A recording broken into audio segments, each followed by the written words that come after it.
To become a chef, one must venture into the Hogwarts kitchen, where 800 stainless steel beds await, alongside 200 skilled house elves. According to the Daily Prophet, Zhang Heyang is a man who has conquered the magical world through his culinary prowess.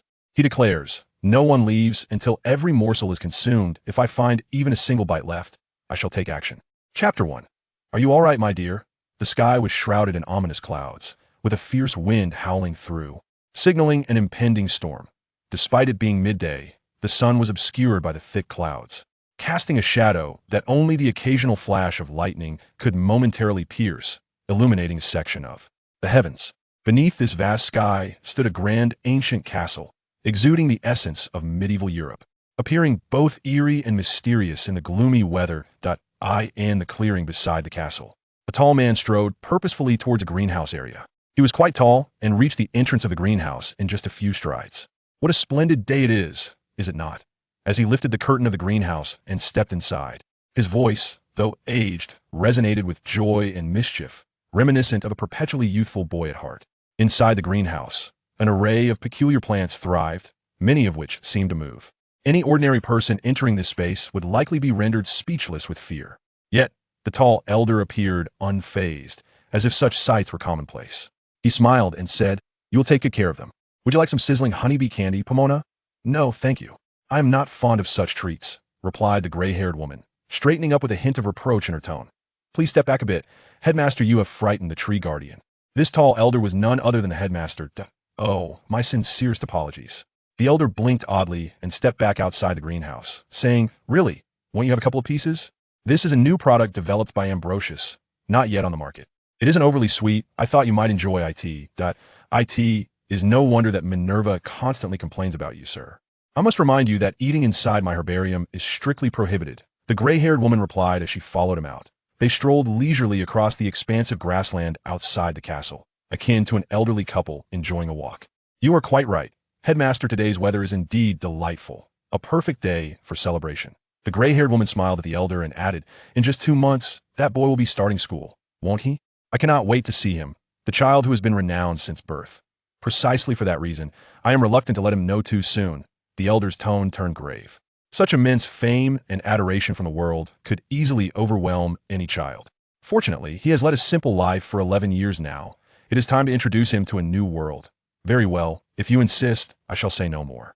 The gray-haired woman nodded and remarked, "When he arrives at school, all of us teachers will treat him equally, ensuring he feels." "Oh my goodness, what is that?" Before she could finish, a strange and fiery light suddenly illuminated the horizon. Unlike the previous flashes of lightning, this was a colossal pillar of fire, spanning over 10 meters in diameter, hurtling down towards the clearing. "Step back, Pomona." The elder's once jovial tone turned strikingly serious. With a speed almost imperceptible, he drew a slender wand from his robes, his expression darkening. "Such immense power, what could this possibly be?" "Oh no, trust me, Pomona. I am well acquainted with his power. If he possessed such strength, he would have come here 11 years ago to obliterate us all." The elder took a few steps forward, pointing his wand at the sky while murmuring incantations. A milky white semicircular shield gradually formed around him and Pomona. Boom! Scattered meteors, heated and blazing, began to plummet, striking the shield and sending ripples across its surface. The essence of nature, this could not possibly emanate from a villain.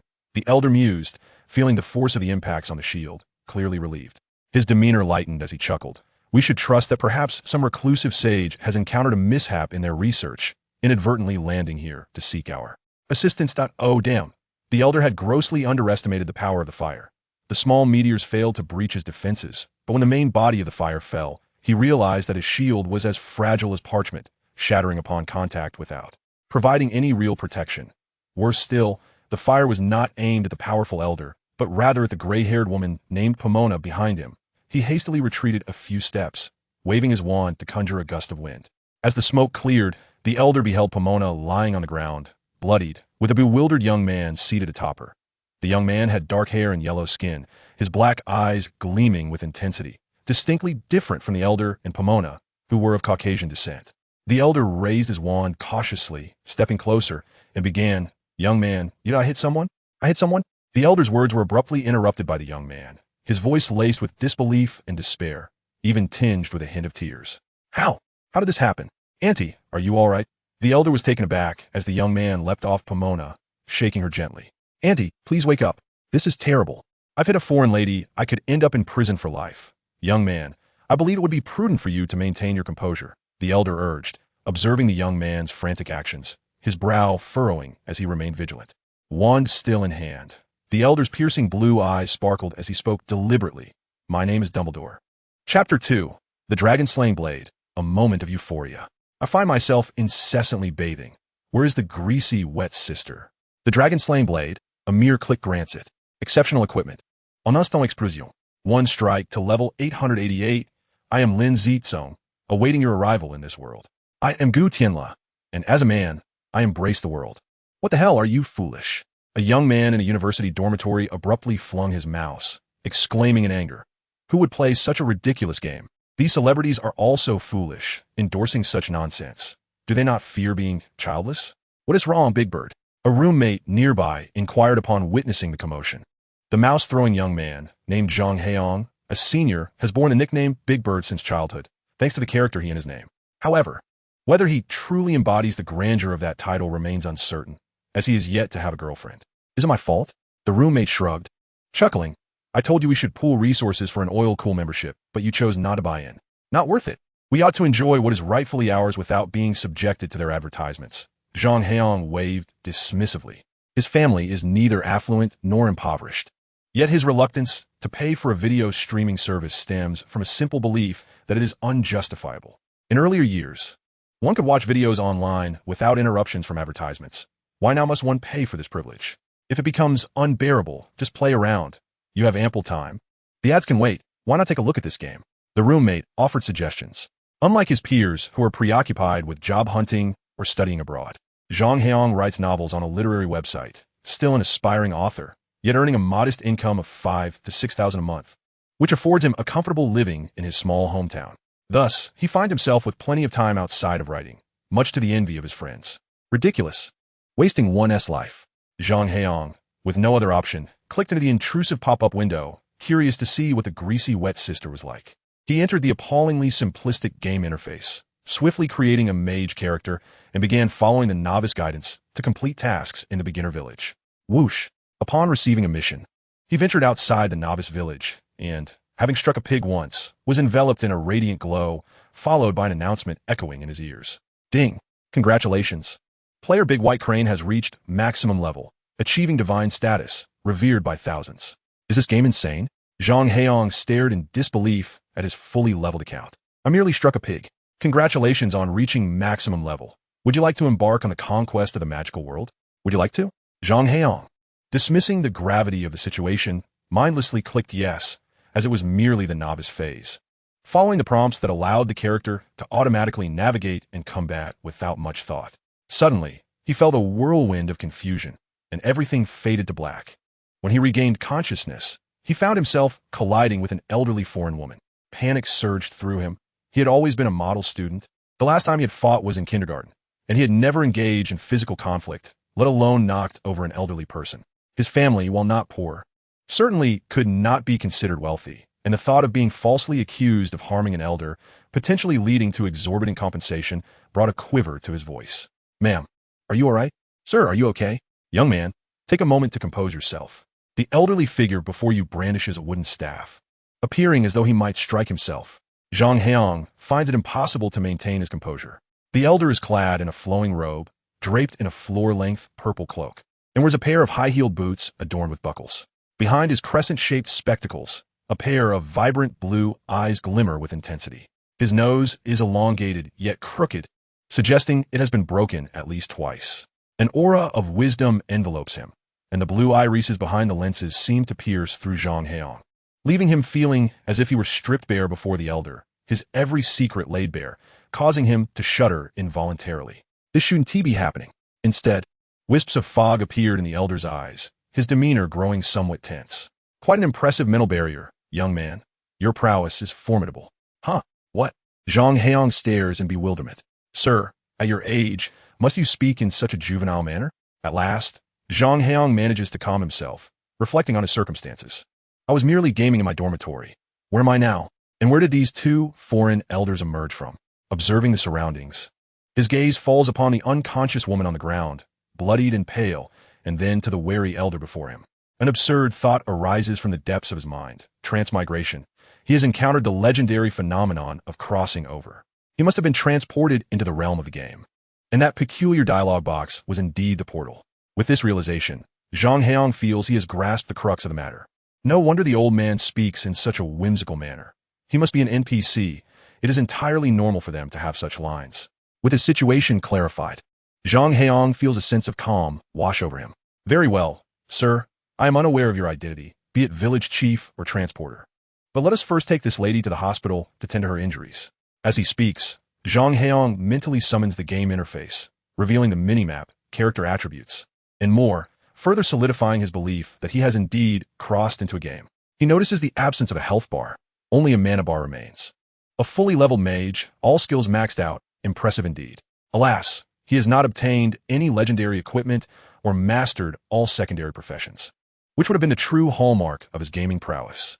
While he grumbles, his peripheral vision catches a glimpse of his mana bar steadily decreasing, while the dot representing the elder on the minimap turns red. This signifies that the elder is attacking him. May I ask your surname, sir? While I admit that colliding with the lady was my fault, surely it does not warrant an immediate attack. Zhang Heyang's expression darkens. If this were merely an old man, he might accept a few blows, but this is a world transformed. The older one becomes, the mightier they are. Even though he is maxed out, he might still find himself swiftly dispatched. I've already mentioned, my surname is Dumbledore, the elder replies slowly. Dumbledore? Zhang Heyang scoffs. Come off it, I'm Voldemort. Oh, you are familiar with Voldemort? The elder's gaze pierces Zhang Heyang's very soul, intensifying the sensation of being scrutinized. Zhang Heyang trembled, the discomfort swiftly dissipating, only to discover that his magical energy was depleting at an alarming rate. Enraged, he shouted, I say, do not rest on your laurels. While it may be my fault for colliding with you, should you launch another attack, do not blame me for retaliating. It was truly baffling how easily he had withstood the attempt to seize his spirit and thoughts. The old man's gaze sharpened perceptibly. Sensing the rapid decline of his blue energy bar, Zhang Heyang could no longer contain himself. He conjured a fireball with one hand and hurled it at the elder. If reason would not prevail, then conflict was inevitable. Chapter 3. Battle against Dumbledore. What a fascinating display of magic. Dumbledore observed as Zhang Heyang summoned a fireball seemingly from thin air, astonishment breaking through his otherwise placid demeanor. Once, I believed I had lived long enough to have seen it all, that nothing could possibly astound this weary old man further. Clearly, I was mistaken. A folly common among the elderly. Dumbledore, slightly chagrined, rubbed his temples. Having lived so long and basked in countless accolades had dimmed his once vibrant vision, leading him to become somewhat arrogant in his age. I had once suffered for this error, but now I resolved to amend it. With a fluid motion, Dumbledore wielded his staff, resembling a conductor gracefully guiding an orchestra, commanding both the ensemble and the atmosphere of the entire hall. As he waved his wand, Zhang Heyang stood agape, witnessing the ground before him inexplicably morph into a massive shield, shielding Dumbledore from harm. His two fireballs were utterly obliterated without even a trace of smoke. Following Dumbledore's lead, the earth began to fracture and disintegrate, with soil and stones cascading like a waterfall. And astonishingly, before Zhang Heyang's eyes, they coalesced into the forms of two knights. Zhang Heyang swore they were the most lifelike knights he had ever seen. Clad in gleaming silver armor, with intricate patterns vividly detailed, it was unfathomable that just moments before they had been mere rubble. Yet, Zhang Heyang had no time for wonder, as the two knights unsheathed their swords, advancing toward him from either flank. Damn, you're ruthless, he cursed under his breath, casting two rings of fire resistance that pushed the knights away under Dumbledore's intrigued gaze. Zhang Heyang felt immense pressure, acutely aware that his attribute panel displayed no health bar, indicating that in this realm, he was a living being vulnerable to a single lethal blow. He dared not allow his body to endure what was evidently a magical assault. Compounding his predicament, Zhang Heyang had only just begun to engage with that wretched game. He was utterly unfamiliar with the synergy of skills, struggling to recall even the basic arrangement of abilities, resorting to frantically hammering the keyboard to cast spells, barely managing to glance at the names and descriptions of his skills. If his opponent were a novice, Zhang Heyang might not face a significant threat. Rather, he would serve as the perfect test for a fully fledged mage. Alas, it was all too clear that Dumbledore belonged to the realm of formidable bosses. Zhang Heyang observed as Dumbledore suddenly flicked his wand, the immense magical force compressing the air around them, causing a sharp constriction in his breathing. Boom! Fortunately, having glanced at the skill list while gaming moments ago, he activated the level 31 mage's ultimate spell, the Magic Shield. Before him, a shimmering silver shield materialized, impervious to whatever incantation was cast. It only emitted a peculiar resonating sound like a gong. The residual magic was deflected by the shield, striking the knight who had been pushed away, resulting in a resounding explosion that scattered him into a cloud of dust. Old fool, you've gone too far, Zhang Heyang thought, drenched in cold sweat at the sheer power of the aftermath. He silently rejoiced at the reliability of a fully leveled mage and the potency of their spells, grateful that such extraordinary magic could be withstood. No, young man, you are mistaken, Dumbledore replied calmly, advancing towards Zhang Heyang. I did not seek your life. I can see that this incantation's might is trivial for you. You see nothing, Zhang Heyang retorted, casting a wind shadow shield upon himself. Harnessing the power of the wind, he formed a swirling air barrier around him, enhancing his magical and physical evasion. Dumbledore, sensing the flow of air around Zhang Heyang, became increasingly intrigued. He gracefully waved his staff, akin to wielding a whip, each motion unleashing a long tendril of flame directed at Zhang Heyang. Damn it, Zhang Heyang thought, realizing too late that a dense wall of fire was rapidly manifesting before him, his magic shield still in cooldown, leaving him no option to evade. Yet, to his astonishment, the effect of the wind shadow shield exceeded his expectations. As the fiery tendrils approached within 3 feet of him, they were diverted by an invisible current. Moreover, it felt as if an unseen hand was guiding his movements, allowing him to deftly sidestep most of the flames. Now it's my turn. Standing firm in his position, Zhang Heyang recognized that this was the first step toward victory. The remarkable efficacy of the wind shadow shield alleviated the pressure around him, and he finally found the opportunity to examine the skill list and locate an offensive spell. Boom! A thunderous explosion erupted where Zhang Heyang stood. The colossal surge of magical energy and the resultant dust cloud rendering Dumbledore unable to perceive the situation in the blasted area, whether through sight or magical sensing. All he could ascertain was that his fire tendrils had been utterly obliterated by this powerful magical detonation. Void Tempest, an arcane skill, was a commanding assault that existed on an entirely different plane from the earlier diverse elemental magic he had wielded. The overwhelming torrent of magical energy surged back towards Dumbledore, compelling him to raise his wand defensively, conjuring a semi-fluid shield for protection. Whoosh, whoosh, whoosh. 3 distinct sounds of wind erupted, causing Dumbledore to furrow his brow in confusion. For unbeknownst to him, Zhang Heyang had inexplicably appeared behind him, splitting into 3 distinct figures, each raising a hand to cast a spell upon him. Hey! Dumbledore's voice emerged for the first time, his expression gravely serious. He turned, his wand tracing intricate patterns in the air as he murmured incantations. The space before him seemed to warp, and the 3 elemental spells approaching him vanished into thin air, along with the 3 figures of Zhang Heyang opposite him, who began to fade gradually. Dumbledore had conjured a space akin to a magical suppression field. However, upon witnessing Zhang Heyang's form dissipate, a look of alarm replaced any hint of satisfaction on Dumbledore's face. The suppression field was effective only against magic. He initially aimed to dispel the magical manifestation of Zhang Heyang's being. The fading of all 3 figures indicated something significant. Dumbledore swiftly turned around, only to see Zhang Heyang still standing in the eye of the storm, grinning at him. Beneath Zhang Heyang's feet lay an arcane symbol, glowing with a brilliance unknown even to Dumbledore. Suddenly, Dumbledore felt an overwhelming force pressing down from all directions, powerful magical energy descending upon him like a meteor. With a flourish of his cloak, Dumbledore vanished. When he reappeared, it was behind Zhang Heyang, albeit in a rather disheveled state. His pointed hat had vanished. His beard and hair were in disarray, and his steps were somewhat unsteady. He pointed his wand at Zhang Heyang and clearly articulated an incantation for the first time. Fall into a stupor. A flash of crimson light engulfed Zhang Heyang, plunging him into darkness once more. Chapter 4. The air of Hufflepuff, a throbbing pain resonated in Zhang Heyang's head. He moved his fingers, feeling as though his skull might split open. Without even opening his eyes, he began to curse. That old man is incredibly formidable, undoubtedly a boss. Even I, a max-level mage, cannot withstand him. His coarse language was not unwarranted. Having been inexplicably transported to this world, he found himself assaulted by an old madman wielding destructive power akin to an atomic bomb. After a prolonged struggle, he had succumbed to unconsciousness, and now, waking with such a splitting headache, anyone would be irate. As Zhang Heyang opened his eyes, he noticed a golden object shimmering above him. Blinking intently, he realized it was a pair of spectacles, and the smiling visage of the old man who had defeated him the previous night materialized. "Ah, you're awake, young man." The old man seemed oblivious to Zhang Heyang's earlier tirade, looking upon him with gentle amusement.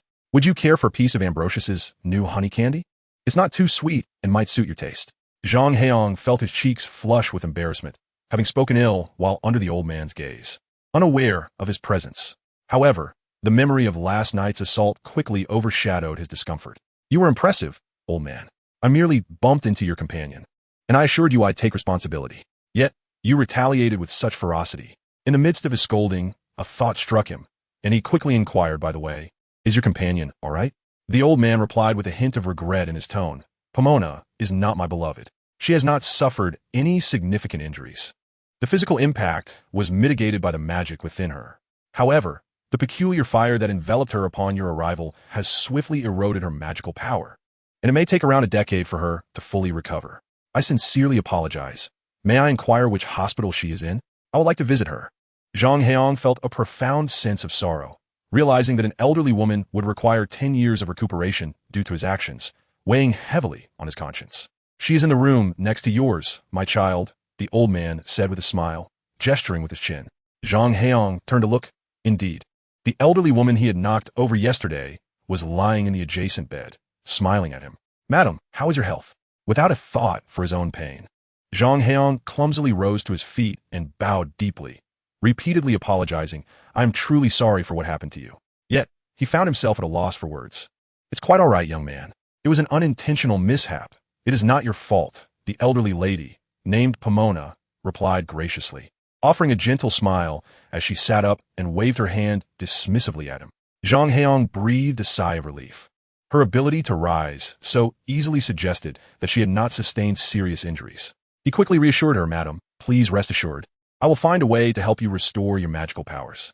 "That is commendable," the old man said with a cheerful demeanor.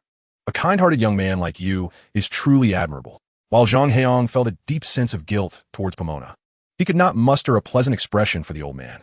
His demeanor darkened, and he retorted, "Enough of your chatter, old man. Who are you really? Wandering about with such extraordinary abilities?" "I've already introduced myself. I am Dumbledore," the old man replied, showing no signs of anger, gazing kindly at Zhang Heyang while casually enjoying a piece of candy. "Huh, if you're Dumbledore, then I must be Voldemort," Zhang Heyang exclaimed impatiently, stretching to ease his discomfort. "Now, quickly tell me, what is your purpose here? To be frank, your abilities astonish me. Even if you were truly Voldemort, you might not surpass me. At your age, despite having undergone numerous dark magical transformations, he was nowhere near your level." The old man took a couple more bites of candy, seemingly finding it lacking in sweetness. He set it aside, wiped his hands on his beard, and continued. "As for myself, I'm the headmaster of Hogwarts. Additionally, I seem to hold the position of president of the International Confederation of Wizards. And perhaps I am also the chief wizard of the Wisengamot. You understand, as one grows older, certain details tend to escape memory. Should one find themselves inadvertently transported to a realm steeped in Western fantasy, encountering a formidable elder named Dumbledore, or an illustrious figure by that name, it may simply be coincidence. However, the headmaster of Hogwarts and the president of the International Confederation of Wizards, such a confluence of titles is improbable to be mere happenstance. Therefore, there exists only one possibility. The scruffy, candy-loving old man before him is indeed Albus Dumbledore, one of the greatest wizards in the Harry Potter universe. It is no wonder that upon merely casting a glance at Zhang Heyang yesterday, Dumbledore's magic instinctively surged forth to protect him. Dumbledore's eyes resembled eternal Sharingan, effortlessly capturing thoughts as if it were an innate skill triggered autonomously. Am I not traversing through a greasy, wet sister's world? How did I end up in the realm of Harry Potter? Zhang Heyang muttered to himself, feeling a flicker of reassurance. He had adored the Harry Potter series in his youth. Though the specifics of the plot had faded over the years, the overarching narrative remained vivid in his memory. "Because I'm speaking Chinese, young man," Dumbledore replied with a twinkle in his eye. "Damn it!" Zhang Heyang glared at Dumbledore in anger, realizing that he had let down his guard, allowing Dumbledore, who had passively activated his mind-reading skill, to glean a single thought from him. It made sense. Dumbledore, having lived for over a century, was not only extraordinarily gifted, but also a master of magic, fluent even in the languages of merfolk and reptiles. So why would Chinese be beyond him? Now, marvelous young man, may I inquire your name?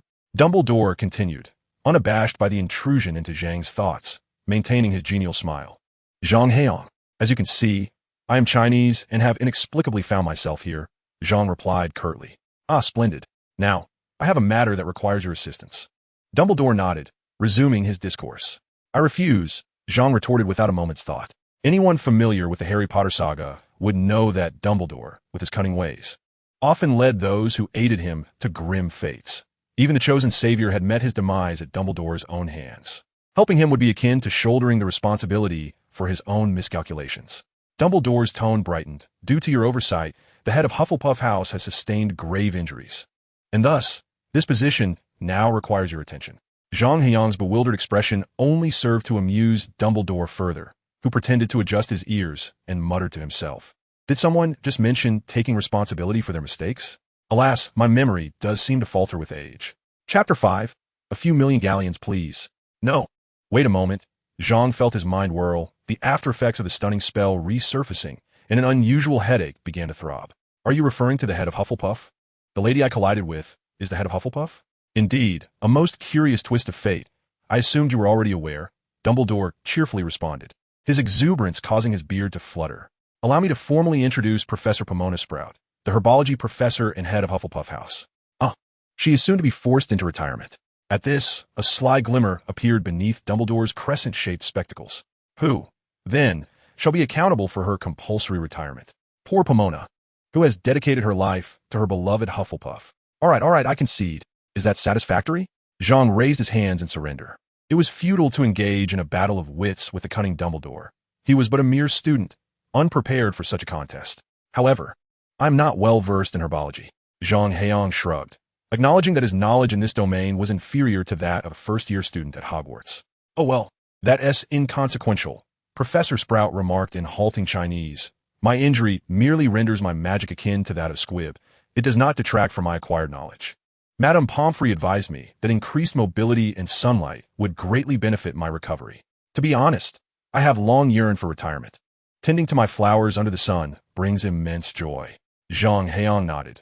Since Professor Sprout had expressed such sentiments, he had little reason to evade responsibility as the instigator. He reclined boldly on the hospital bed, casting a sidelong glance at Dumbledore. In that case, I have numerous troubles. Please assist me in resolving them. Upon his arrival in this world, Zhang Heyang certainly encountered a plethora of issues. However, having promised to assist Dumbledore, it was only fitting that these matters be entrusted to the old wizard. Otherwise, what was the purpose of his position as headmaster at Hogwarts? Very well. If your health permits, let's discuss this in my office, Dumbledore suggested, slightly bending at the waist in an inviting gesture. Not necessary. Zhang Heyang waved his hand dismissively. The office was filled with loquacious portraits. Revealing his troubles and secrets, there would be no better than broadcasting them through a loudspeaker. How about the partition behind the hospital? Dumbledore, recognizing the lack of privacy in his office, proposed a more discreet alternative. Fine, I suppose, Zhang Heyang pondered. Indeed, the hospital, devoid of portraits and ghosts, was the quietest place in Hogwarts. Moreover, with both Dumbledore and himself, a master wizard, even Voldemort would be unable to eavesdrop. Oldie, let me elucidate. What I have learned is distinctly different from what you're accustomed to, Zhang Heyang stated, arms outstretched in resignation. I don't even possess a wand. What do you expect me to teach? Your magic is indeed remarkable, yet the essence of magic remains consistent. It is now late June. I trust that you can master the foundational aspects of mainstream magic before the school year commences. Dumbledore had already resolved his course of action. As for the position, our defense against the dark arts professor has resigned due to certain circumstances. Hence we require a new instructor. Well, I knew you were up to no good.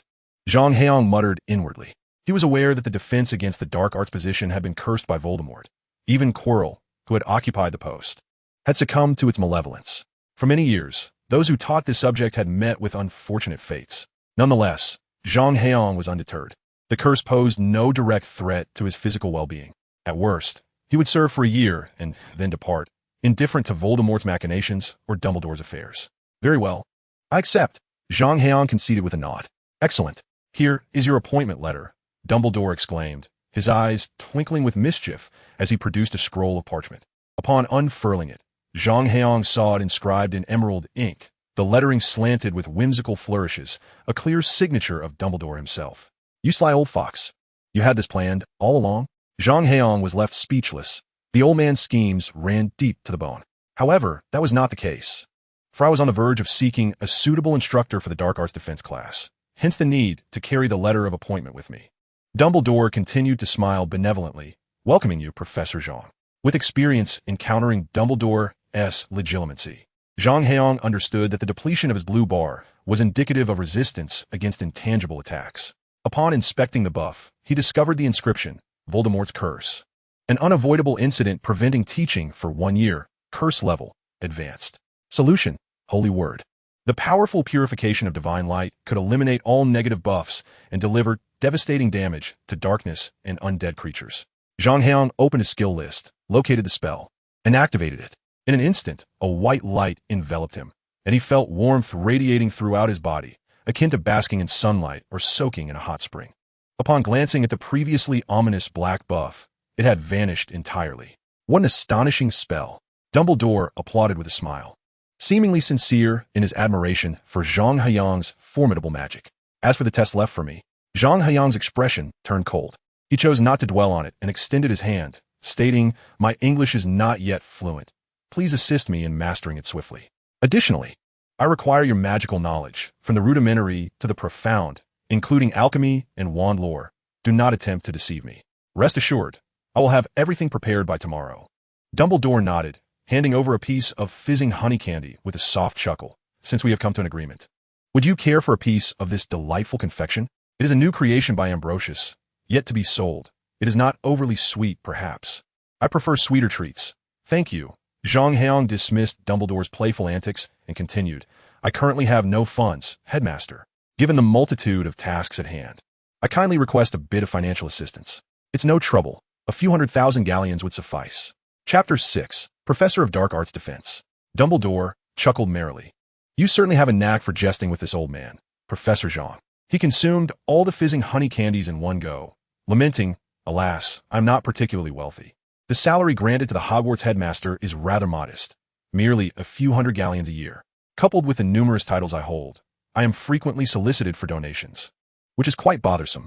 Dumbledore ruffled his hair, appearing genuinely troubled by financial matters. "After all these years, my savings amount to just 1,000 galleons. Here is the key to Vault 72 at Gringotts." With a mischievous grin, Dumbledore presented a shimmering golden key. Do not be misled by his possession of the Philosopher's Stone, capable of turning anything to gold. Even a mere display of his abilities would yield him a fortune.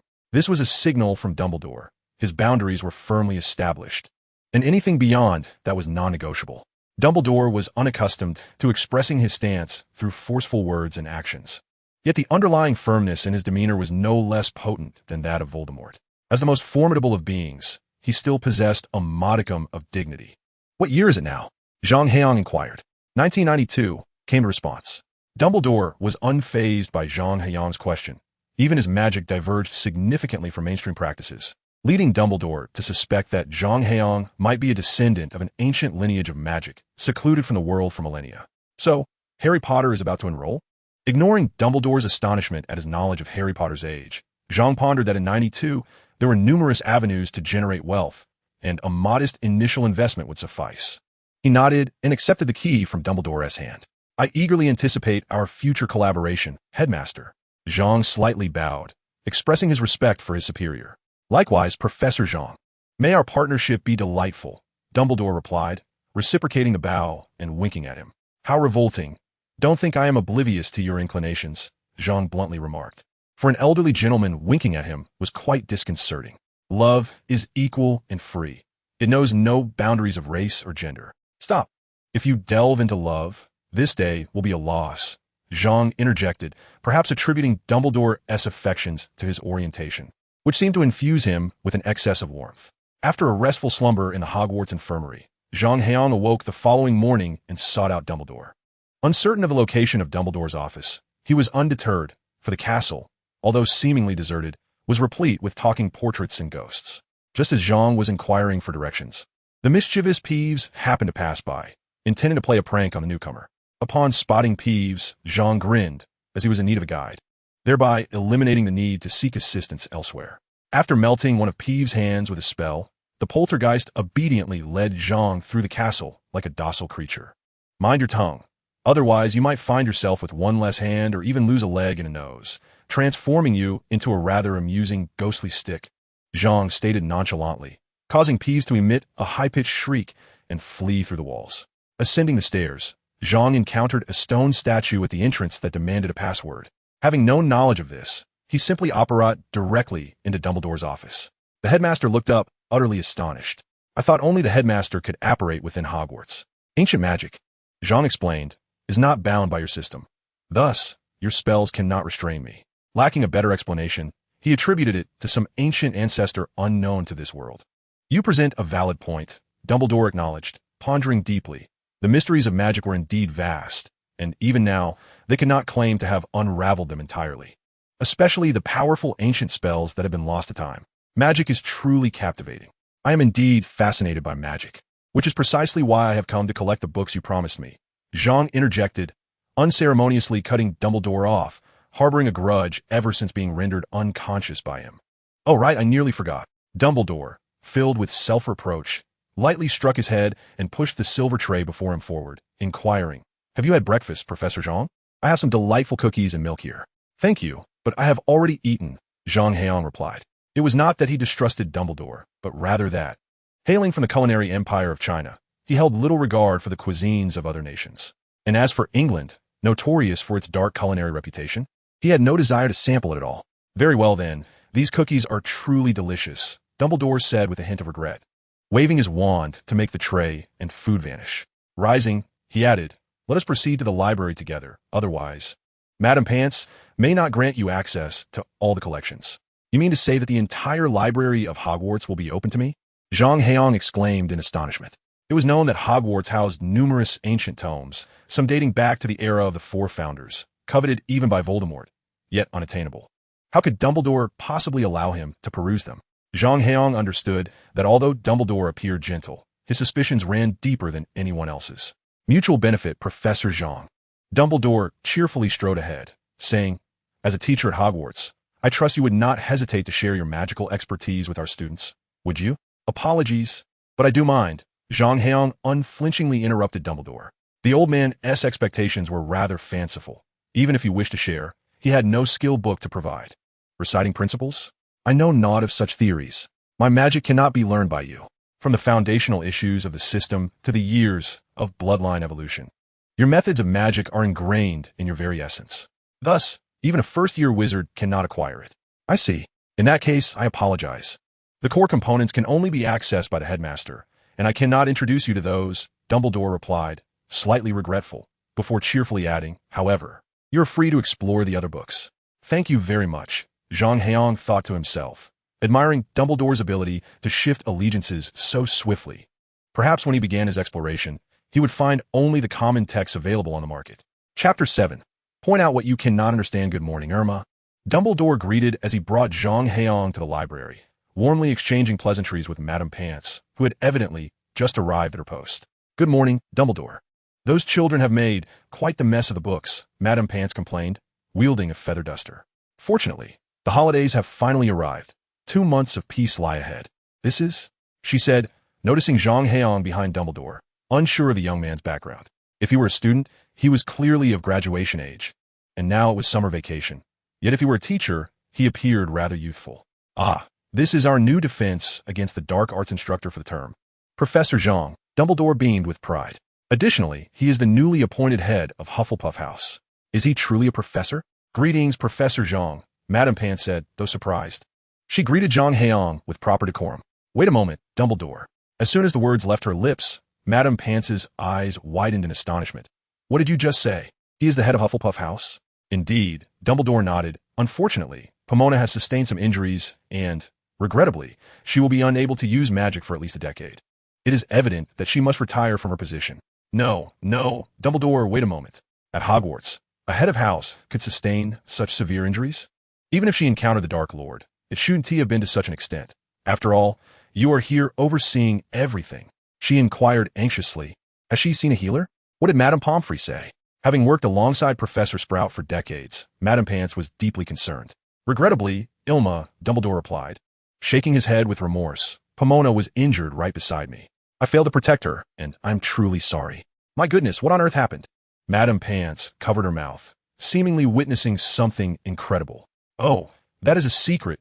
Ilma, Dumbledore replied with a subtle smile toward Zhang Heyang. Pomona's condition has stabilized.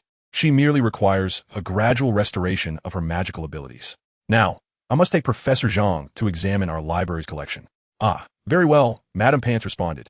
Relieved to hear her friend was safe. What books shall we inspect, Professor?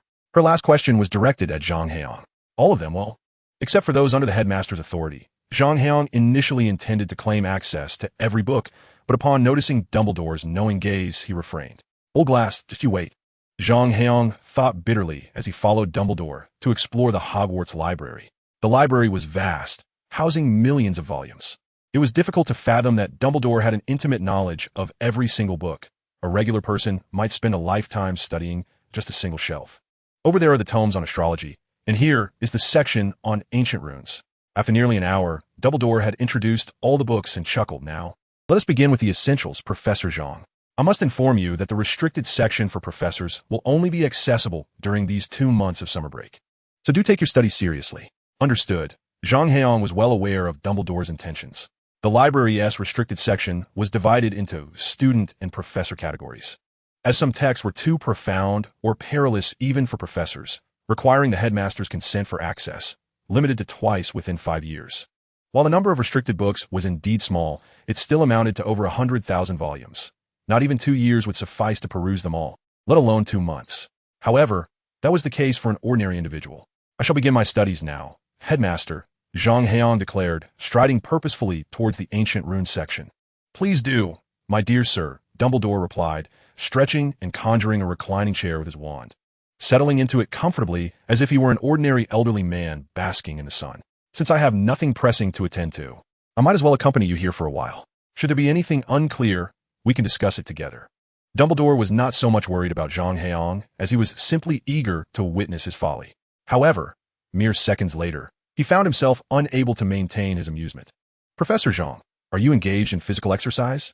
Dumbledore stared, astonished, as Zhang Heyang dashed through the library at a speed akin to a sprint, initially pausing to turn the pages of books, but eventually resorting to merely brushing his fingers across the spines without a glance.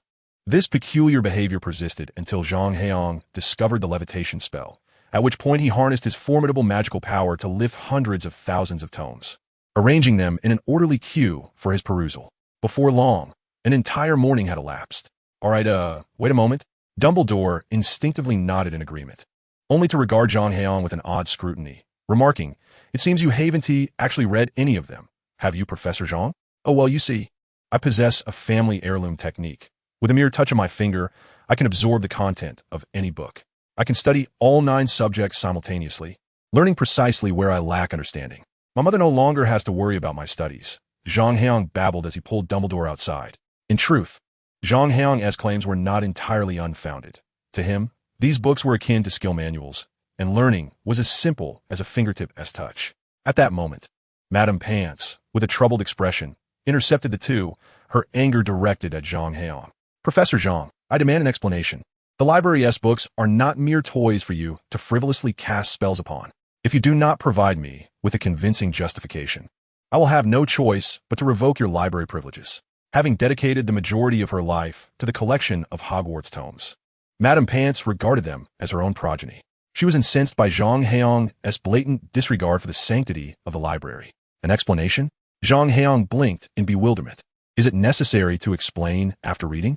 Reading? I'm sorry, I meant read books, not find books, Madame Pants scoffed.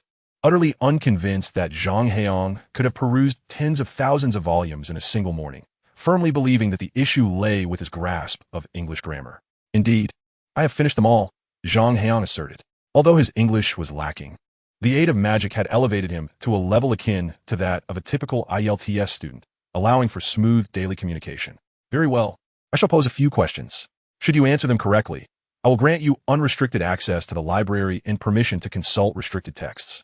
However, failure to respond adequately will result in your name being added to the library's blacklist." Chapter 8. A brief introduction to basic knowledge. Unrestricted access to the library. Zhang Heyang scratched his head. Isn't that a right inherent to any Hogwarts student? Besides, I truly have read them all. If I don't come, then I simply don't. Let me reiterate. What you just did does not constitute reading. Please show a fundamental respect for books and knowledge. Seeing Zhang Heyang's nonchalant demeanor, Madame Pants was on the brink of fury, resolutely determined to teach this impudent individual a lesson about her cherished collection. Oh, very well. I apologize. Zhang Heyang appeared genuinely perplexed.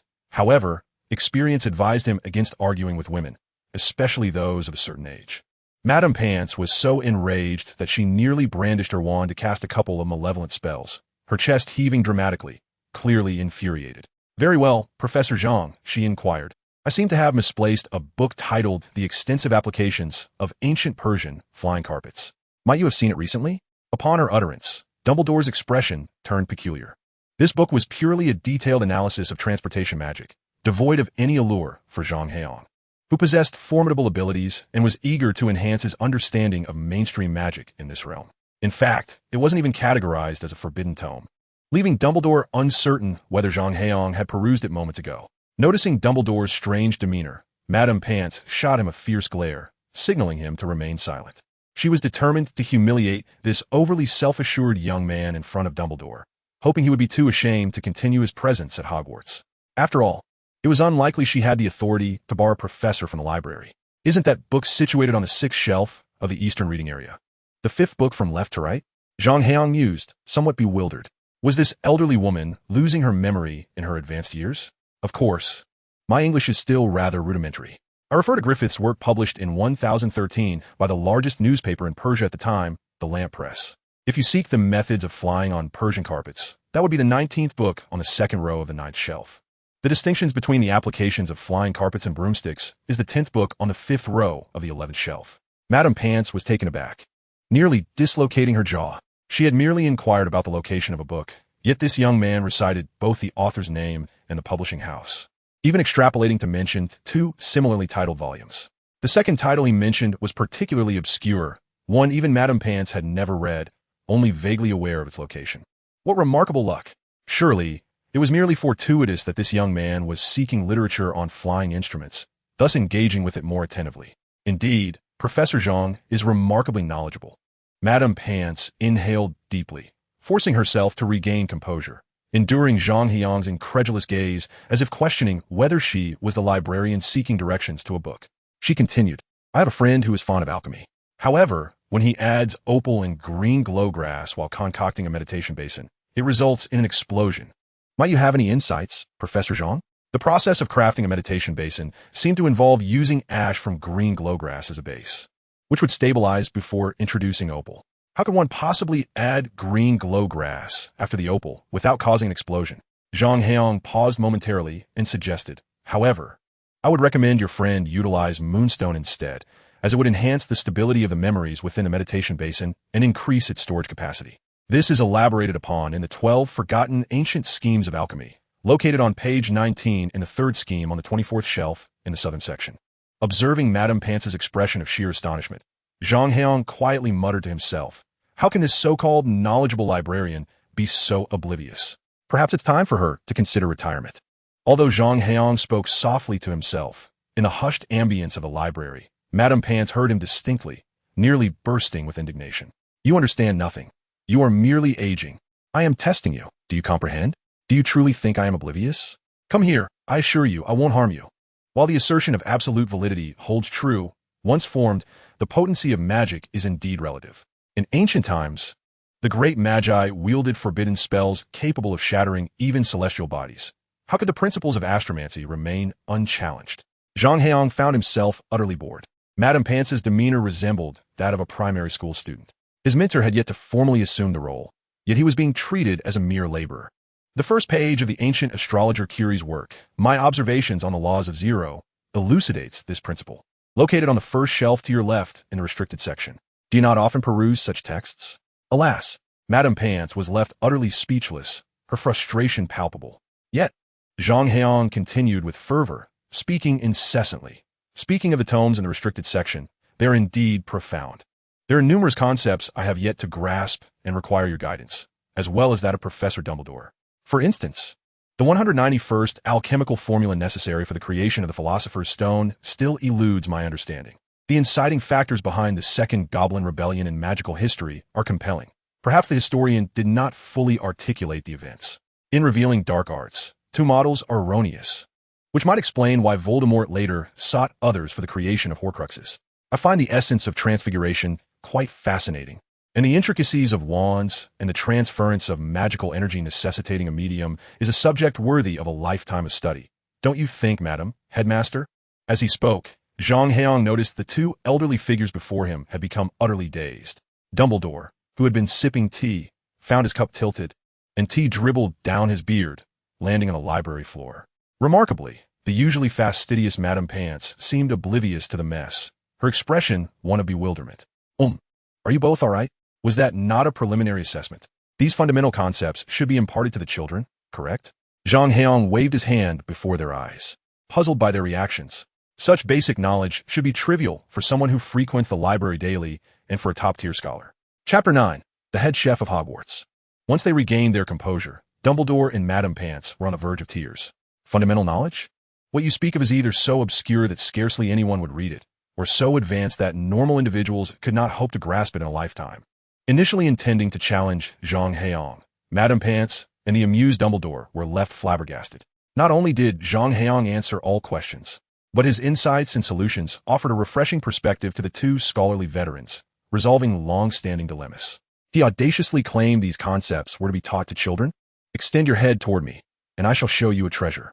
Dumbledore gazed at Zhang Heyang, who had come to dine with him, his aged face flushing with embarrassment. Had he truly lived over a century only to feel overshadowed by a mere boy? Since his school days, he had been hailed as a genius for more than 100 years. Yet in comparison to Zhang Heyang, if he were considered a prodigy, what title could one assign to this young man? A monster, perhaps? Please take a seat, Heyang. Oh, may I call you that? Dumbledore inquired. For age often prompts one to adopt a more affectionate form of address. Despite the bruising impact of Zhang Heyang's presence, Dumbledore, a centenarian, welcomed him with a warm smile as they arrived at the dining hall. Zhang Heyang surveyed the array of dishes before them and remarked, "Are you certain that it's just the two of us for lunch today?" No, I mean for just the two of us, this is far too little. He teased Dumbledore, adding, "But I can hardly fault you, considering you are over 100 years old. It's understandable that your appetite might not be what it once was. Yet truth be told, this fare scarcely suffices to fill my gaps." "What do you mean? Too little?" Dumbledore replied, glancing at the whole roasted pig on the table, alongside an array of dishes amounting to several times the weight of the pig itself. His gaze drifting. "Come now, you jest." Dumbledore's blue eyes twinkled with mischief behind his half-moon spectacles. In all his years, apart from giants and monstrous beings, he had never encountered anything that could consume an entire banquet in such a manner. Zhang Heyang, though a master sorcerer, had yet to allocate his skill points and discovered that food could be transformed into additional physical attributes. Regrettably, the ratio was steep. Tens of thousands of calories were often required to yield a mere point or two in physique.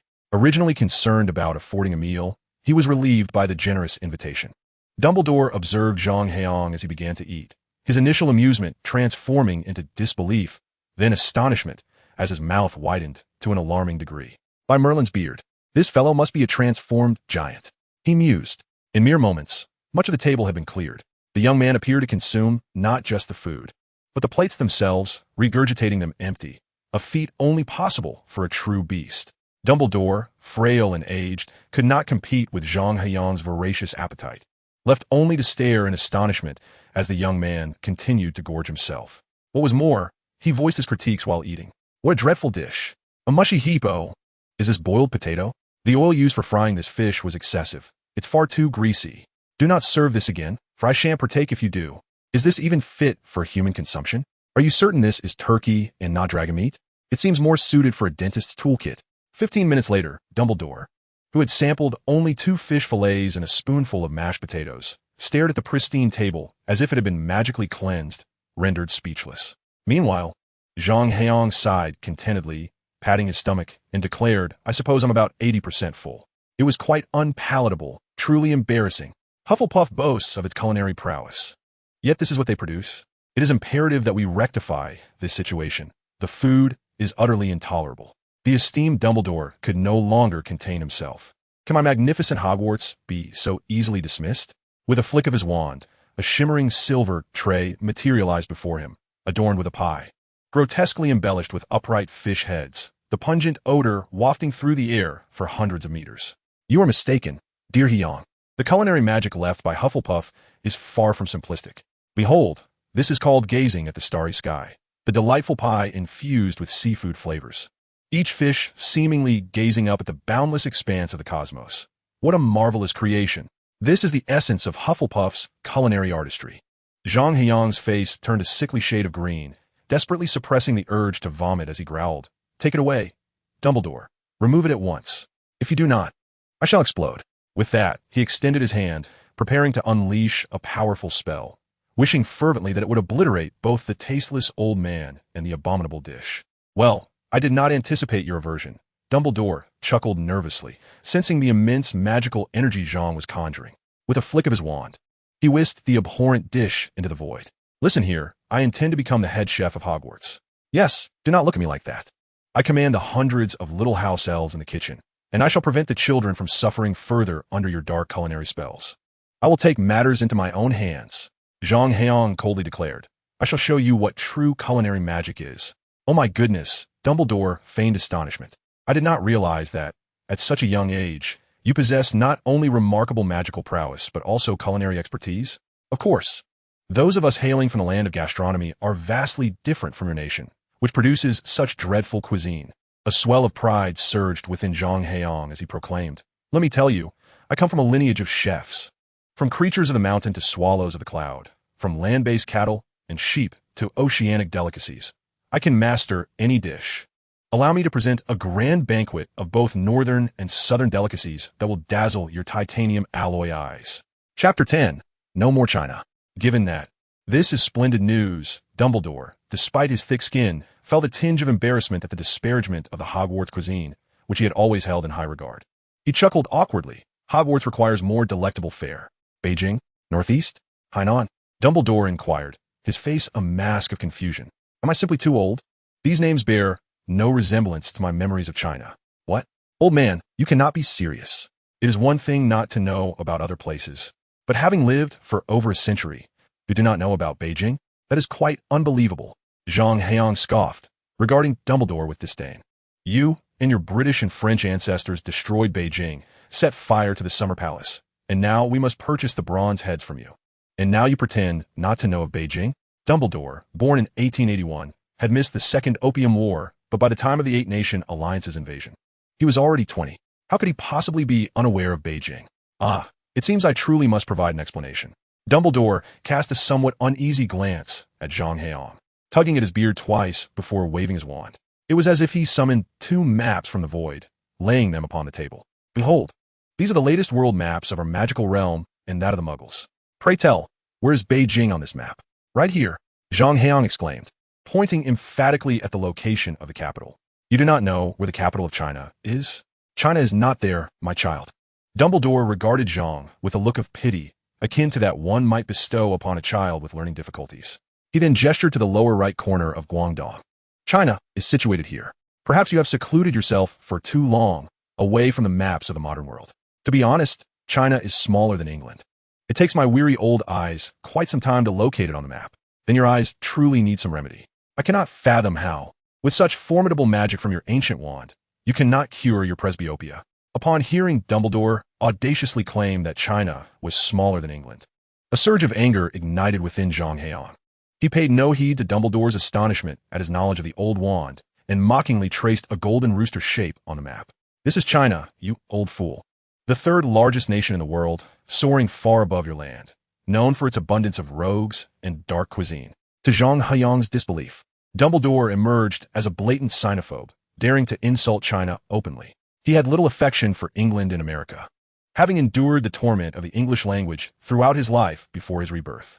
I warn you, if you continue to insult my homeland, I may consider leaving Hogwarts, Zhang Heyang declared, his gaze fixed upon Dumbledore, frost seemingly forming in his eyes. Perhaps I could even resurrect Voldemort and join forces with him to deal with you first. Please remain calm, Heyang.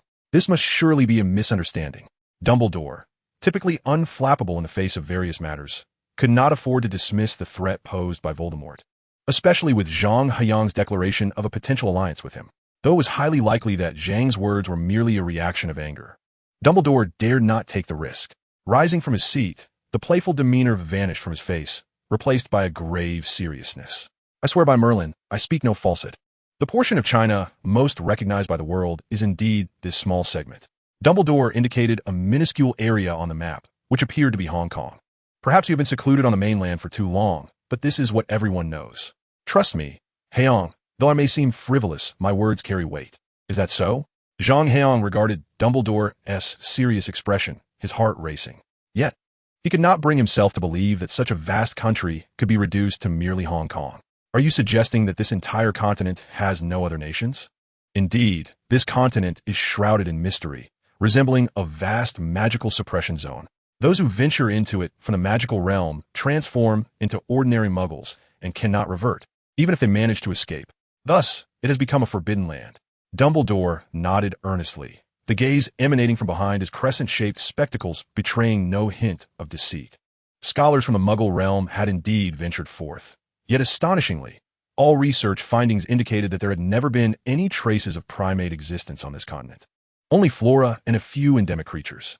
I pondered whether the reason for your secluded practitioner's continuous cultivation atop this land was what rendered it so extraordinary. If that were the case, it could certainly be considered part of China. Impossible. Across these 9,600,000 ordinary kilometers, there exists a civilization with a history spanning 5,000 years, home to 13 billion people, constituting 1/5 of the global population. It is akin to the oxygen in the air. Do you know what oxygen is? Without it, humanity would cease to exist. Why do I even mention this? Zhang Heyang, infuriated, slammed the door behind him, his voice echoing from afar. I shall go and seek clarity. Old man, you had better not be jesting, for this jest is far from amusing. Dumbledore's character was indeed trustworthy. Despite his penchant for calculation, his profound distrust of others, and his meticulous orchestration of events, even posthumously, he was revered as a figure of integrity precisely because of his moral fiber. Thus, Zhang Heyang found himself in a state of disarray, initially feeling insulted. He gradually succumbed to an unsettling disbelief. A world devoid of China? What of me? Where's my home? Lacking a shared cultural heritage. Could he even embrace those who spoke the same language? No wonder Dumbledore spoke Mandarin with a Hong Kong accent. Could it be that this world truly lacks China? Zhang Heyang exited Hogwarts and apparat to Gringotts, nearly snatching away the pounds he had exchanged for 1,000 galleons. He was determined to inquire further. Yet, the results were disheartening. No China, indeed. After 3 weeks traversing nearly all of Europe, questioning both wizards and muggles, the answers were despairingly clear. This world was undeniably devoid of China. The continent behind Hong Kong was referred to as the graveyard of wizards, a mysterious land from which no wizard had emerged for centuries. They had not perished. They simply lost their magic upon attempting to leave. Alas, I should have anticipated this. Zhang Heyang sighed on the streets of Paris. The world of Harry Potter, devoid of China, would have allowed for the emergence of a few practitioners of Taoism, rendering Voldemort inconsequential, as easily vanquished as a mere child.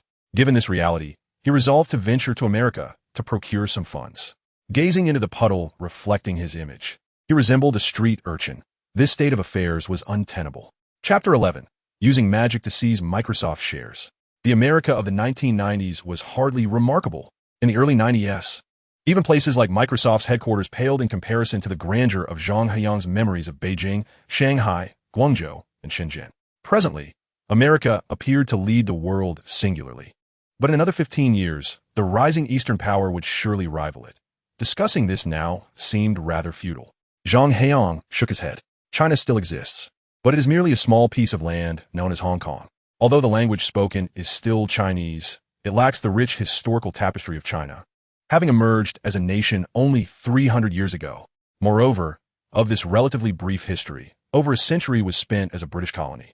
Zhang Heyang harbors no emotional attachment to this so-called China and naturally has no inclination to financially support the construction of his hometown. Indeed, he has amassed wealth, which is precisely why he came to Microsoft, to accumulate riches.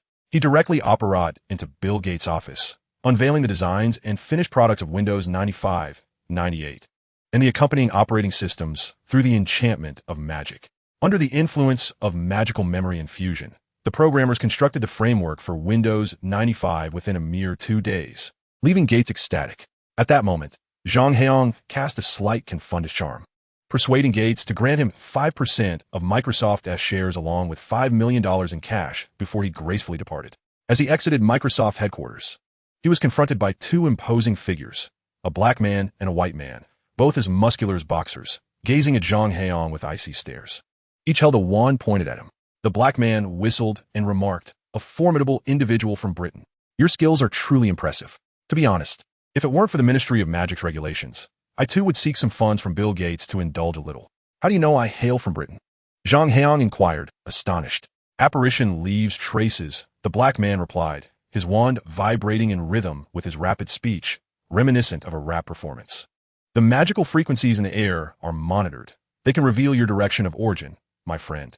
"Enough chatter, Gary," the white man interjected with a cold glance at his companion, brandishing his wand at Zhang Heyang with an air of imminent threat. "Who exactly are you? Do you realize that your actions toward the Muggle violate the law? The American Ministry of Magic hereby formally announces your arrest." "Silence, Gary. Peace has made you complacent for far too long." Anderson's expression darkened.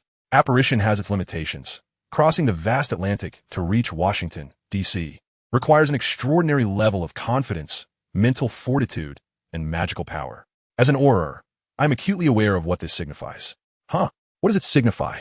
Gary queried, somewhat bewildered. "It's just apparition. We both came here the same way." "Why the panic?" "It indicates that he has enhanced himself with dark magic."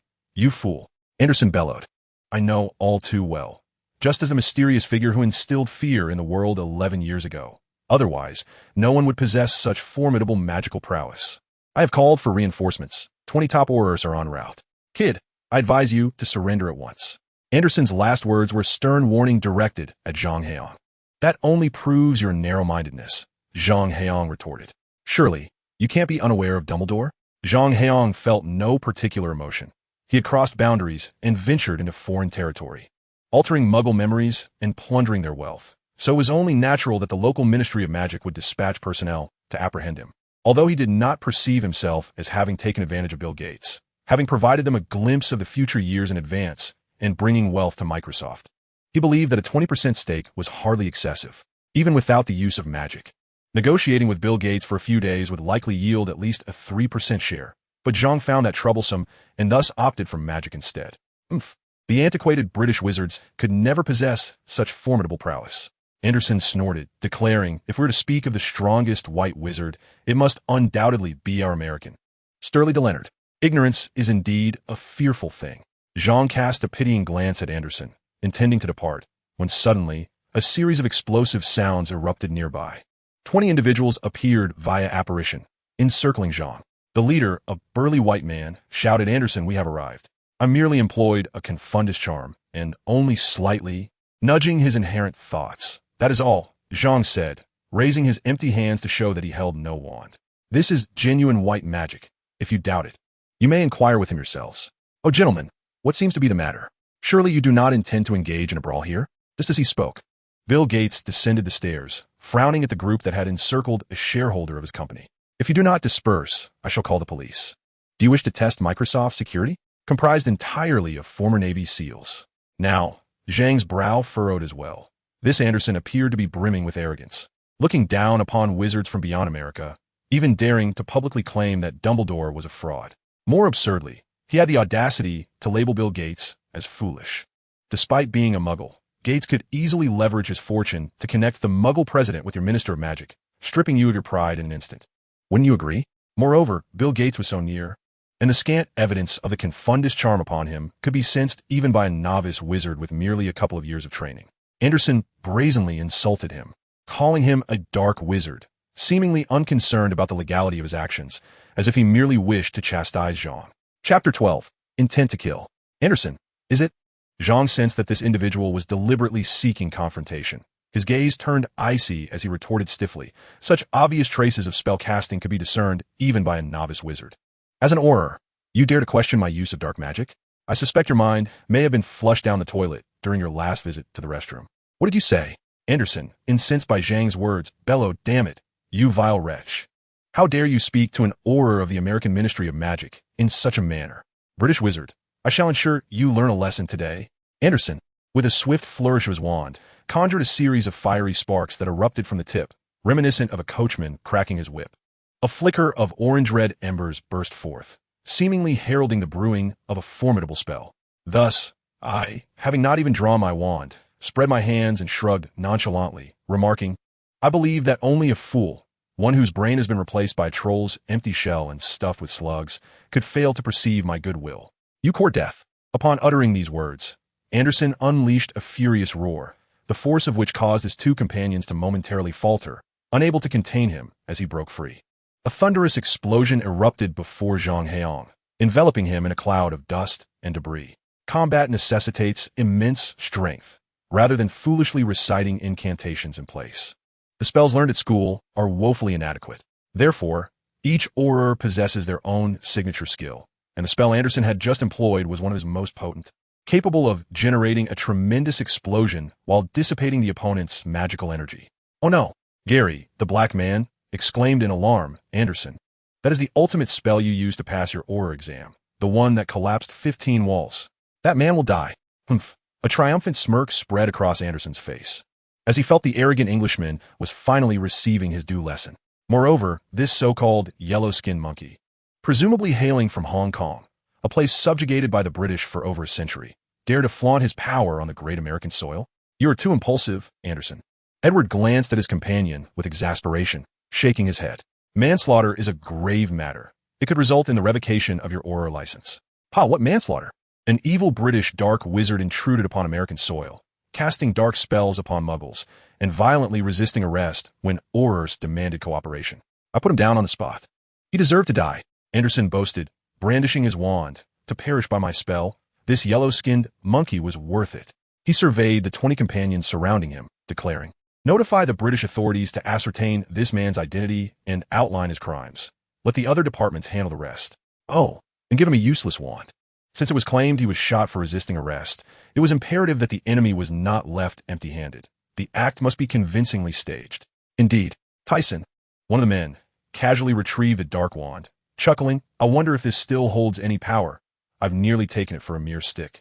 He stepped forward to place the wand in the corpse's hand. However, after taking just 2 steps, he suddenly felt a searing heat, the air before him distorting from the intense temperature. "Oh, curse Merlin, what manner of magic is this?" Edward gasped in terror as a wall of fire advanced slowly through the smoke, threatening to collide with Tyson. He shouted, "Get out of the way!" The wall of fire surged forward for a full 8 meters before dissipating, compelling the 20 aurors to draw their wands and cast defensive spells just in time to thwart the assault.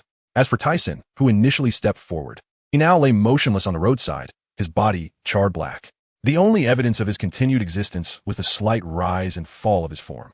The mage's level 24 skill, Firewall, produced an intensity of heat so extreme that all creatures subjected to its fury would suffer damage 2 to 3 times greater than usual. The spell's area of effect measured 2 by 2. With the advancement of training levels, the duration of the Firewall's burn would also extend. At its maximum level, the Firewall encompassed an impressive 8 meters. Edward's warning came just in time. Yet Zhang Heyang's spell was a formidable force capable of overwhelming even Dumbledore himself. Despite Tyson's immediate attempt to evade by sidestepping, the flames of the Firewall still scorched half of his body. It was only then that Zhang Heyang's figure reemerged, his face like frost, coldly surveying the 21 aurors before him. In a hollow voice, he uttered, "Ah, America truly is a hospitable nation." Although his words lacked crudeness or a loud roar, the suppressed fury in Zhang Heyang's tone was palpable to all. "Umph, you British should grasp the situation," Anderson scoffed, his eyes brimming with disdain. "The 20 elite aurors of the ministry have encircled you. Surrender is your only chance for survival. Of course, even if you do surrender, I won't allow you an easy time." With a chilling tone, Anderson declared, "If what was said earlier could be considered slander, your violent resistance against the law has now been firmly established. Evading capture, inflicting harm, and threatening and enforcing auror. Prepare to rot in prison until your last breath. Perhaps I could petition for the death penalty. That might offer you a swifter end, don't you think?" As he concluded, a cruel smile danced in Anderson's gaze as he regarded Zhang Heyang. "Oh, is that so?" Zhang Heyang's eyes brimmed with murderous intent. Simply because Dumbledore's presence had allowed Britain to dominate America, this Anderson intended to indiscriminately slay British citizens in retaliation? "I misspoke earlier. It is not you who will perish. To beg for mercy now is rather too late. I assent it." Anderson laughed heartily. "However, if you kneel and lick my boots, I might consider filing a report to reduce your sentence. What do you say? A rather pleasant offer, wouldn't you agree? No, no, no, I mean, it is you who must die. Before Zhang Heyang's words could fully evaporate into the air, he appeared to split into three figures before the aurors. In a curious twist, Hermione's Chinese voice actor happened to be the same as that of Tian Ming, the protagonist from Qin Shi Mingyu. How serendipitous. I hope everyone can take the time to check out my other work, Qin Dynasty's Great Trickster. Thank you all for your support. Though updates might occasionally be slow, I assure you I will not abandon the story. My integrity guarantees it, so rest easy. Chapter 13, Annihilation of American Aurors. What sort of magic is this? Edward's cold sweat poured forth. As a seasoned auror, he was well-versed in every combat spell typically taught in school, even the ancient and powerful offensive spells, due to his unique line of work. Yet, he had never encountered this particular magic before. Do not presume that even the most ancient and enigmatic tomes within a library contain records of such sorcery. For no magic has ever been known to bifurcate a person into three flawless replicas. Even Dumbledore would be incapable of discerning the truth, necessitating the use of an extensive anti-magic field to unravel this illusion. A level 45 mage employs the arcane skill Mirror Image, conjuring three reflections to unleash spell attacks upon adversaries for a duration of 40 seconds. Regrettably, sir, the charges have escalated. You shall be sentenced to life imprisonment.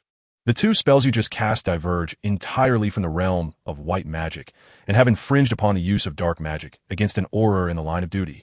Edward, visibly anxious, brandished his wand menacingly at the three reflections, while the firewall could be construed as a mere display of fiery transformation. The mirror images bore no discernible traces of white magic. Why waste words? I have long recognized that these backward British wizards could not possibly wield such formidable powers. They remain ensnared by their delusions of grandeur, clinging to a bygone era of superiority. Today's Britain is either a pitiful coward or a congregation of despicable dark wizards. Anderson roared, shattered to dust. Boom! At least 10 or more aurors followed Anderson's lead, simultaneously unleashing their offensive spells, which triggered a cataclysmic explosion before them. The street before the aurors was instantly vacated, and what once compelled even Dumbledore to summon grand spells now appeared as a farcical joke in light of their numerical superiority. Wait a moment, this is outrageous. Anderson muttered a crude expletive, gazing at the barren street before him. He shouted, "We have been deceived by that vile dark wizard. He was never truly here."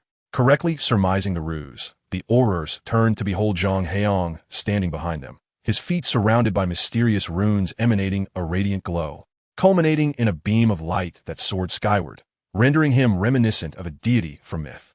The energy rune, a level 45 arcane spell, was placed upon the ground, enhancing spell damage by 50% for 10 seconds, entering a cooldown after 2 uses. Without the amplification of this mysterious rune, Zhang Heyang would not have been able to unleash a magical force so immense that it left even Dumbledore flustered. A master wizard is undeniably formidable. Yet Dumbledore has dominated the magical realm for nearly a century, rumored to be the man closest to divinity, his power unfathomably great. For Zhang Heyang, facing more than 20 top aurors from the American Ministry of Magic posed a challenge no less daunting than confronting Dumbledore himself.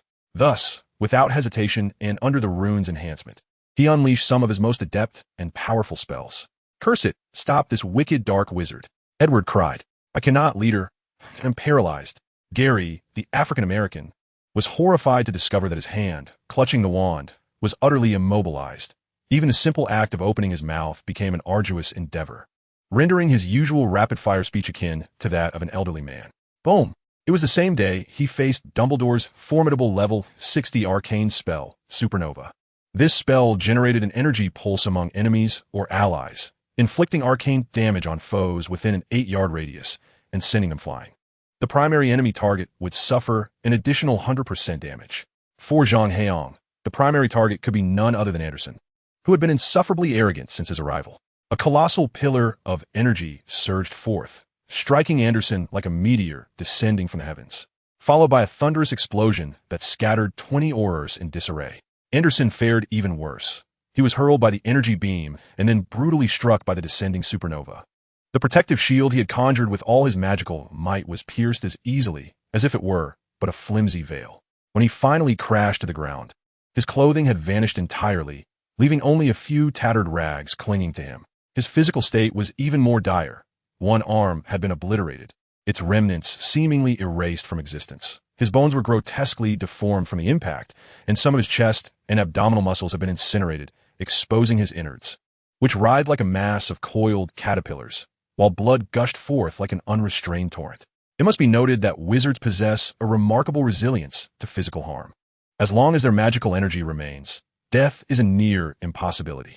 The force of the supernova was distributed among 20 individuals, and even though Anderson was the primary target, a top Auror of the Ministry of Magic would not fall so easily. Not dead yet, Zhang Heyang raised an eyebrow in surprise, striding forward, ready to deliver another blow. In Anderson's current state, a simple fireball spell would suffice to conclude his life. Wait, we can let today's event slide. You can leave now, Edward exclaimed in alarm, struggling to speak. But if you kill a current Auror of the American Ministry of Magic, you will face relentless pursuit from one of the world's greatest powers, a vendetta that will never cease. Think carefully. Threatening me? Zhang Heyang silently chuckled, his cracked lips resembling an abyss of unfathomable terror. Where did this inexplicable pride of the Americans stem from? Even in such dire circumstances, they remained oblivious to the reality, daring to threaten him. Little did he realize that following World War II, America had completely supplanted ancient Britain, emerging as the new global hegemon. The newly ascendant America bore no qualms about delivering a few harsh blows to the elder brother who had long dominated them. Meanwhile, Dumbledore's years of silence led those across the ocean to perceive the British as mere fleeting shadows, perhaps believing that Dumbledore's magical prowess had long since waned during his battle with Grindelwald. In recent decades, the enterprising spirit of America has yielded countless remarkable achievements in the realm of magic, giving rise to numerous formidable individuals. A prime example is the figure of Leonard Sidor, whom Anderson recently mentioned, further fueling the belief among Americans that they have long since surpassed the British. This sentiment reflects a pathological sense of superiority, increasingly marked by discrimination. Thus, Edward perceives that despite his defeat, having the support of the American Ministry of Magic and allowing Zhang Heyang to escape is an immense favor. And he cannot fathom anyone daring to confront the relentless pursuit of the American Ministry. However, this notion is entirely foreign to Zhang Heyang, who views the situation as akin to a game of slaying monsters. In his perspective, the principle of retribution, an eye for an eye, a life for a life, is a matter of course. The recently unleashed forbidden spell by Anderson would have certainly resulted in death or grievous injury had Zhang been an ordinary wizard or even at the Auror level. Caught off guard, since you have chosen to strike at me, I shall ensure your complete demise. It appears you remain oblivious to the gravity of the situation, Mr. Edward. Should you continue your prattle, I shall eliminate you as well. With a cold smirk, Zhang Heyang pressed forward toward Anderson. Just as he conjured a fireball, poised to obliterate Anderson, a dark hand seized his robe. In that instant, his instinct was to unleash a resistance spell. Unlike the wizards in the world of Harry Potter, mages possess frail physiques.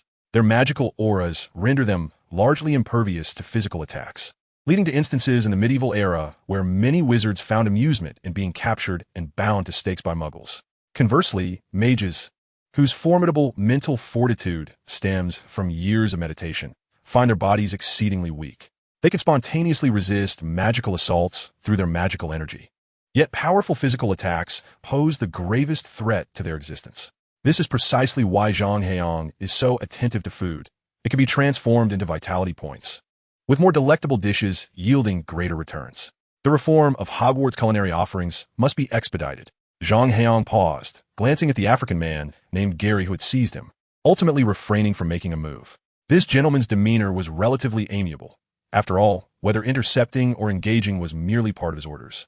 Given that Zhang had indeed transgressed the laws of the American Ministry of Magic, unlike Anderson's domineering attitude, Gary had vocally intervened when Anderson unleashed his lethal curse, rendering Zhang's perception of him rather favorable. Allow me to extend you a courtesy, my young friend from Africa. The camaraderie between our socialist nation and our African brethren is, after all, both natural and pure, is it not? In truth, Zhang Heyang sought to justify himself.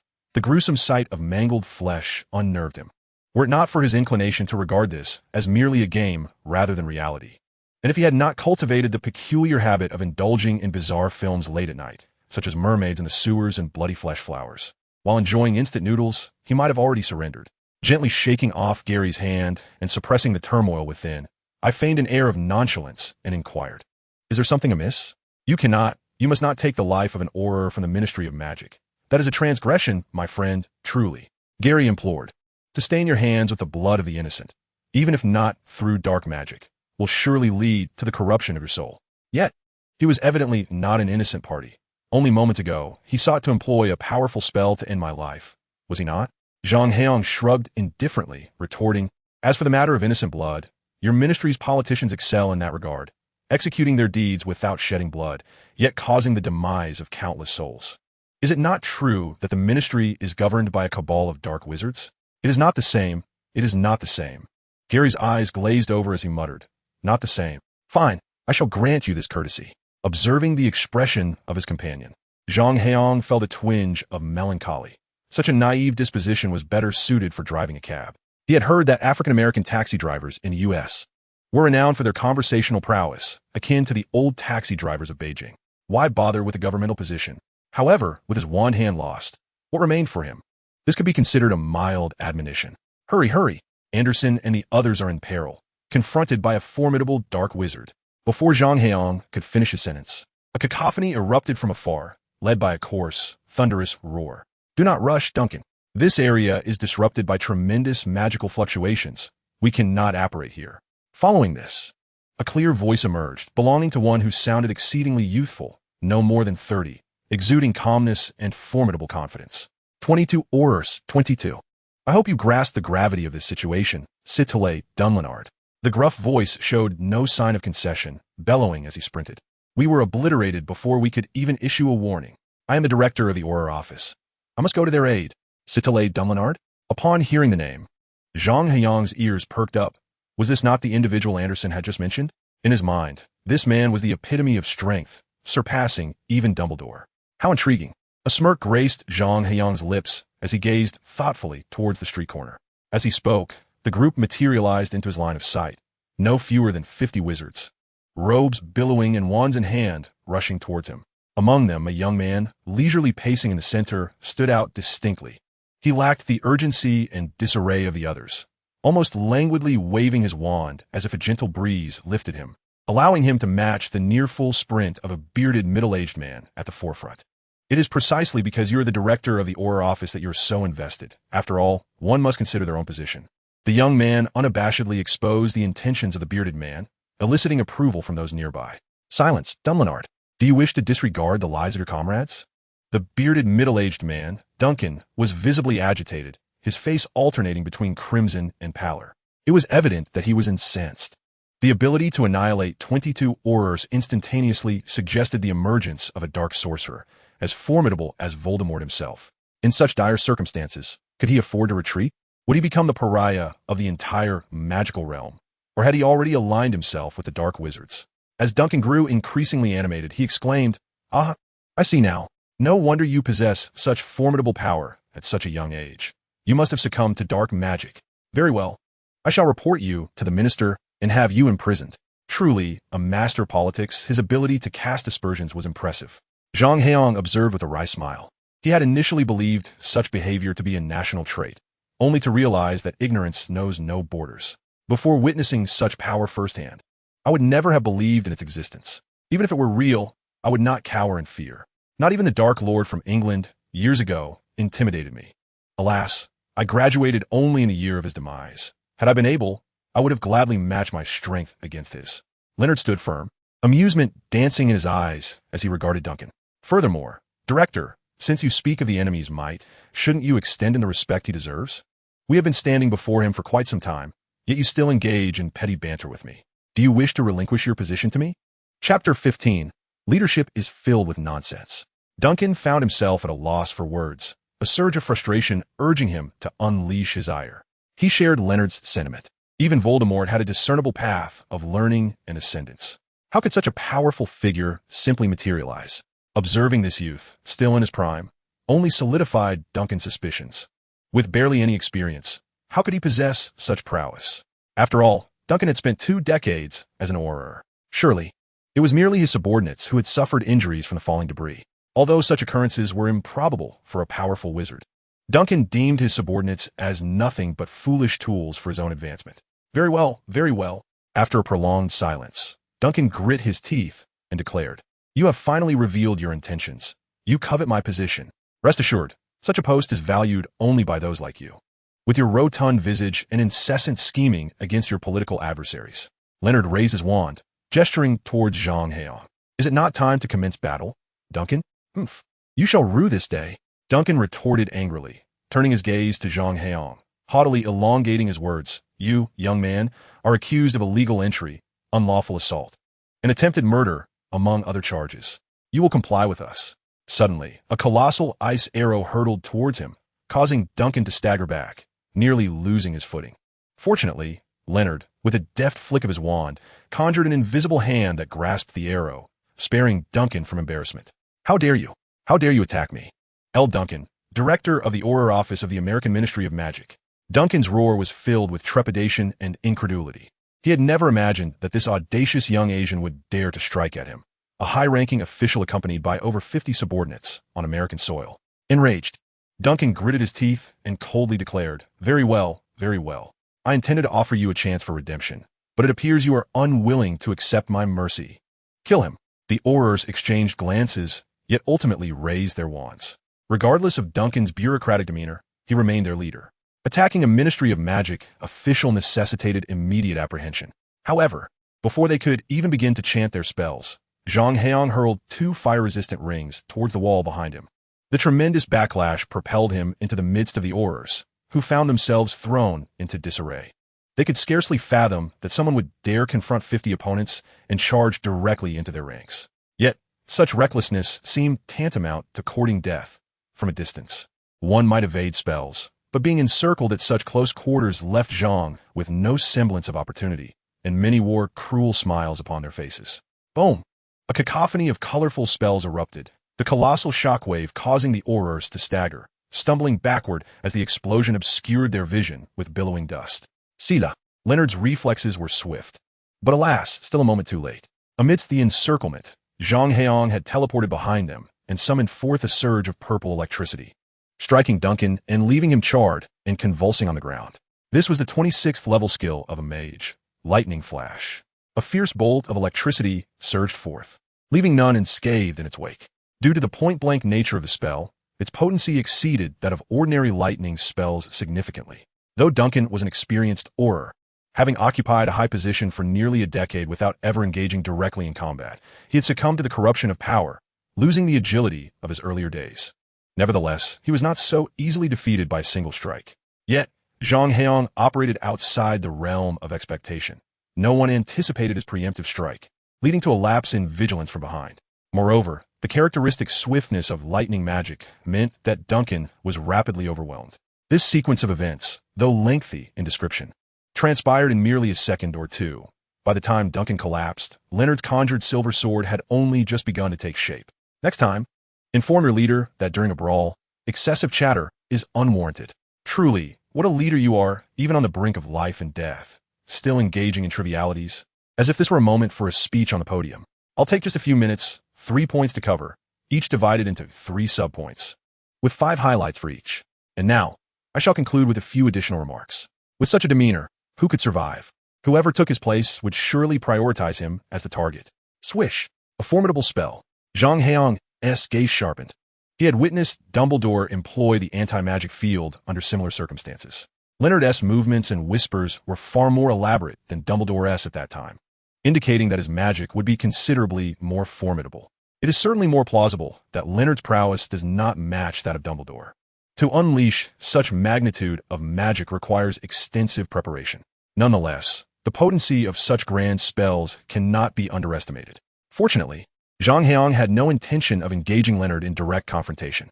Even Voldemort could not vanquish 20 elite Aurors and then take on an additional 50, especially with a presence like Leonard among them. As Leonard moved, a singular point of light materialized before him, which soon multiplied into 2, then 3, 4, culminating in a brilliant white radiance enveloping the entire block, cascading towards Zhang Heyang. A flock of birds erupted forth, with a resounding crack. Akin to the discharge of a firearm, a swarm of small birds hurtled toward Leonard's face like bullets.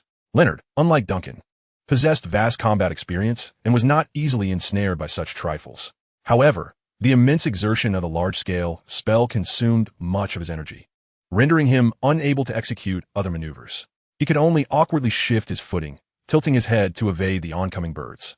In that moment of relaxation, Zhang Heyang had already vanished. Leonard still had the presence of mind to cast a forgetting charm upon the paralyzed bird gates standing nearby. Farewell. Chapter 16. Acquiring Zongnanhai. With a splash of cool water conjured by a wand, Duncan awoke in a daze, bewildered by his surroundings. Upon learning of the recent events, he erupted in rage.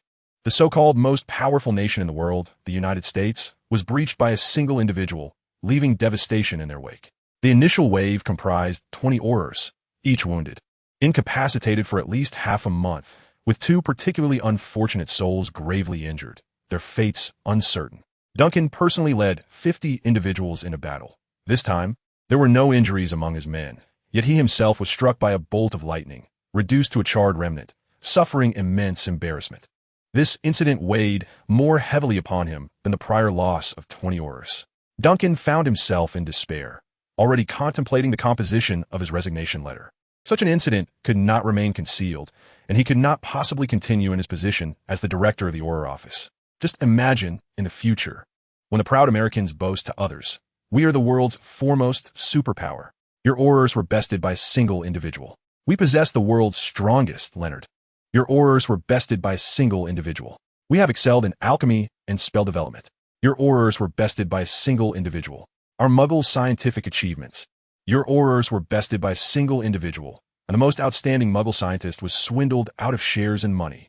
Duncan felt suffocated at the thought of this scenario.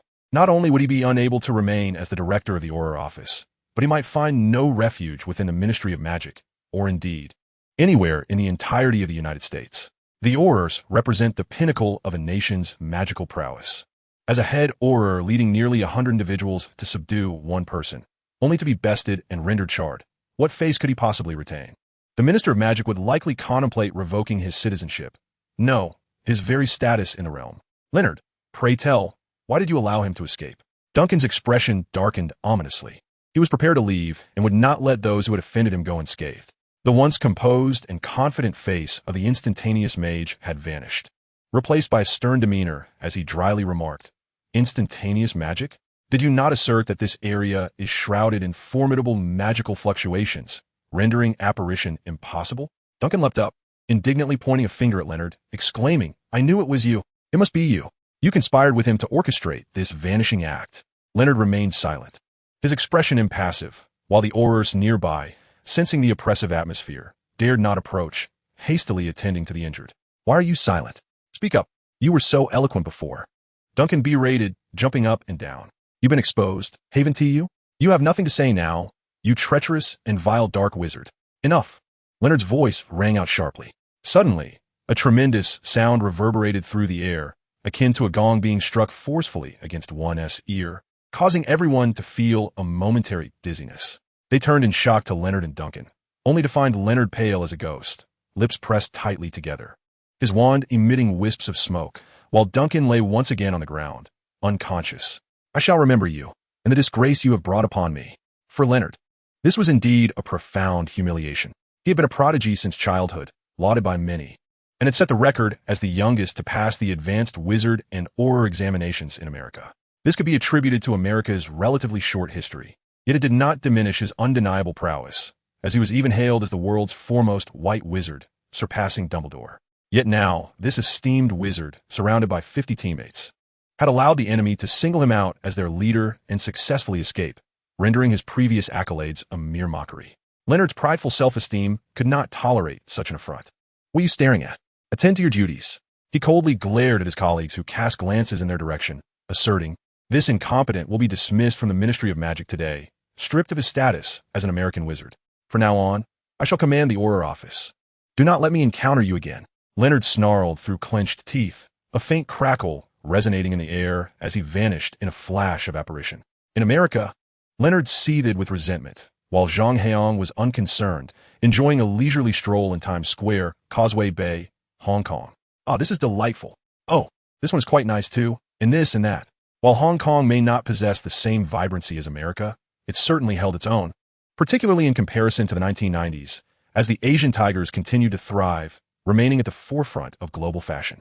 Though this Hong Kong differed significantly from the true Hong Kong of China, it nevertheless felt closer to Zhang Heyang's idealized vision of China, lifting his spirits immensely. Yes, yes. Pack these up for me. By the way, do you happen to sell diamond rings by the pound? In his hand, Zhang Heyang brandished $5 million, exuding the demeanor of a newly affluent individual, as if he aimed to monopolize the entire street. 5 million, what a staggering sum. The last time Zhang encountered 5 million was in a past life, when he held a stack of crisp, fragrant banknotes, each adorned with the likeness of a jade emperor, only to see them consumed in flames atop a grave within mere minutes. One can only imagine the exhilaration coursing through this rustic fellow. Were it not for the absence of China, he might very well attempt to purchase Zongnanhai itself. The most expensive section of Zongnanhai was priced at a mere 1,000 yuan per unit. Now that he possessed wealth, he could indulge in fine tobacco and stroll through the capital. The shop assistant's smile froze as she scrutinized Zhang, questioning whether he had come merely to disrupt. Had he not just spent over 100,000, she might have already summoned security.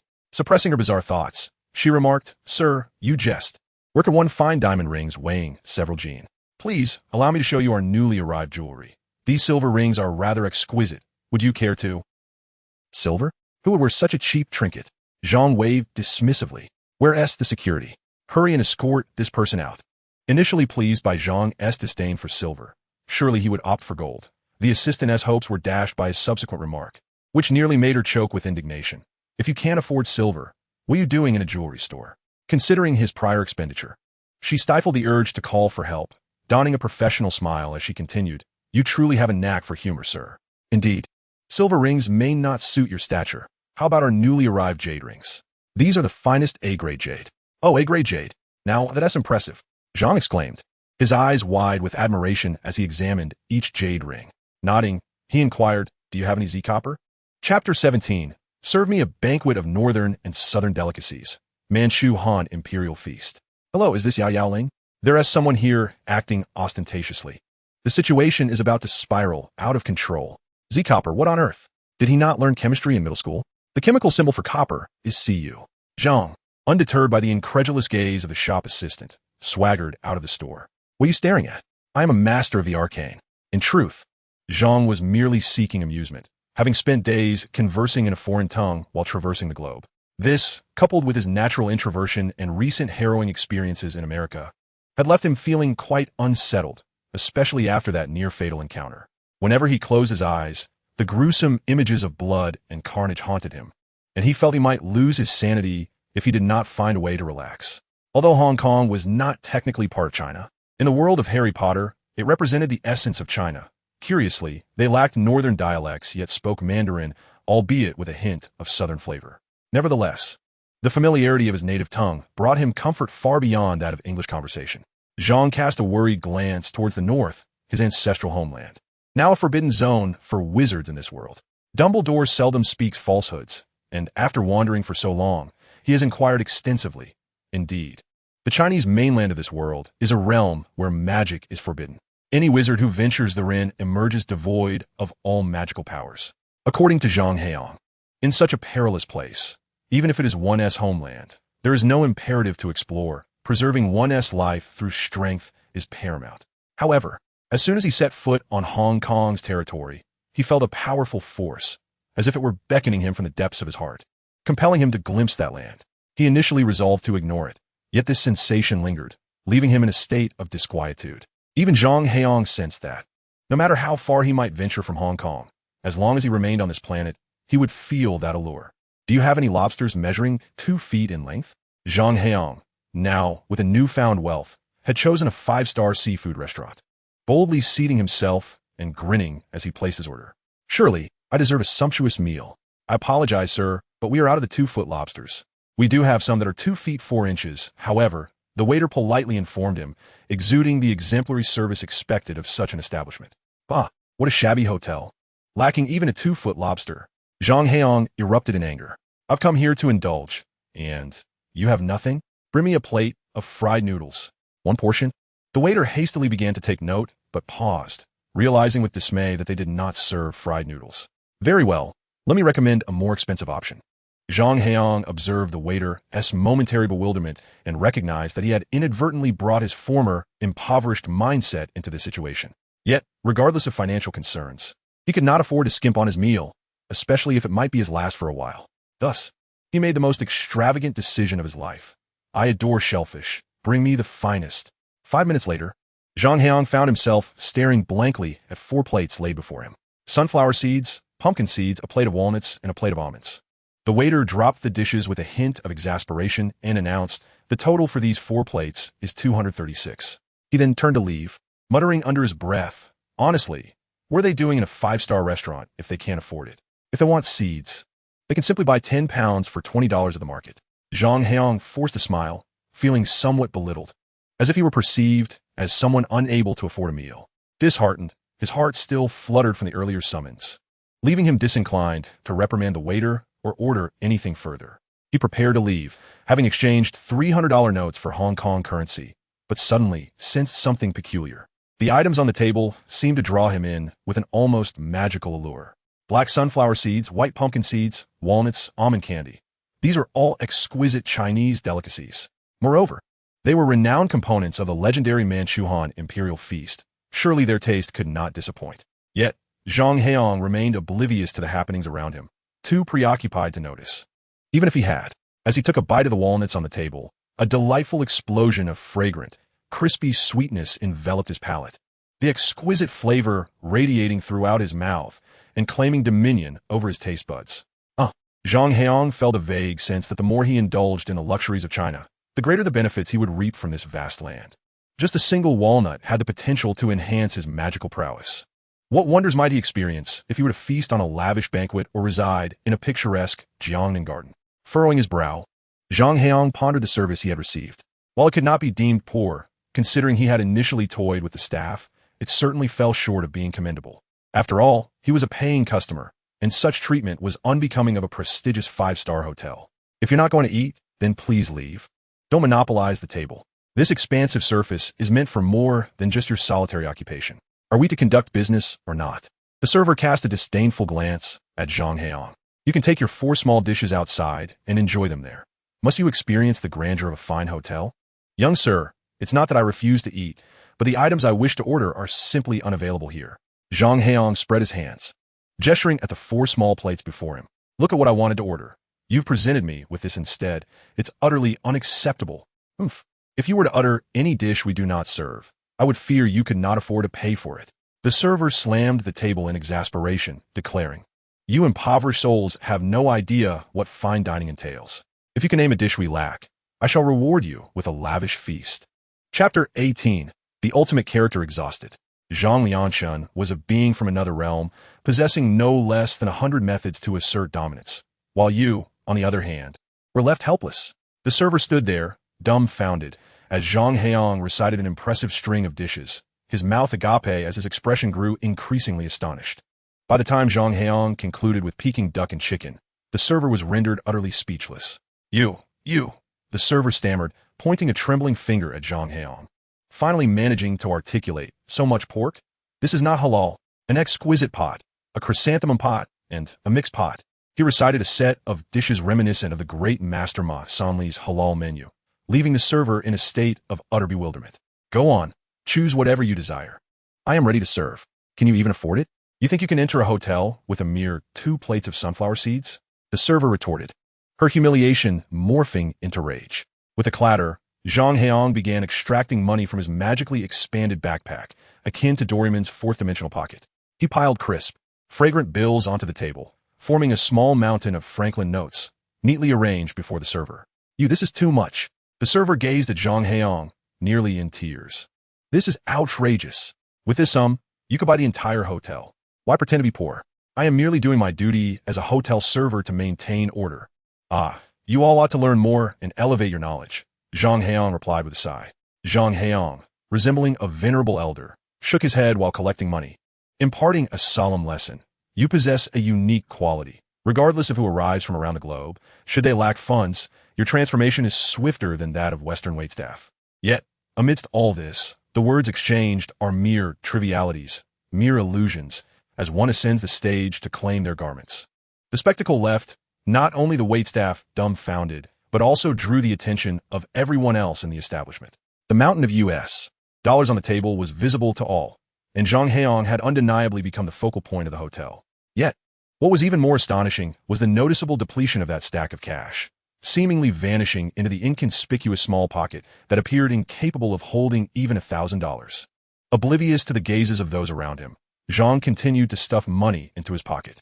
The act of extracting money was but a display of wealth, a fleeting enjoyment of the sensation of slapping faces with currency. He had no intention of spending all that money here. Moreover, regarding the dishes he mentioned, even if he desired to spend, he would find it impossible. If you inquire about a dish, I might simply respond, no comment. Yet, should you express discontent and criticize me, what can I do about your dissatisfaction? My point is not about specifying or withholding. It is that if I order something and you lack it, when you finally possess it, my dollars will speak for me. Do you understand? Understanding dawned upon them, and the waitstaff bowed repeatedly, apologizing profusely. This gentleman's temperament was undeniably peculiar, and failure to apologize might lead to unforeseen consequences. Who knew what methods he might employ to exact his vengeance? He could, for instance, summon the likes of Hongxing, Dongxing, or Sanlian to bind him in concrete and cast him into the deep sea, a fate most unfortunate. Ah, young man, to recognize one's mistakes and amend them is the hallmark of a good comrade. Upon finishing his transaction, Zhang Heyang patted the shoulder of the waitstaff with satisfaction and, astonishingly, vanished into thin air. Goodness, is there a ghost? What ghost? This is the great fox spirit, descending to enlighten the masses. Do you comprehend? Quickly, kneel and pay your respects. The sudden disappearance of Zhang Heyang sent a wave of terror throughout the hotel, prompting a multitude to drop to their knees, murmuring prayers to the fox spirit for blessings such as the birth of sons. In an instant, this five-star international financial hub transformed into a gathering place for superstitions. Meanwhile, the waitstaff, pale with fear, collapsed to the ground. He now wished that the formidable figure had been a member of Hongxing. At least that would be a mortal danger. But what was this? This was not merely society. It was far more ruthless, where a single misstep could lead to blood curses, condemning generations to an unending cycle of suffering. In the 1990s, strict family planning measures were enforced. Each family was permitted only one child, and exceeding this limit was a violation of fundamental national policy. No one could defy this decree. Observing the collapsed waitstaff, the onlookers regarded him with sympathetic glances, but refrained from intervening. Who would dare cross the fox spirit? Many began to instruct their children and daughters-in-law, saying, "Did you see that? Do not look down on others, or you shall face dire consequences." Zhang Heyang, unperturbed by the astonished reactions of these ordinary people, perceived it as merely a jest. However, with each dish name uttered, his mind grew clearer, and he understood that this journey to the mainland was imperative. With a resolute determination, Zhang Heyang decided to venture forth, instantly teleporting from the hotel to the vast expanse of mainland China, specifically to the cradle of Chinese civilization, the Yellow River Basin in Hunan. In the realm of Harry Potter, the mainland is a domain devoid of magic, where no one can apparate. However, Zhang did not employ apparition. Rather, he utilized the advanced level 19 mage skill of teleportation. By harnessing formidable magical energy to disrupt the fabric of space, he achieved random corporeal transportation. This extraordinary spell, long forgotten since ancient times, poses the risk of entrapment in a loop of ceaseless repetition if used excessively, which is why Zhang typically refrained from its use. Although the likelihood of mishaps diminishes with increased levels, a single misstep could lead to irreparable consequences, thereby making the safer option of apparition preferable. Teleportation, distinct from traditional magical transformation, merely manipulates space to facilitate transport. This ability allowed Zhang to gracefully retreat from a chaotic environment in the United States, where the magical energies were so tumultuous that apparition was rendered impossible, enabling him to directly materialize on the magic-restricted mainland of China. As his feet touched the ground, an unusual sensation enveloped him, a warm, almost melting feeling under the sun. Alarm surged within Zhang. This was a clear manifestation of dissipating magical energy. Upon inspecting his status panel, he confirmed his fears. The limit of his magical reserves was gradually declining. At this rate, even as a fully leveled mage, he would be rendered a mere muggle within half a day. A cold sweat broke out across his body. Chapter 19. The Out-of-Body Experience? Dear Heyang, your penchant for frivolous jesting leaves much to be desired. You know, I'm of an age where shocks are less easily borne. Came the cheerful voice of Dumbledore through the receiver, his tone light and jovial. I'm currently enjoying roast meat and beer on the streets of Germany. I must admit, after a century, I have yet to discover a better locale for beer than Germany. Silence, Dumbledore. Extricate yourself from your absurd antics. Zhang shouted vehemently into the device. Heyang, sometimes I truly feel you lack the exuberance of youth. You seem to find less joy in life than this old man, Dumbledore replied, seemingly shaking his head. The clinking of some trinket echoing in the background. Before long, the ambient noise from the receiver diminished, indicating that Dumbledore had moved to a quieter location. His speech becoming clearer, likely having swallowed his food. Jean could almost envision Dumbledore wiping his greasy hands on his beard. Ao hict, Heyang, du procede, Dumbledore encouraged. Listen, Dumbledore. I am currently in China, not that minuscule island but the mainland. I feel as though I may be trapped here. You must devise a plan for my escape. Or you may as well seek out your dark arts defense professor and headmaster. Jean exclaimed, exasperation lacing his voice. You mentioned that you were waiting, Heyang. I believe I have previously warned you about the perils of this place. Have I not? Dumbledore's voice was suddenly imbued with doubt, astonishment, anger, and even a hint of horror. You truly went there? Indeed, I did. If you continue to prattle, my magical powers may very well be depleted. If circumstances permitted, Zhang Heyang would have relished the opportunity to unleash a couple of arcane, novice spells upon the old man. At such a critical moment, why inquire about the reasons? Well, it is no wonder you chose not to contact me through magical means. I suppose it is fortunate that I, as an old man, have a penchant for wandering in the Muggle world. Dumbledore found himself at a loss. Even Voldemort dared not enter such a place, rendering him incapable of rescuing anyone from within. Listen, can you ascertain your location? I should be situated slightly east of the central region of this land.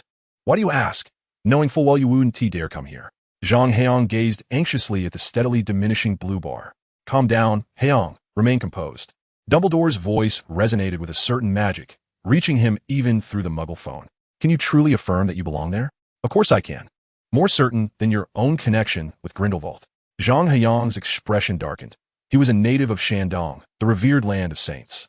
If he were not to be considered Chinese, then who would? Listen, although I am unaware of why you assert your identity as one of them despite never having been there. Dumbledore refrained from questioning Zhang Heyang about his knowledge of the unspoken feelings between him and Grindelwald, and continued steadily, if you are certain, then open your mind and feel it. You are a child of this land. No mother would ever wish harm upon her child. Open your heart. Once again, Zhang Heyang pressed his forehead in anguish, weary of Dumbledore's idealistic theories about love conquering all. Is there truly no other way? I will use apparition to Hong Kong and prepare to bring you out. Dumbledore's voice now bore a touch of levity. Special arrangements, my child. But do not utter a word. Transnational apparition without contacting the local Ministry of Magic would be deemed an act of aggression. No wonder those Americans are so unfriendly towards me, Zhang Heyang muttered, shouting into the inexplicably connected phone. I understand. Farewell. Such a troublesome little rascal. Dumbledore shook his head, his wand tracing several characters in the air, which then ignited before gradually fading into tranquility. Come, folks. I have heard that your kind originated from that wondrous continent. Let us journey to your homeland. With a melodious cry, the air beside Dumbledore suddenly ignited, and a magnificent scarlet bird materialized beside him. Its feathers were resplendent, and its long tail trailed a cascade of sparks through the air. The beautiful, large eyes blinked at Dumbledore before a flash of fire enveloped the phoenix, causing it to vanish, along with the tall old man who had just stood there. Zhang Heyang's gaze suddenly brightened. The stirring sensation within him, summoned by an unseen force, not only persisted, but intensified. Why not wholly surrender to this pulse of emotion? With resolve, he dismissed the character attribute panel, disregarding the depletion of his magical power, and prostrated himself upon the earth, intimately connecting with this ancient and mysterious land, keenly attuned to its energy. Had it been Voldemort, or even Dumbledore, they would not have acted with such decisiveness. Their strength was the fruit of arduous training, each step taken with trepidation, each advancement a struggle. They could hardly afford to disregard the waning magic. Dumbledore's words further solidified Zhang Heyang's conviction. Could a mother truly harm her child? Even if harm were to occur, so be it. He would rather perish upon this vast and sacred soil, a land that has birthed countless heroes and miracles. As Zhang Heyang lay on the ground, he listened intently, perceiving the very pulse of the earth. Vivid scenes from history flowed before his eyes. The Yellow Emperor battling Qi Yu, the first Emperor of Qin unifying the realms, the dynasties of Tang, Song, Yuan, Ming, and Qing. With each reflection, his heart grew clearer, and his connection to the land deepened. Gradually, his heartbeat quickened, culminating in a cataclysmic eruption, as if his soul soared to the heavens.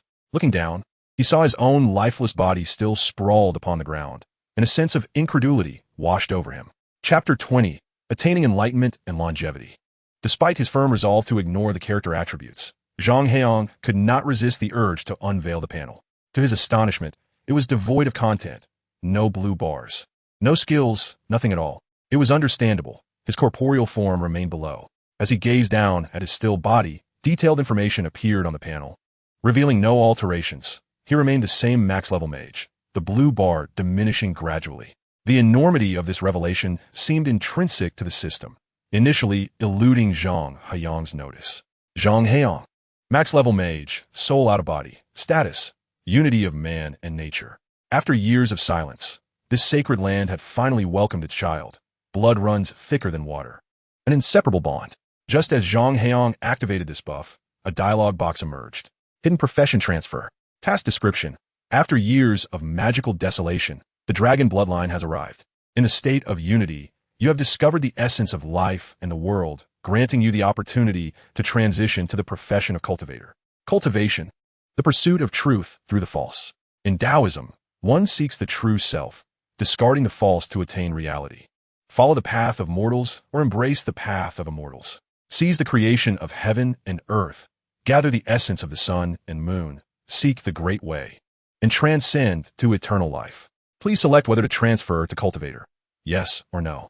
Zhang Heyang decisively chose yes. Without hesitation, he affirmed his choice. Let's not even mention the fate of becoming an ordinary person, obliterated to dust if one does not change their vocation. Even in the absence of any issues, the opportunity for eternal life arises. Do you desire it or not? Dumbledore, a formidable figure, is regarded as the greatest white wizard of modern times. Having lived for over a century, yet he still succumbed to death. Voldemort, the most powerful dark wizard of contemporary times, instills fear across the magical realm. His name scarcely uttered, such illustrious beings reduced to mere shadows of existence, all for the sake of mere survival. The path of cultivation, in stark contrast to the soul devices, is akin to the difference between heaven and earth. Soul devices pale in comparison to the grandeur of ascension, resembling mere toys. Is dark magic potent? Is the Elder Wand formidable? Very well, if I cannot best you, I shall retreat to the mainland of China for a few centuries. When I emerge, you shall find yourself entombed, and I will pay my respects at your graves. Voldemort, are you truly so powerful? Strike me if you dare. Cast your Avada Kedavra. I shall stand upon your grave and relieve myself upon your tombstone. With myriad spells and infinite powers, I pose but one question. Can one attain immortality? At the moment Zhang Heyang pressed yes, he felt an enigmatic force enveloping him, and his soul, previously detached, returned to its rightful place. Upon accessing his character panel, he beheld Zhang Heyang, cultivator, soul realm, with a combat power increase of 1,000 in the mainland of China, a 10-fold increase in cultivation speed, and a staggering 10,100-fold boost in cultivation speed due to dragon veins and auspicious locations. The stages of cultivation are Qi refinement, foundation establishment, golden core, nascent soul, soul realm, void traversing, tribulation crossing, and great ascension. Astounding! Zhang Heyang exclaimed with joy, promptly settling into a meditative posture. Although uncertain of the methods of cultivation, he instinctively followed the stirring sensation within his heart. Indeed, as he immersed himself in this euphoric feeling, he observed the blue bar's limit gradually expanding, and various attributes began to increase steadily. This warmth was not a dispersal of energy, but rather a surge in strength. Perhaps this is what they refer to as spiritual energy. Yet, Zhang Heyang also sensed an immense burden upon his heart. The richness of spiritual energy in this uncharted territory was overwhelming. He estimated that through relentless cultivation, he could endure at most 10 days before reaching his limit. Beyond that, he risked being overwhelmed and perishing. Even without active cultivation, the intangible spiritual energy incessantly infiltrated his body, and, at his current realm, he could barely withstand 2 months. Thus, it became evident that Zhang Heyang could not remain in the mainland of China for more than 2 months. Should other cultivators from the realm of cultivation learn of his predicament, countless ancient beings would undoubtedly seek to eliminate him. We fight violently for a single location rich in spiritual energy, and even a few spiritual stones can incite fierce bidding wars at auctions. all due to the excess consumption of energy by cultivators. Yet here you are, cradling an expansive, untouched continent, lamenting the abundance of spiritual energy? Such a wasteful trinket deserves to perish 100 times over. Unfortunately, in this world, there exists but one cultivator, Zhang Heyang, and no one can undertake the heavenly mandate to eliminate him. Thus, he is left to voice his grievances. Hello, old dang, yes, it's me. You know, I'm at that place. Just wait for me in Causeway Bay. I'll use my shadow shift to get there. How long? About a month. Zhang Heyang conversed with Dumbledore over the phone. It was unavoidable. This place was magically sealed. Even the mainstream magical owls could not penetrate, so he resorted to mobile communication. What exacerbated Zhang Heyang's frustration was that while he could utilize instantaneous movement to enter, as it relied on magical energy to breach the spatial barrier, departing was another matter entirely. Although, in essence, the mage skill of instantaneous movement was not a magical teleportation, it ultimately depended on magical energy to initiate. Regrettably, this land only welcomed Taoist arts, magic, that could perish for all he cared. Zhang Heyang had no choice but to run from Hunan all the way to Hong Kong. And this was under the condition that he could harness his celestial essence, which was essentially his previous magical energy boost. Otherwise, a month's time would not suffice. And even half a year might not be enough. Present-day China was a vast expanse of untouched, primordial terrain. Professor Zhang, are you certain you're all right? Dumbledore's face darkened, resembling the bottom of a pot, his half-moon spectacles glimmering with uncertainty. Am I being toyed with? It seemed that I need not worry about losing a professor of defense against the dark arts before the new appointment. I completely empathize with you, headmaster. Zhang Heyang remained unfazed. Can you truly let him escape? What if something goes awry? However, he believed suddenly. Zhang Heyang gasped in pain, causing Dumbledore to tense up immediately. He was not one to be envious of talent. This exceptionally gifted young man would be a treasure for the entire magical realm. In his old age, he pondered whether Voldemort would ultimately be vanquished by him. The future magical world might indeed rely on him. What happened, Professor Zhang? Is there danger? No, nothing at all. Zhang Heyang struggled to swallow, gazing at the glimmering object that had tripped him, suddenly feeling it prudent to keep Dumbledore at a distance. Otherwise, should he share his treasure, would it be a division or sole possession? Chapter 21. Finding innate spiritual treasures along the way. Lying on the ground, half revealed, was a long sword emanating a mysterious purple glow. Zhang Heyang placed his hand upon its hilt, experiencing a chilling sensation akin to water flowing through his fingers. With a gentle exertion, he drew the sword forth. It was remarkably sharp, slicing through the hard rock beneath without any resistance. He raised the sword to the sunlight, admiring it closely. It was an extraordinary feeling, more wondrous than the union of heaven and man, as if he had transformed into the sword itself. An exhilarating sensation leaping within his heart, a celebration of freedom. The blade was etched with golden runes, captivating Zhang Heyang's gaze, drawing him into its depths, making it difficult to look away. He stared at the sword, sensing a faint whisper emanating from it, as if it knew that a destined individual had finally arrived to claim it. Perhaps this was merely his illusion, or perhaps it was not. Zhang Heyang shuddered, emitting a peculiar sound reminiscent of a nocturnal creature, perhaps an owl or a bat startled in the dead of night, akin to a vampire encountering sunlight. He hastily set down the sword, and the strange sensation dissipated. Yet upon grasping the sword once more, the profound connection surged within his heart. He discerned that this blade was not wrought by human hands, but was a singular entity, composed of an unknown metal, naturally fashioned into the form of a longsword. It could only be deemed a divine gift, perhaps a primordial treasure from Chinese mythology, an artifact reserved for those transcended beings, not for a mere cultivator like him. But who could blame him for his fortune in this uncharted land? The wonders of this world were abundant. With a sense of fulfillment, Zhang Heyang lifted the sword, his vital energy coursing through his hands, and, astonishingly, the sword could be drawn into his being, establishing a faint yet palpable connection that persisted even when he set the sword down. Since it could respond to his vital energy and be seamlessly absorbed, could it also?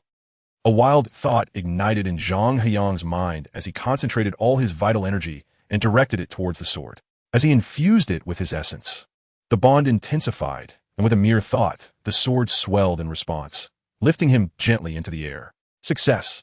Zhang Heyang was exhilarated beyond measure.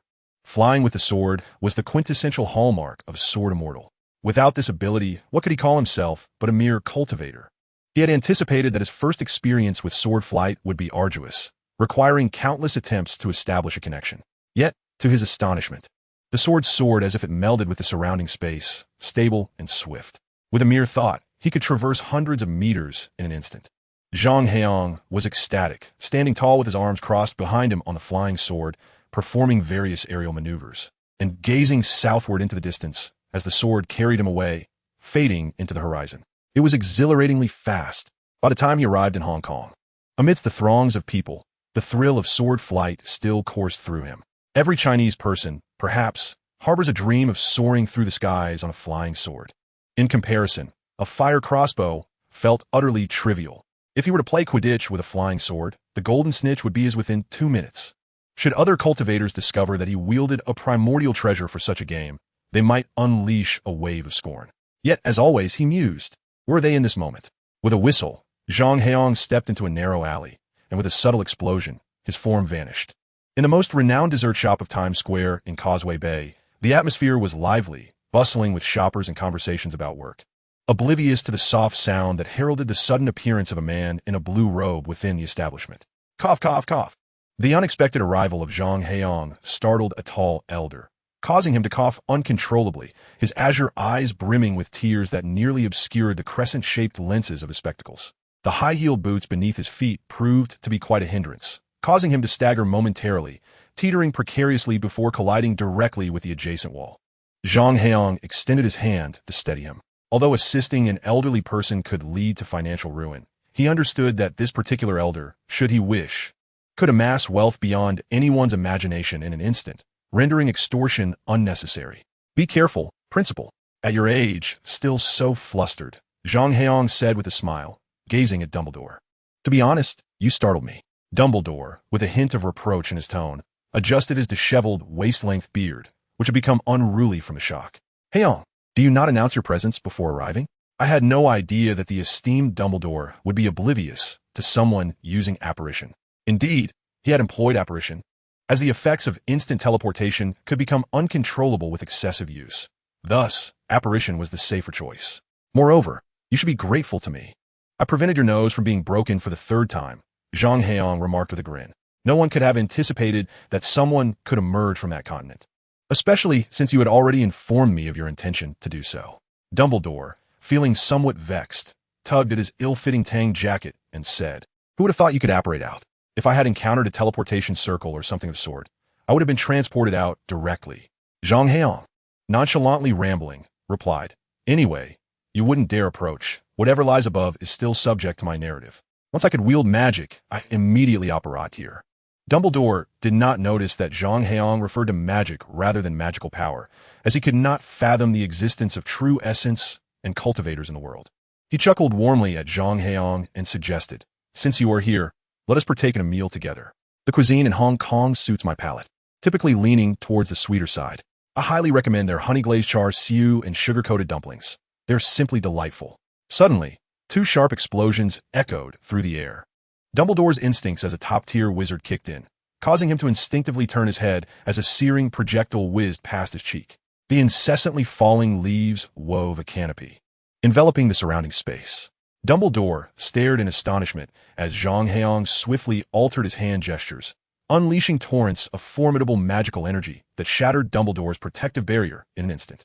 Chapter 22, Peril in the Skies. That was a land untouched by human presence, abundant in resources, rich in spiritual energy, capable of overwhelming individuals. A mere brick that tripped you on the road or a broken sword found beneath a tree could potentially be a congenital spiritual treasure. Given the dire circumstances, Zhang Heyang believed it would be an affront to his title as the King of Rags not to seize the opportunity. Imagining in the future, when queried about his occupation in the magical realm, he would humbly and bashfully respond, "Oh, I merely collect discarded items," before casually producing one congenital spiritual treasure after another from his bag to astound others. Such a sensation would be utterly exhilarating. He stood with his hands clasped behind his back, facing the wind atop his sword, the fierce gusts causing his robe to billow dramatically, while the hands at his rear trembled slightly, a mix of exhilaration and exertion. The recent confrontation with Dumbledore filled him with a sense of gratification. Although his magical capacity had diminished, his actual prowess had notably improved. Achieving a unity of body and spirit allowed him to instantaneously alter his spellcasting and offensive techniques. Just moments ago, his flames poured forth like a cascading river, while his water-based magic could solidify into a shield as formidable as a wall of earth.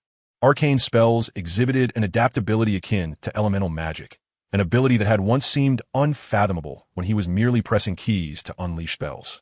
Simultaneously, he recognized that Dumbledore's strength was far beyond his initial assumptions. Having perused the magical texts of this world, Zhang Heyang understood that there exists a limit to human magical growth. Beyond a certain point, it plateaus, constrained by the nature of humanity. In contrast, some exceptionally endowed magical beings possess a far greater reservoir of power. He genuinely believed that Dumbledore had been holding back. The magical energy he had wielded during their skirmish was evidently far superior to that of the most powerful humans. Beyond mere magical force, on a psychological level, Dumbledore seemed to inhabit an entirely different realm compared to himself and ordinary mortals. Conversely, the foremost figure of strength in America, Leonard St. John, appeared to be closer to his own level of capability. This led Zhang Heyang to speculate that the pinnacle of human potential is akin to the nascent soul stage. Regardless of the path taken, those who practice magic ultimately reach a similar zenith, comparable to the likes of Snape, Sirius, and Professor McGonagall. This represents the zenith achievable by humanity, hence the rarity of individuals transcending this threshold within the magical realm. To ascend further, one must, like him, achieve a form of spiritual emergence or transformation.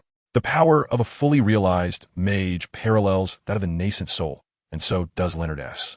He was the only individual in America to have transcended human limits in recent years, embarking upon the elevation of his soul and mental faculties. This extraordinary feat led the unworldly Americans to regard him as the strongest in the world, having truly surpassed the pinnacle of human achievement. Dumbledore, on the other hand, had encountered the Deathly Hallows. As the master of the Elder Wand, his boundless magical energy shattered the confines of human strength from the moment he assumed this identity. His innate talents and studies on death further elevated his mental acuity. The concept of boundless love epitomized his spiritual comprehension. He steadfastly traversed this path, gradually advancing toward a pinnacle perceived by others as utterly inconceivable. Voldemort's magical prowess exceeded human limitations due to his body's transformation through dark magic, which brought him closer to a magical being, thereby augmenting his magical capacity. His soul, fragmented 7 times, rendered him immortal, serving as the foundation for his mental superiority over ordinary individuals. Voldemort's fear of Dumbledore stemmed precisely from the fact that, without the Elder Wand, no amount of bodily enhancement could rival the inexhaustible magic of the wand itself. According to Zhang Heyang's conjecture, the prowess of these 2 individuals should be at least equivalent to that of beings in the tribulation phase. Should the practice of magic entail a heavenly tribulation, it is conceivable that they have already transcended it, reaching a level comparable to that of the Great Ascension phase. Such a possibility is not unfounded. It is simply that they have yet to uncover it. After all, the legendary immortal King Arthur, along with his closest companion, the foremost sage of the magical realm, Merlin, ultimately vanished without a trace, perhaps having discovered some means of ascension. As Zhang Heyang pondered this, a sense of unease gripped his heart. Although the unification of man and nature allows for rapid adaptation in combat, it is not without its uncertainties. After all, skills possess cooldown periods. And the magic of this realm is also learned through point-based skills, which similarly entail cooldowns. Can you believe that the cooldown for the Avada Kedavra curse is 7 days? Even the Guardian spell has a cooldown of 3 days. How can one possibly engage in battle under such constraints? Moreover, the Taoist techniques required by cultivators have not been imparted to him, and the prospect of learning in a manner akin to that in the Hogwarts library is unattainable. As this world has never known a cultivator, with no source of learning available, he resolved to innovate. Zhang Heyang gritted his teeth. Could a living man be brought to his knees? After years of immersing himself in fantasy novels, could he truly not devise his own techniques? As he contemplated this, a sudden flash of white hurtled towards him, startling Zhang Heyang into an evasive maneuver, nearly sending him plummeting from the dizzying heights. Goodness! At such an altitude, over 30,000 meters, rivaling that of a fighter jet, a fall from such heights would obliterate him completely. What kind of bird could soar so high? Did they not know that aircraft flight paths are not to be invaded by birds? Glancing at the red dot on the minimap, he noted the name, Elite Boss, Heydonking. The boss introduction read, the Heidonking of Liaodong, the highest and fastest bird in the world, embodying the essence of 10,000 eagles. Legend has it that only one Heidonking emerges from 100,000 divine eagles. The Compendium of Materia Medica notes, the most handsome of the eagles from Liaodong is known as Heidonking. Zhang Heyang's expression turned grim. Although he had never encountered a Heidonking, he knew it was not a large bird, with wingspans of only 2 to 3 meters at most. But the creature before him? Cautiously observing the white figure circling around him, he noted that its wings stretched at least 10 meters wide, its plumage a pristine white, devoid of any blemish. Its claws, resembling yellow jade, gleamed with a crystalline luster, exuding an extraordinary sharpness that even rivaled the flying sword beneath him. Its amber eyes pierced through him with an intensity, while its hooked beak glinted ominously in the sunlight. A wave of trepidation washed over Zhang Heyang. The abundance of spiritual energy here, coupled with the absence of human life, had transformed the animals into formidable beings. This jade-clawed creature was likely an ancient entity, existing for millennia, with no access to magic or Taoist techniques at his disposal. How could he contend with this Heidonking? With a melodious cry echoing across the sky, the Heidonking surged towards Zhang Heyang at a speed nearly imperceptible to the eye. Although its size was formidable, its velocity was even more astonishing. It aimed to strike down this audacious intruder with the ferocity of a thunderbolt. Zhang Heyang was taken aback as a fierce gust of wind rushed towards him. Instinctively, he focused his mind, and a flying sword materialized before him. With a resounding crash, Zhang Heyang's ears were left ringing, as his flying sword clashed with the sharp claws, producing a sound akin to metal striking metal, showering sparks in the air. The sea eagle, feeling the sting, let out a shrill cry and soared away from Zhang Heyang, only to return with renewed fury. Seizing the opportunity, Zhang Heyang employed the same tactic, launching his flying sword once more, positioning it directly in the path of the approaching sea eagle. However, this time the creature exhibited cunning, veering away just as its claws were about to meet the sword.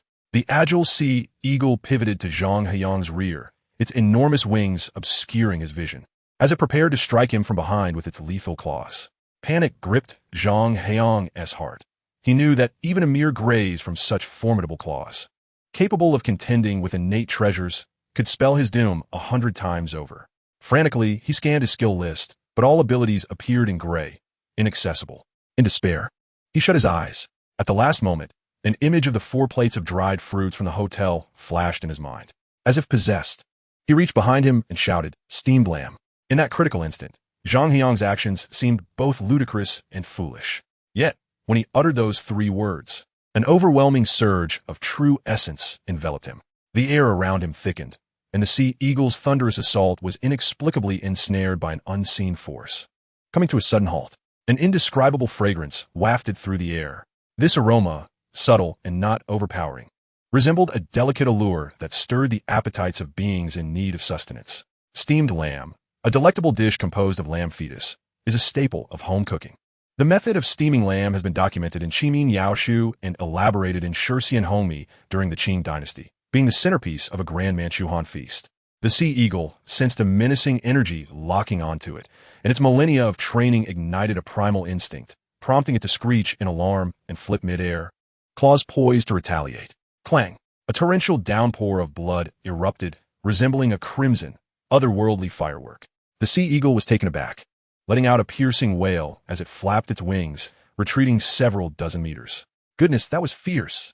Zhang Heyang gasped in astonishment, realizing that the claws, which could contend with innate treasures, had been inexplicably wounded by a mysterious spell or technique. In truth, Zhang Heyang had not employed the method of innate treasures. Otherwise, no mere sea eagle, let alone a true primordial beast, would withstand the onslaught. However, this magical strike was different.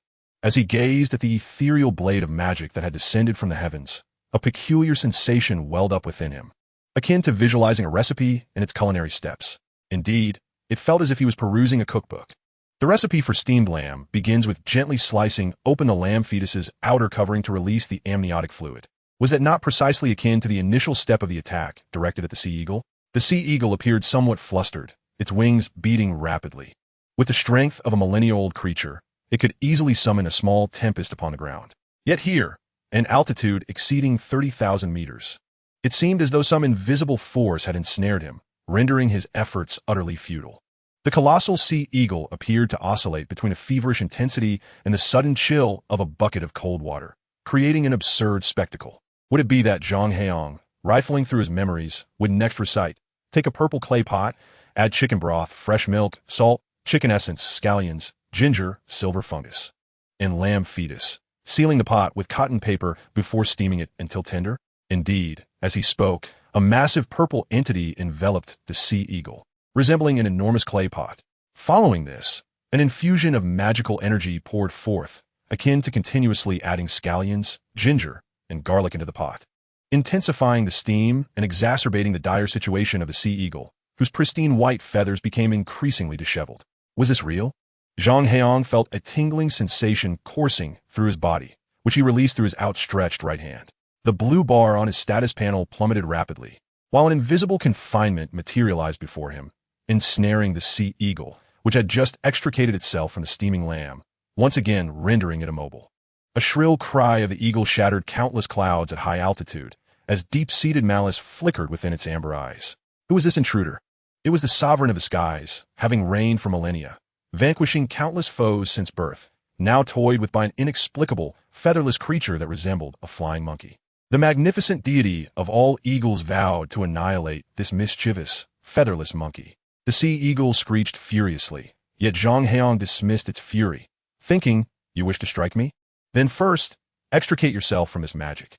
Having completed the steaming of bear paws, he followed the lingering, enigmatic sensation to steam deer tails, roast duck, roast chick, and so forth, as if a child enchanted by novel toys, eager to experiment with everything. Each spell, distinct yet immensely powerful, materialized under his command, eliciting cries of despair from the sea eagle. The initial 3 dishes, while potent, were manageable for the eagle, bolstered by its millennia of cultivation. However, the subsequent 3 were specifically designed for avian creatures. Each one proved increasingly formidable and lethal for the sea eagle. Ultimately, the once mighty creature found itself battered and dispirited, resembling a drenched chicken.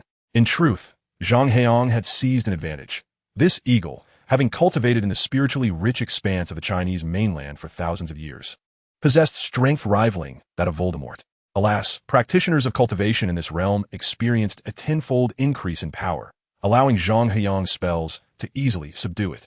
The more he battled, the brighter his eyes shone, as he seemingly uncovered something extraordinary. These culinary incantations he unleashed rivaled the grand spells cast by Dumbledore and Leonard, both in scope and potency. Zhang Heyang played for a while and realized that he could conjure no more than 6 names of dishes: steamed lamb, steamed bear paw, steamed deer tail, roasted flower duck, roasted chick, and roasted gosling. Beyond this, any further incantations yielded no sign of magical flow, indicating that a stronger prowess was required to manifest them. Moreover, this culinary magic was exceedingly taxing. After merely 6 spells, Zhang Heyang's mana reserves were nearly depleted. It was rather inefficient. He gazed at his almost exhausted mana bar and sighed. Fortunately, his words were carried away by the wind at an altitude of 30,000 feet in China, unheard by anyone. Otherwise, it would have attracted the attention of every wizard, including Dumbledore and Voldemort. Such grand magic. Typically, one would need to employ alchemical magical tools and arrays to wield it. Yet he had effortlessly summoned 6 with just a few names. How could Voldemort, who had sacrificed his very nose for power, endure such indignity? Stand back, for I am about to display my prowess, Zhang Heyang announced, gesturing with his hand. A peculiar pink luminescence enveloped him, shimmering enticingly, captivating any creature that beheld it with an irresistible allure. A voice, calm yet authoritative, resonated as if from a celestial being high above. Submit or perish. Chapter 24. The Eagle and the Wand in the Stratosphere. Where the air had grown exceedingly warm, 2 figures soared like lightning, their speed so remarkable that they left behind a colossal sonic boom. Amidst the thunderous sound, these figures did not slow, but rather accelerated, competing in a race. One figure was an immaculate white eagle, magnificent and imposing, spanning over 10 meters in width, regardless of how fast the eagle flew. Another nearly invisible figure floated beside it with unhurried grace, Zhang Heyang, flying with the aid of his sword. Just after he had unleashed 6 grand spells, he suddenly felt the constraints of the spiritual energy from the Chinese mainland loosen, allowing him to utilize conventional magic. Though it lasted but a fleeting moment, Zhang Heyang, having experienced a profound unity with the cosmos, reacted with astonishing speed, managing to tame the transformed eagle. The Light of Temptation, a level 13 mage skill. Harness the power of lightning to commune with the heavens and earth, releasing an alluring glow that influenced the will of beings. A perfect spell for capturing pets during travel. Those familiar with gaming know that it is best to capture creatures when they are at their last breath. Despite the eagle's pride and its millennia of existence, it was awed by Zhang Heyang's formidable power, especially after being struck by 3 spells aimed specifically at avian creatures, rendering it utterly captivated. With the Light of Temptation, it followed Zhang Heyang almost without hesitation. However, even though it had submitted to him, the eagle's inherent pride would not easily yield. Thus, a scene unfolded in the sky with man and bird racing against one another. Yet the eagle soon lamented that no matter how it accelerated, its new master remained effortlessly beside it, appearing as though he had yet to exert himself fully. The magnificent Heydonking has finally succumbed, revealing that its greatest asset lies not in its fighting prowess, but rather in its remarkable flight speed. To Zhang Heyang's astonishment, he was able to keep pace with it with minimal effort, finally making the creature aware of its own limitations. The enormous head affectionately nudged against Zhang Heyang, causing him to stumble slightly, nearly toppling off his flying sword.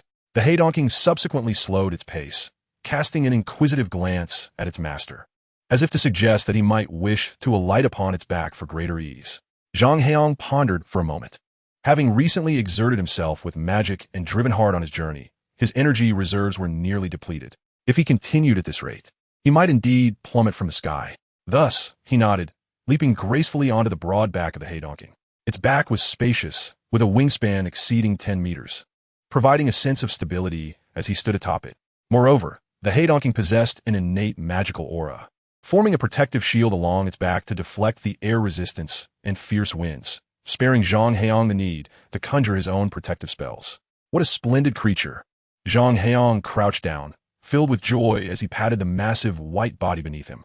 As the poet Li Bai of the Tang dynasty once remarked, with flowing sleeves, like a bird descending from the sea. This magnificent bird beneath him undeniably dominated the skies of the magical realm. Or owls and crows compared to the might of his Heydonking. Even Hedwig from Harry Potter paled in comparison, ultimately falling victim to Voldemort. But his own bird? It could stand toe-to-toe with Voldemort. With the Heydonking's formidable strength and resilience, not even Voldemort nor his entire army of Death Eaters would pose a threat. It could likely emerge unscathed. In contrast, Fawkes, the so-called phoenix nurtured by Dumbledore, seemed trivial. Zhang Heyang had no doubt that if true phoenixes existed in this world, they might easily outclass his Heydonking. Sadly, Dumbledore's phoenix appeared to be merely a diluted subspecies, possessing little more than the ability to heal wounds with tears and the capacity for rebirth through flames. Why venture to Hainan? This had been Zhang Heyang's intention long before he realized that this world lacked any semblance of China. For someone of his Chinese heritage, the most suitable wood for crafting a wand could only be found in China. Among Chinese woods, the esteemed Wangwali, or Hainanese rosewood, is often regarded as the king of woods. It is the most precious of materials, without exception. Zhang Heyang recollected that even scraps from this wood could fetch thousands of yuan, with high-quality pieces commanding tens of thousands, let alone whole logs.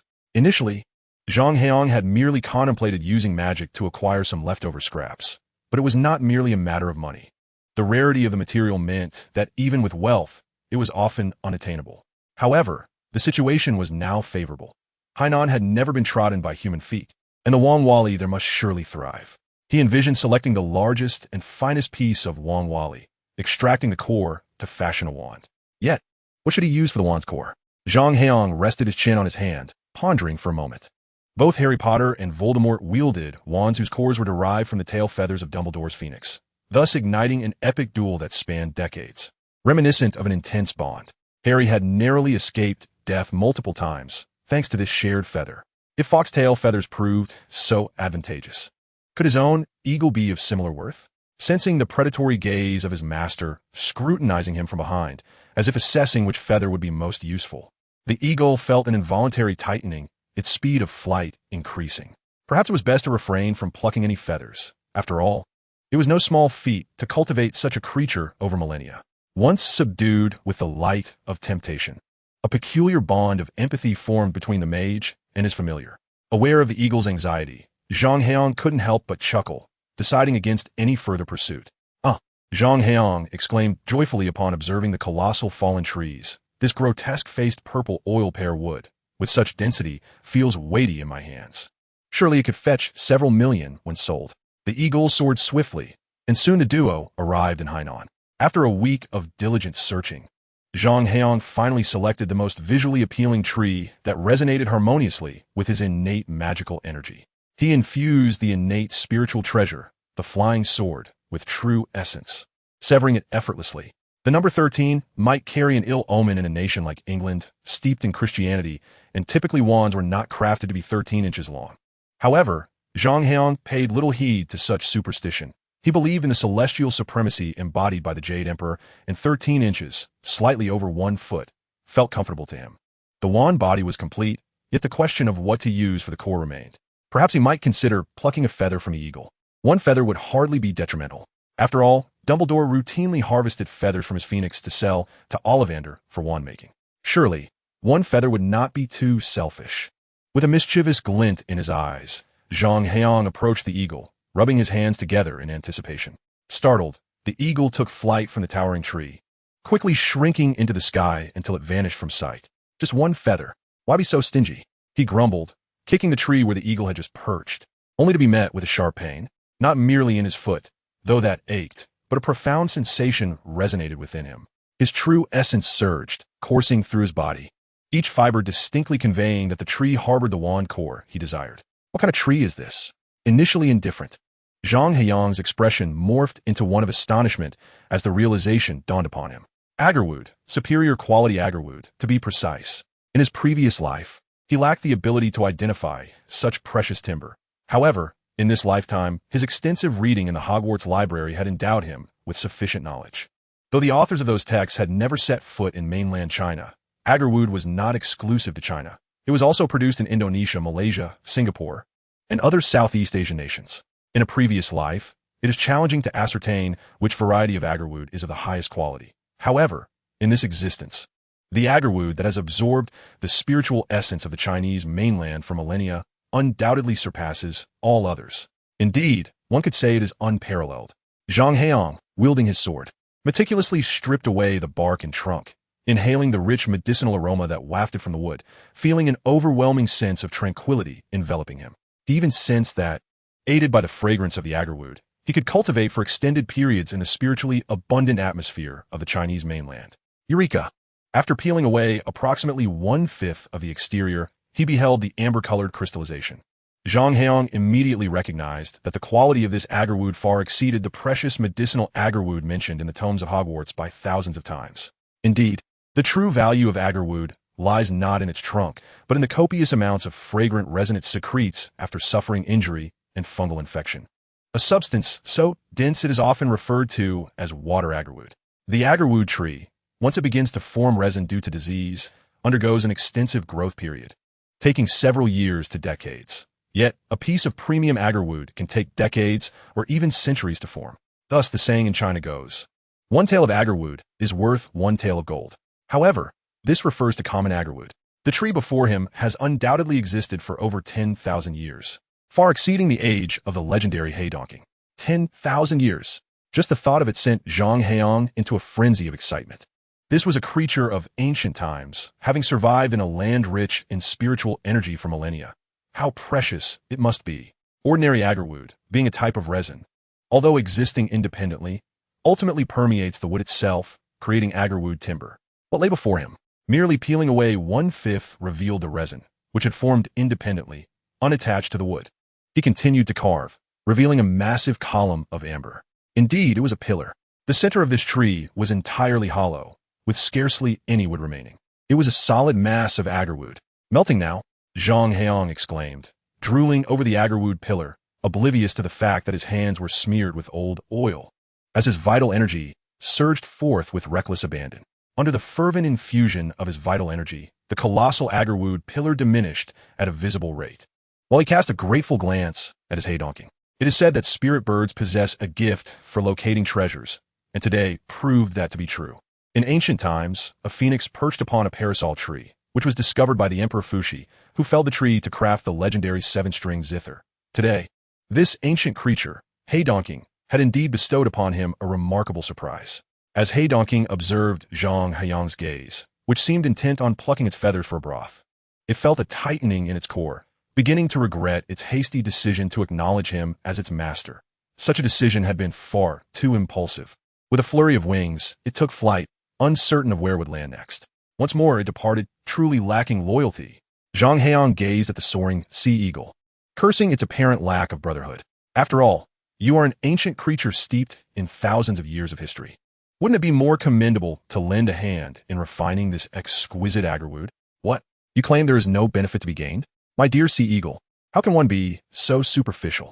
Today, I shall impart to you the essence of internationalism and communism, encouraging you to learn from the likes of Bethune, Zhang sighed, and lay foam. Time, akin to a lumbering ox cart, ambled along slowly yet, unbeknownst to him, a month and a half had elapsed. Boom! Boom! Boom! The dense, towering forest echoed with a resounding roar, as if a series of explosions were incessantly occurring. Amidst the chaos stood Zhang Heyang, surrounded by utter devastation, where the ground was scarcely visible. In his hand, he wielded a wooden staff emanating a violet glow, adorned with obscure ghostly patterns, while faint, enchanting fragrance wafted through the mountain breeze. This was none other than Zhang Heyang's wand, crafted from Hainan Wangwali wood with a core of millennia-old water agarwood. The ancient agarwood proved far more challenging to refine than the Wangwali, requiring Zhang Heyang 3 weeks to shape it into a suitable wand core. Subsequently, he dedicated another 3 weeks to fuse these two rare treasures into one. He had no intention of seeking Ollivander's expertise, for the esteemed wand maker of Britain registered each wand with the Ministry of Magic. Utilizing one of his wands would mean subjecting oneself to the scrutiny of that fool Fudge, a prospect Zhang Heyang resolutely rejected. Fortunately, having studied wand-making during his time at Hogwarts, he felt confident, although he had never attempted it himself. The superior quality of his materials, combined with his formidable abilities far exceeding those of Ollivander, assured him that crafting a functional wand would pose no challenge. To his astonishment, as he prepared to commence the wand-making process, a surge of consciousness emanated from the innate spiritual sword, a fragmentary, yet distinct awareness. Zhang Heyang's heart raced. This was the method of artifact refinement employed by practitioners of cultivation, and it was a technique bestowed by an innate spiritual treasure, far superior to anything Ollivander could offer.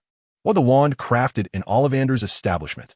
What significance does a lineage of wand-making unbroken since ancient times hold when compared to the legacy of an innate spiritual treasure? At that moment, Zhang Heyang's assessment of Dumbledore's so-called death stick, the Elder Wand, was reduced to mere 2 words: utter rubbish. With a flick of his wand, Zhang Heyang pointed in a specific direction, and in an instant, a vast expanse of space, including soil, trees, rocks, and creatures, was engulfed as if tossed into a colossal iron pot, where they were violently stirred and ultimately transformed into a mound of ruins. Among the debris lay the remains of 2 wolves and several rabbits, exuding a fragrant aroma reminiscent of fish. This was a spell of Zhang Heyang's own invention, or perhaps more aptly, a technique of Taoism. Achieving harmony with nature rendered his enlightenment remarkably effortless. The grandiose banquet-style dishes were too potent and resource-intensive for everyday use, prompting Zhang Heyang to craft spells inspired by simpler home-cooked meals. Chapter 26. The entrance must be grand. In a vast medieval castle estate in England, Dumbledore, clad in a purple cloak, twirled joyfully, his wand dancing in his hand, conjuring transformations in the surrounding landscape with each flourish. What a delightful day, Professor McGonagall. He beamed at the approaching elderly woman. A new batch of young minds is about to commence their journey. This is the new hope of the wizarding world. Our team of wizards is set to expand once more. Headmaster, you are always so frivolous, Professor McGonagall replied, half annoyed and half resigned, casting a stern glance at Dumbledore. Amidst study and work, one must indulge in leisure activities. The ability to wield magic freely is, without a doubt, the greatest joy in this world, Dumbledore replied, his face radiating happiness. It was hard to fathom that the world's foremost white wizard, the one closest to the divine and the legendary Merlin, could be so exhilarated by the simple act of casting minor spells. A flicker of admiration crossed Professor McGonagall's face. Perhaps it was this pure, childlike passion for magic and the earnest pursuit of its study that enabled Dumbledore to achieve such remarkable feats. However, a look of exasperation soon replaced her admiration. I am relieved that, once again, you have not attempted to sell me those ridiculous trinkets. You are aware that the school year is about to commence. Yet you have yet to hand me the letters for the new students. The acceptance letters. Dumbledore's eyes twinkled behind his half-moon spectacles, his voice dropping in pitch almost unconsciously. "They are in the headmaster's office. I shall bring them to you this afternoon." "Really?" Professor McGonagall eyed him skeptically. "Heaven help us. You haven't forgotten to write them again, have you?" "Dumbledore, this is the 5th time," she exclaimed. "Without these letters, the young wizards who should be enrolling will have no knowledge of their acceptance to Hogwarts. I understand you are quite busy, but is there anything more vital than these letters? Do you intend to let an entire year pass without any new young wizards appearing in Britain?" "Calm down, Minerva." "Calm down." Dumbledore feigned nonchalance, stroking his beard in a comical manner. "We are a society of magic. This matter will be resolved quickly." However, Professor McGonagall's ire was not quelled. Rather, it intensified due to Dumbledore's demeanor. "If it is to be resolved promptly, then you should not have waited until today to write them. What on earth is that?" Her words were abruptly interrupted by a thunderous roar from the sky. A streak of purple lightning sliced through the air, resembling a long sword, and atop it stood a figure. With arms crossed, the person stood tall against the fierce wind. Clad in a dark red robe of a style McGonagall had never seen before, billowing dramatically in the gusts. This individual was hurtling directly toward the ground where she and Dumbledore stood. As he plummeted, he showed no signs of slowing down. Instead, he accelerated. And had it not been for Dumbledore's beaming presence beside him, Professor McGonagall would have been unable to restrain herself from brandishing her wand in attack. Bang! A violet bolt of lightning, like a shooting star, struck the ground with tremendous force, creating a deep crater in the grass, causing even the colossal castle nearby to tremble slightly. "Must every entrance be so extraordinary, Heyang?" Dumbledore chuckled, observing the substantial cloud of dust raised by the rapid descent. Professor McGonagall was irked by Zhang Heyang's almost disrespectful remarks, despite the fact that he was merely teasing Dumbledore. Nevertheless, the flamboyant manner of his arrival and his uncanny ability to conjure a wand and restore the terrain upon landing attested to his formidable strength, prompting her to cautiously inquire. "Dumbledore." Professor McGonagall shot a fierce glare at Dumbledore, but clearly, with a second equally unreliable individual present, Dumbledore's courage soared. With a shrug, he gestured toward Zhang Heyang, saying, "Professor McGonagall, it is my distinct pleasure to introduce to you Zhang Heyang, the new head of Hufflepuff and our defense against the dark arts instructor." "China is quite fascinating, isn't it, Heyang?" Upon realizing that the excessively audacious young man before her was the very one responsible for injuring her dear friend, Professor Sprout, Professor McGonagall initially had no intention of granting him any favorable treatment. However, upon hearing Dumbledore's final remark, she could not help but exclaim in astonishment. "That realm is a forbidden territory of magic. Even Voldemort. No, not just Voldemort, but figures like King Arthur, Merlin, Alexander the Great, and the 4 founders of Hogwarts. None of those illustrious historical figures dared tread upon that sacred ground. It is indeed enjoyable, but the lack of human presence is rather stifling. The freedom to wield magic feels splendid," Zhang Heyang said with a cheerful smile, extending his hand toward Professor McGonagall. "Greetings, Professor McGonagall. I am Zhang Heyang. I sincerely apologize for the injury to Professor Sprout, and as atonement, I shall assume her duties, guiding Hufflepuff toward further glory."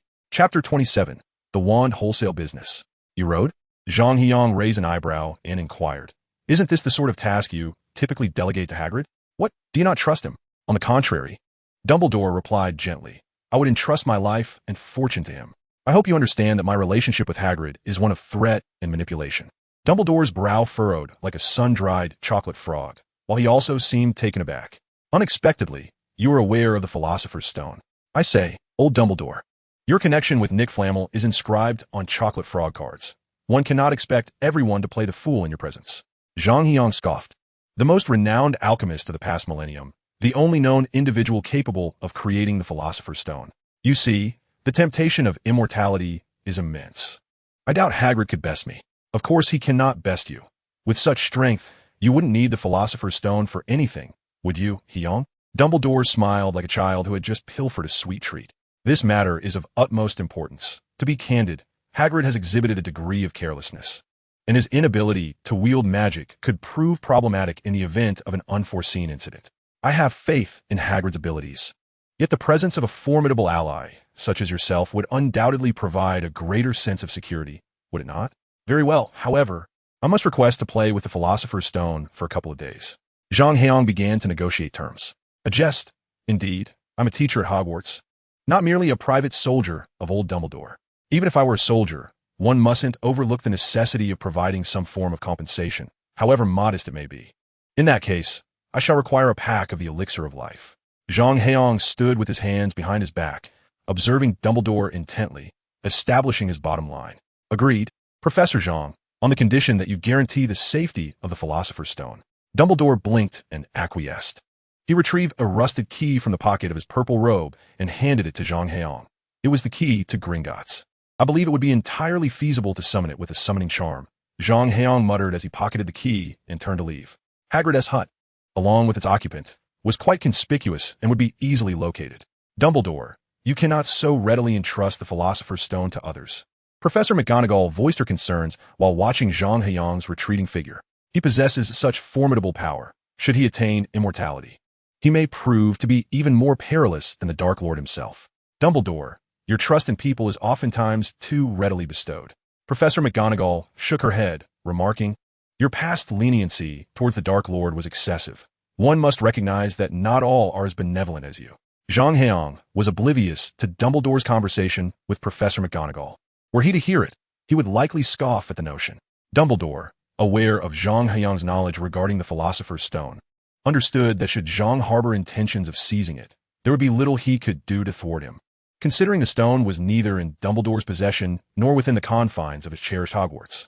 Thus, if Zhang truly wished to lay claim to it, even the vault at Gringotts, which Quirrell had breached, would likely present little challenge to him. Hello, Hagrid. Zhang Heyang sauntered to the edge of the grass, near the Forbidden Forest, and found a small hut. Standing outside, he called out, "Who is there?" A deep, resonant voice echoed from within the cabin, followed by a command that seemed to shoo something away. Back, Fong, back. The cacophony of barking from within the hut was overwhelming. With a sudden, thunderous crash, the door swung open, revealing a hulking figure. His face was almost entirely concealed by a tangle of wild hair and a thick, unruly beard. Yet one could still discern his beetle-like eyes glimmering beneath the disarray.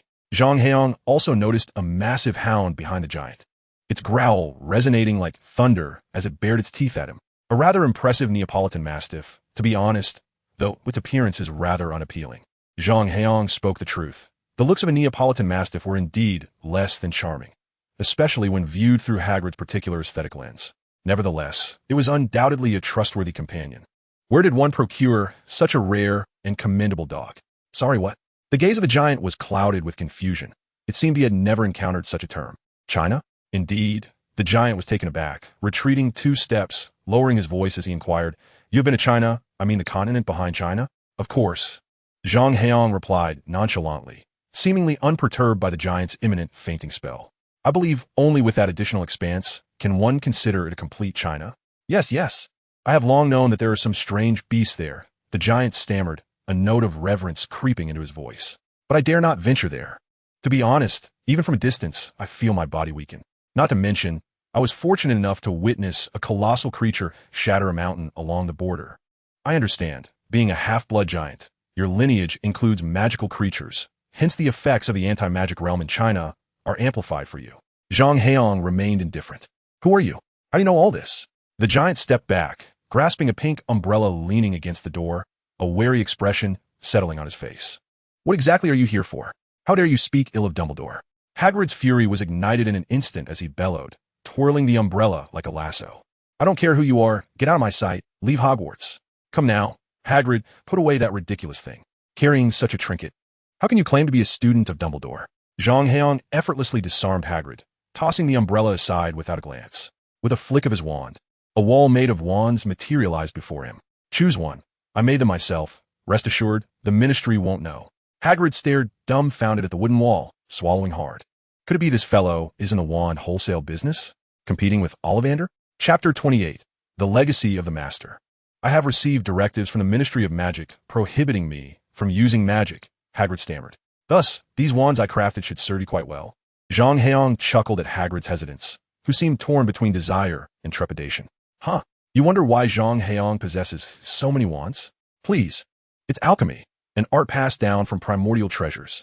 Do you think a mere nascent soul cultivator could master it all at once?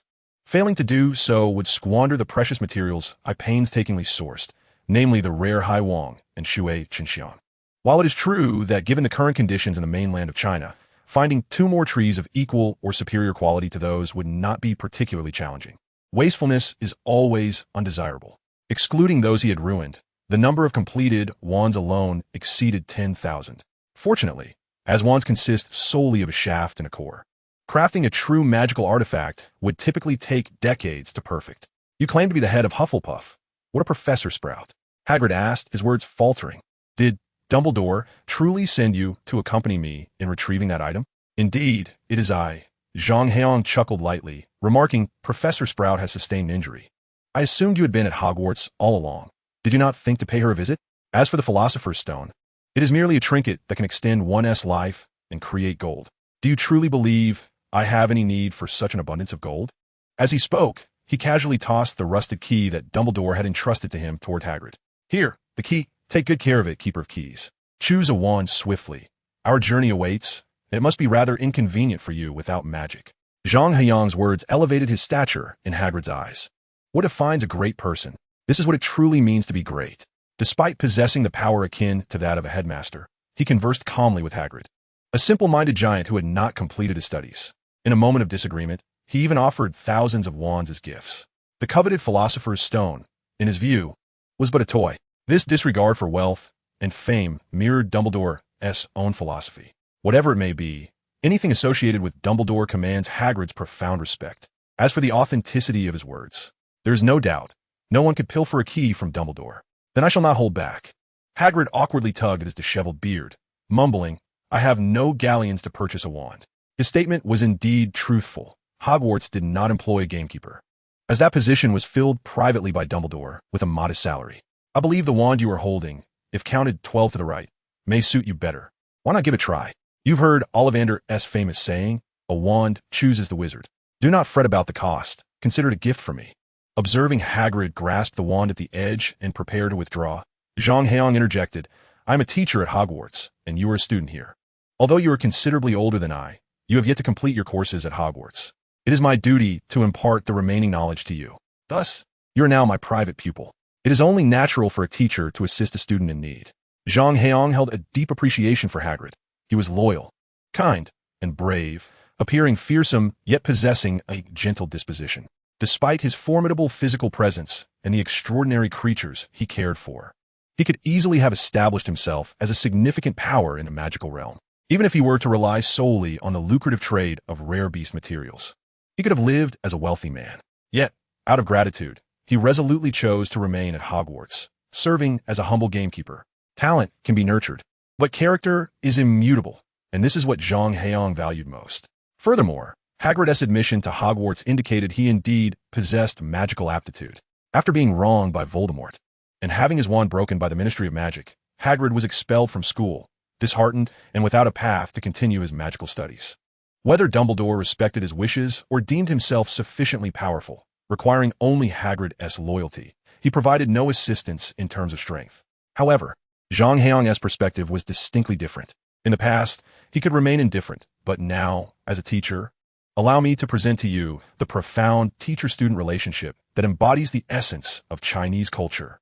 From the teachings of Confucius and Mencius, emphasizing the universal nature of education, to Han Yu's discourse on the role of the teacher, culminating in the traditional belief that once a teacher, always a father. This ethos has pervaded the annals of Chinese history for millennia. The path of a teacher is indeed the most crucial element. It is through the presence of educators that knowledge is preserved and passed down. As a professor at Hogwarts, all students of Hogwarts are under my tutelage, and my students must never be wronged. Try another wand. This one won't do, I suggested. This one is acceptable, yet I sense it lacks resonance. Please examine this one again. This one shows promise. If no better options arise, feel free to select it. Throughout the afternoon, on the grassy expanse outside the castle, Zhang Heyang and Hagrid diligently experimented with wands. Zhang patiently guided Hagrid in selecting wand after wand until they finally discovered one that suited him perfectly. When Hagrid brandished the wand, a torrent of magical energy surged forth, nearly uprooting his humble wooden hut. Overwhelmed by the resurgence of magical power after 50 long years, Hagrid covered his face with his hands, softly sobbing in joy. This feeling is so familiar, despite the passage of over 5 decades. It was as though he had never ceased practicing. Everyone had grown accustomed to Hagrid being a clumsy, giant fond of peculiar creatures. Yet only he understood his deep yearning to wield magic and demonstrate his worth. After all, he was a wizard. His hands, the size of trash can lids, concealed his face, and Zhang had never perceived Hagrid's face, larger than a baby carriage, as so vulnerable. Yaya scampered to Hagrid's feet, attempting to console him, but was quickly drenched by a single tear that fell from Hagrid, soaking her to the skin. Calm down, Hagrid. I will find a way to communicate with the Ministry of Magic to lift your sentence, Zhang reassured, though he couldn't be considered short. He had to stand on tiptoe just to pat Hagrid's waist in comfort. Even if they refuse, I shall challenge the entire ministry and demand to know whether Fudge is intent on taking your life or merely preserving the ministry's reputation. Thank you, Professor Zhang. I'm immensely grateful, Hagrid howled, or perhaps it would be more accurate to describe it as a wail, expressing a stream of incoherent thanks. Zhang gazed at the weeping giant, his heart stirred. He was not a saint, but he could not allow his students to be bullied under his watch. In the future, should a student mention their association with the Zhang name, adversaries would surely recoil in shock, retreating in fear and offering apologies. The thought alone was enough to ignite a sense of excitement within him. Chapter 29. Face strength with firmness, approach with cunning. Hagrid wept for quite some time before gradually calming down, sniffling as he said, "Did I make you laugh, Professor Zhang? You mentioned confronting the ministry. Surely, you jest." Hagrid hesitated, unsure of what to say, and resorted to a comical expression, attempting a joke he deemed humorous. "Of course it's true. I am no soft-hearted fool like Dumbledore." To Hagrid's astonishment, the youth before him displayed an utter disregard for the formidable Ministry of Magic, casually declaring, "If someone dares to provoke me, I shall certainly retaliate. After all, I've just given the American ministry a taste of my power. Why not do the same to the British one? Perhaps I might even achieve something noteworthy." Hagrid was rendered speechless. Initially, he had intended to confront Zhang Heyang directly, hoping to lighten the somber mood with a jest.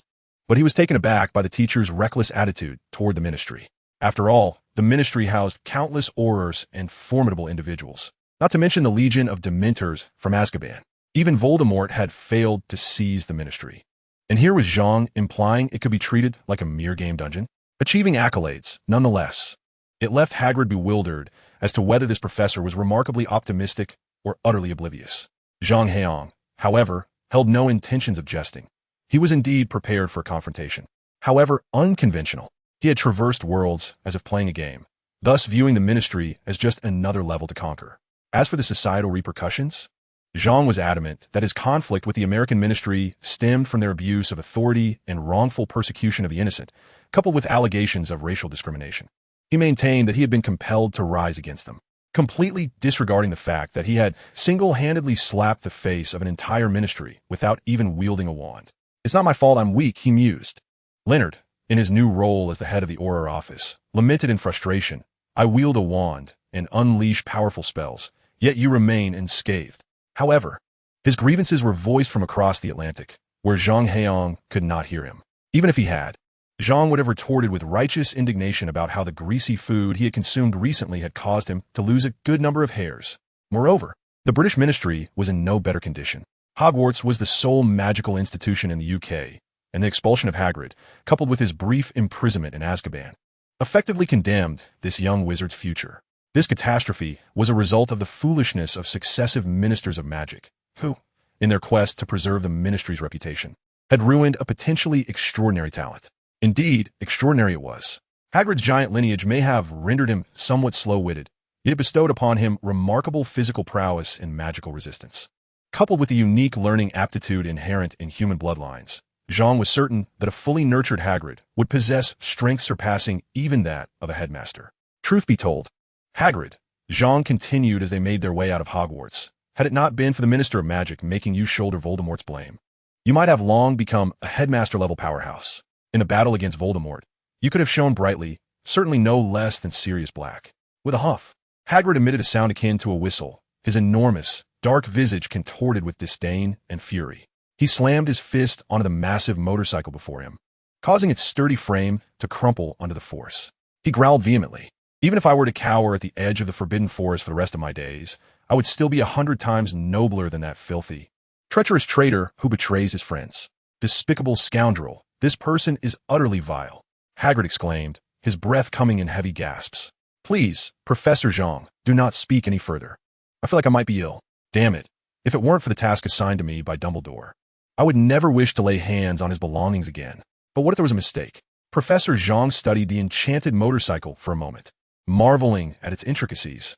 He recognized the blend of magic, Muggle craftsmanship, and alchemical knowledge that far surpassed the simple magically enhanced car driven by Arthur Weasley from the Ministry of Magic.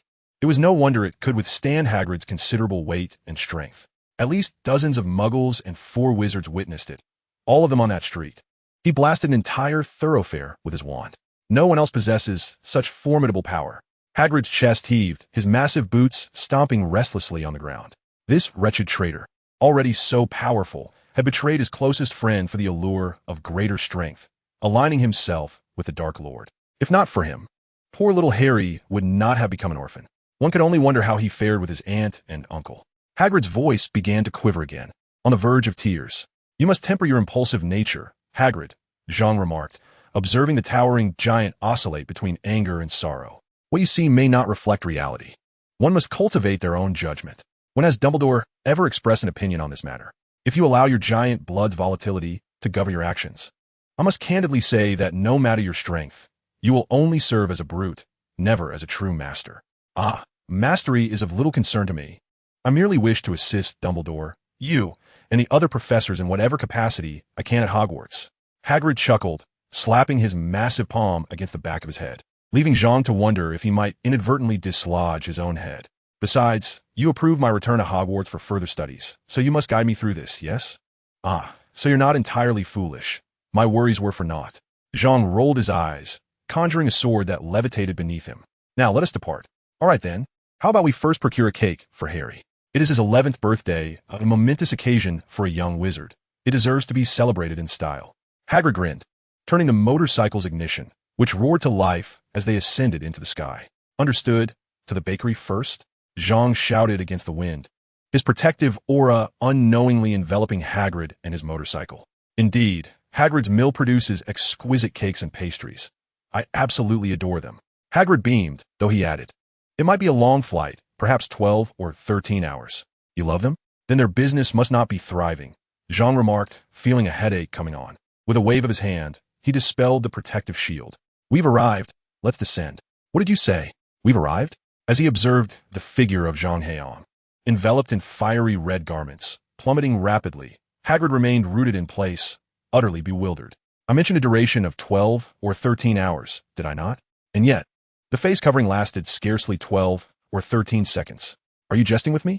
However, upon gazing at the familiar sight of the quaint red brick shops below, Hagrid could not shake the notion that Zhang Heyang was indeed serious. For there, prominently displayed on the facade of a building, was a grand sign proclaiming Hagrid's Mill, boasting the creation of superior baked goods since the year 1890, a century-old establishment. Chapter 30, I shall crush you with gallants. Hagrid felt his mental state teetering on the brink of collapse. Surely, he must still be dreaming. After all, this was Hagrid's Mill, even the fastest broomstick released this year. The Firebolt 2000 required over 15 hours for such a journey. He had merely relied on the extraordinary capabilities of the Black family's ancestral motorcycle to arrive in 12 hours, and felt quite content with that. Ah well, Zhang Heyang scratched his head. Isn't this just a coincidence? I can manage it too. Of course. He refrained from adding the following caution. Excessive reliance on navigation could lead to inaccuracies, or worse, becoming lost in the void of a storm, leaving no trace behind. After all, he was Hagrid's instructor. A certain dignity must be preserved. Such words were unspeakable, even under duress. As Hagrid's gaze settled upon Zhang Heyang, it had thoroughly transformed into one of incredulous astonishment, akin to that directed at an extraterrestrial being. Good morning, gentlemen. How may I assist you? Upon entering the shop, they were warmly greeted by a diminutive man clad in a tailcoat. Whether you seek cakes, tarts, or rolls, Hagrid's Mill has it all. How about our new lava cake? It contains genuine magma, and the aroma of the mountain dragon eggs batter can be detected from 2 miles away. It's a mere 8 gallons, quite a bargain. Zhang Heyang's complexion paled slightly. He now comprehended why Hagrid held such affection for this bakery. Just listen to the peculiar ingredients they incorporated into their cakes. Yet, he found it perplexing how such a haphazard establishment could endure for a century.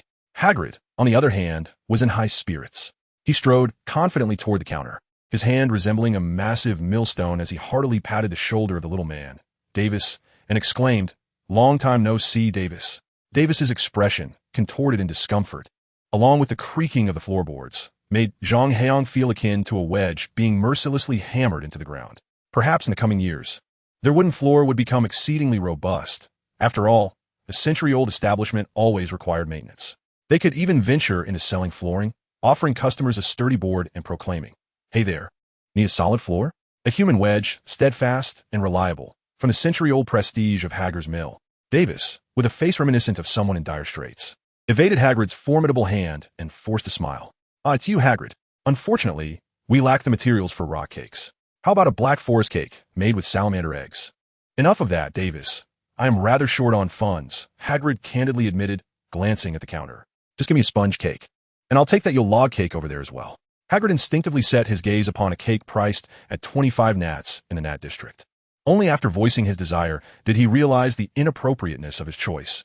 This was his first time preparing a birthday cake for Harry Potter. He quickly abandoned the idea of the 25 nat cake and turned his attention to a luxurious 12 sickles cake. Considering Harry's fame and status, one could only imagine the splendid life he led. A subpar cake would indeed diminish the occasion. Noticing Zhang Heyang's gaze, Hagrid felt a twinge of embarrassment and scratched his head. "If it weren't so expensive, I would have loved to buy Harry a lava cake made from a mountain dragon's egg. I tasted it when it was first released, and the flavor was simply exquisite. 2 dragon lava cakes. Is there anything pricier?" Zhang Heyang began ordering without hesitation, pulling out a generous handful of galleons from his magically expanded pouch and stacking them on the counter. He had learned that Microsoft's business was thriving. The launch of Windows 95 in 1992 had detonated like a depth charge in the stagnant IT market, creating ripples of excitement. Consequently, Gates had become the world's richest man, and his 5% stake might very well make him the youngest billionaire on the planet. Although exchanging dollars for pounds and then pound for galleons was cumbersome, anyone who found the task too troublesome was likely not in their right mind. "Good sir, we at Hagrid's Mill offer you the finest service." Despite the boorish demeanor of the nouveau riche, to those in the business of commerce, such individuals were seen as the most delightful of patrons, foolish yet affluent. Davis's smile blossomed like a chrysanthemum. "Professor Zhang," Hagrid stammered, utterly astonished, though his heart swelled with gratitude, his voice trembling slightly. Though not the sharpest tool in the shed, he was no fool. His intellect kept pace. He clearly noticed that Zhang Heyang had shown no interest when the cake was first described, yet upon hearing Hagrid's endorsement, he unhesitatingly opened his purse. In Hagrid's memories, apart from his deceased father and Dumbledore, no one had ever treated him with such kindness. This was not merely a matter of expenditure. It demonstrated a keen sensitivity to his feelings. Harry's father, James, did not mind spending money to treat Hagrid to a drink, but he would not have realized Hagrid's desire unless Hagrid brought it up.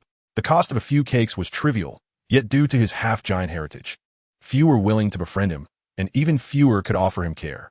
In Hagrid's heart, Zhang Heyang, already a towering figure, seemed even more majestic, almost approaching the stature of Dumbledore.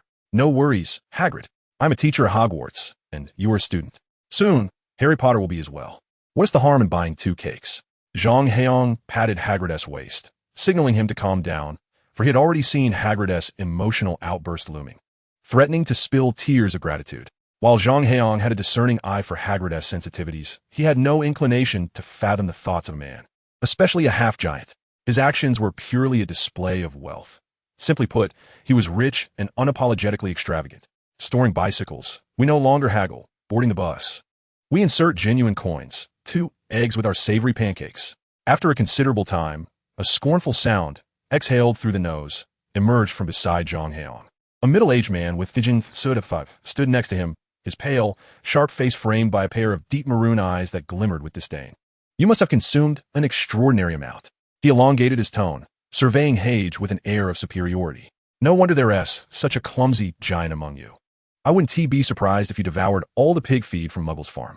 I am wealthy, and I relish spending. What of it?" Zhang Heyang rolled his eyes, dismissing the middle-aged man entirely. With a casual poke, he nearly jabbed the man in the nostril, boldly declaring, "Do you believe I wouldn't crush you with a gallon of my wealth?" Chapter 31. Which excavator school reigns supreme? "You dare insult me. You, a vulgar upstart. Presume to belittle the contemporary head of the illustrious Keith family?" The middle-aged man glared at Zhang Heyang, his rage nearly choking him. "Pardon? Which family do you claim to represent?" Zhang Heyang continued to ignore the golden-haired man, nonchalantly digging in his ear with his pinky, then raising it to inspect, before blowing away non-existent earwax. nearly spitting saliva onto the man's face. "It's Keith, Keith." The man, now flushed and rolling up the sleeves of his wizard's robe, appeared ready to engage Zhang Heyang in a physical altercation. He brandished his wand like a whip, shouting, "You uncouth, lowly upstart. I shall teach you a lesson. A severe lesson. You will learn that the pure-blood wizarding aristocracy is beyond the comparison of your petty merchant ilk. Ready to fight, are we? Very well." Zhang Heyang finally directed his gaze toward the man, observing him leap about like a monkey. He nodded and gestured to Hage. "Hage, teach him a lesson in humility." "Do you dare strike me? This is a civilized society." Hage, lacking experience in intimidation, stood there at his 4-meter height, instilling fear. The middle-aged man clearly recognized Hage and understood the extent of his formidable strength. "Civilized society, you say?" Zhang Heyang sneered at the man. "You were the one who threatened first. Civilization indeed. Allow me to reason with you. You prattle on about nobility as if you possess profound wisdom. I am astounded by the coarseness of your speech." The man's complexion turned a shade of green. "I, the heir of the Keith family, a lineage of pure-blood wizards spanning centuries, am coarse? Clearly, it is you who embodies the essence of a vulgar upstart. I have a statement for all present. In the days when the medieval church persecuted wizards, the nation was in turmoil and the populace suffered greatly. At such a time of national crisis, what did you pure-blood aristocrats accomplish? Which excavator school is superior? No, that is not it. You, of noble birth, ought to take it upon yourselves to redeem the suffering of the world. Your inaction is one matter, but as a responsible and ambitious youth of the new era, dedicated to the construction of a better world, how dare you speak to me with such venom? Such wickedness is utterly intolerable." A middle-aged man brandished his wand at Zhang Heyang, his lips trembling as he uttered, You despicable nouveau riche, how dare you?" "Silence!" Zhang Heyang bellowed with great vigor, causing the ears of those around him to ring. "Shameless old scoundrel. Are you not aware that all the people of the world would relish the thought of devouring your flesh? How dare you prattle on here?" Zhang Heyang relished the scene he had created, feeling immense satisfaction. "Indeed, my revered teacher, the unparalleled Emperor Tang Guoqiang, is invincible." He continued to envision Teacher Tang as Zhuge Liang, bearing a face full of worldly concern, weathered by rain and snow. 3 visits to seek counsel for the world's affairs. 2 dynasties aided by an old minister's heart, devoted until death. Once he spoke, none could rival his brilliance. Try learning for a month without any fees. Study excavator operation at Shandong Lanxiang Advanced Technical School. Ugh, I misspoke again. I am now head chef, part of the new Oriental camp, opposed to the likes of Beida Qingyao and Lanxiang, who are natural adversaries. Step back and give me some respect, Hogwarts Yu Minhong. Zhang Heyang donned a pair of half-frame black glasses and with eloquent, standard American English, delivered a thunderous final blow. "I have never encountered such brazen shamelessness. Shameless individuals. Shameless people. Shameless beings. Professor Zhang, it appears he is not on horseback." Hagrid observed Zhang Heyang, who had somehow conjured a wheelchair, sitting with an air of pretentiousness. "Where's my horse? My horse?" Zhang Heyang exclaimed in exasperation, waving his wand. A table at the entrance transformed into a magnificent steed, trampling the middle-aged man's chest with a resounding crack, leaving a conspicuous dent in his torso. It must be the poor quality of this table. It was too aggressive. Thus the horse turned out to be quite ferocious. Zhang Heyang, with a righteous demeanor, shifted the blame. "Next time, do not act so recklessly. Try a different place for tables. I recommend Yiwu Small Commodity City. Affordable and practical. Whether you buy or not is inconsequential. Just come in and take a look. Sit down for 2 yuan, you 1 tea regret it." Yes, you are right. Everything you say is correct." Davis was on the verge of tears. After all, this was a member of the Keith family, a pure-blood wizarding family, no less, and a noble one at that. They were the sort who could bring even Dumbledore to his knees, perpetually wishing for Hogwarts closure. Dumbledore was not to be trifled with, and here he was, merely a cake seller. Yet, he dared not offend Zhang Heyang. Pure-blood nobility is formidable, isn't it? The head of the Keith family is impressive, isn't he? Just 2 sentences, and they were laid low, and then to have a horse conjured to trample upon them. Such ruthlessness is more terrifying than Voldemort. Davis hurriedly thrust 2 cakes into Zhang Heyang's hands, hoping to expedite their departure. "You wait. I, Keith, will not let this go unpunished." As Zhang Heyang and Hagrid reached the doorway, the nearly lifeless middle-aged man, Keith, stammered. "Alas, the wizard possesses an astonishing resilience to physical harm. How amiable." Zhang Heyang gazed in wonder at Keith, who lay prostrate on the ground, exclaiming, "Given your condition, Your heart must be reduced to pulp, and yet you can still utter words? Impressive indeed. Hagrid stumbled, nearly toppling over, and retorted, "Are you truly envious of him? Do you covet the state in which you've left him? You shall undoubtedly regret this. The Keith family will pursue you relentlessly. Prepare to face the unending wrath of the Keith lineage." Keith weakly spat forth a venomous curse. "Even if you transform into a werewolf or a vampire, you shall pay dearly for today's events. Ha ha ha. Come at me if you dare." Zhang Heyang dismissed the threats, boasting of his transcendent prowess as a transcendent cultivator, declaring, "I could simply retreat to China. Should you dare to enter, I shall call you father. Let be known that I, Situ Leiden Leonard, have never feared anyone." Achoo! Across the Atlantic, in a lavish office, Leonard sneezed, his expression one of bewilderment as he stared at the scattered documents before him. Rubbing his nose, he pondered. What has happened? What does this signify? Should I consult a diviner? Chapter 32. Revel in it, dear Harry. Are you truly certain that the individual claimed his name to be Situ Leiden Leonard? In a picturesque and expansive estate, a small round table was set with fine wine that seemed to have lost its vintage. Flanking the table were two wicker chairs, where two gentlemen sat facing each other. Both possessed light golden hair, angular faces, and strikingly prominent features, suggesting they were brothers, though the elder appeared somewhat pallid.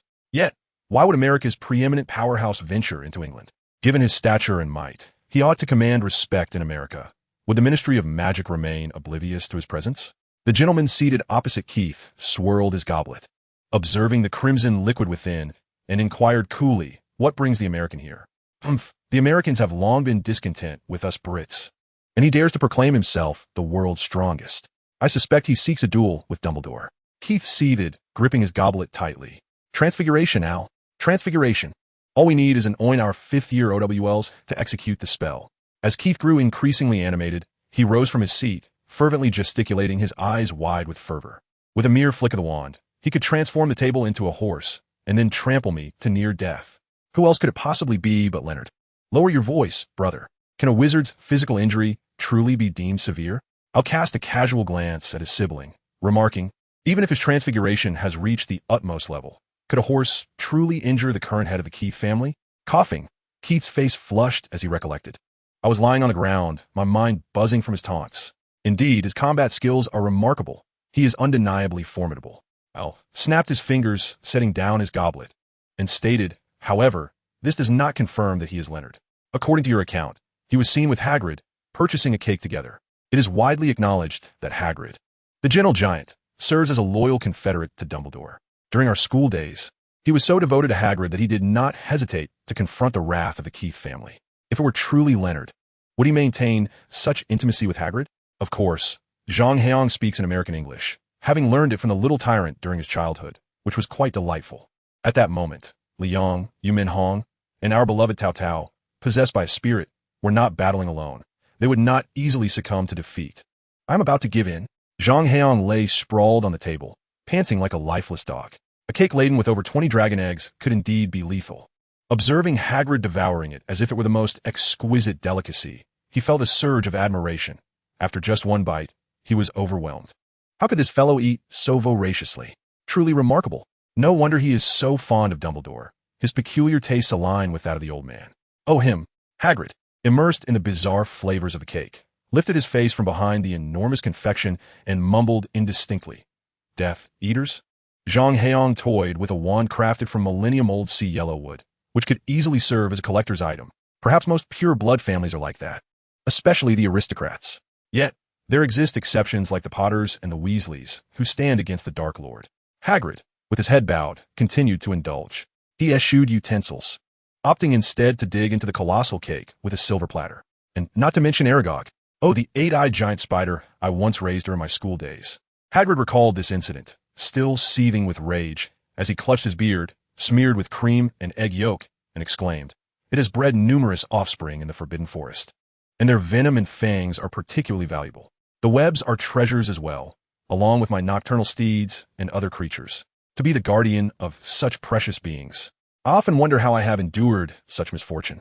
Wiping his hands on the black cloak fashioned from the castle's towering drapes, he continued, "Then those youngsters set their sights on them. Seventh-year students, now adults, have become quite formidable. Perhaps they sought to prove their prowess to their families and aimed to hunt in the Forbidden Forest, but I thwarted them. The slaughter of magical creatures on campus is a grave matter, and I dutifully reported it to Dumbledore, who dealt with them sternly, nearly expelling Keith. And what happened next? Zhang Heyang began retrieving letters from the depths of his seemingly bottomless pockets. What happened next? Hagrid scoffed, scratching his head due to character issues. Dumbledore penalized him for his newts, reducing his scores from 8 OS to an A, nearly preventing his graduation. But what can one expect from a family of such stature? Though he may be a scoundrel, he has managed quite well, unlike myself. Ah, a large family. Zhang Heyang chuckled, unfazed, suggesting that being born with a silver spoon does not mean one can expect him to live like the downtrodden. Striving for success, especially in peaceful times, is merely a hollow phrase. However, Dumbledore, in his benevolence, merely adjusted his exam scores, while Zhang Heyang, ever the rogue, would have given him a good thrashing. A large family is not particularly remarkable. I hold the utmost admiration for those who possess true capability. Hagrid gazed at Zhang Heyang with admiration and remarked, "Take Dumbledore, for instance, in yourself. Neither of you hails from a distinguished lineage, yet you both exhibit extraordinary strength. Just a moment ago, we were in Bath, and you managed to whisk me away to Surrey in no time. In that case, you must also have considerable respect for Voldemort," Zhang Heyang replied nonchalantly, disregarding Hagrid's shudder at the mere mention of that name, as he muttered about the importance of character. "Let us get down to business. These two foolish muggles seem to believe that nailing shut their mailbox and windows will keep them safe. Honestly, if I weren't a public educator, I would have blown their front door open by now." With a flick of his wand, Zhang Heyang reduced the letters to a diminutive size. They took flight, fluttering one by one beneath 24 eggs, which were labeled with the address, for Privet Drive, Little Whinging. Having recently watched the new season of Running Man, I noted that renaming Running Brothers to simply Running seemed to resolve their copyright disputes, yet they didn't even bother to change the logo. Such sincerity is truly overwhelming, bringing me to the brink of tears. Chapter 33. If a problem can be solved with money, it is not a problem at all. Vernon Dursley's mood had soured immensely, akin to the perpetually dreary weather that seemed to cast a pall over his spirits. The Dursleys, residing at 4 Privet Drive, often prided themselves on being exceptionally conventional. They had always distanced themselves from the mysterious and the bizarre, for they harbored no belief in the supernatural. In fact, for nearly 2 decades, the Dursleys had lived in such a manner, save for that trivial incident 11 years prior, which had caused them little distress. However, recently, Vernon Dursley felt as though his head might explode. That peculiar child and his parents had apparently formed a group, a cult of sorts, which had accurately located their home and insisted that their nephew attend some ridiculous school. Vernon would rather flush his money down the toilet or ignite his freshly purchased Cuban cigars than waste it on such absurdities. For an entire week, these bizarre letters had been arriving incessantly, pushing Vernon's mental state to the brink of collapse. He had relocated his nephew from the cupboard under the stairs to his own son's former bedroom, swearing to God that he was being quite generous. Yet, this relentless group seemed determined to deliver the letters directly to his nephew, with the daily influx increasing steadily. From initial 1 or 2 letters by Friday, 12 had already slipped through the cracks of the door and windows. In front of his nephew, Vernon tore the letters to shreds, opting to skip work and remain home. After burning all the letters, he procured a hammer and nails, sealing the gaps of both the front and back doors with wooden planks, ensuring that no one could escape. As he worked, he hummed nervously, jumping at the slightest noise. "Oh my heavens, Vernon, come quickly." Delighted, Dudley had meticulously sealed every last gap in the doors and windows when he was startled by a shriek from his wife. His words faltered abruptly as he beheld his spouse holding 24 eggs recently delivered by the milkman.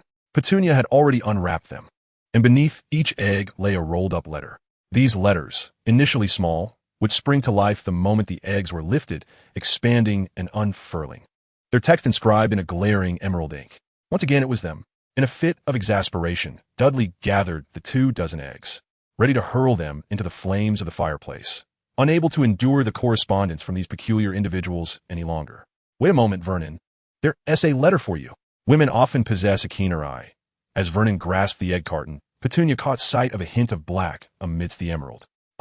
You're right. There's indeed a letter addressed to me," Vernon replied, momentarily taken aback. He glanced down to find a note penned in an unfamiliar black script, elegantly inscribed with the words, "For Vernon Dursley." He was unsure how to interpret this sensation, yet he found himself irresistibly drawn to the letters, each stroke of the pen evoking a peculiar delight, an aesthetic that rendered all adjectives meaningless in comparison.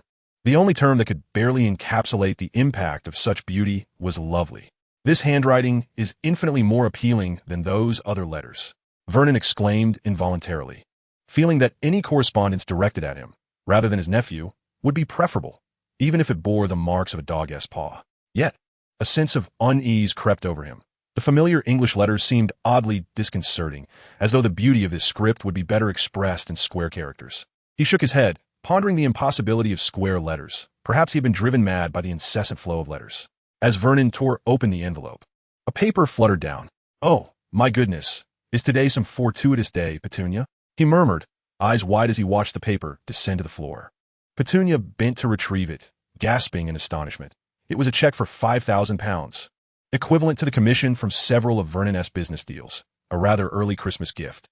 With a beaming smile, Vernon opened the accompanying letter, eager to discover what Santa Claus had written to him. Could it be an offer for the position of CEO? He mused. For the sake of this £5,000, I shall read this letter to the end. The contents proved to be amusing, as if someone had whimsically torn it apart. Chuckling softly, he reassured himself that this letter could not possibly be from that eccentric organization. It must be a perfectly ordinary letter. However, Petunia covered her mouth, her pale green eyes brimming with panic, whispering, "Vernon, this letter arrived with the eggs." Instantly, Vernon's complexion turned an ashen green. This indicates that the letter is far from being an ordinary correspondence. Who among his friends would devise a way to conceal a letter beneath a pile of eggs, especially when it is delivered alongside individuals engaged in dubious antics? However, a particular phrase within the letter evidently seized Vernon's vulnerability, particularly in light of the £5,000 at stake. Vernon continued reading. "I am Professor Zhang Heyang from Hogwarts. Whether you believe it or not, you cannot prevent Harry Potter from attending school. Even if you flee, I will find you. To save us all some effort, it would be more prudent to discuss matters at your residence, as civilized people should engage in civilized dialogue. I shall visit before 3 o'clock this afternoon, bringing along £5,000. The signature was flamboyant, rendering the 3 characters, let us tentatively refer to them as letters, seemingly impossible. Vernon and Petunia exchanged glances. "Ignore him, Vernon." Petunia was the first to speak. Who knows what tricks the groom might employ? Yet, it was indeed a sum of £10,000. Vernon raked his disheveled hair, a result of recent panic. Who would refuse the opportunity to rid themselves of a nuisance while acquiring £10,000? Simultaneously, in a cafe on the adjacent street to Privet Drive, Zhang Heyang languidly waved his wand, directing the cups and plates to serve coffee before him. Analyzing the situation, he mused that the fool should cease his futile resistance. "Dumbledore's approach is utterly ineffective," Zhang remarked casually. "I have no desire to chase him to the seaside. Problems solvable by money are not problems at all, for I have resolved my financial woes." In Chapter 34, Hagrid's Misguided Adventure, Hagrid, despite his immense admiration for Zhang, felt discomfort at the notion that Dumbledore might be lacking. Of course he isn't inept. Simply sending a letter to Harry Potter? Zhang scoffed. The more he interacted with individuals from the magical realm, the more he regarded them as lacking in intellect. "Brother, he is only 11 years old. Do you truly believe he can circumvent his guardians to retrieve his own letters?" The Dursleys refuse to accept the existence of magic.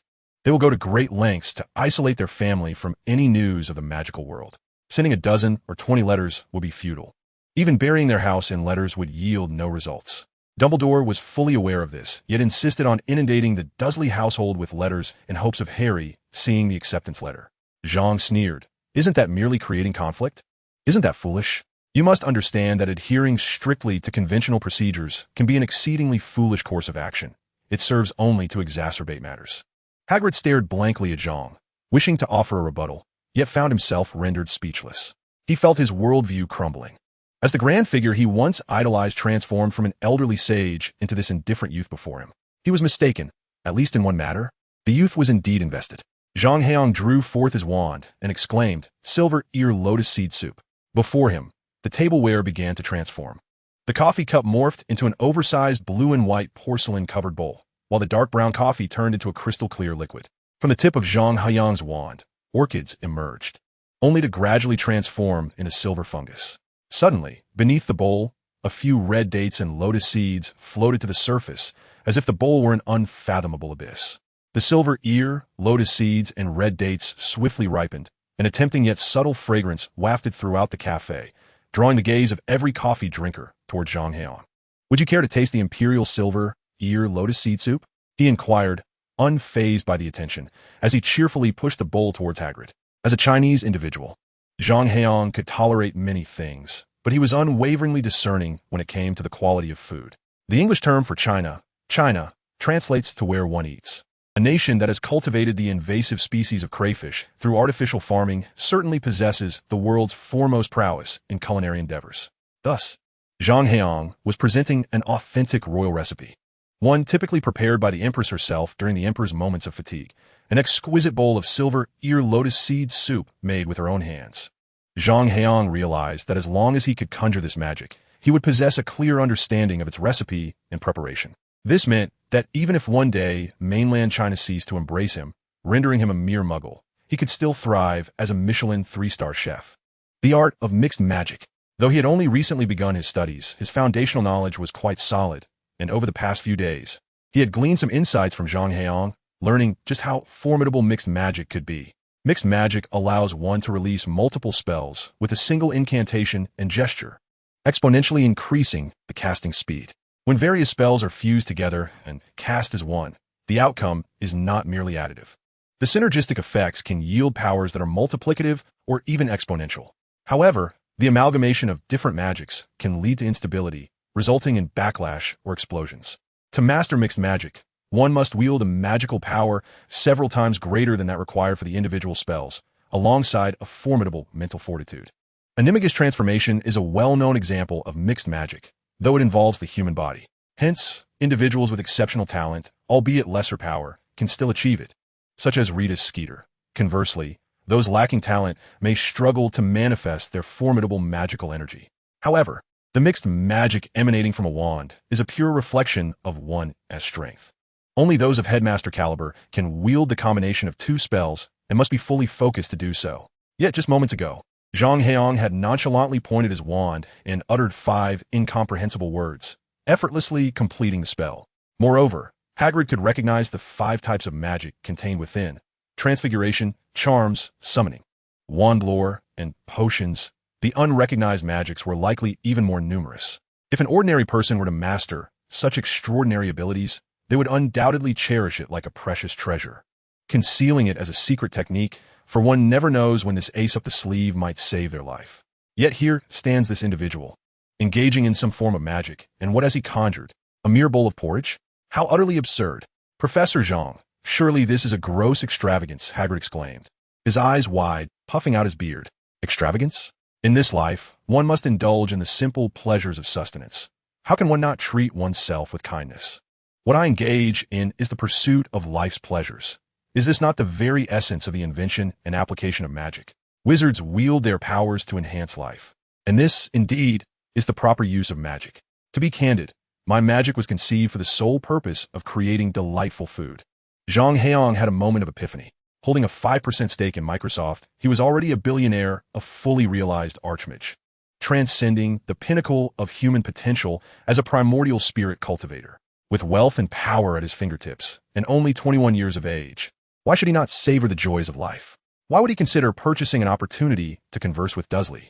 It was merely due to his aversion to the hassle, compounded by his northern roots, which made him particularly intolerant of dampness. Would he, like Hagrid from the original tale, brave the storm to seek Harry Potter among the treacherous rocks? What nonsense! He was a fully realized archmage. Why should he subject himself to such disarray? Zhang Heyang spoke these words casually, yet Hagrid regarded him with newfound respect. Behold, what is a true master? This is the essence of mastery. While others delve into the destructive powers of magic, even Dumbledore remains ensnared in this peculiar mindset, yet Professor Zhang revels in life's pleasures, all the while growing ever more powerful. Hagrid mused that his own daily vigil in the Forbidden Forest, observing creatures, was no different. In that moment, Hagrid felt an overwhelming sense of contentment. The grand image he held of the most illustrious person had transformed from that of a grizzled old man into the vibrant figure of the young man before him. Chapter 35. Harry Black at precisely 2:30 in the afternoon. Vernon Dursley donned his finest attire. For some, this might be an act of hospitality, yet for Vernon, it was a calculated move to leave a lasting impression, serving as a subtle threat to others. Clad in his tailored suit, it unfortunately did little to conceal his corpulent frame. His belly bulged prominently, and it appeared as though the button at his midriff was on the verge of bursting. while his complexion had taken on a hue akin to his crimson tie, likely a result of constriction. Vernon, have you truly thought this through? My sister, I mean her entire entourage, are not to be trifled with, Petunia remarked, performing her duties as hostess, yet unable to suppress her concern while preparing refreshments. At the very least, he understood how to communicate in a manner befitting a normal human being, unlike that lunatic headmaster of that ridiculous school. Vernon referred to the matter of the £10,000 he had heard about from Dumbledore. Despite his wife's portrayal of the elder as a wise yet whimsical man, Vernon remained steadfast in his belief that he was simply a madman. For wizards, soaring through the skies on broomsticks is akin to delinquent youths riding skateboards or bicycles. If such an act appears questionable, it merely signifies a lack of funds. A sudden, languid voice emerged in the living room of the Dursley residence, causing Mr. and Mrs. Dursley to realize that their once spacious sitting area had shrunk considerably. A massive, ominous figure loomed in their midst. Although the 4-meter-tall giant was certainly eye-catching, it was the individual beside him, clad in a striking maroon ensemble, who captured their attention even more. His crimson robes seemed to outshine even the flames of the fireplace. Vernon silently resolved that it was high time to seal off the fireplace and replace it with an electric heater. Clearly, someone of my stature should be seen driving a Lamborghini or a Ferrari. At the very least, it ought to be a proud Aston Martin from our homeland. With a swift and theatrical appearance, Zhang Heyang plopped down onto the Dursleys' exquisite sofa. Noticing that the Dursleys stood frozen in place, he beckoned, "Please take a seat. Do not be shy. Make yourselves at home." "Very well, if that is your preference." Zhang Heyang, reflecting on the Chinese tradition of politeness, thought it best to allow them to stand if they so wished. Vernon's face flushed in even deeper shade of purple. "I demand a reasonable explanation," he bellowed. "You said you were coming for a visit." He raised his plump fist in a feudal gesture, though upon seeing Hagrid looming behind Zhang Heyang, he reconsidered the odds of a confrontation and lowered his hand. Nevertheless, he continued to rant with indignation. "I expected you to enter through the front door. At the very least dressed in appropriate attire. Our family is well known for its decorum. If our neighbors were to discover that unsavory characters have entered our home, the Dursley name would be utterly tarnished. I would contend that if anyone learned of my visit to your home, you would gain quite the notoriety," Zhang Heyang replied, his expression unperturbed as he handed over a business card from the coffee table. "I opted for this discreet entrance because I have no desire for you to exploit my name for your own purposes." "What?" Petunia's gaze revealed a look of disgust, as though she had encountered something utterly repugnant. She pressed her thin lips together and, with a biting tone, uttered the words before hastily closing her mouth again, as if fearing contamination. "Disappearing, you say? Pray tell, do not tell me your sister has never demonstrated such a feat before you." While Lily Potter excelled in potions during her time at school, she was indeed a distinguished graduate of Hogwarts. Zhang Heyang bluntly shattered Petunia's self-deceiving facade. Vernon may have feigned ignorance of magic, but was it not true that he had once written to Dumbledore requesting admission to Hogwarts during his youth? Among that fabled quartet, it seemed that Sirius Black had been most adept at this particular subject, did it not? Oh dear, the case is cracked wide open. What shall I do? Should I inform him that, in reality, he ought to be called Harry Black? How thrilling! What was that saying again? Better dumplings than delicacies, better fun than... Silence. Zhang Heyang had yet to contemplate the pivotal aspect when he was abruptly interrupted by Vernon's boisterous roar. Infuriated, he bellowed at Zhang, "Listen, please refrain from making such peculiar gestures in my home, or I shall be compelled to take action. You repugnant miscreants lurking in the shadows." Just as Vernon was about to elaborate, his words faltered, resembling a duck with its throat constricted, producing only strangled croaks, unable to articulate a second sentence. This was due to his glance at the business card he intended to hurl, which bore the inscription, Zhang Heyang, one of the major shareholders of Microsoft and developer of the Windows system. These simple lines seemed to possess an enchanting power, more effective than magic in calming the Dursleys. When Vernon spoke again, his countenance was etched with obsequiousness and servility, his small eyes nearly vanishing on his corpulent face. "Sir, I was unaware. It appears you are, my apologies. You truly are a grotesque fool." Dursley, Hagrid could not restrain himself from sneering from behind Zhang. Vernon flinched, as the giant's voice resonated like a thunderclap in his ear. However, he quickly regained his composure and continued to seek ways to appease Zhang. After all, everyone was an adult, and in the face of wealth, what did pride matter? Could it be consumed? Chapter 36. The humiliating arrival of the Savior. Vernon felt he had encountered the greatest opportunity of his lifetime. After all, it was Microsoft, having garnered worldwide acclaim with the launch of Windows 95. They swiftly followed up with Windows 98 merely 2 months later. As for the peculiar decision to name it 98 and 92, Microsoft explained that they were perpetually ahead of their time.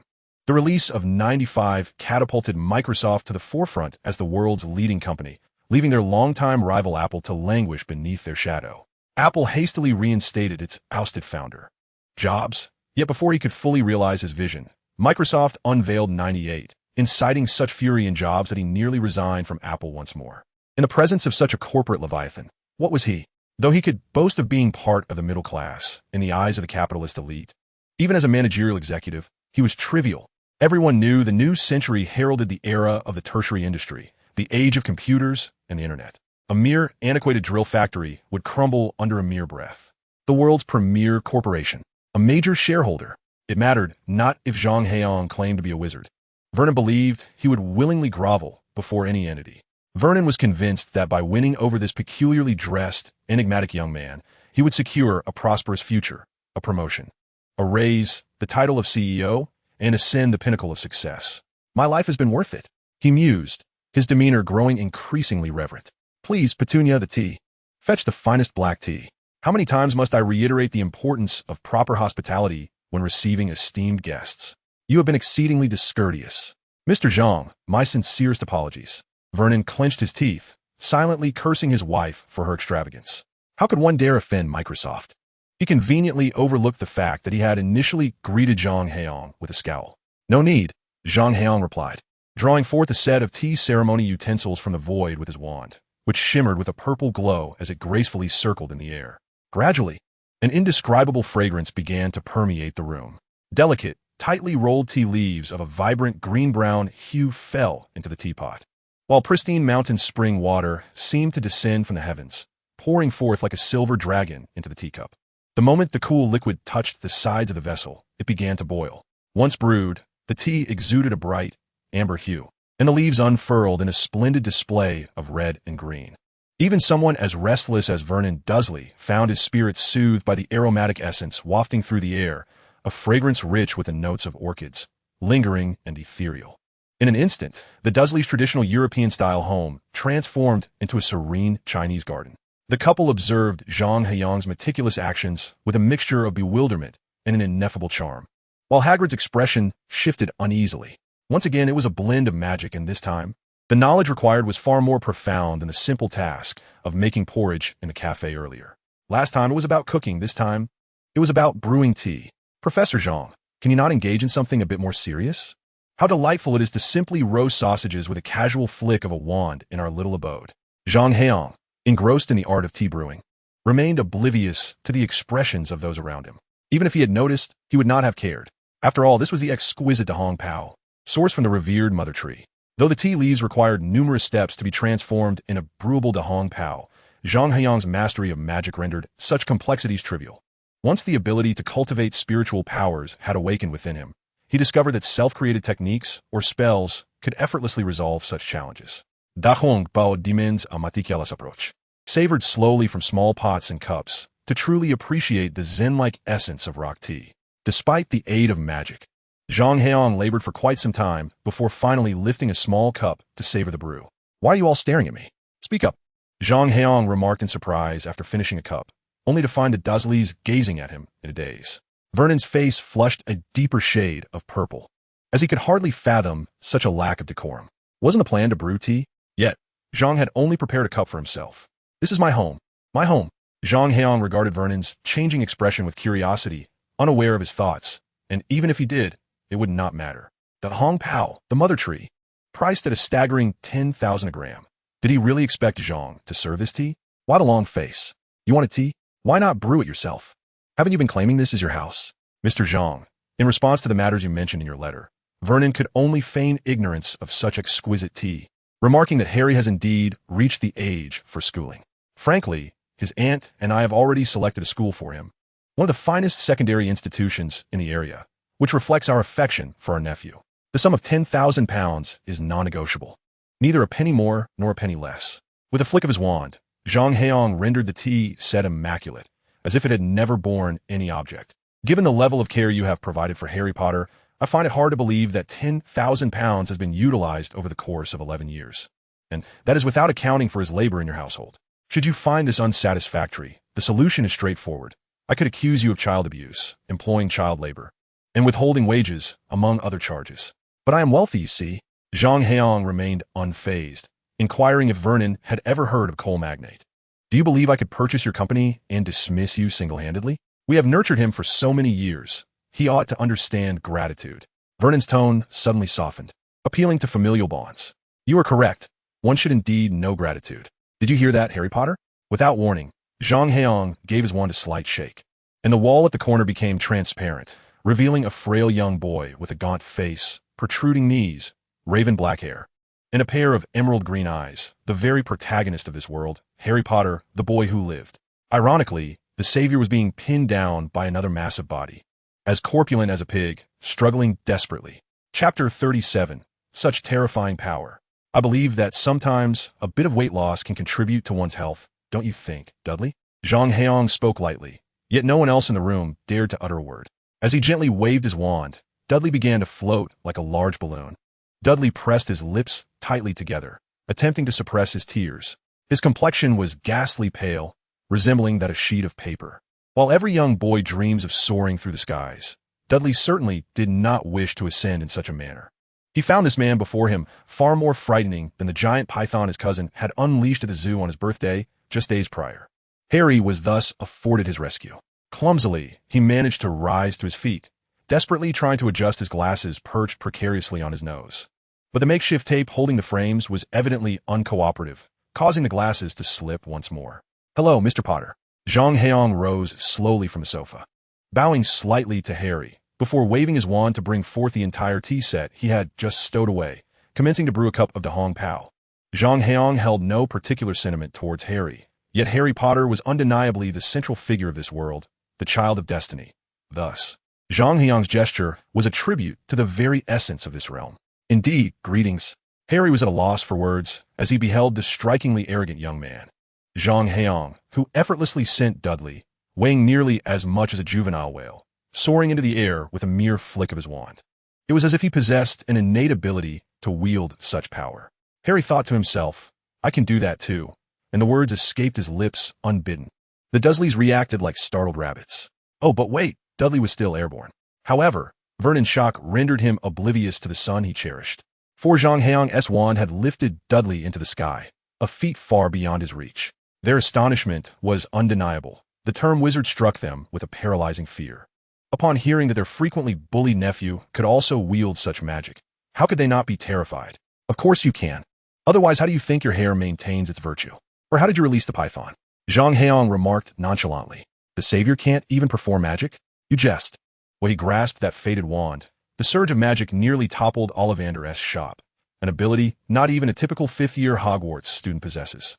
Good lad. I knew you were behind the zoo incident, Vernon exclaimed, leaping up and swinging his fist, eager to teach this peculiar nephew a lesson. Mr. Dursley, magic can be used for tricks or for murder. Do you think if I were to kill you, the authorities would know it was me? Zhang Heyang threatened with a chilling smile. Penny muttered something that seemed to dismiss the notion as absurd. Even if others doubt, you should not, Zhang Heyang retorted decisively. For your sister's family, Mr. Potter's parents, perished by magic. What? Harry, who had been restless, suddenly shouted, rushing forward as if to seize Zhang Heyang's garment in inquiry. Though he ultimately refrained, his face was close to Zhang Heyang's, and he asked urgently, I'm sorry, could you tell me how my parents died? I've already stated. They were killed by magic. Your mother sacrificed her life to protect you, invoking an ancient spell that no one has ever evaded, leaving you with that scar upon your forehead, Zhang Heyang explained casually. But they died in a car accident. Harry struggled to maintain his composure, glancing towards his uncle and aunt with difficulty. A car accident? Dursley? A car accident? Zhang Heyang remained silent, but Hagrid erupted in fury, raising his massive fists as if to crush Vernon's head. He roared with indignation. James and Lily died due to the foolishness of muggles? You dare to insult their memory after all these years? Calm down, Hagrid. Zhang Heyang's wand flickered almost imperceptibly, and a thin protective shield manifested above the coffee table. An exuberant Hagrid accidentally overturned the table, damaging his vibrant red robe. This is unforgivable, Professor Zhang. They dare to claim that James died in a car accident. Hagrid's fury was palpable as he charged toward Vernon, his voice resonating with indignation. How dare you insult a hero who perished in battle? I'm going to calm down. Hagrid, Zhang Heyang interjected, his tone unwavering, yet somehow penetrating the depths of every heart present, including Dudley, who found himself momentarily subdued in the skies above.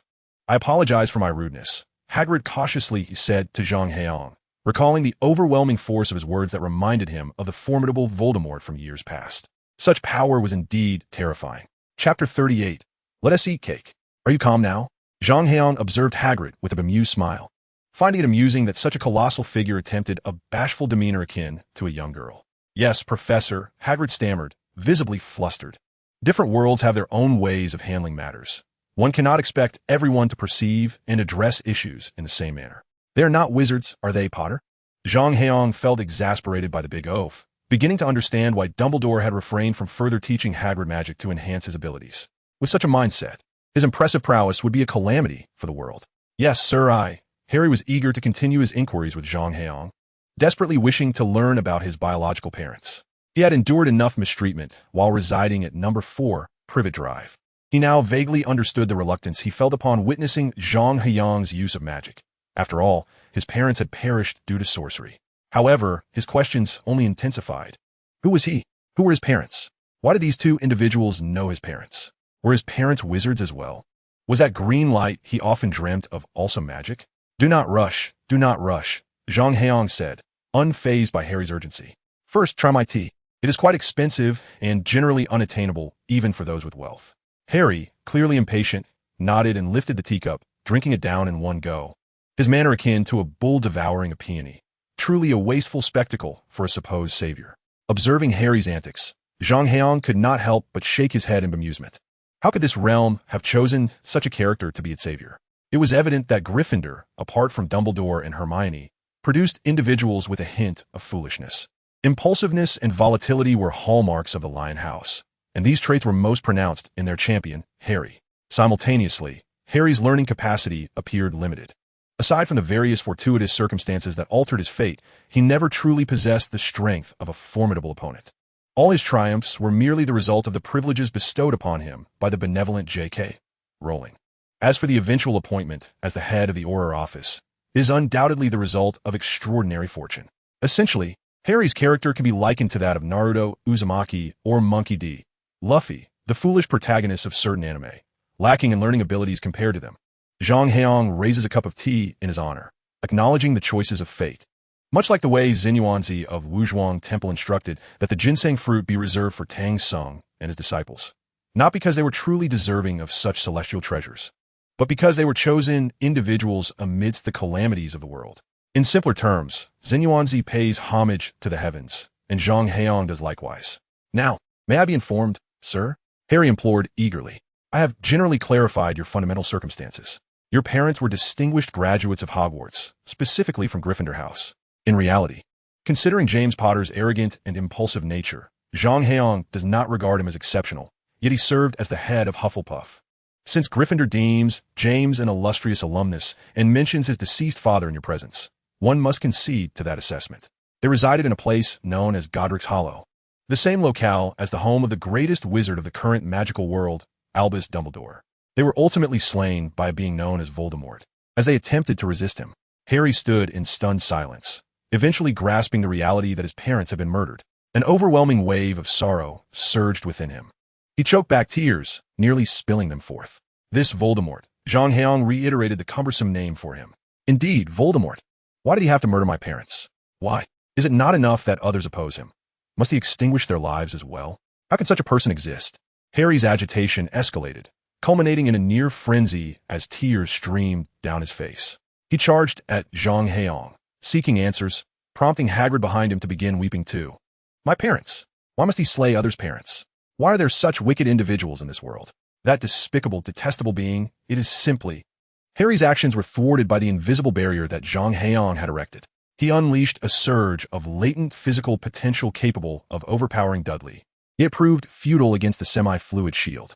Gradually, his strength waned, and his vehement roars faded into silent sobs. For this is a war, devoid of right or wrong. Those on opposing sides are doomed to perish. The only true enemy is the one who lies dead. I hope you can comprehend this truth, Potter. Zhang Heyang articulated without a hint of compassion. If you are to inherit your parents' hatred and shoulder the responsibility of saving the world, you cannot mature like a typical 11-year-old. The harsh realities of life will compel you to grow. At least, in Zhang Heyang's view, it is far better to confront this truth now than to come to terms with it 5 years hence, after witnessing the deaths of Sirius and Dumbledore. Indeed, the desire for vengeance against one's father's murderer is a matter of profound significance. It is only natural that you seek retribution. However, such pursuits necessitate strength, for your adversary is none other than one of the most fearsome and reputedly the mightiest individuals of modern times. Zhang Heyang gazed into Harry's emerald eyes and spoke calmly. Thus, I have come to escort you to Hogwarts, where you shall learn to become a formidable wizard, enabling you to exact your revenge. It is as simple as that. Yes, indeed, sir, Harry replied, leaning despondently against the sofa, still grappling with the harsh reality that his parents had been ruthlessly slain. Yet, upon hearing Zhang Heyang's words, the meaning became less elusive, as if, in that moment, the savior had matured significantly. Much better, Zhang Heyang remarked casually, waving his wand to tidy up the recent chaos. I hear tomorrow is your birthday. Cheer up a bit. Hagrid and I have even procured a cake for you. Hagrid, Zhang Heyang called out, and Hagrid produced a dragon egg cake from his pocket. The enormous confection, when placed upon the floor, left nearly everyone in awe. Is there truly a cake of such magnitude in this world? I am not accustomed to staying up late. I shall manage with dinner. Zhang Heyang chuckled inwardly at Harry's expectant gaze, thinking to himself that he wouldn't be able to resist the feast. Chapter 39. The World Gourmet Dudley. Ah, look at that. It's already time for dinner, Zhang Heyang said, glancing at the clock on the Dursleys' wall. I shall prepare a meal. Please wait a moment and join me. With that, he retreated into the kitchen, leaving Hagrid, Harry, and the Dursleys in the living room, exchanging bewildered glances. Vernon pondered that Zhang Heyang must be excessively wealthy, leading to some form of psychological aberration. With such wealth, shouldn't he be dining at exclusive private clubs or high-end hotels? Surely, at the very least, it should be a Michelin-starred establishment. Do the indulgences of the affluent not typically involve cycling to exclusive venues, facing disdain, and then triumphantly flaunting their superiority? What is this fascination with cooking? Zhang Heyang mused that he too would relish the opportunity to flaunt his status at a private club, but only if the exquisite delicacies therein were truly delectable. Given the dismal culinary standards in England, would he merely gaze at the stars alongside the fish atop a pie? Though Zhang Heyang had indeed transcended to a higher plane, he could forego sleep, but abstaining from sustenance was out of the question. Consider, if you will, that this is my home. Do not treat it as if it is a matter of course. Vernon could only rage silently within, reminding himself that he was not in Zhang Heyang's home, lest he inadvertently rise to bid farewell to Zhang Heyang. Is there truly such blatant audacity in this world? Zhang Heyang illuminated him with vivid examples, proclaiming that not only was there, but it could be even more brazen. Is there not a single edible item in your house? Zhang Heyang inquired, surveying the kitchen filled with potatoes and beef. Old Dursley, I'm calling you. Would you kindly step out and fetch some groceries for me? Above the plump neck of Vernon's figure, a purplish hue began to manifest once more. In a moment of indignation, he slammed his hand upon the table, rising with the intention of confronting Zhang Heyang. However, upon witnessing Hagrid also deliver a resounding thud to the table, causing his coffee table to crumble, he sheepishly resumed his seat. Sir, the supermarket is on the verge of closing, and I dare say the vegetables within are hardly fresh. The supermarket shuts at 5, Dursley. Surely you do not presume others share your laziness? Zhang Heyang's voice dripped with sarcasm. Dursley felt a wave of despair wash over him. Is it my fault you fail to comprehend the customs of England? The European social welfare system is so robust that possessing a British residence allows one to live comfortably without lifting a finger. Yet here I am, working late into the night. In particular, in a small locale such as Surrey after 5 in the afternoon, the streets were largely deserted save for the football hooligans brawling in the pubs. Zhang Heyang, equally troubled, remarked, I understand that England is a land of dampness and gentlemanly decorum, yet gentlemanly virtues do not fill the stomach. Is there truly not even a market for fresh produce? Very well, we shall make do. After all, I can always forage for additional sustenance. My primary concern is for Hagrid and Harry. He surveyed the kitchen, potatoes, beef, a hint of pork, a pumpkin, and even some yellow beans. This would suffice to prepare a modest meal. He rummaged through the Dursleys' kitchen with magic, concluding that a simple home-cooked dish was indeed feasible. Good heavens, he isn't planning to concoct something peculiar with pumpkin and pork, is he? And yellow beans?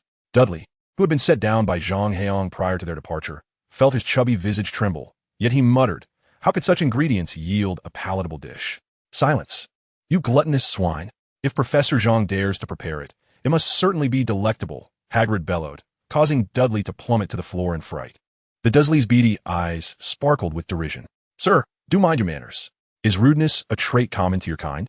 He sneered. It was no surprise, engaging in such sordid antics.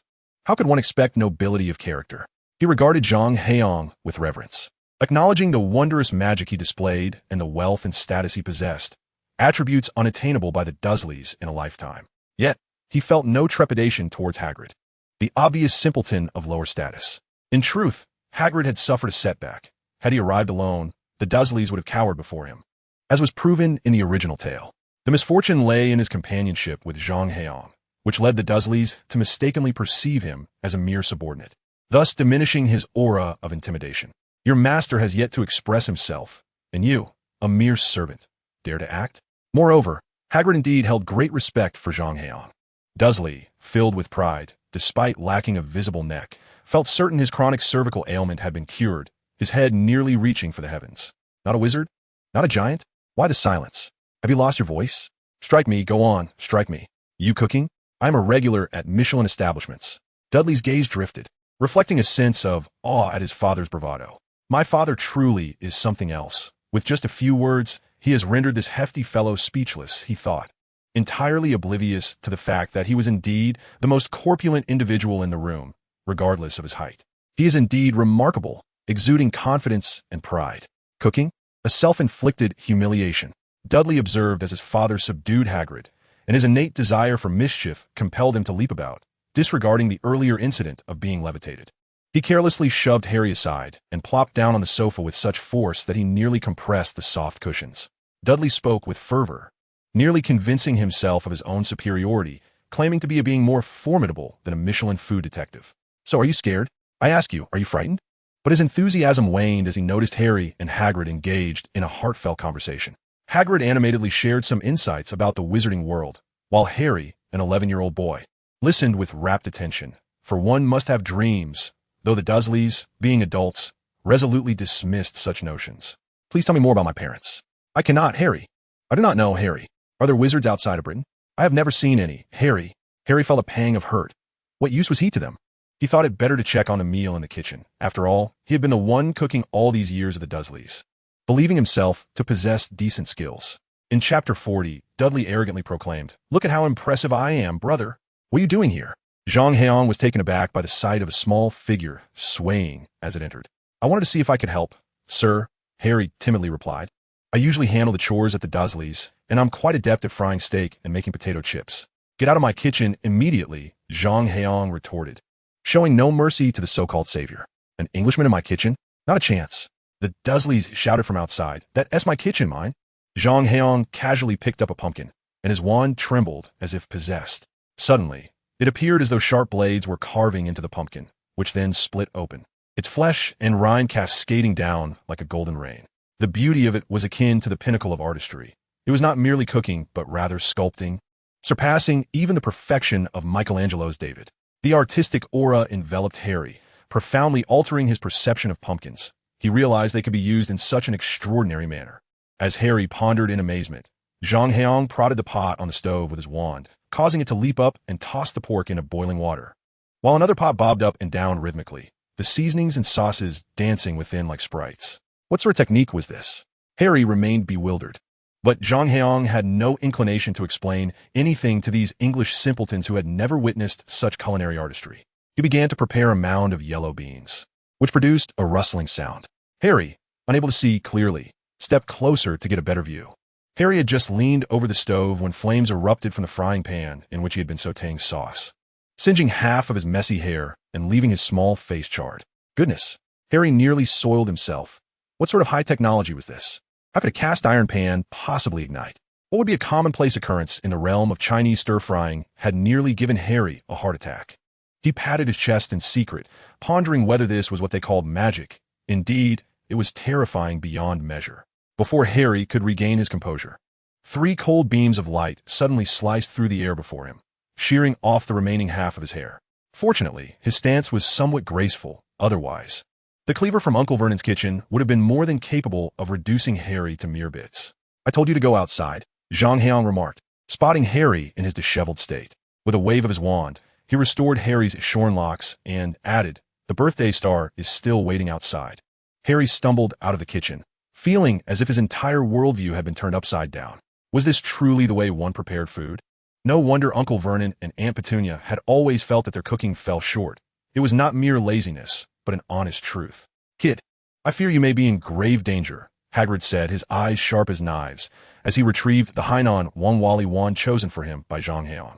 He felt his magical energy boiling within him like never before. Dudley swallowed hard, interpreting the tremors of his neck's excess flesh as a mere swallowing reflex. Harry noted the unmistakable fear reflected in Dudley's eyes, ignoring Hagrid's presence. "Hey, little brother, congratulations. You are about to have a perfect birthday," Dudley sneered, pleased that Harry was once again cowering like he had for the past 11 years. The sight of such a humanized expression on Dudley's pig-like face would instill fear in any rational person.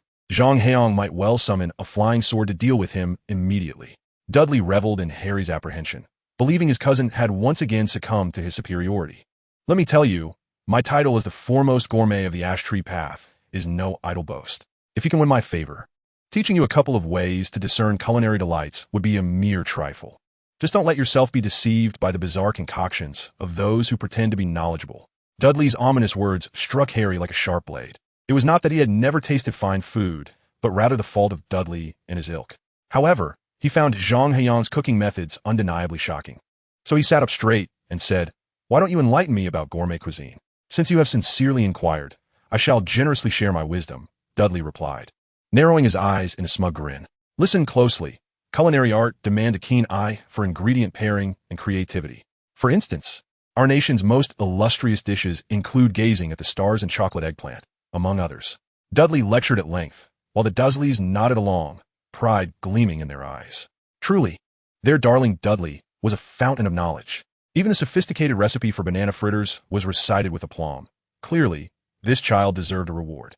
Hagrid listened in silent contemplation, feeling a slight flush on his cheeks. He was astonished that this dim-witted muggle possessed such an extensive knowledge of delectable dishes, rivaling even the enchanting recipes produced by the house elves in Hogwarts' kitchen.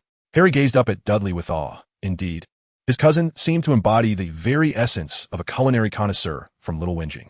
Dudley, beaming with pride, declared, "Of course, I dine at establishments belonging to the Fortune 500 restaurant industry. Who else can claim that? Fortune 500? Is that truly impressive?" Harry expressed skepticism, reasoning that even the Dursleys, despite their tenuous grasp on middle-class status, were far removed from such lofty heights. "Absolutely. I frequently indulge in meals from Chicken Green Sun, McDonald's Crispy Diamonds, and Pizza Hut's Sea Urchin Pizza," Dudley proclaimed, puffing out his chest. "What do you think, little brother? Am I not impressive?" Harry, momentarily taken aback, instinctively replied, "I'm not looking." Before Dudley could finish his sentence, he was startled to see a large platter gliding into the kitchen, adorned with a carved half-pumpkin containing what appeared to be meat. But what was this enchanting aroma? Chapter 41. The Magical Power of the Pumpkin Bowl. The pumpkin bowl contained braised ribs, a sight he had never encountered before. Zhang Heyang, employing a water mirror spell, reveled in the astonished expressions of the onlookers, feeling a surge of satisfaction. "You simpletons, how little you comprehend the ultimate essence of culinary art." Dudley, feeling indignant at the disdainful gazes from Harry and Hagrid, thought to himself, "Is this how you regard Dudley Dursley, the gastronomic authority of Little Whinging?" Yet, he had no time to retort, as the aroma of the dish was overwhelmingly intoxicating. He felt as if he had starved for 3 days and nights, ready to devour the entire platter. How could it smell so divine? Surely, some extraordinary ingredient must be at play. Unable to contain himself, Dudley reached out to grab a piece, only to discover a thin barrier preventing him from tainting the exquisite pumpkin bowl. "I want that." Dudley pouted on the verge of tears. He was well aware that in this household, tears would compel the Dursleys to acquiesce to his whims. However, it was evident that Vernon was not as oblivious as he appeared. "Shut your mouth, boy. Keep it up, and you'll find yourself in a heap of trouble." Vernon scolded, his expression grim. "You really have no sense of propriety. Just look at how you brewed your own tea, refusing to join us. It's clear that this meal is likely not even meant for you. Forceful theft? Now, that would be something." This time, there was a protective barrier, Next time, who could say if it would be 2 knives? Magic is indeed mysterious. Zhang Heyang stared, dumbfounded, at Uncle Vernon. I thought you were indulgent toward your son. Shouldn't Dudley jump in to show off, and then I handle him, followed by you trying to intervene? This isn't how the game is played, Vernon. Harry was equally astonished, realizing that Dudley's standing in his father's eyes was even lower than his own. At least Vernon had only mentioned tossing him out to fend for himself. Petunia, glancing in terror at her husband, felt a surge of panic. Did he somehow discover her affair with Mr. Wong? After a while, Qian emerged with a platter adorned with an array of dishes, showcasing both noodles and meat, along with a bowl of noodles. Casually tossing it onto the table, he declared, "Come, eat." Hagrid, unable to contain his anticipation any longer, mused that this was what true food was meant to be. What had he been consuming for the past 60-odd years? It was hardly better than swine fodder. Grabbing a knife and fork, he was ready to dig in, but was effortlessly thwarted by Zhang Heyang, who interjected, "Hagrid, you must refrain from devouring it all. You could wipe them clean in a single bite." "No, I shall partake a little," Hagrid insisted, thumping his chest in loyalty. Surely, a modest portion was preferable to none at all, especially given the tantalizing aroma wafting from the dishes. What if he were to find himself deprived of such delights in the future? He had heard whispers that Professor Zhang was, in fact, the head chef at Hogwarts, and the thought thrilled him, igniting a fervent desire for the school year to commence soon. Zhang Heyang conjured 3 bowls out of thin air, serving the succulent pork ribs from the pumpkin shell before Harry, Hagrid, and himself. One must admit, the flavors produced through magical culinary arts were indeed exquisite. Despite indulging in his own creations daily, he found them perpetually delightful. Just as Zhang Heyang lifted his spoon to savor the meal, an inexplicable sound pierced the air. Slurp! What was that noise? Startled, Zhang Heyang glanced around, observing nothing amiss. He resumed his dining endeavor, only to be interrupted by another peculiar sound. Slurp! Ah, here it is. Zhang Heyang noticed that Dudley's drool was nearly inundating the table, and, realizing the situation, he decided to share a taste. He conjured another bowl and filled it for the Dursley family. While only one bowl, one might wonder, well, it was evident that the combined appetites of Vernon and Dudley would rival Hagrid's, yet they paled in comparison to Zhang Heyang's extraordinary capacity. However, having sampled that horrid dragon egg cake earlier in the day, he found himself devoid of appetite now. A day without augmenting his constitution points was of little consequence. Thus he prudently prepared a smaller portion. Yet Dudley exhibited profound dissatisfaction, casting a disdainful glance at the bowl before him. Just by looking at it, I can tell this is not worth eating. The finest cuisine in the world is steak. Anything pork-related cannot possibly be delicious, as it is simply not halal. Upon uttering this, Dudley glanced down to discover the contents of his bowl dwindling rapidly. His parents, who once revered him as a treasure, had entirely forgotten his existence. Furiously fighting over the remnants with forks and spoons, casting wary glances at one another, as if anyone daring to contest them would face their wrath. Undeterred by his parents' threats, Dudley seized a spoon and plunged into the fray for the meat. The sounds of clattering cutlery, slurping, and enthusiastic chewing filled the air, creating a cacophony of delight. Excluding Zhang Heyang, who remained unaffected by the dragon egg cake, the remaining 5 indulged in a frenzy of eating. Hagrid too yearned to continue feasting. That small bowl seemed almost trivial to him. The flavors of the pumpkin bowl were simply divine, the pork, the broth, and the pumpkin blended harmoniously, creating a delicate balance that was nothing short of exquisite. The minuscule morsel that had just entered his stomach seemed to tug at Hagrid's desire to forget, yet he ultimately refrained from snatching food from Harry. Harry felt an overwhelming sense of satisfaction. He had never experienced such a delightful meal or felt so full in his entire life. A colossal pumpkin, filled with a slowly simmering broth and ribs, was nearly devoured entirely by him. He slumped back in his chair and, after what felt like an eternity, let out a contented burp and declared delicious. It was not that Harry lacked vocabulary. Despite his mediocre academic performance, he was certainly more articulate than Dudley, capable of conjuring a few enticing culinary terms. However, at that moment, he felt that any description of the pumpkin dish would be an affront. Only the purest expression of delicious could encapsulate his feelings completely. This humble pumpkin, accompanied by ribs seldom enjoyed by Europeans, possessed an extraordinary enchantment. Chapter 42. The Tofu Trio of Hogwarts' Little Chef. So delectable, Harry thought, reclining in his chair, eager to say something to Zhang Heyang. Yet he momentarily forgot the intricacies of Zhang's Chinese name. You may call me Professor Zhang. I'm the head of Hufflepuff House at Hogwarts. Although you are unlikely to join our esteemed Hufflepuff, you will certainly attend my class on defense against the dark arts. Zhang Heyang found amusement in the astonished expressions of the group, pondering whether such a simple dish was truly beyond their comprehension. Professor Zhang, Harry nodded, replying, in comparison to today's meal, everything I've eaten before feels unworthy of being called food. Are you accusing your Aunt Petunia and Uncle Vernon of mistreating you? Zhang Heyang regarded the Dursleys with a knowing smirk, causing Vernon to stand hastily. We have absolutely not mistreated Harry. He is currently residing in my son's bedroom. Vernon vehemently denied. We are a loving family. How can we possibly commit such an atrocious act as child abuse? I'm not particularly concerned. Please sit down. You're obstructing my Wi-Fi signal, Zhang casually remarked, though Vernon appeared perplexed. After all, Wi-Fi technology only received a patent in the United States in 1996. In 1992, its research was likely in its infancy. Zhang inadvertently disdained their backwardness, though he feigned an apology. Despite this, he harbored no affection for the British. After all, it was Britain that first invaded China to plunder, leaving countless Chinese artifacts in British museums and private collections, all while maintaining an air of arrogance. Zhang had often contemplated allying with Voldemort to obliterate England entirely. However, being an ordinary university student at heart, even after all he had endured, he could kill a few individuals without psychological burden, yet he could not adopt Voldemort's ambition of exterminating the majority. Vernon gazed at Zhang Heyang, whose face radiated pride, pondering that this must be some innovative technology from Microsoft. He realized how woefully uninformed he was and wondered if he could leverage this opportunity to board Microsoft's grand ship, which would surely lead to a prosperous future. Excuse me, sir, is this Wi-Fi a new technology for Microsoft? Vernon inquired cautiously, his expression betraying his anxiety. Considering the nature of high-tech companies, it was understandable. They feared the leakage of their technologies. Such inquiries could be considered taboo. Should the other party take offense? It could cost him dearly, and the authorities might never uncover the truth.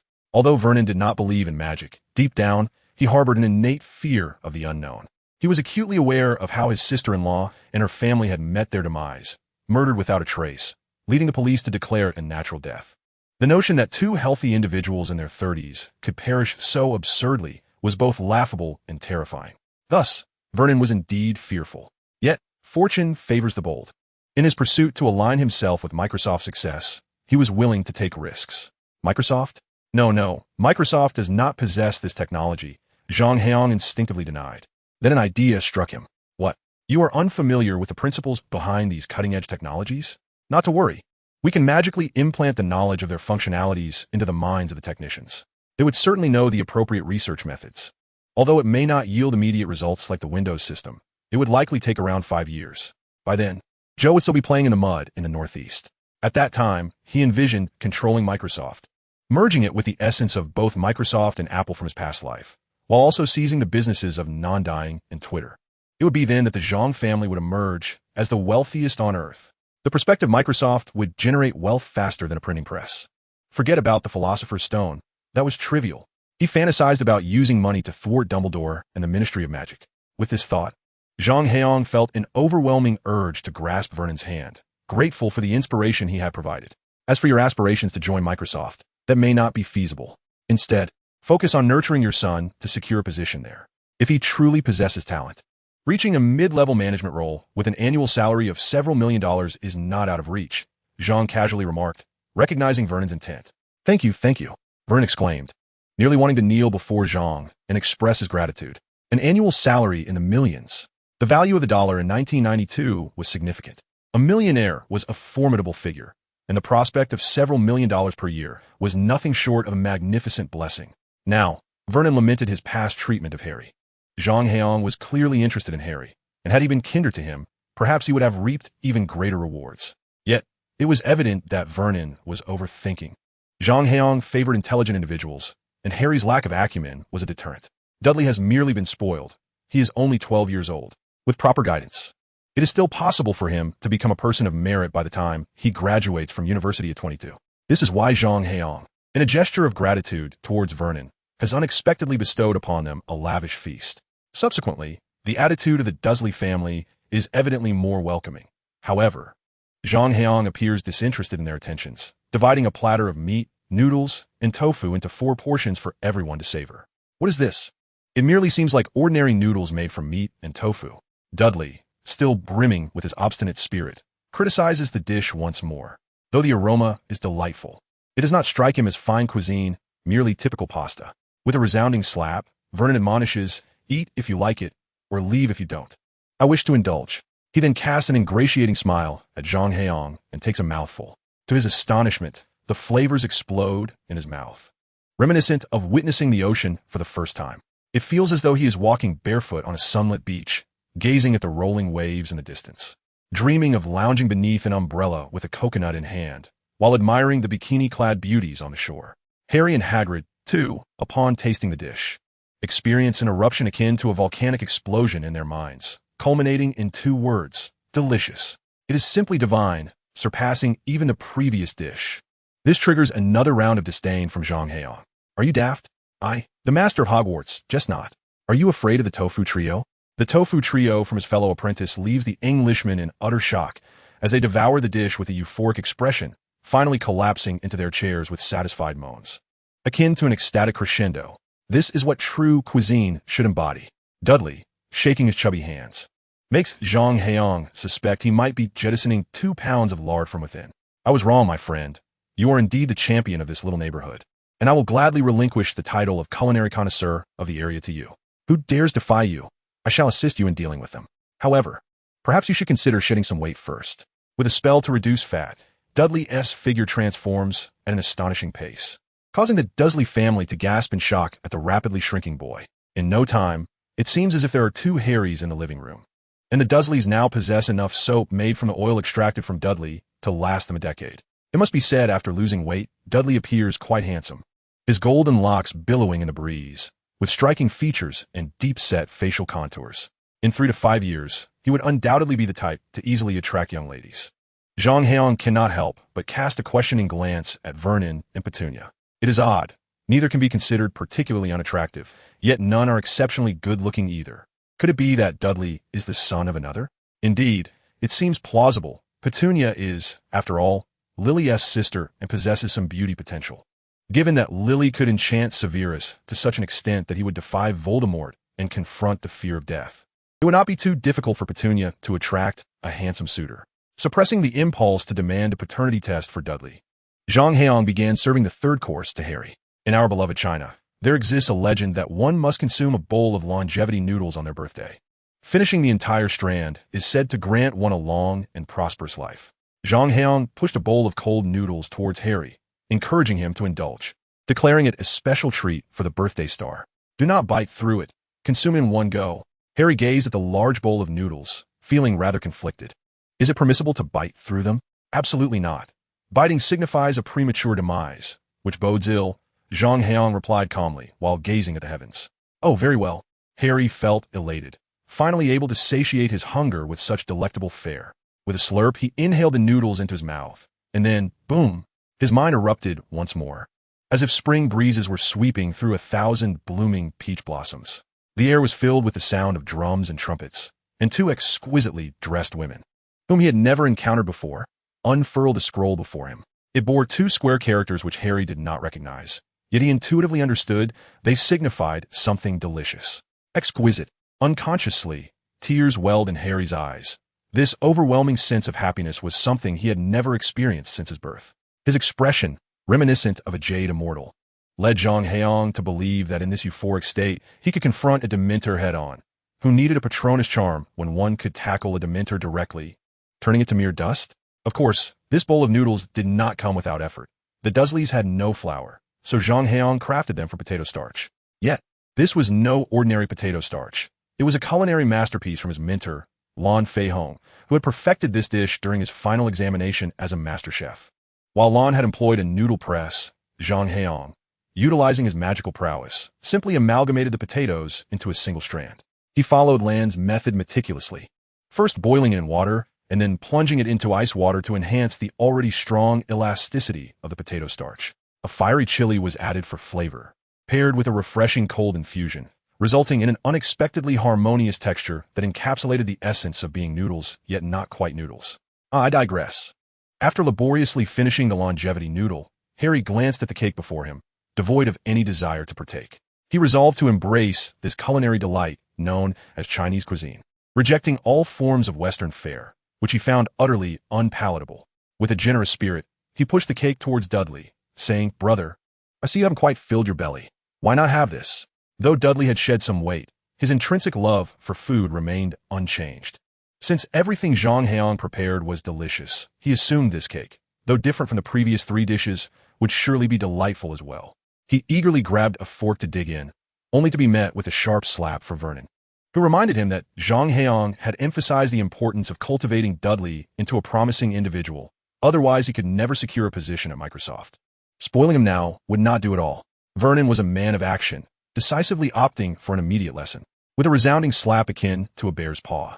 He struck Dudley on the head, nearly rendering him dazed. It is important to note that Dudley was no longer the pudgy boy with a natural layer of protection. "Dad, what are you doing?" Dudley glared at Vernon. "You little brat, are you asking for a fight?" A fierce glare from Vernon instantly quelled Dudley, who then meekly responded, "Don't you know you should honor your parents? Come, let's eat." At this, both Vernon and Petunia's eyes sparkled with anticipation. After all, it was a meal personally prepared by Mr. Zhang. Finally, they would enjoy a complete feast, and just look at that big oaf beside them, his eager gaze revealing that this must be delectable. 5 minutes later, the Dursleys lay unconscious on the floor. Their intentions had been good. Anything prepared by Zhang Heyang, even if not traditional Chinese cuisine, was sure to be delightful. However, the dish had been tailored to Hagrid's taste, and little did Zhang expect that Harry's appetite would be so modest, leaving the Dursleys to suffer the consequences. "Professor Zhang, is it truly that unpalatable?" Hagrid scratched his head, shoving the remaining half of a cake into his mouth. After chewing, he emitted a satisfied groan. "I find the flavor to be superb, nearly rivaling your culinary skills. I suspect your taste buds may be compromised." Zhang Heyang mused with pity at Hagrid, then turned to Harry, saying, "Get a good night's sleep, Potter. Treasure your last evening on Privet Drive. You will long for it, for the kindness your aunt and uncle have shown you." "What did you say?" Zhang Heyang rolled up his sleeves, appearing ready to deliver a lesson. "It seems I must impart some moral wisdom to you, young man. Those lacking in moral character cannot gain admission to Hogwarts." Chapter 44. Hagrid's Promotion. Harry harbored no fondness for the Dursleys. That was indisputable. In his memory, the Dursleys had made his life a torment. Aunt Petunia was cruel and stingy, while Uncle Vernon was brutish and prone to insults. The most intolerable aspect was undoubtedly Dudley's periodic beatings. This once chubby boy, now far from it, delighted in demonstrating his authority over Harry by administering a good thrashing. Upon learning of his parents and the existence of another world, Harry yearned to escape the confines of Privet Drive. There was no lingering attachment to this place. He gazed, bewildered, at Zhang Heyang, who seemed to have shifted the winds of fate, perplexed by the sudden change. "I speak nothing but the truth. The school and its instructors will impart countless lessons, such as this one." Zhang Heyang said with a smile, "You speak of severed ties? On what basis do you make such a claim? Do you realize I offered your uncle £10,000 to secure your departure? I am aware of the mistreatment and forced labor you've endured in this household, yet you should understand the value of money. Do you believe you could earn £10,000 in 11 years, or even in the next 11 years? Zhang Heyang rose to his feet, gazing down at Harry with an air of authority. "One must learn to be grateful, Potter. Regardless of their treatment towards you, they have nurtured you for a decade, steering you away from the clutches of death. There exists no love or hatred without reason. You are not an obligation to them, yet they have ensured you did not go hungry for 10 years. To me, that is an immense favor. The Chinese say that a drop of kindness should be repaid with a fountain of gratitude. If one feels resentment simply because their adoptive relatives do not treat them as their biological parents would, then, regardless of others' opinions of Harry, from Zhang Heyang's perspective, is a mark of poor character. Of course, this sentiment is understandable, for Harry's past decade has been far from pleasant. Furthermore, there is wisdom in the saying, it is not scarcity that troubles us, but inequality. Observing the Dursleys' treatment of Dudley, one can comprehend Harry's thoughts. Yet, understanding does not equate to justification. Zhang Heyang turned and walked away, showing no intention of glancing back. "Thank you for your hospitality. I eagerly anticipate our next encounter. Farewell, Hagrid." The professor, Hagrid, cast a sidelong glance at Harry, feeling uneasy about how to handle the son of his dear old friend. However, Zhang Heyang's esteemed position dictated that this matter must revolve around him. As long as Zhang Heyang did not intend to harm Harry, Hagrid had no choice but to comply. Moreover, while he harbored dissatisfaction towards the Dursleys, upon further reflection of Zhang Heyang's words, he found them to hold considerable merit. Thus, after a moment of internal conflict, he patted Harry on the shoulder, an action that made Harry feel as though he might be crushed to the ground. "Think well on this, young one. Professor Zhang is one of the greatest individuals in this world. Turning away to conceal the tears welling in his eyes, Hagrid addressed Zhang Heyang. "I am ready, Professor." Zhang Heyang nodded, and with a pair of soft pops, the two vanished into thin air. Gratitude?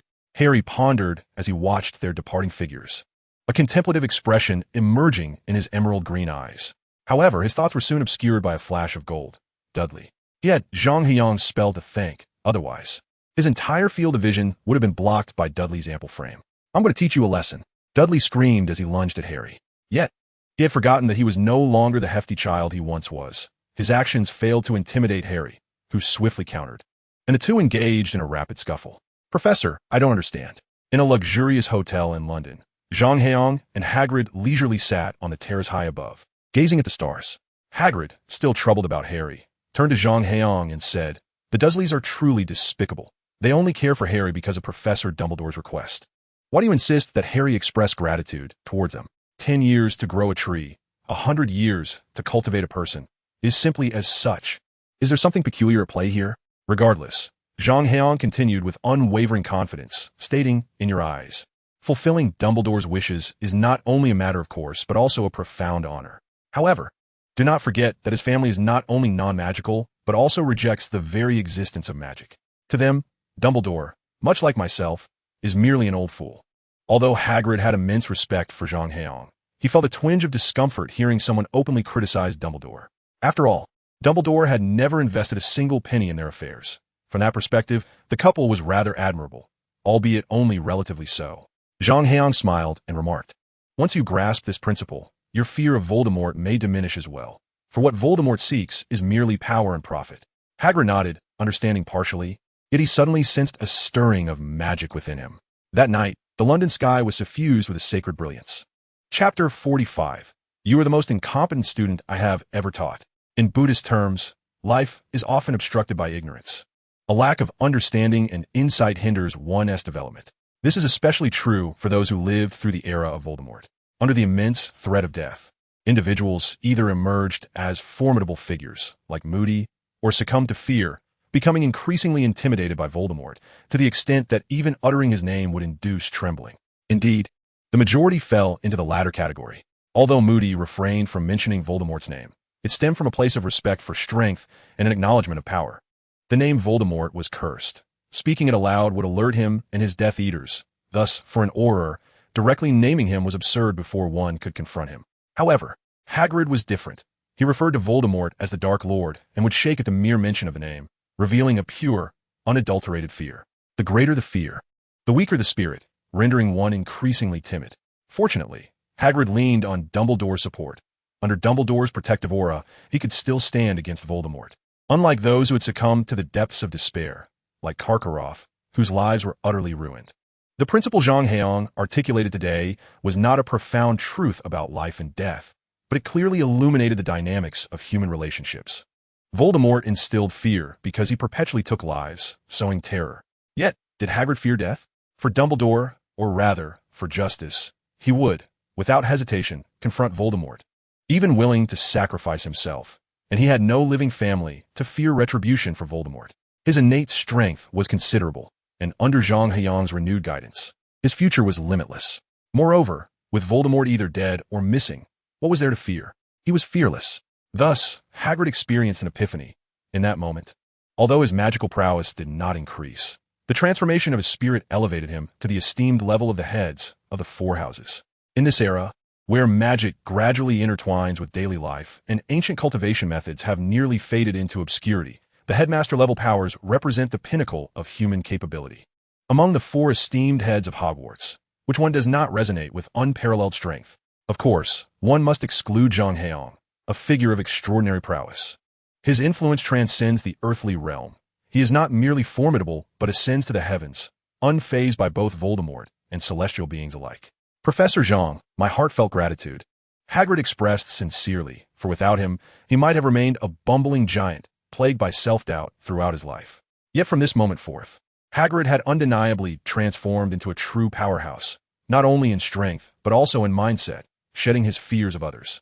From a strength perspective, I have little left to teach you, Zhang Heyang remarked, somewhat exasperated. How had this bumbling giant achieved a breakthrough? Such trivial matters could provoke a transformation. One could only wonder how simplistic his previous worldview had been. However, in terms of temperament, significant improvement was still required. Before you can master the giant's bloodline and rid yourself of your volatile nature, diligent study is imperative. Do not grow complacent. Unbeknownst to him, Zhang had risen to his feet, hands clasped behind him, standing against the wind. His dark red robe billowed dramatically, and his gaze pierced the distant horizon as though transcending layers of reality. I must say, you are truly the least impressive student I have ever taught. Hagrid had never witnessed such a sophisticated display of arrogance. In his heart, he reverently admired Zhang, who was leagues above those pompous aristocrats who merely flaunted their superiority through mindless derision. Yes, Professor Zhang, I shall study with even greater diligence, he replied respectfully. At nearly 4 meters tall, Hagrid appeared as a comical statue atop a rooftop in the twilight. Yet, his heart brimmed with determination. Just moments ago, he had reveled in his progress, only to realize he was Zhang Heyang's least remarkable student. He must strive to elevate his own abilities. Little did Hagrid know how much of a conundrum this wind-swept display of arrogance was. Just months prior, Zhang had been an aimless university student on Earth, with Hagrid being his very first student, undeniably the worst yet also the best. As time passed, when Hagrid eventually discovered that each time Zhang entered the classroom, he would utter that same line, the indomitable resolve of the renowned powerhouse Rubeus Hagrid would shatter into pieces. The scene was said to be utterly heart-wrenching, as Hagrid lay on the ground, clutching his chest like a cuckoo mourning its fate, bellowing, "Professor Zhang, you have betrayed me." Professor Zhang's teaching career was far from over. But that tale must wait for another time. The following day, what a refreshing sleep. Zhang Heyang awoke, feeling invigorated. As he gazed at the soft morning light and the gently reddening horizon, he felt revitalized. The morning is the foundation of the day, he declared with joy, deciding to venture out for some morning exercise. However, he abruptly halted, staring at the crimson sky, muttering to himself, "Why is the sun rising from the west? Is the magical world truly different?" It was the setting sun, not the dawn. A dull voice resonated from behind. Hagrid had grown so bored that he began to dismantle his umbrella. "Professor Zhang, you have slumbered for an entire day and night, and now twilight approaches once more." Zhang Heyang's old face flushed momentarily, but he quickly regained his composure. "Sleeping so much only proves that I am still youthful. Just look at Dumbledore, who awakes at 3:30 each morning. This is the very emblem of aging." As for why Zhang Heyang was aware of the eccentric old wizard's rising hour, that remained unspoken. "Do not speak carelessly. The innate treasures could easily eliminate you," he threatened, casting a glare at Hagrid. "I was on a late-night business call with old Bai. Alas, such is the life of a successful individual.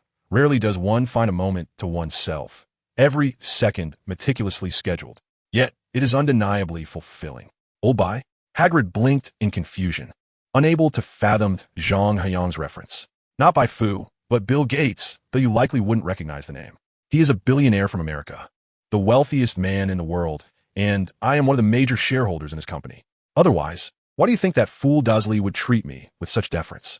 Zhang Heyang rolled his eyes. "Old Bai, I need you to take the blame for me." "Ah, very well, but what about Harry?" Hagrid scratched his head, inquiring. "Tomorrow, be sure to wake me in the morning, understood?" Zhang Heyang replied, scratching his own head, muttering, "What a miserable place, calling itself a 5-star hotel, yet it lacks even a wake-up service." Hagrid observed Zhang Heyang, perplexed. "It seems you've placed a banishment charm on your own room. With your meager magical prowess, even Dumbledore and Voldemort combined could not approach you unnoticed. Who is it that is unable to wake you?" He hesitated, saying, "But didn't you mention giving young Harry a day's grace?" "I have changed my mind," Zhang Heyang stated, striding towards the kitchen to prepare a meal. "I will grant him an additional day to contemplate. He ought to be grateful. I maintain that one must cultivate a sense of gratitude." Chapter 46, The Haphazard Egg Fried Rice. Hagrid stood in stunned silence, having witnessed the pinnacle of human audacity, and followed Zhang Heyang into the hotel kitchen. "Culinary genius in the house. Clear the way," Zhang Heyang bellowed, hands on his hips, causing the kitchen staff to bow their heads in submission, hastily pressing the alarm to summon security, claiming a lunatic had infiltrated their space. Truly, how narrow-minded. A group of culinary dark arts practitioners dares to underestimate me, a master chef. Zhang Heyang tugged at the fabric of his sleeve, and instantly a dazzling golden dragon appeared, blinding the onlookers. The striking character special emblazoned upon it caught everyone's attention, prompting them to bow deeply, referring to him as the esteemed master chef before retreating from the kitchen.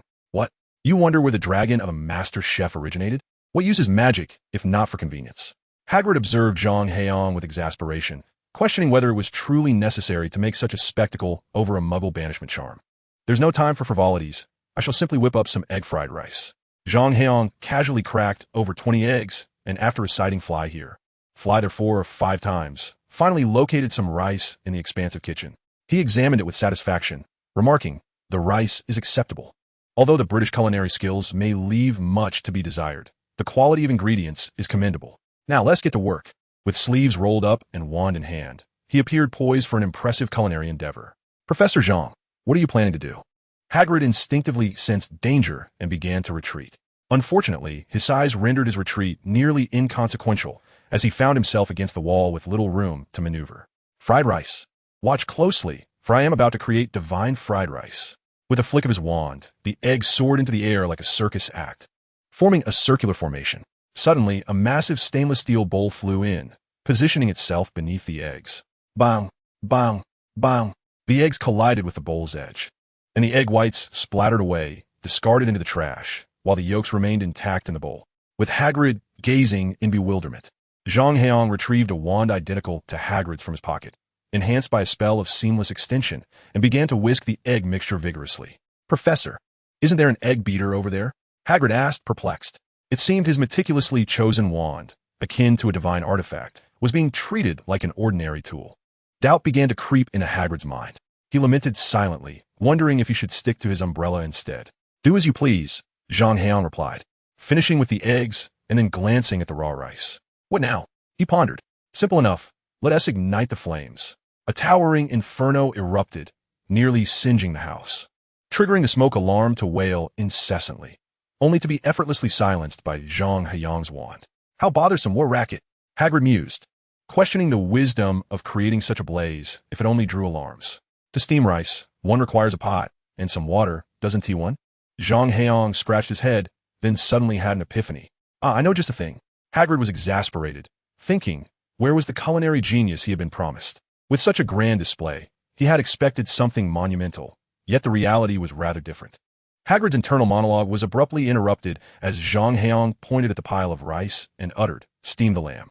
Almost instantaneously, a whirlwind seemed to form around them, creating a vacuum in the vast kitchen, making it difficult for Hagrid to breathe.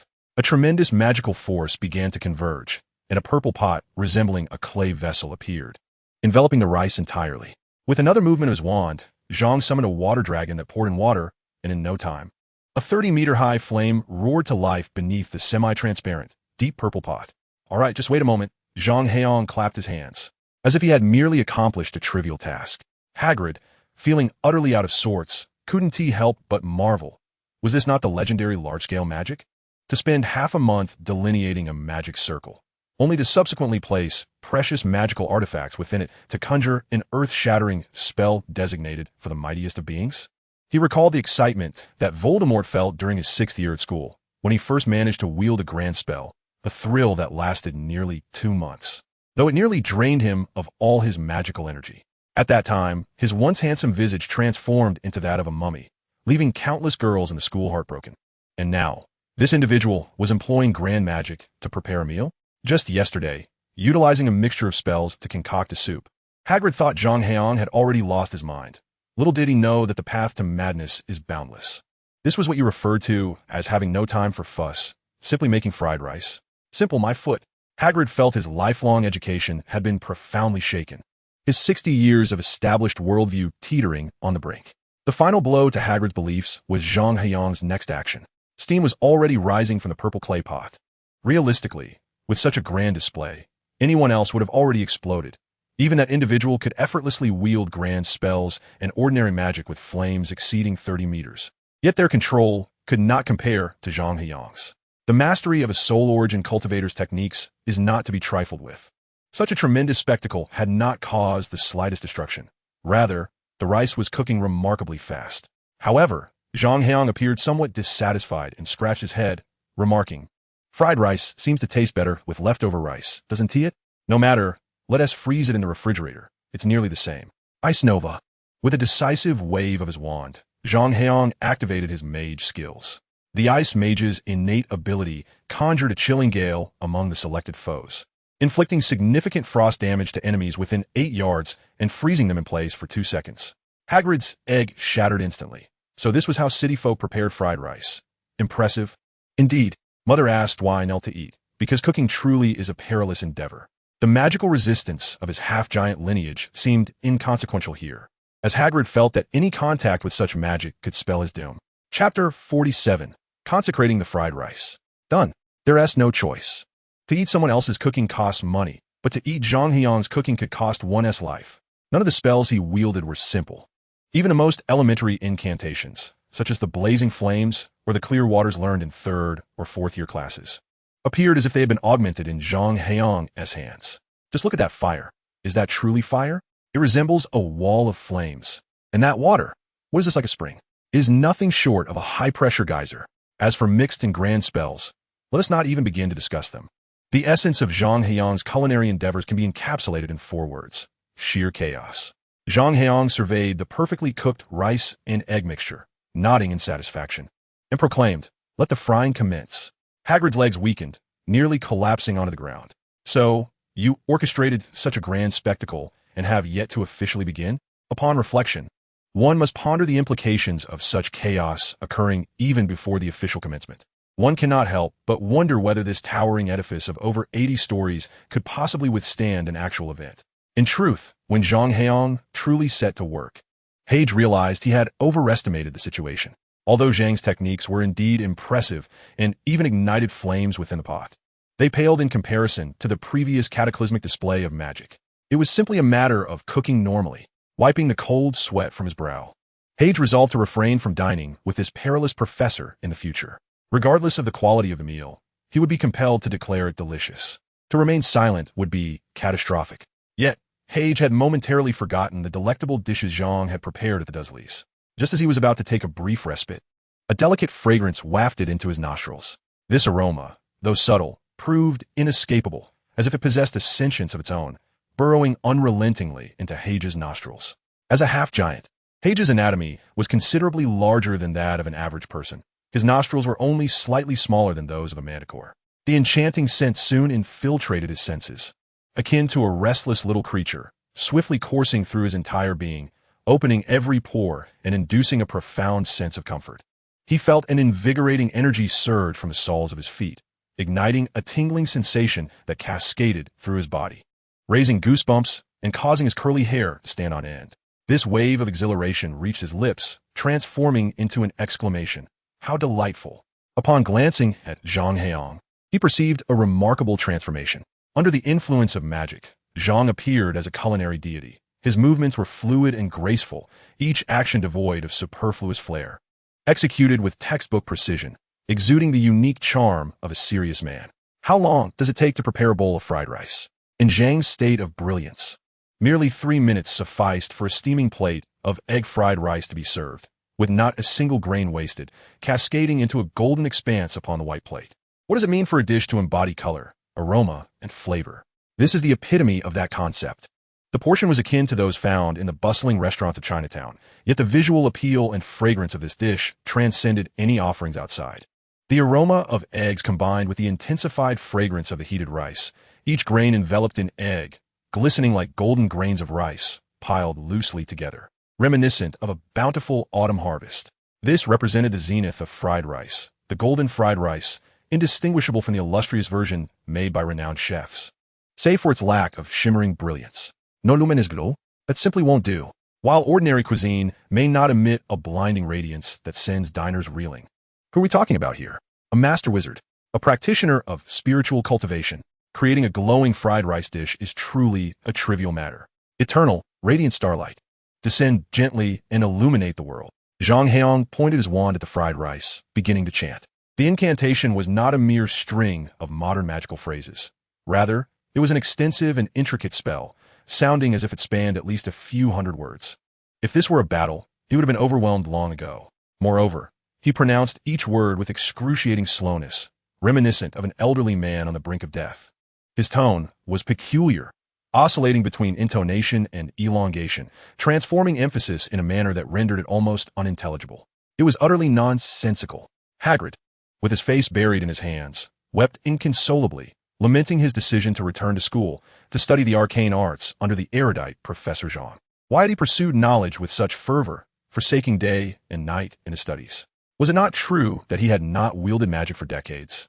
Had he not been expelled from Hogwarts? Was there truly any need for such desperation? Did he not understand that ignorance could be a blessing? Hagrid now sincerely wished he were a simpleton with a mere third-grade education. Alas, despite his expulsion and inability to practice magic, he had read extensively. He had perused the entire curriculum required for graduation from Hogwarts, and with the recent teachings imparted by Zhang, he was at least able to discern the nature of the magic currently being employed.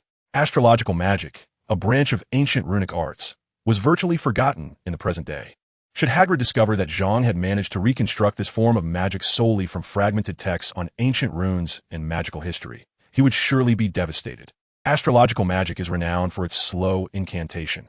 However, due to the seemingly eternal existence of the stars, it remains absolutely effective. Impervious to evasion or nullification, only a direct confrontation can suffice. In the time of King Arthur, it was predominantly employed in battles against large legions. Indeed, the incantation was languorous. It took Zhang nearly 5 minutes to articulate a mere 200 words, and that was among the shorter spells in the astrological repertoire. Finally, he concluded with the incantation to sharpen the blade of magical energy. A greenish hue began to emanate from Zhang's wand. The ancient astrological magic's glow could amplify the wielder's magical potency threefold, a formidable auxiliary enchantment. Allow me to bestow this light upon you. Remarkably, such a powerful spell was employed by Zhang to bless fried rice. As the luminous glow enveloped the fried rice, the stars above brightened noticeably, showering the earth with starlight. The centaurs in the forbidden forest of Hogwarts observed the celestial phenomena with unease. One elder centaur voiced his concerns. The stars are shifting. The ancient astrological magic has re-emerged. We know not whether this is a blessing or a curse. Professor Trelawney, at home, gazed at the heavens, feeling a surge of ancestral energy coursing through her, a sensation that startled her. Meanwhile, concealed in the shadows, Professor Quirrell writhed in agony, clutching his head as a chilling, piercing voice echoed from behind. Damn it! Astrological magic. How could this be? Is there truly someone who can wield such power? Unbeknownst to these formidable beings, the source of their profound dread was merely an unfortunate soul yearning for an enhanced serving of fried rice. In the kitchen, Zhang, oblivious to the commotion he had incited, beamed with delight as he beheld the blessed fried rice, radiating with a brilliance akin to a small sun. With a joyful clap of his hands, he proclaimed, "Finished." Chapter 48. The Terrifying Morning Temper. Eat, Hagrid. I specially prepared 100 servings, just enough for us to share equally.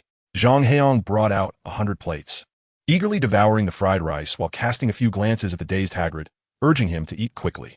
Hagrid seemed to have lost his soul. It took several calls from Zhang Heyang before he finally snapped back to reality, slapping his forehead with his massive hand, sheepishly declaring, "I won't eat that. Just 2 ordinary dishes will suffice. Damn it, I cannot indulge in something so enchanted by ancient magic." Suit yourself. Zhang Heyang was unfazed. He could easily consume even 200 servings, converting the excess into points of physical constitution. Of course, there was a limit to how much could be converted within a certain time frame, but that did not affect how much he could eat. The fried rice, blessed by the Department of Stellar Studies, held no extraordinary qualities. Consuming it would still only yield a mere 10 points of constitution. For a physically frail mage, even at full capacity, possessing several thousand points, this was hardly more than a trifle.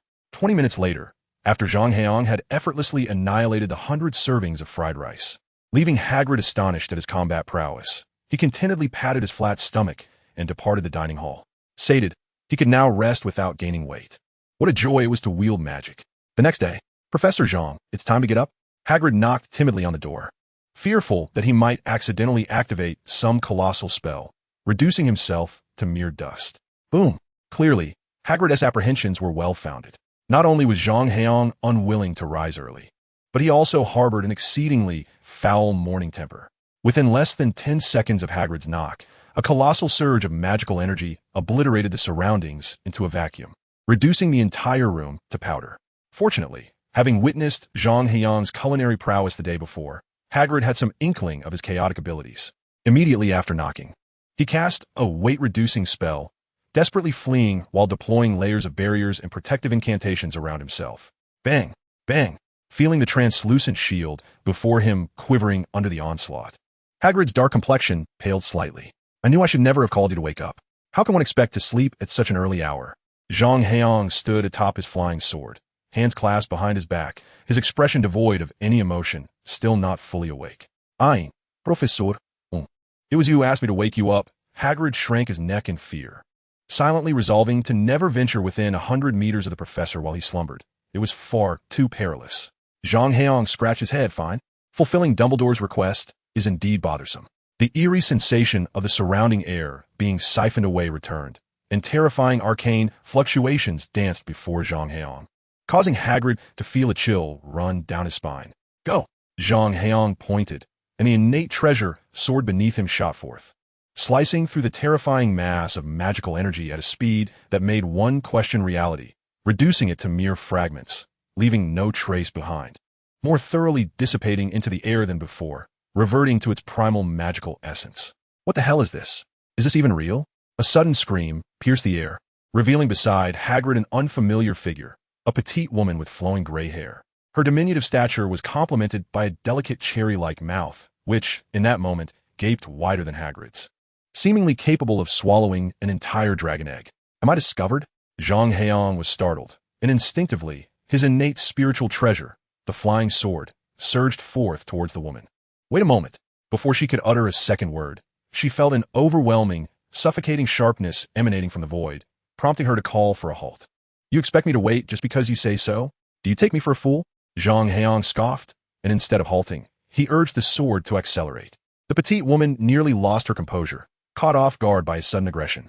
However, from a distance, the menacing aura of the flying sword instilled a profound sense of mortality within her. She dared not gamble on her ability to withstand such a strike.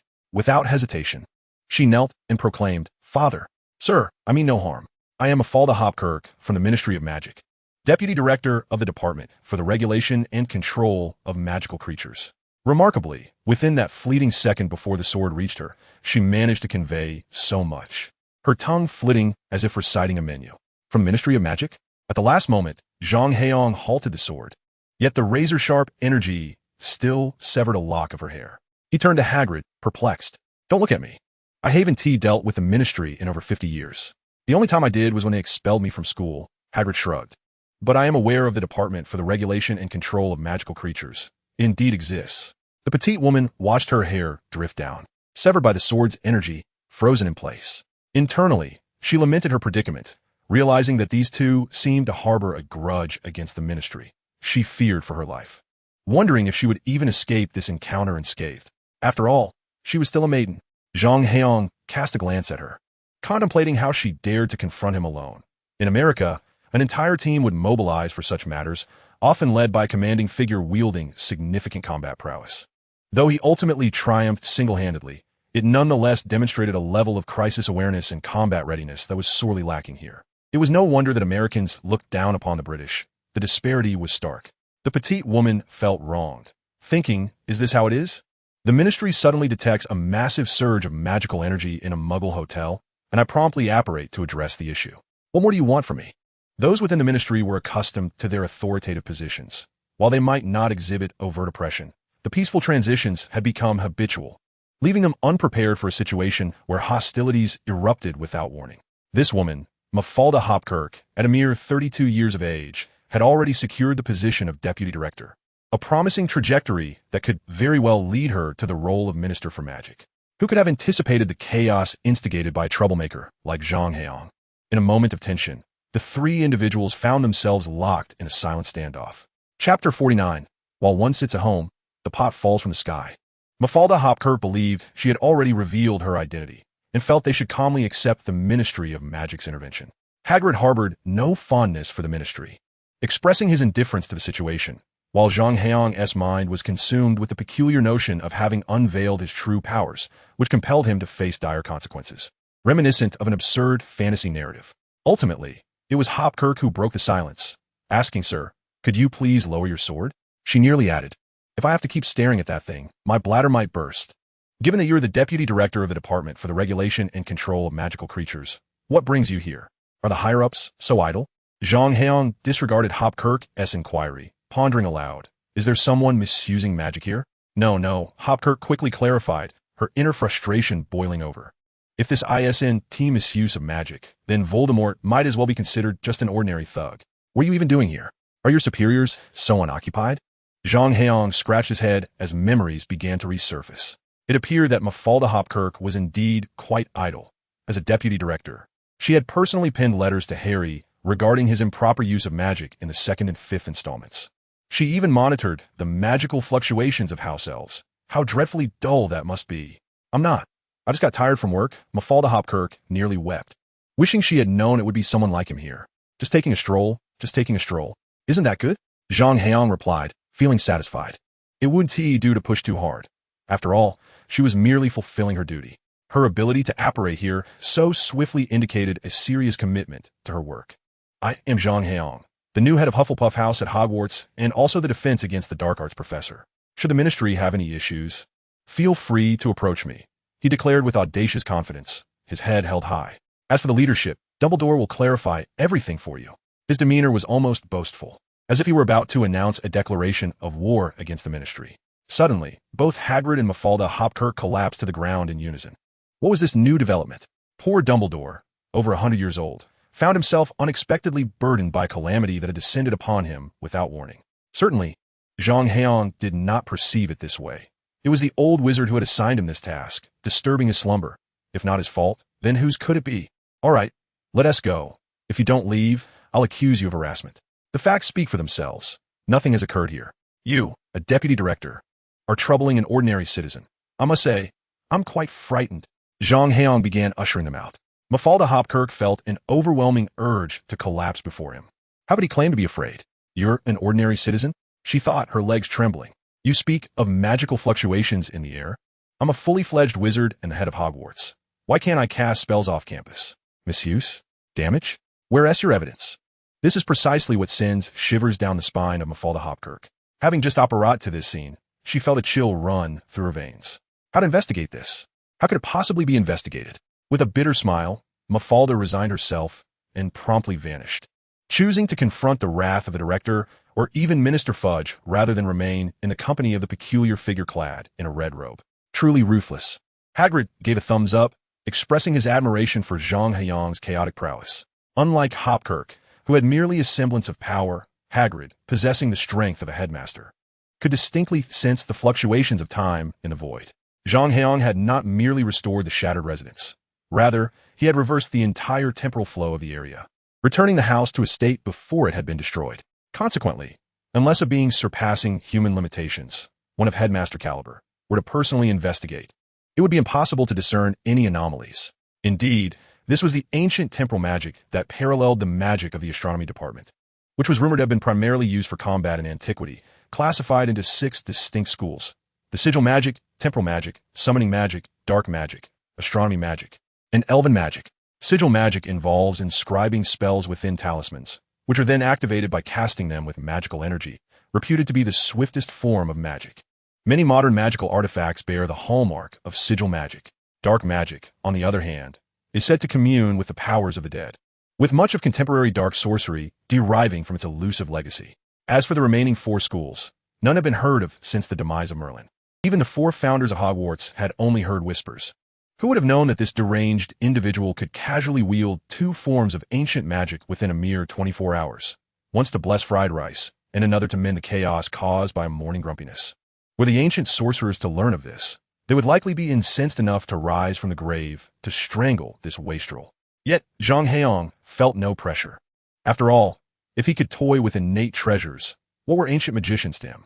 Chapter 50, Departure from Privet Drive. The night before last, he had been unable to sleep, meticulously pondering each word spoken by Zhang Heyang, sensing a semblance of truth within them. However, upon gazing at the cluttered storage room he resided in, formerly Dudley's old bedroom, his spirits dampened. After the self-proclaimed professor departed, he had another scuffle with Dudley. Dudley was clearly struggling to adjust to his recently diminished size, and after consuming a dragon egg cake, his complexion was rather poor. In stark contrast, Harry, having feasted on 3 divine dishes, was brimming with vitality. Thus, for the first time in a decade, he triumphed over Dudley, leaving him questioning his very existence. Uncle Vernon, unusually, refrained from hitting him, merely separating the two and ushering Harry to his bedroom. Yet, Harry was acutely aware that this leniency was merely in deference to the earlier encounter with Professor Zhang. Harry tossed and turned, unable to find slumber. One moment, he pondered the affairs of the magical realm. The next, he reflected upon the deep-seated enmity toward his parents' killers, and then he contemplated Zhang Heyang's words. Yet, after an entire night of introspection, he found himself unable to forgive the Dursleys, feeling no sense of gratitude for any perceived kindness from them. It seemed he might be stuck here until the school term began, or worse.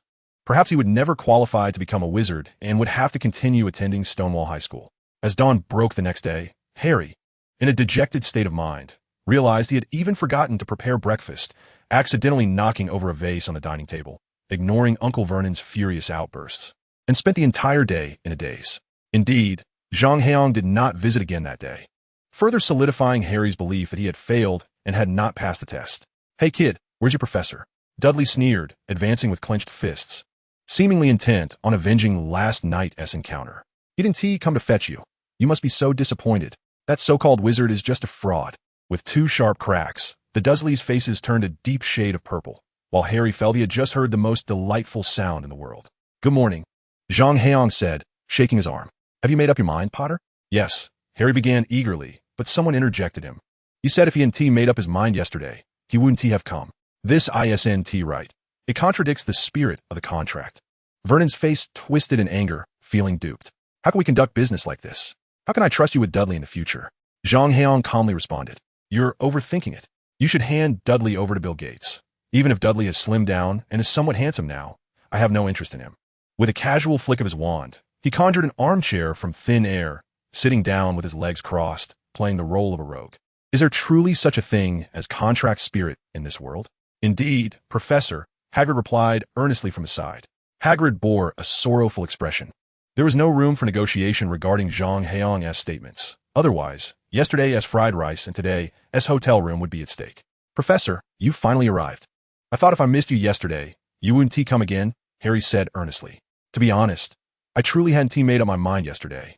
But today I have gained some clarity. Although my uncle and Aunt Haven treated me well, they have indeed taken on the responsibility of raising me without compensation, and I should express my gratitude towards them." Zhang Heyang, maintaining a serious demeanor, taught Harry, and though his words sounded noble and righteous, combined with his earlier use of time-related magic to fix the hotel room, it appeared rather absurd. Hagrid, witnessing Zhang Heyang blatantly lie without a hint of shame, cried out internally, "How can you deceive an 11-year-old child? Does your conscience not ache? Why should my conscience ache? I am doing good deeds. He ought to be grateful to me." Zhang Heyang replied nonchalantly, "Thank you very much, Professor. I appreciate the second chance you have given me. I truly have thought it over, and you have taught me a great deal," Harry said, bowing respectfully in gratitude. "Look, what did I tell you?" Zhang Heyang's triumphant gaze flickered towards Hagrid. "Ah, James, my old friend, has failed to protect your son. It's not that our side lacks effort. It's simply that they have someone formidable on their hands. With such a buffoon in charge, Harry is bound to be mishandled sooner or later." Vernon wore a discontented expression. Despite Zhang Heyang's formidable identities, he still wished to avoid any magical intrusion into their home. It seemed that even the slightest touch of magic or anything related would tarnish the purity of their abode. "I can only extend my apologies. As the sole blood relative of the Savior Potter, your household will inevitably attract countless magical occurrences. I suggest you consider relocating to a rubbish heap for sleep." Zhang Heyang, seemingly able to read minds, delivered a scathing remark to Vernon without hesitation. Then, he produced a check from his pocket, declaring the final payment of £5,000 settled. With a flourish, he inscribed 3 Chinese characters on the check, indifferent to whether the bank would recognize it. Vernon's eyes sparkled as he beheld Zhang Heyang's calligraphy, genuinely exclaiming, "Beautiful, truly beautiful. Have you never seen anything like it, you country bumpkin?" This was a matter of course. Professor Zhang employed the art of Chinese calligraphy, showcasing standard cursive script, though cursive inherently lacks a strict standard. Under the nurturing of Taoist arts and true essence, Zhang Heyang's calligraphic skills rivaled those of any cursive master. The very first letter he penned to Vernon bore this exquisite signature. Hagrid, Diagon Alley. Zhang Heyang seemed to sprinkle a dash of flue powder into the air, calling out the name of the location before vanishing. Harry, filled with trepidation, felt Hagrid's large hand clasp his shoulder as he gruffly stated, "It might be a bit uncomfortable, but don't worry, we'll arrive shortly." The Dursleys stood in stunned silence, witnessing Hagrid and Harry disappear into thin air. From that moment on, Harry Potter was completely liberated from privet drive, and the magic that had coursed through his veins for years dissipated. Meanwhile, Professor Quirrell howled at the moon like a werewolf in the dead of night, prompting the Ministry of Magic's werewolf capture unit to labor tirelessly for over a fortnight. Chapter 51. The Frenzy of Diagon Alley. I initially thought you would take Harry to the Leaky Cauldron first. You know, I quite enjoy a drink. Hagrid's massive frame appeared alongside Harry's diminutive form on the streets of Diagon Alley, casting a glance at Zhang Heyang, who was already waiting across the way. Then you must be rather foolish. Zhang Heyang unceremoniously pointed out Hagrid's folly. Can a minor even enter a pub? Surely. I must act to protect the nation's flowers from harm. My distaste for that filthy, greasy environment has nothing to do with it. Indeed, that's the truth. I don't drink. Hagrid seemed dissatisfied with the missed opportunity to visit the pub, yet Zhang Heyang's authoritative demeanor quelled any dissent. You should thank me, Hagrid. I provided you with the chance to foster a bond with an old friend's son. I believe we ought to establish a shop in Diagon Alley and explore a bit. Zhang Heyang experienced an epiphany following his culinary endeavors at the hotel last night. Although he possessed considerable wealth and no longer relied on running a business for sustenance, it was hardly appropriate to commandeer another kitchen for his own culinary pursuits. Moreover, having recently graduated from Hogwarts, he found himself without a permanent residence, akin to purchasing a home. For thousands of years, it has been an intrinsic aspiration among the Chinese to acquire property. As a head chef, it was imperative for him to liberate the British populace from the depths of culinary mediocrity. Zhang had long harbored dreams of opening a quaint establishment during his university days, envisioning a charming little venue where he could delightfully immerse himself in the daily hustle and bustle, far more enjoyable than conventional employment. Now, amidst the quaint charm of Europe, and with ample financial resources at his disposal, he felt that a mere cafe or small shop would no longer suffice. Zhang envisioned acquiring the entirety of Diagon Alley. Hagrid, accustomed to the wonders of the wizarding world, regarded everything with nonchalance, while Zhang, a man destined for greatness, remained indifferent to the existence of practical magic. Even if Hogwarts were to explode before him, it would not perturb him. The only one brimming with excitement was Harry. What is this? And that? Oh, how remarkable! Hey Hagrid, did you see that? How enchanting! Exclaimed Harry. Professor, this toad is incredible. I feel like I only have 59 seconds left to live. Such was the marvel of the magic before him. If you do not cease your chatter, I shall don my red coat and have you continue this magical frog's tale. Zhang retorted, his expression darkening as he stepped back, feigning unfamiliarity with this peculiar duo. He chided himself for his foolishness in desiring their company on this outing. Do not be envious, Harry. You shall acquire all of these soon enough, Hagrid reassured him. What? By these? Why would I want them? What purpose do they serve? Harry asked, bewildered, as he gazed at a brass device in the shop window that appeared to operate autonomously. Essential tools for school. Do not tell me you still have not thoroughly perused that letter after 3 days, Hagrid teased, raising an eyebrow at Harry. I'm just so excited, Harry stammered, his face flushing as he fumbled to retrieve the letter from his backpack, which was sufficiently spacious for his modest belongings. No need for a suitcase. Unfolding the crumpled letter, he was met with the elegant curves of emerald ink, spiraling in an intricate script. Harry had read the letter countless times over the past 3 days and could recite its contents verbatim. Hogwarts School of Witchcraft and Wizardry, Headmaster, Albus Dumbledore. Though he had memorized the letter, it dawned on him today that certain matters remained unresolved. After all, they would never allow the legendary Harry Potter to miss out on his education, would they? Hagrid chuckled with delight. Harry Potter? You mean Harry Potter? A sharp cry pierced the air, prompting Harry to turn his head. Approaching him was a tall man adorned with a purple top hat, his excitement palpable as he scrutinized Harry, as if he were about to devour him. Are you truly Harry Potter? The man exclaimed, his face flushed with exhilaration, nearly fainting from the thrill. Yes, that's me, Harry replied, somewhat bewildered. Is there something you need? Of course there is. This is Harry Potter. The man gestured animatedly, as if he had contracted some terminal illness from sheer joy. Mr. Potter, words cannot express my feelings. I am Diggory. He extended his hand for a handshake. But his aim faltered, nearly landing his palm in Harry's collar, and his hand continued to descend unconsciously, resembling a lewd harasser on the street. While such harassment typically targeted women, this part of England was notorious for its peculiar proclivities. A chill ran down Harry's spine, prompting him to extricate himself from the awkward encounter. I believe I've seen you before. In a shop you bowed to me. Indeed, he remembers. Diggory shouted, rolling his eyes dramatically, almost collapsing from excitement, causing his top hat to tumble off. Did you hear that? He remembers me. In the midst of this commotion, Zhang Heyang brandished his wand with a swift motion towards Diggory, nearly poking out his eye. He had traversed a Diagon alley to avoid the throngs of starry-eyed fans at the leaky cauldron, yet Diggory had unceremoniously followed him. "Blast it, you are a nuisance, Potter." Zhang glared at the encroaching crowd, then exclaimed, "Void storm." With a resounding boom, a 10-meter-wide circular vacuum burst forth, scattering the onlookers before they could fully converge. Zhang's control was precise, ensuring the epicenter of the explosion remained just before the first tier of the crowd, disregarding the residual shockwaves. Confident that no serious harm would befall any adult wizards, those who wished to remain unscathed disperse, Zhang commanded, observing the fervent fans collapsing like cut wheat. His expression was grim as he led Hagrid and Harry out of the encirclement. Chapter 52, Acquiring Diagon Alley. What was Dumbledore's purpose in allowing him to live among ordinary folk for so many years? Did he truly lack the ability to protect Potter? It was merely to ensure Harry experienced a normal life, shielded from excessive adulation that could engender arrogance. "Just look at what you've done."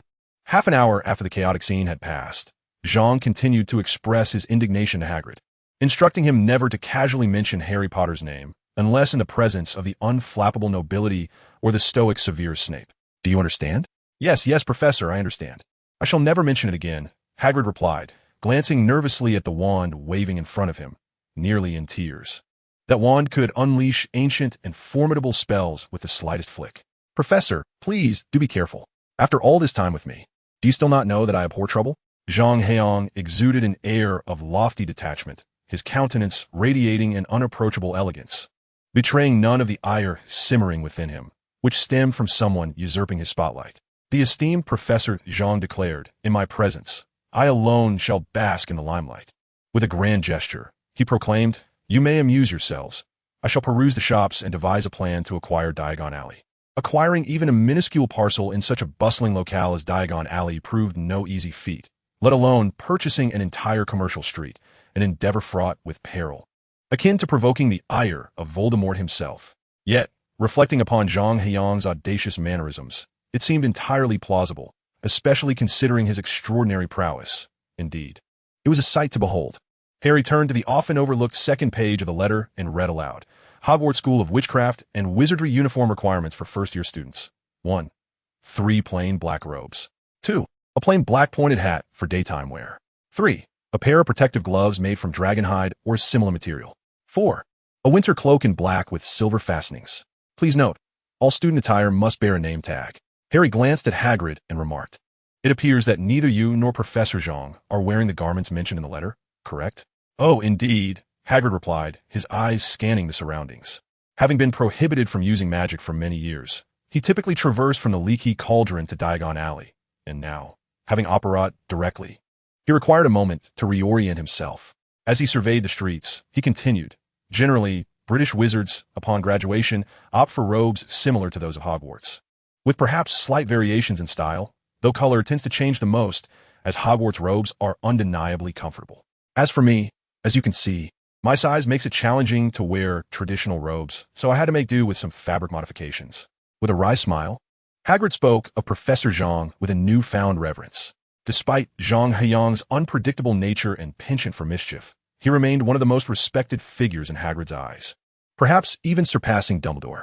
At such a distinguished level, comfort dictated his attire, often choosing garments that reflected his vibrant personality, much like the esteemed headmaster of Hogwarts, Professor Dumbledore, whose distinguishing traits included his spectacles and a sweeping purple robe adorned with shimmering stars, unique within the magical realm.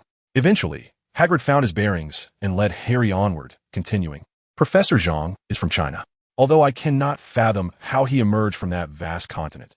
Do not inquire further, my capacity for knowledge is limited. You will learn about wizarding graves and such matters in your studies or through library research." According to Professor Zhang, he wears a traditional garment from his homeland, known as Hanfu. Hagrid scratched his head, struggling to articulate the peculiar sounds of the language. Yes, Hanfu, specifically a style called Hachang, embroidered with clouds and cranes, as well as pine and phoenix trees. He favors dark red, hence the appearance. While I may not comprehend it fully, it truly looks magnificent. Harry nodded in agreement, acknowledging that Professor McGonagall's robes were of a quality far surpassing even Uncle Vernon's finest suit. He inquired, "So where are we headed now?" "To Madame Malkin's robes, for all occasions," Hagrid grinned, gesturing towards the shop whose sign was becoming visible ahead. First, we shall procure your uniform. All right, Harry replied, but suddenly a thought struck him, causing his face to pale. I don't have any money. You have no money? No, Harry, you most certainly do, Hagrid laughed heartily, his mustache bristling with amusement. Surely you don't believe your parents left you nothing? My parents? Harry had never met them and thought, why not send me the savings book? Then, of course, they left you some gold. Enough for your schooling, Hagrid explained. It's all stored at Gringotts, the wizarding bank. Wizards have banks? Harry exclaimed, astonished. As he had assumed, wizards conjured their money through magic, much like Professor McGonagall seemed to do when retrieving funds. Only one, run by goblins, Hagrid clarified. It's quite secure. If you were to attempt a bank heist, you'd be out of your mind. Never anger the goblins, Harry. If you seek a safe and trustworthy place to store your belongings, I believe Gringotts is the only other option besides Hogwarts. In any case, I must visit Gringotts. He continued. Professor Dumbledore has entrusted me with an item to collect, originally meant for Professor McGonagall, but she tossed the key to me. Hagrid pushed open the door to Madame Malkin's robes, but it was at the far end of the street, quite a distance away. Professor McGonagall left me some money. Let me help you gather your things first. You can repay her later. As the door swung open, Harry was astounded. Chapter 53, A Reunion with Madame Malkin. That outfit is quite dreadful. It makes you look like a short, plump pig. Although he had already glimpsed some mysterious items in the shop window. Not everyone would display the state of their workspace so openly. Clearly, Madame Malkin did not share this penchant. As it wasn't until Hagrid opened the door that Harry beheld the wondrous scene within. Long time no see, Hagrid, a short, plump witch clad in purple, emerged from behind a row of closed racks, wearing a warm smile. Long time no see, Madame Malkin, Hagrid responded, a look of nostalgia on his face. It must be 20 years since I first met you when you were just a little girl. Shut it, Hagrid. If you mention that again, I can assure you that you won't have any clothes to wear for the rest of your days. Madame Malkin's robes was a family business, adhering to the custom of passing down the trade to daughters, never sons, and never changing their surname. Over 50 years ago, when Hagrid was a student, it was the current Madame Malkin's grandmother who ran the shop, at a time when the present Madame Malkin had yet to be born, as she was still under 40. Are you here to purchase Hogwarts uniforms, dear? Madame Malkin, upon spotting Harry beside Hagrid, greeted him warmly without allowing him a chance to speak. We have an abundance of options here. Every young wizard from Hogwarts gets their robes tailored from us. If Zhang Heyang were to hear this, he would undoubtedly scoff. For it was no wonder that such a long-established monopoly in the business of supplying robes thrived. Indeed, the intricate web of ancient powers in Diagon Alley was apparent. Harry felt a slight tension at the back of his head and dryly acknowledged her, surrendering himself to Madame Malkin and her tools. As she measured him, she assessed his slender shoulders and narrow waist, contemplating the design of the finished garment. We may need to use a bit more fabric here, she remarked, envisioning a robe with wider trim to suit the lanky boy. Just a moment. With that, Madame Malkin swiftly stowed her tools and retreated to the back room. Her efficiency unmistakable. Harry and Hagrid exchanged a silent gaze in the shop, and after a while, Hagrid broke the silence. Indeed, Harry nodded in agreement, saying, Hagrid, you mentioned going to Gringotts to retrieve. Sure. Hagrid's education from Zhang Heyang had sharpened his wits. He understood the importance of secrecy regarding their quest for the Philosopher's Stone in Diagon Alley, where numerous aristocratic factions lurked, all coveting the powerful artifact. Why do you say only a madman would attempt to rob Gringotts? Harry persisted. Because they wield spells and enchantments, Hagrid replied, unfolding a newspaper. They say the most secure vaults are guarded by dragons. To reach them, one must first find the way. Gringotts is hidden several hundred miles underground in London, you see, even deeper than the subway. If you manage to steal something, you'd starve before finding your way out. Are you saying there are dragons in Gringotts? Harry mused, having thought dragons were extinct, only to recall that the magical world spoke of legendary dragons, massive lizards that enjoy slumber and shiny objects, with low reproductive rates, yet formidable power. Indeed, that is what they say, Hagrid affirmed. Oh, I have always wanted a dragon since I was a child. If you mean raising a creature as foolish and clumsy as yourself, then you would indeed be suited to dragon husbandry. Keith? Hagrid's expression suddenly darkened as he pulled Harry behind him, alertly inquiring, what are you doing here? Seems like I keep running into you everywhere. Perhaps I neglected to check the calendar before stepping out, or maybe I accidentally stepped in some dog mess. Keith scoffed, surveying Hagrid with disdain, and let out a shrill laugh. How curious that a clumsy oaf like you would seek to purchase a respectable outfit. What? Did that old coot Dumbledore bring you out to perform? You ought to thank him. Only a lunatic like him would occasionally splurge and give you some pocket money. Never speak ill of Albus Dumbledore in my presence. For Hagrid, Dumbledore has always been the person he respects the most, Perhaps there is now an additional one. Yet his admiration for Dumbledore remains undiminished. He let out a fierce roar, his enormous hand gripping a wand aimed at Keith, as terrifying waves of magical energy began to coalesce. Inside Madame Malkin's robe shop, it was as if a whirlwind had suddenly arisen, causing all the robes to flutter wildly. Were it not for the enchanted hangers, which could secure the garments on their own, they would have surely taken flight. The man beside Keith flashed with a glint of determination, stepping forward and drawing his wand from his robe, directing it towards Hagrid. The suffocating atmosphere in the room escalated, contrasting with the usual scenario where Hagrid stood beside Zhang Heyang, often overwhelmed by Zhang's reckless prowess. However, when he truly became enraged and prepared for battle, it was then that his adversaries could sense the terror he embodied. The man, who bore a striking resemblance to Keith, felt as though he were sinking into a quagmire, enveloped by an aura of danger. In that moment, Hagrid's formidable strength was unmistakable, and the sheer magnitude of his magical power caused the man to stumble involuntarily. "Carmines!" Keith exclaimed, drawing his wand to confront Hagrid as the three formed a tense standoff. Keith felt a bitter pang in his heart. Although the combined strength of the two men surpassed Hagrid's, it was evident that this hulking figure possessed high magical resistance and formidable physical combat skills. If a fight were to ensue, the outcome remained uncertain. Damn it, when did this brute become so strong? Hagrid, too, felt troubled. He was unafraid of battle. After his recent breakthrough, and having witnessed Zhang Heyang's antics, he felt a certain eagerness for confrontation. Yet, Harry was still behind him. While Keith's abilities could be classified as slightly above average, the man named Carmines was undoubtedly top tier. If a real fight broke out, he might not be able to protect Harry, as both parties harbored their thoughts and hesitated to retreat. A haughty voice intruded. "Is the security in Diagon Alley really this poor? Taking my son to buy some clothes, and we stumble upon a brawl?" A figure strode in through the door. "Keith, old friend, when did you sink so low as to engage in casual fighting?" "Hagrid, Keith, you have truly not just fallen, but have risen remarkably." Upon seeing the newcomer, the expressions of the three in confrontation darkened simultaneously. Yet, Keith's tone, though laced with anger, carried a hint of surprise as he shouted, "Lucius!" Chapter 54. First, earn a billion. "This shop is delightful. This one too. I'll purchase this. And that as well." Zhang Heyang ambled through Diagon Alley, expressing approval at every store as if he were a simpleton. "Yes, let us buy them all. Start with a small shop. Once my culinary reputation spreads, this street will appreciate in value, and I'll rent out those shops." "Ah, Itruliama Genius." Nodding to himself, Zhang envisioned his grand commercial empire, deciding to name it Wanda Plaza, with a small target set for prospective tenants. First, earn a billion. "Welcome, sir. May I assist you with something?" Zhang Heyang stepped into a shop, where the staff politely inquired. "Ah, may I assist you with something?" Without hesitation, Zhang articulated the purpose of his visit. The expression of the person behind the counter, presumably the owner, suddenly darkened, and he softly replied, "Sir, joking is not something to be taken lightly." "Who is joking?" Zhang retorted. "My father is worth hundreds of millions, and you think I have time for frivolous banter?" With a haughty tilt of his neck, he cast a disdainful glance at the owner, exhibiting the demeanor of a nouveau riche.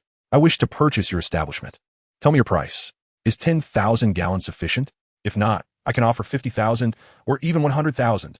Zhang nonchalantly placed a foot on a chair, shaking his leg as he proclaimed, "You have two choices. Either sell me the shop or prepare to be on the receiving end of a beating, after which I shall still acquire your establishment. Rest assured, I will pay. Failure to do so would be akin to robbery, and I am a law-abiding citizen. Yes, I am wealthy, indeed affluent. Will you sell or not?" Unbridled audacity. The owner initially contemplated expelling Zhang, realizing this individual was deliberately seeking trouble. He scrutinized Zhang's face, as if attempting to discern the mastermind behind this affront, but regrettably, Zhang had come alone. There was no hidden orchestrator. The owner remained unconvinced. Who would act so brazenly? Even Dumbledore would not dare to offend the Keith family without cause. How could a mere ruffian waltz in and provoke such a confrontation? Did he truly believe I was a naive child? "My friend, I do not know which family is pulling your strings, but you must consider this carefully. Regardless of the outcome, the Keith family is not to be trifled with. You will undoubtedly find yourself as collateral damage. Are you truly willing to risk so much for someone else?" Zhang stared blankly at the owner, bewildered by his incessant rambling. What nonsense was this about someone manipulating him? He was a straightforward man. If he had someone backing him, wouldn't that imply he was compromised? "How much can you offer? Can you match my 10,000 gallons?" Zhang tossed the money pouch in the air, exuding an air of affluence. Look, I have wealth. With such riches, who could possibly afford to hire me? To his surprise, the owner promptly produced 20,000 gallons. Here is 20,000 gallons, my friend. Please ensure you convey the message to your benefactors. The owner, of course, was not merely indulging the Keith family's expenses out of boredom. He suspected that the rival family had discovered some flaw in their defenses. This 20,000 gallons was not a gift for Zhang, but a demonstration of the Keith family's strength, a warning for the adversaries to tread carefully. Are you truly giving it? Zhang, now fully convinced of the owner's irrationality, gleefully accepted the pouch of coins. The owner felt a sense of relief. Zhang's acceptance indicated that the adversaries lacked the confidence to topple the Keith family. He then observed as Zhang combined the newly acquired 20,000 with the previous offer, declaring, "Here, 30,000. I wish to purchase your shop." Good heavens! The owner nearly choked, grappling with the absurdity of the situation. Zhang was using the very money he had just been given to propose the purchase of the shop. Could anyone be this shameless in this world? Realizing that the matter could not be resolved easily, he quietly instructed the attendant beside him, "Go, fetch the head of the family." By chance, he and Mr. Kongmangs are currently inspecting Diagon Alley. Let us see how this young man meets his end. The proprietor shot a discontented glare at the attendant, exclaiming, "In the face of such dire circumstances, could you not afford us, the Keith family, a modicum of dignity?" He slammed his hand on the table and admonished, "I tell you, we are of noble lineage. Even as peripheral members, we bear the weight of the Keith family's reputation. In times of crisis, we must remain composed, unflinching as Mount Tai crumbles before us. This is the duty of our nobility. In the Keith family, even if the heavens were to fall, we would withstand it. No mysterious figure dares to lay a finger on a single hair of ours. Why are you in a panic? Now, calm yourself, speak slowly. Do you understand?" "Oh, understood." Upon hearing the proprietor's teachings, the attendant felt a wave of admiration. Indeed, one could not help but respect such poise, such commanding presence. Listen, even if the heavens were to collapse, the Keith family would endure. The attendant marveled at the proprietor's awareness, realizing why he was the boss. The attendant instantly regained his composure, methodically wiping the sweat from his brow with a handkerchief and sipping water, fully settled. Yes, this is the way to conduct oneself. The proprietor observed the attendant with satisfaction before casting a challenging glare at Zhang Heyang. "Do you see? This is what it means to be noble, you country bumpkin." The proprietor took a sip of tea and asked, "What is the matter? Speak, what has gone awry?" "Oh, it's nothing serious. It's just that the head of the family and Mr. Kongmangs have gotten into a scuffle at Madame Malkin's robes for all occasions." The attendant, noticing the proprietor was still sipping tea, continued leisurely, "It seems they are at a disadvantage and are not far from receiving a beating." Chapter 55. Your entire neighborhood is full of homosexuals. The attendant was splashed with hot tea, his vision momentarily blurred as he frantically wiped his face. Before he could finish drying off, his collar was seized, and he heard the proprietor's furious roar. "What did you just say? What has happened to the head of the family?" Coughing, the attendant struggled to catch his breath before managing to reply. "They're fighting at Madame Malkin's robes for all occasions." "You wretched fool." The proprietor kicked the attendant to the ground. "How dare you treat such an important issue so lightly, speaking so slowly? Are you trying to incite rebellion? But you told me to speak slowly," the attendant retorted, unwilling to yield so you can show off, and when things go awry, I take the blame. He sprang up from the ground and lunged at the proprietor. "Who are you calling a fool? You, who flaunts your power every day, still dare to strike me when the moment of truth arrives? I'll knock you out." The two grappled with one another as nearby attendants rushed to intervene. "Is this really happening? Well, I must go and have a look. The homosexual is about to get a beating. How could I miss such an opportunity? I felt I hadn't had my fill of beating that scoundrel last time." Zhang Heyang pondered for a moment before decisively stepping out to witness the commotion, leaving behind a cacophony of chaos. Pits, just pits. Zhang Heyang wandered aimlessly, purchasing snacks along the way. Although English cuisine is notoriously bland, some snacks and desserts are rather delightful. After satisfying his hunger, he realized he had no idea where Madame Malkin's robes for all occasions was located and sought someone to inquire for directions. Comrade. Zhang Heyang gently shook the elderly man who lay sleeping beneath the sunshade. The old man appeared to be a sanitation worker, with a large broom resting beside him. Comrade. Zhang Heyang exclaimed, his eyes widening in astonishment at the remarkable sensitivity of the English gay community toward such matters. Alas, one must hasten to immerse oneself in Marxist studies. Zhang then altered his approach, inquiring, "Master, could you kindly direct me to the Mage and Madam's robe shop?" The old man sprang to his feet, broom in hand, resembling a wizard wielding a grand staff. A terrifying surge of magical energy began to coalesce around him, and his hunched figure straightened instantly, exuding an air of profound mastery. Zhang Heyang was taken aback, pondering, "How was I to know you were master? What do you mean by that? Did you not perceive my true identity? Why then do you address me as master?" The old man chuckled. "Do you truly wish to be taught by a mere street cleaner?" Zhang, in distress, pressed his forehead, lamenting the peculiarities of the English language, which often rendered translations bizarre. "One day, I shall eradicate your language, and the world will know only Chinese." Reflecting on Voldemort's endeavors, he mused whether he ought to establish an organization called the Food Disciples, dedicated to discussing the myriad ways to enjoy crayfish. As Zhang lost himself in thought, the old man spoke again. "Since you have discerned my identity, there is no need for pretense. I have long since retired and shall teach you nothing. However, since you recognized me, I shall demonstrate a skill." With a flourish, the old man swung his broom, and with a thunderous sound, a nearby wall was reduced to dust. "Whether you learn or not is entirely your affair.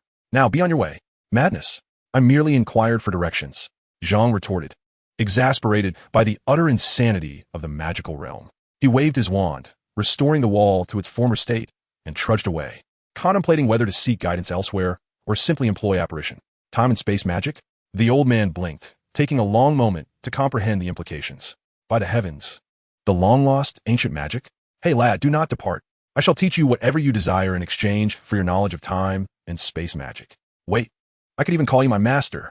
Zhang Heyang had already wandered far off. "Call me your master?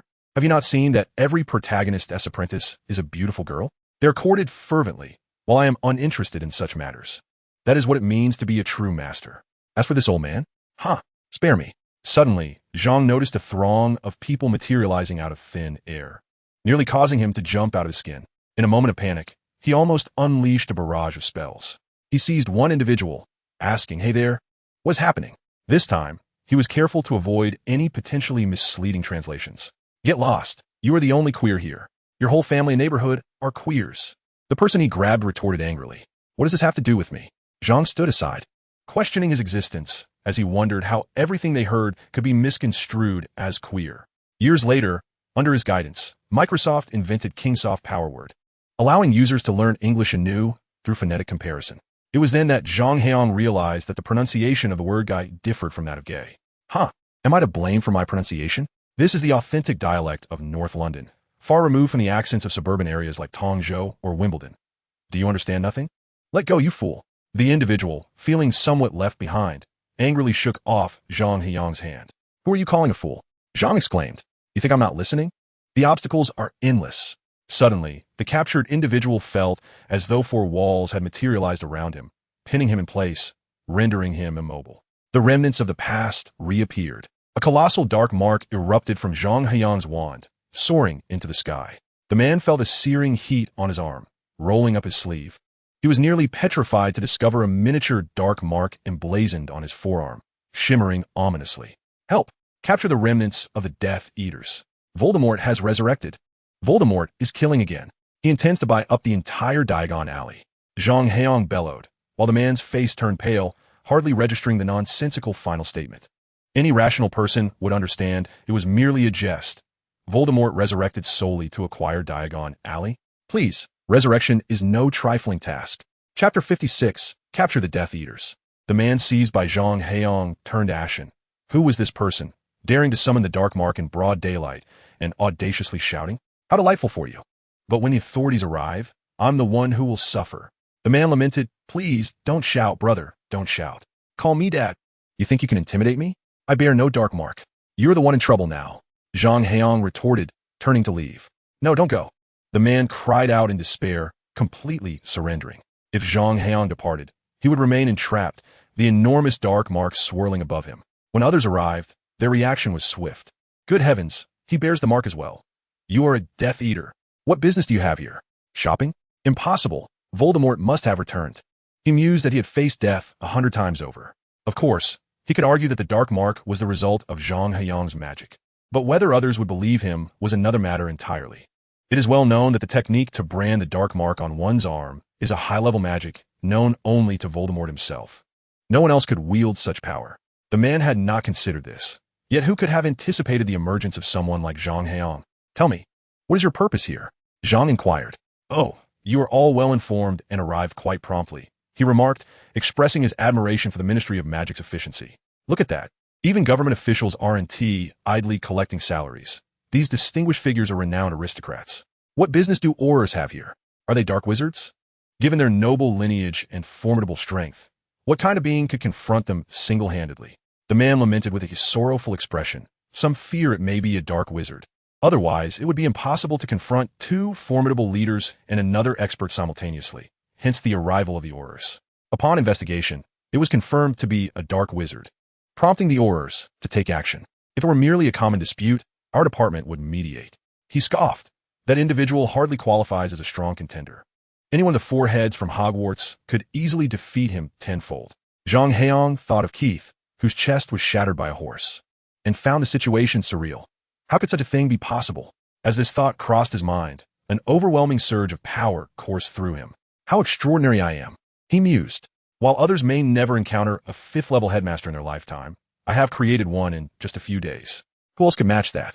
Given Hagrid's current combat prowess, Professor Sprout might not even stand a chance against him. Suddenly, he paused, reflecting, wait a moment, could it be that in the robe shop, the one who faced 3 opponents was Hagrid?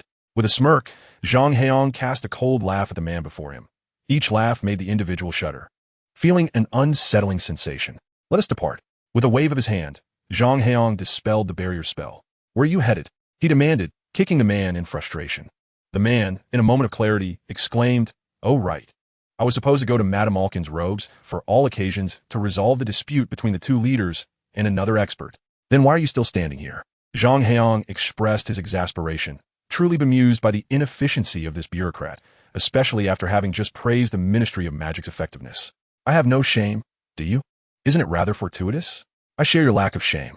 Yet, the absence of shame is inconsequential. One must still value their life. The man, with a mournful visage, pleaded, how can I proceed? Have mercy and lift this curse. He lamented, I bear the dark mark on my arm. If I run over there, the Aurors will apprehend me first. And I would spend my remaining days in Azkaban, perhaps even playing games with the real Death Eaters. What curse? Zhang Heyang retorted skeptically. Am I capable of bestowing the dark mark? That is slander. Only Voldemort has wielded such dark magic. I could never do that to you. Please spare my life. I have an elderly mother and a 3-year-old child depending on me. My family cannot be without me. The man's pleas became increasingly desperate, tears almost spilling from his eyes, as he rolled up his sleeves and presented his arm to Zhang Heyang. To his surprise, he found his arm smooth and unblemished, as if treated with the finest skincare products, far more radiant than that of any woman. Where is my dark mark? He exclaimed in shock, searching frantically. If it truly were gone, it would be a blessing, but if it was merely hidden, when might it resurface? A dark mark. You actually possess such a thing on your arm. Could it be you are a Death Eater? Zhang Heyang's expression turned to astonishment. A genuine Death Eater? We must alert the authorities. There are Aurors not far ahead. He raised his voice, calling out, help, someone. Here, a Death Eater seeks the dark mark. Goodness, that person weeps. Have I committed some misdeed to warrant this retribution? I have not acted with a guilty conscience. Yes, it must be that I owe my classmate 2 candies from kindergarten, which I promised but never delivered. Surely, this is the source of my misfortune. In truth, Zhang Heyang's obscure charm had long since shielded the perception of those around him. The ascension of the dark mark was visible only to the 2 of them, akin to a mere jest played upon this individual. Come, lead the way. I wish to visit the Muggle outfitters as well. Chapter 57. The initial encounter of a true love couple. This way, please. The individual, disheartened, acquiesced. For refusal was not an option. Otherwise, he would be denounced as a Death Eater. Although the dark mark on his arm had vanished, the recent incident involving its elevation had not escaped his memory, despite the inexplicable calm surrounding the manifestation of the dark mark. It was prudent to avoid provoking this eccentric character. Indeed, in his eyes, Zhang Heyang appeared to be a quintessential madman. Yet, in reality, Zhang Heyang was not mad at all. Rather, he harbored a petty grudge against that insufferable Mafalda Hopkirk for her inquiry into his affairs. A sentiment that had since extended to encompass their entire department and, by extension, the Ministry of Magic itself. Zhang Heyang would certainly relish the opportunity to vex those within the ministry. Such pettiness might indeed border on madness. Wouldn't you say? Never mind. After all, I am a fully fledged mage, a master of soul cultivation. Dare you challenge me? I take pride in my knowledge. I am the supreme blue cat. At Madame Malkin's robes for all occasions, the four engaged in a spirited clash, vibrant rays of color darting chaotically about. However, Hagrid, prioritizing Harry's protection, maintained a defensive stance, while the three nobles opposite seemed to adhere to some unspoken code of conduct. Though the battle was fierce, they exercised caution, striving to minimize damage to the establishment. Of course, complete avoidance of harm was impossible. After all, Hagrid was no mere incompetent, incapable of wielding magic. Even while adopting a defensive strategy to safeguard Harry, his giant bloodline endowed him with formidable magical resistance, allowing him to handle a 1v3 scenario with remarkable ease. Though clearly at a disadvantage, he exhibited no signs of distress. Is this truly the extent of your prowess, Cornelius? The esteemed Keith family's strongest member reduced to this? Lucius, standing idly by, wielded his wand languidly, nonchalantly deflecting the spells hurled by Hagrid, derisively observing the man beside Keith. Was the Keith family so diminished that they required outsiders for protection, and now found themselves unable to best Hagrid, that lumbering oaf? Lucius, do not gloat. To be outmaneuvered by such a brutish fellow tarnishes the reputation of our entire nobility. Do not assume that your Malfoy family can remain untouched by this disgrace. Keith's face flushed crimson, yet it proved of little consequence among the three present. He possessed the weakest prowess.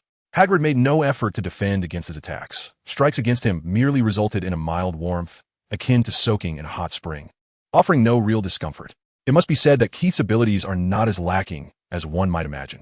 After all, he is a student who has achieved excellence in all 8 subjects.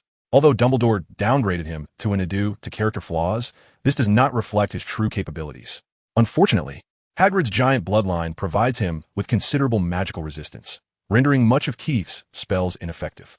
Occasionally, when a spell manages to penetrate this lineage barrier, it encounters the vast magical power within Hagrid, which is several times greater than Keith's, leading to a swift dissolution of the attack. This results in Keith's rather awkward predicament. As a noble house head, he finds himself unable to breach Hagrid's defenses. My word, Lucius, is this for real? A man clad in a strikingly peculiar red robe stands among a group of aurors, observing the duel with keen interest while savoring an ice cream. It can only be the Malfoy family, right?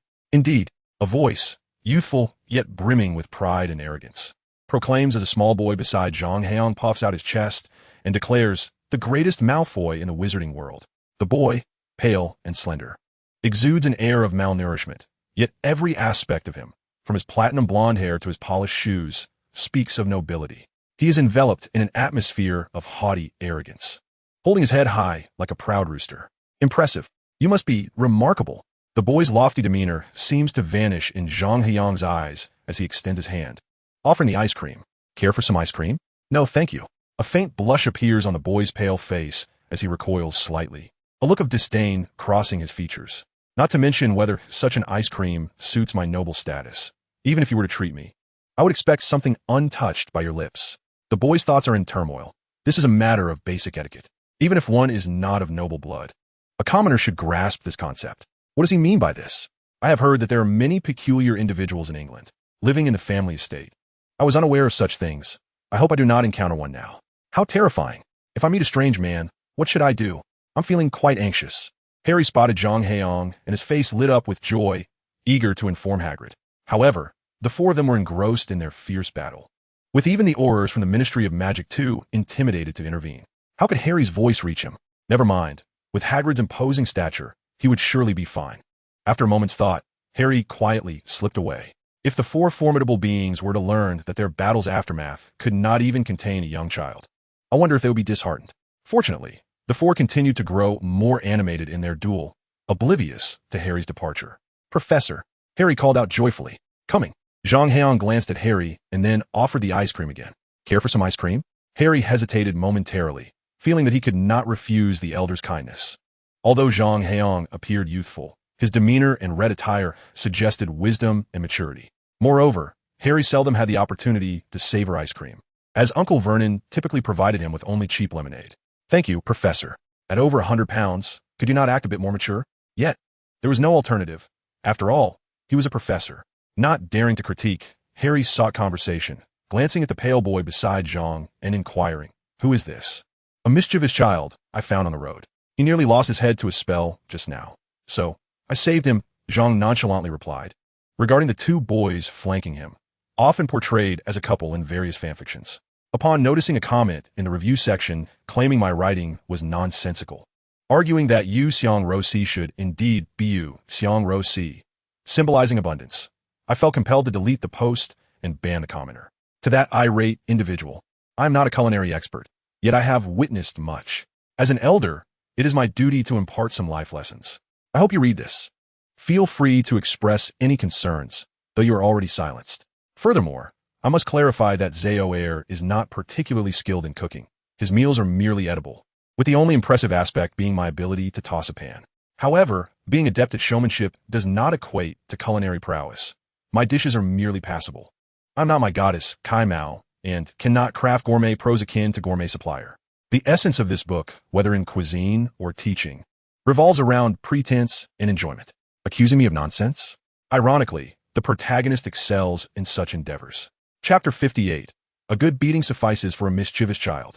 Indeed, this platinum-haired boy is none other than the infamous Draco Malfoy, the primary antagonist with whom the protagonist has shared a tumultuous relationship for decades. He had just been hiding behind his father, observing the commotion, when an unaware Auror attempted to violently intervene in the duel among the four. Instead, the energy from their confrontation sent the Auror's spell careening away, leaving onlookers paralyzed with fear. However, fate took a cruel turn as one of the spells, propelled by the Auror's misfortune, hurtled directly towards Draco's head. Just as this delicate boy seemed destined to meet his end by magic, Professor Zhang sprang into action. As the head of Hogwarts, he could not stand idly by, even if Draco was not destined to join his house. Upon arriving at the scene, Zhang was taken aback by the unfolding chaos. Without hesitation, he apparat next to Draco, yanking him aside, then swung his wand like a common club, striking the aura responsible for the menacing spell, rendering him unconscious. The close-range casting exhibited remarkable stealth and surprise. Yet, Zhang simply relished the satisfaction of delivering a blow. How dare anyone threaten my student? As the Auror beside him was about to take action, a breathless individual from the Office of Magical Abuse Prevention, who had been accompanied by Zhang Heyang, rushed over, urgently advising the Aurors to refrain from reckless behavior and to first complete the task at hand. Upon hearing this, the Aurors experienced a moment of clarity, promptly abandoning Zhang Heyang and turning their vigilant attention back to the fierce battle involving the four combatants. What was one unidentified assailant against the backdrop of a conflict between two prominent families? Such matters could jeopardize their civil service positions. Moreover, considering Hagrid's imposing demeanor, should they falter, rescuing the two family heads could lead to promotions and a prosperous life replete with success and affluence. Thus, they decisively dismissed the incident of their companion being knocked out and continued to spectate, while Zhang Heyang pulled Draco aside to join the spectacle. Zhang Heyang exhibited no sense of urgency regarding his ally's predicament. Instead, he reveled in the unfolding drama, exclaiming enthusiastically, "Excellent. This is impressive. Oh, come on, strike him. Use your fists instead of your wand. A simple petrifying spell would suffice. Why employ a silencing charm? Have you read so many books that they've gone to the dogs? Watch out, a stunning spell is coming." Observing the fierce clash of these formidable opponents, Zhang almost flung his ice cream onto Draco's face, finding the scene far more exhilarating than any WWE match. Of course, Draco was not particularly amused, but Zhang Heyang was unconcerned. What could one do with a disobedient child? A good thrashing would likely set him straight. Consequently, when Draco, with an air of superiority, expressed disdain for everything around him, Zhang decisively slapped the top of his head, disheveling his meticulously styled platinum hair. "Ouch!" Draco cried out, tears welling in his eyes from the sudden assault as he glared at Zhang Heyang, demanding, "Why did you hit me? Why did I hit you?" "That's an excellent question," Zhang replied, rolling up his sleeves, preparing to strike again. "Why? Because you're being pretentious. You should inquire about those who dare to act superior in my presence. They rarely fare well. That fellow, Leonard Situ, is likely seething with jealousy right now. Have you seen him confront me?" However, upon reflection, such reasoning could not be voiced outright. Although Draco was oblivious to Zhang's identity as a Hogwarts instructor, the truth would eventually surface. Furthermore, Zhang prided himself on being a gentleman, adhering to principles of integrity and fairness. It would be unthinkable for Professor Zhang to resort to corporal punishment merely for a child's arrogance. Thus, he paused, his mind racing to concoct a more suitable justification. Noticing Zhang's silence, Draco seized the moment, smugly declaring, "Ha, can't think of a response, can you? Let me tell you, my father is one of the most powerful figures around here. If you dare to strike me, you're finished. I could summon hundreds to take you down in an instant. With a swift motion, Zhang retorted, and who told you to go out without a hat? Draco's face contorted in confusion. What kind of accusation is that? Is it now a crime to go out without a hat? Indeed it is. Zhang shot back. As a noble, how could you be so ignorant of basic etiquette, daring to venture into the streets without a hat? This is utterly unacceptable. It is high time for Zhang Heyang to commence his pretentious display. While it may not matter for others to forsake their hats, for you, the sole heir of a centuries-old pure-blood lineage and a veritable warrior among wizards, to go bareheaded is akin to parading through the streets in the nude. Does your conscience not ache? Do you possess no sense of shame? At that moment, the naive Draco was completely taken aback, his lips moving soundlessly as he struggled to articulate a response. Ultimately, under Zhang Heyang's stern admonitions, he offered an apology, exclaiming, "I was wrong. Please forgive me." Now, that is a commendable child. Zhang Heyang felt a sense of satisfaction, realizing that even a notorious villain, one of the esteemed masters of the Elder Wand, was merely a mischievous child in his presence. Later, as Harry approached Zhang Heyang and observed Draco by his side, he thought to himself that the boy was quite impressive, strikingly handsome, save for his disheveled hair. It seemed the two children shared a common language. As soon as Harry arrived, the 21-year-old Zhang Heyang was momentarily forgotten, with the two youngsters chattering away, entirely oblivious to the duel unfolding among their relatives and friends. "Are you also a freshman at Hogwarts?" Harry inquired of Draco. "You look rather thin and malnourished. Have you been mistreated by your aunt and uncle? Perhaps you should join Professor Zhang, as he is quite formidable. Although I cannot pinpoint his strengths, I sense an aura of authority about him, and surely one would not go hungry in his company." What a joke. I am the illustrious Malfoy. How could I ever be deprived? Upon seeing Harry, Draco instantly recognized him as an ignorant country bumpkin and braced himself to flaunt his superiority. "Do you know the Malfoys? We are the epitome of pure blood nobility, incapable of yielding even a trace of another bloodline upon genetic testing. My family possesses wealth in the millions of galleons, with a grand estate in the heart of London. Unlike those pretenders who can only afford to masquerade as nobility in the suburbs." "Wow, you are impressive. With such riches, you must be incredibly happy. Do you wield a golden broom for household chores?" In the review section of a certain novel, a reader persistently referred to me as uncle, despite my being merely 21 years old. I have yet to graduate from university. What is wrong with today's youth? Always crying like babies. Chapter 59. Who told you not to wear a hat? Harry gazed at Draco in admiration, having once fantasized about a life of nobility. Surely, when nobles clean their homes at their aunt and uncle's, they must use golden brooms, right? And what of toilet plungers? With such wealth, wouldn't one procure a diamond one? Just imagine carrying such an object to the restroom. The envy it would incite among peers would be palpable. "Are you insane?" Draco said, somewhat entranced. "Go away, you wretched galleons. Leave me be." With a sharp crack, Zhang Heyang delivered a swift slap to the back of Draco's head. "More pretentiousness? You clearly need a lesson. Why did you hit me, uncle?" Draco glared at Zhang Heyang, anger evident in his eyes. "What gives you the right to speak so casually? But upon closer inspection, where is your hat?" Upon taking another glance, I realized, to my astonishment, that I was holding a pocket enhanced by a seamless extension charm. How could I have forgotten this? It is quite commonplace for members of distinguished families to possess such items. Thus, I promptly altered my tone and inquired, "Who suggested you wear a hat? Wasn't it you who encouraged me to wear it?" Draco replied, feeling quite aggrieved. "Don't be absurd. What did I ever suggest you don a hat?" Zhang Heyang exclaimed angrily. "Is it a requirement for nobility to wear hats? What is wrong with being noble? Are nobles not human? In this sweltering heat of August, why would you wear a hat? Are you trying to suffocate yourself? Are you foolish, or am I?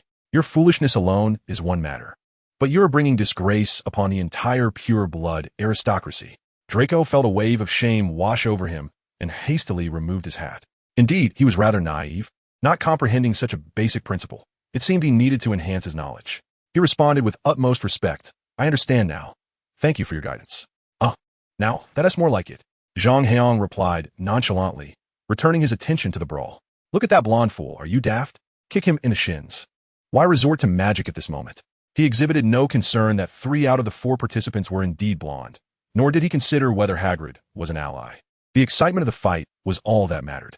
Draco, brimming with enthusiasm, continued to boast to Harry, "Do you attend Hogwarts as well?"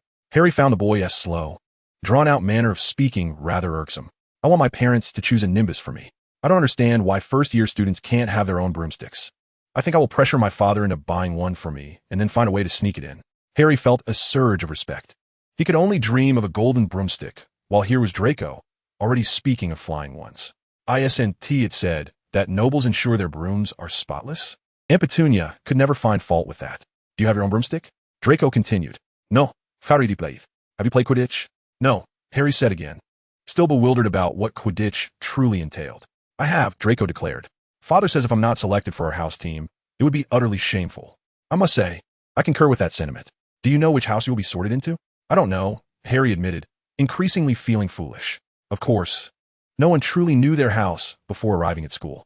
But I know I will be sorted into Slytherin as my entire family graduated from there. If I were to be placed in Hufflepuff, I believe I would withdraw from school. What do you think? Slap. Zhang Heyang delivered a sharp smack to Draco's face. Withdraw from Hufflepuff? Do your parents know how audacious you are? Today, as the dean, I will teach you a lesson so you comprehend why flowers bloom so beautifully. Why did you hit me again?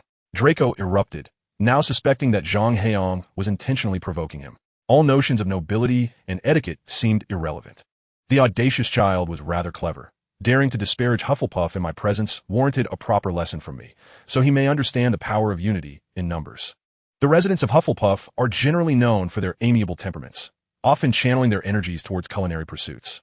Otherwise, the astute and non-discriminatory Ravenclaw, along with the well-connected Slytherin, would likely have their own opinions. Yet, the foolish and arrogant Gryffindor, devoid of any merit, would have long been subdued had they openly looked down upon Hufflepuff. After all, the most formidable individual in the entire school emerged from Hufflepuff, Cedric Diggory, a champion validated by the Triwizard Cup, without a shadow of a doubt. However, Draco was unaware of Zhang Heyang's true identity. Even if he were, corporal punishment would still be unjustifiable. Thus, he needed to concoct a plausible reason to confront him. The simplistic approaches were insufficient. He required a more sophisticated rationale to compel submission. You seem hungry. Go fetch me a drink, Zhang Heyang instructed Draco. He resolved that if Draco returned with plain water, he would chastise him for not opting for a beverage. Conversely, should he procure a drink, Zhang would still reprimand him for neglecting to bring plain water. Do you desire plain water or a drink? Zhang mused, recognizing the aristocratic lineage of Draco, who had the audacity to inquire.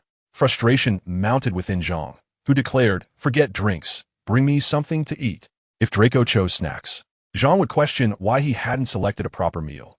If he brought a main dish, Zhang would inquire why he hadn't opted for snacks. There was always a justification for reprimanding him. Draco, ever quick-wit, retorted, you, an elder of your age, still wish to spar with me? Perhaps you should bolster your intellect first. With an air of self-importance, Draco strutted about like a proud peacock. Yet before long, a resounding slap would teach him a lesson. Smack! Zhang Heyang glared at the dazed Draco and shouted, who told you to go without a hat? It seemed Draco might possess a latent aptitude for linguistic enchantments.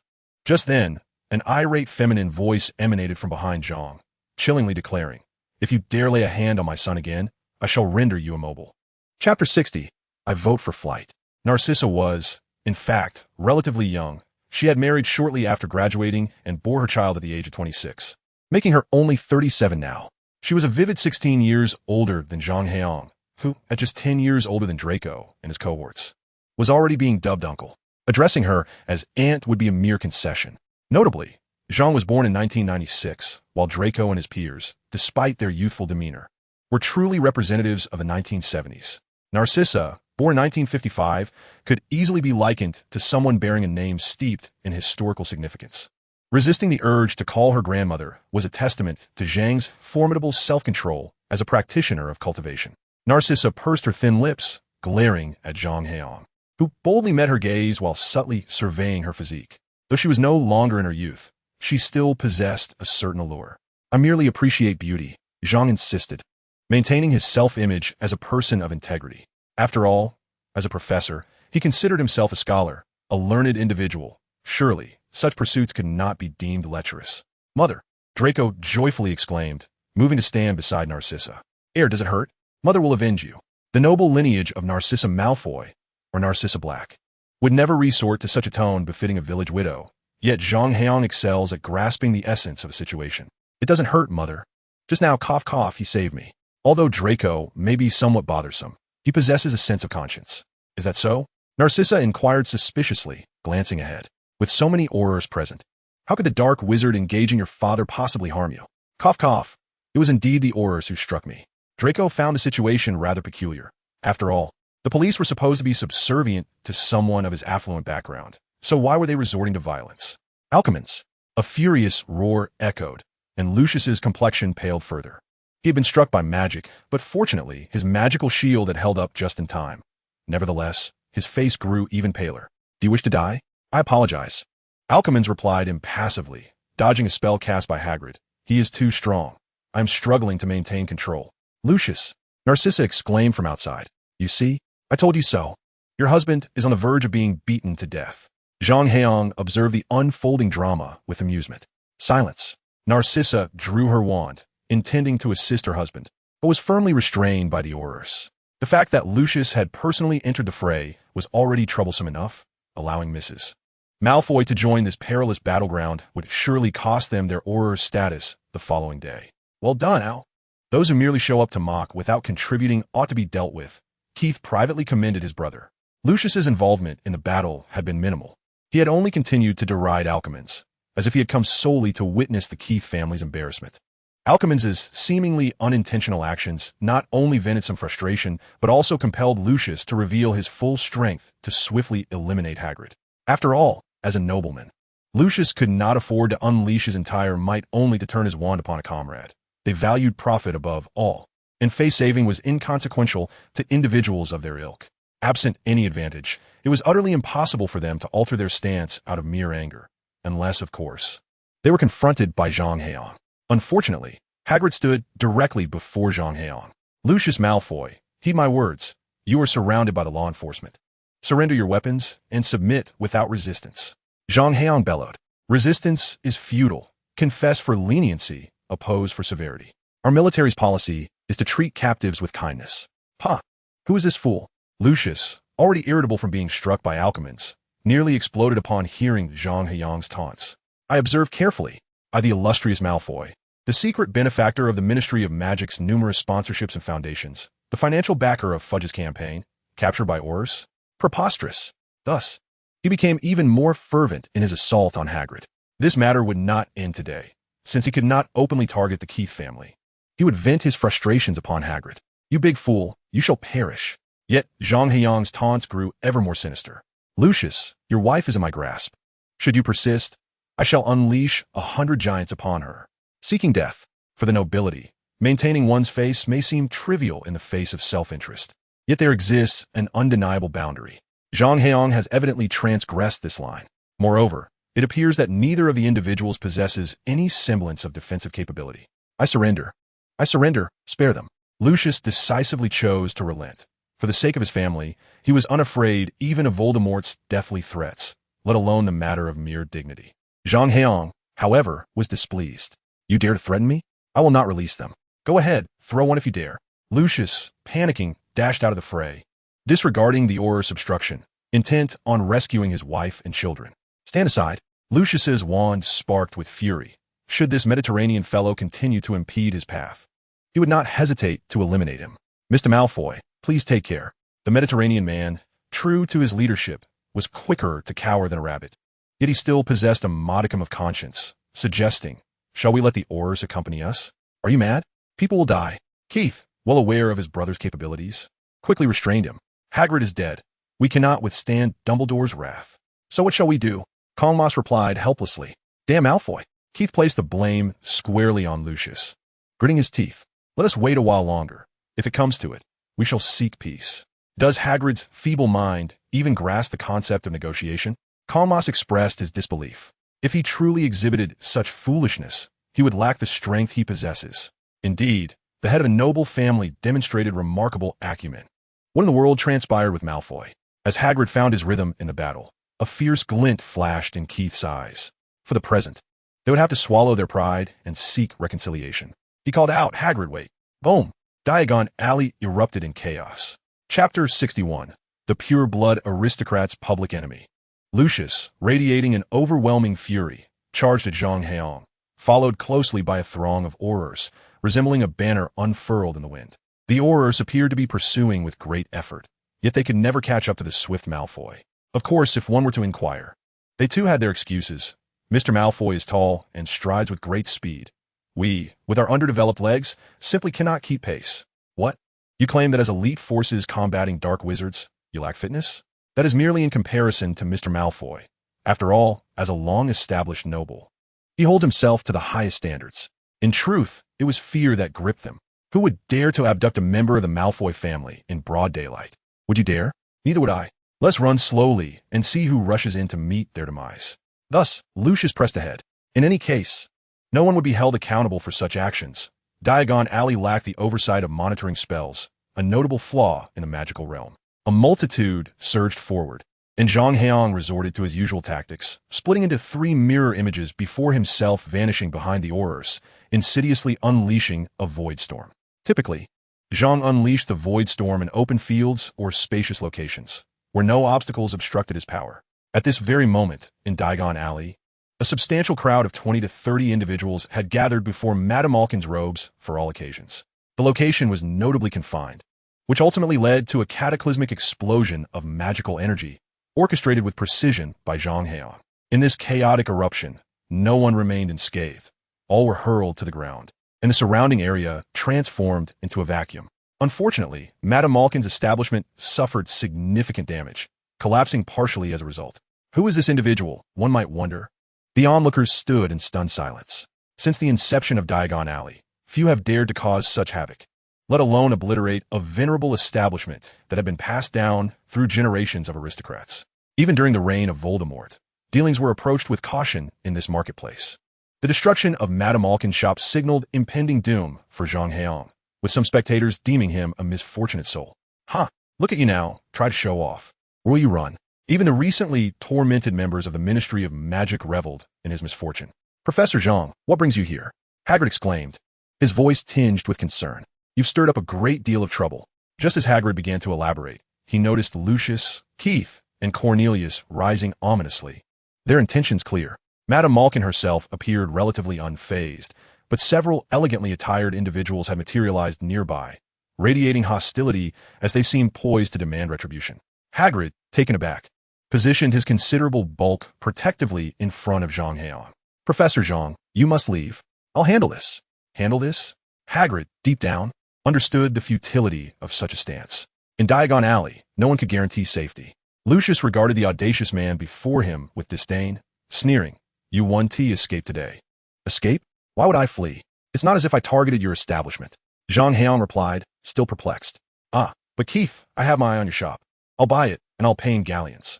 I'm Keith, he retorted, his tone dripping with contempt. You wretched upstart. Do you think restoration absolves you? Do you believe the long-standing customs of the aristocracy are mere trifles? Or that the esteem of so many noble families holds no value? Professor, you must leave at once. Otherwise, you'll become the enemy of the aristocracy, Hagrid lamented, exasperated. How could you act so recklessly in Diagon Alley? The combined forces of all the noble families would be more than even Professor Dumbledore could withstand. Not even the Dark Lord dared to wreak havoc here. Why are you so audacious? Zhang Heyang marveled at the gravity of the situation. However, he remained undeterred. If he could not prevail here, he would retreat to the Chinese mainland, biding his time until he transcended to a higher realm, ready to confront them anew. Of course, it's this foolish brute. Do you think our nobility ventures forth without intellect? Keith boasted, his arrogance palpable. Hagrid snorted in indignation, asserting this is merely Keith's comeuppance for insulting Professor Dumbledore.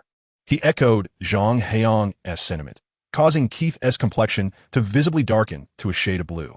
Why did they insult Dumbledore? Have you ever pondered that? Zhang Heyang sighed, realizing that this student was rather straightforward. In a civilized society, one should know that the aggressor bears the brunt of the consequences. How would I know? Perhaps it is envy towards Professor Dumbledore's prowess and reputation, Hagrid said with irritation. After all, the nobility are often petty individuals, consumed by jealousy towards the capable.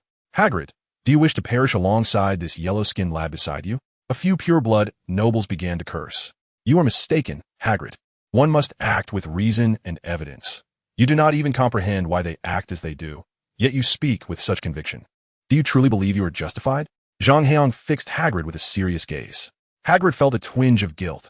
Indeed, It was his own impulsive nature that had led to Professor Zhang being viewed as a public enemy by the aristocrats. Realizing this, he felt immensely remorseful and exclaimed, "Professor Zhang, this is all my fault. Please leave swiftly. Whatever they intend, let it fall upon me." Haha, Hagrid. Do you honestly believe you are worthy of enduring the wrath of so many pureblood nobles? Lucius's voice rang with an ethereal quality, yet it was equally loathsome. Here, the Keith family, the Malfoy family, the Muggle family, the Greengrass family, the Scott family, and the Raphael family. Dumbledore cannot thwart such a coalition of aristocrats. What gives you the right? Let me tell you, neither of you will leave unscathed today. Chapter 62. All present here are worthless, compared to Lucius's grandstanding.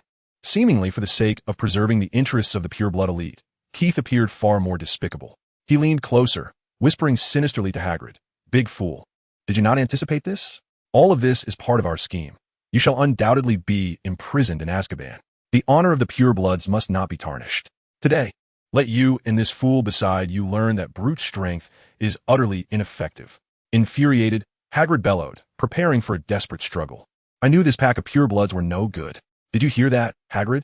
This lad speaks more sensibly," a short, stout middle-aged man who had appeared via apparition laughed heartily, saying, "Young man, you are quite astute.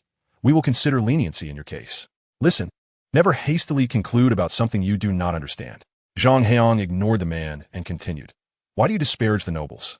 Do you truly know them? When you genuinely comprehend them and step into their world, you will realize that you and I share the same sentiment. What a farce this all is." Keith's half-smiling face suddenly stiffened in disbelief, wearing an expression akin to constipation. "What did you say?"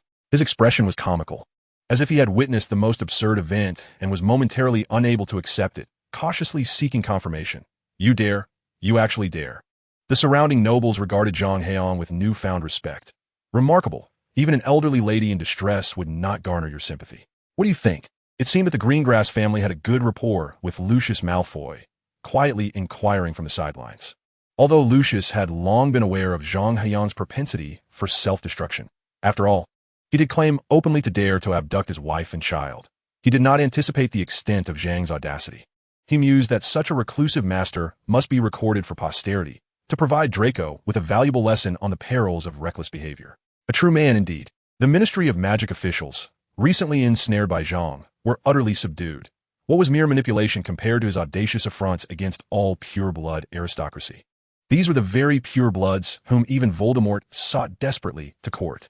Professor Zhang, while Hagrid had long resolved to confront these individuals, was nonetheless taken aback by Zhang Heyang's actions. This was a declaration of war against all pure-blooded nobility. What does it matter? They can collectively denounce me, claiming I am the enemy of purebloods, yet I cannot retaliate? Zhang Heyang remarked with an air of nonchalance, surveying the assembly. "Please, do not misunderstand. I am not targeting any particular individual here." The pure-blood aristocrat's expressions shifted from disdain to haughty arrogance. "Do you see? In Diagon Alley, only one voice is permitted. The voice of the pure-blood alliance. No one shall be allowed to disrupt the time-honored customs of Diagon Alley or the wizarding world." Before the nobles could fully compose themselves, Zhang's next words rang out. "I mean to say, all of you present are nothing but rubbish. If you disagree, come and challenge me." Before he could finish his sentence, he flicked his wand, and a bolt of electricity struck Keith squarely in the face. "I've long harbored a grudge against you, Keith. If I do not take you down, I shan't bear the Zhang name. Damn it." Keith was enraged, never having imagined that as the head of the Keith family, he would be ambushed in such a manner. His entire visage froze, not to mention the hair that stood on end like a super scion. Remarkably, despite being electrocuted, Keith's complexion remained remarkably fair, devoid of any sign of scorched skin. Evidently, magic is indeed the cleanest form of energy in the world. Though the jest was a well-worn one, the elderly crowd from the last century had likely never encountered it before. Compared to Zhang Heyang, Voldemort was merely a pretender. However, as the saying goes, if you do not seek death, you shall not find it. If one merely infringed upon the unwritten rules of the pure-blood aristocracy, they might escape retribution. But now, to actively assault the head of the Keith family in public was a grave offense. A barely perceptible, cruel smile played at the corners of Lucius's mouth as he turned to the Aurors. "Are you not going to act? Seize this terrorist." The Aurors understood the unspoken command. Truth be told, even without Lucius's urging, they would have intervened. With such a lunatic nearby, who knew when he might turn his ire upon them? Keith's ultimate wizarding examination had achieved 8 A's, while he himself had only managed 2. If he could withstand a lightning ball, a self-inflicted one might land him in St. Mungo's for a fortnight. Stop. A master of inner strength could execute a lion's roar. How much more so could Zhang Heyang, a practitioner of the mystic arts? The flow of true essence, combined with the resounding incantations of the silent spell, nearly rendered the space around him a vacuum. Hagrid couldn't help but silently commend Zhang Heyang, acknowledging the prowess of the dean with admiration. Could it be that his sheer magical force surpasses that of nearly 10 Aurors, a multitude of pure-blood aristocrats, and 4 adult wizards from the Ministry of Magic? Even the resurrection of Merlin would likely fall short. In that fleeting moment, the members of the Ministry's 4 offices began to feel a twinge of trepidation, particularly the individual who had previously been dealt with by Zhang Heyang, who almost turned to flee. Come forth, let me witness your strength. Elkin Mangs raised his wand, his face alight with eagerness. As the most formidable martial protector of the Keith family, he had not engaged with a strong adversary in quite some time. Although he and Keith had been subdued by Hagrid earlier, it was primarily due to his restraint in unleashing his full power. Now, he yearned for a confrontation with this seemingly powerful youth. Zhang Heyang stood his ground, wand aloft, exuding an air of calm confidence, and bellowed, "Someone, capture the Dark Wizard." With a thud, Elkin Mang swayed slightly, nearly toppling over. "Brother, are you jesting? Can't you see the Aurors are waiting to apprehend you?" Mang suddenly regretted facing such an opponent. Battling a madman meant that victory would bring no glory, and defeat would result in a humiliation tenfold. Nearby, the pure-blood aristocrats appeared equally enlightened, with a stout member of the Scott family scoffing. No wonder he dares to boast. It turns out he is a fool. It seems the nurses on the 5th floor of St. Mungo S will have an additional burden. "Father, be careful." Draco rushed forward, tugging at his father's sleeve. Although he was unaware of this enigmatic man's identity, he sensed an incredible power within him. Seeing his father's dismissive demeanor, Draco felt an unsettling worry. "Fear not, Draco. I shall ensure he receives the punishment he deserves." Lucius's voice seemed to emanate an aura of dread, chilling to the bone. "No one shall protect him for daring to abduct my wife and son." Zhang Heyang remained unfazed by their sentiments. With a formidable assembly of nearly 30 powerful adversaries, he and Hagrid were not necessarily at a disadvantage. They could withdraw with ease. Yet, he pondered, why engage in a futile struggle? In truth, aside from wishing to teach Keith a lesson, Zhang Heyang had no intention of confronting the others head-on. Violence was the most foolish means of resolving disputes. Hagrid, unconvinced, retorted, "Isn't this the moment you shatter a whole floor upon rising from your slumber? What are you still doing? Hurry and apprehend these dark wizards." Zhang Heyang shouted from his position, his voice echoing with authority, as if the Minister of Magic himself had arrived, admonishing them. "Taxpayers sustain you. Is this how you neglect your duty upon encountering dark wizards? I shall ensure Fudge dismisses all of you. Are you truly a fool?" The onlookers regarded him with a newfound concern for his intellect. "Mr. Zhang, surely I am not mistaken? It is utterly inhumane to act recklessly against those afflicted by mental illness." The bald Mediterranean official from the Ministry of Magic stepped forward and declared, "I am Mark, the director of the Department for the Regulation and Control of Magical Creatures. The last time you wielded magic in a prestigious hotel at the heart of Muggle society, you caused significant destruction and even attempted to threaten our enforcement officers. This constitutes a grave offense. If brought to trial, I believe you would face a sentence of 3 years in Azkaban. As it stands, your obstruction of our law enforcement may result in a 20-year imprisonment in Azkaban due to your crimes." The Mediterranean official, with a hint of persuasion in his tone, continued, "However, given your condition, I would strongly advise you to obtain a certificate of mental illness from St. Mungo's. It may spare you from a dire fate." "Huh! How uncouth you remain, my dear fellow. I believe your family should be stripped of their noble status," Zhang Heyang retorted, nonchalantly wielding his wand like a club. "You are mistaken. These individuals are the true dark wizards, particularly Lucius Malfoy. I recall he was accused of being a Death Eater over a decade ago. Was he not? Mr. Malfoy is innocent. He was under the control of unscrupulous dark wizards, using the Cruciatus Curse." The Mediterranean official cast a furtive glance at Lucius behind him, realizing that his financial backing was crucial for his continuance in office. He could not allow this madman to tarnish Mr. Malfoy's reputation. "Mr. Malfoy is a victim of the mysterious organization's terror activities. This has already been adjudicated by the Wisengamot's highest court. Director Mark, the Aurors do not fall under the jurisdiction of the Department for the Regulation and Control of Magical Creatures." The lead Auror furrowed his brow, his tone growing colder. Yet he refrained from saying more. Lucius was correct. Obstructing law enforcement and committing acts of violence in public constituted criminal behavior. 10 Aurors surrounded a single individual. Their spells alone could overwhelm him. The lead Auror disregarded tactical considerations. Unfortunately, he was unaware that before him stood a headmaster of Hogwarts capable of executing over 20 simultaneous spells of mixed magic, which would have warranted a more cautious approach. With a whoosh, 10 Aurors ignited the tips of their wands with dazzling light. Are we to engage? Zhang Heyang chuckled, twirling his wand, conjuring a magical shield that repelled all attacks. He began to chant, his incantation far more elaborate than those of his adversaries. Omnipresent power, coalesce into my armament. As Zhang Heyang summoned his spell, the elemental spirits in the air began to dance, and 8 colossal tornadoes erupted from the void, effortlessly engulfing the second wave of incoming spells and converging upon the Aurors. This is impossible, the lead Auror gasped in astonishment. The initial round of attacks was merely a probe. While Zhang Heyang's ability to defend was impressive, it was not unexpected, as everyone could discern that despite his apparent mental instability, he was indeed formidable. However, the second wave of attacks was a full-fledged assault, revealing the enemy's true capabilities. What kind of magic was this that could devour the spells of 10 individuals while launching a counterattack? Good heavens, this is terrifying. With such a formidable force, I must retreat. Mark shrank back, attempting to evade the glaring light reflecting off the bald head of the Mediterranean man, which appeared particularly ludicrous. Impossible.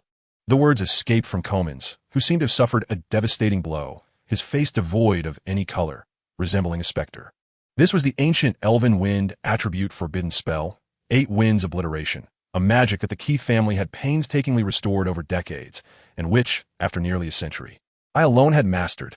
The essence of a prominent family rests not only in its wealth and the abundance of talent, but also in its unique magical heritage. If one were to seek the most complete legacy of ancient magic, it would undoubtedly reside within the libraries of these pure-blooded aristocrats. Without such formidable lineage, one would lack the capacity to restore ancient magic, let alone access it. Attending school? Don't be absurd. How many ancient magical texts does Hogwarts possess? Among the 4 founding figures, 3 were impoverished, and Salazar, Slytherin's legacy, was not housed within the school. Perhaps, given the status of the 4 great powers and their proximity to the ancient era, they had access to a considerable amount of ancient texts, yet without a complete lineage. Most of that knowledge remained fragmented. How could one possibly restore a complete ancient magic of forbidden spell caliber? Yet, how could a person so overtly opposing pure-blood aristocrats possibly hail from one of those great families? Comins could never have anticipated that the trump card he had concealed for so long would manifest in such a manner. I had indeed miscalculated, believing my plan flawless, only to be pointed out by readers that the original work featured Gilderoy Lockhart's book, A Year with the Yeti in Tibet, rendering the setting of China, particularly Hong Kong, untenable. I never imagined I would fall victim to a charlatan like Lockhart. Nevertheless, I have already devised a way to rectify this. Chapter 64. Are there really fools like Voldemort in this world?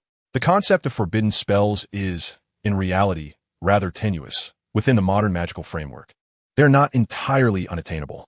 Take Voldemort, the Gaunt family, Slytherin, and the legacy of Hogwarts, combined with his formidable innate talent. Yet ultimately, he relied on the Avada Kedavra curse to dominate the world. Not to mention, ancient magic typically involves lengthy incantations that are exceedingly slow. Even a powerful wizard can abbreviate some of the incantation, but the time Zhang Heyang took to cast a spell still exceeded 20 seconds. 20 seconds, what does that signify? Compared to modern silent spells and instant kill curses, standing still for that duration would be tantamount to inviting death 100 times over. Furthermore, while the spell 8 Winds Obliteration may appear grandiose, it still allows for some measure of defense and is not comparable to the compact and effective nature of Avada Kedavra. However, area of effect magic possesses its own advantages. Once 8 Winds Obliteration was unleashed, the remaining half of Diagon Alley and Madame Alkin's robes for all occasions finally crumbled. A multitude of ministry personnel were left kneeling, with only 4 of 10 Aurors still standing. Underestimating the enemy has always been the most fatal error for Aurors actively engaged on the front line.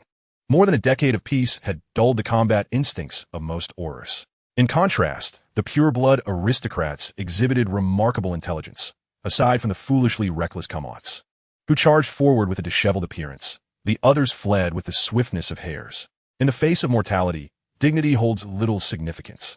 were it not for Zhang Heyang's use of a forbidden curse, coupled with his manipulation of elemental magic to disrupt the surrounding magical space. Lucius and his companions would likely have dared to utilize apparition to escape. Although it appeared somewhat trivial, it was, after all, a forbidden spell. Heyang, you are doomed. The crimes you have committed surpass those of the most nefarious Death Eaters, Mark exclaimed, hopping in frustration behind the ruins. He had never encountered such a reckless individual, one who unleashed overwhelming power at a moment's notice, devoid of any sense of chivalry. He failed to consider who initiated the assault against the Aurors. Mark's bluster aside, it took countless lives for Voldemort to earn the moniker of a magical Hitler. In civilized society, intelligence is paramount. Even if Zhang Heyang were to obliterate half of Diagon Alley, he would merely ascend to the ranks of the most dangerous Aurors, akin to Sirius Black. However, what he did not anticipate was that Zhang Heyang was essentially unhinged. Rolling his eyes at Mark, he thought, facing death, you dare to cast aspersions on me? With a flick of his wand and a few murmured incantations, Zhang conjured a volcanic eruption and tempestuous winds in Diagon Alley, with the heavens seemingly crackling with lightning. Goodness! Who is this person? Kamans exclaimed, utterly astounded. The simultaneous casting of 12 different spells with such brevity of incantation and gesture was nothing short of astonishing.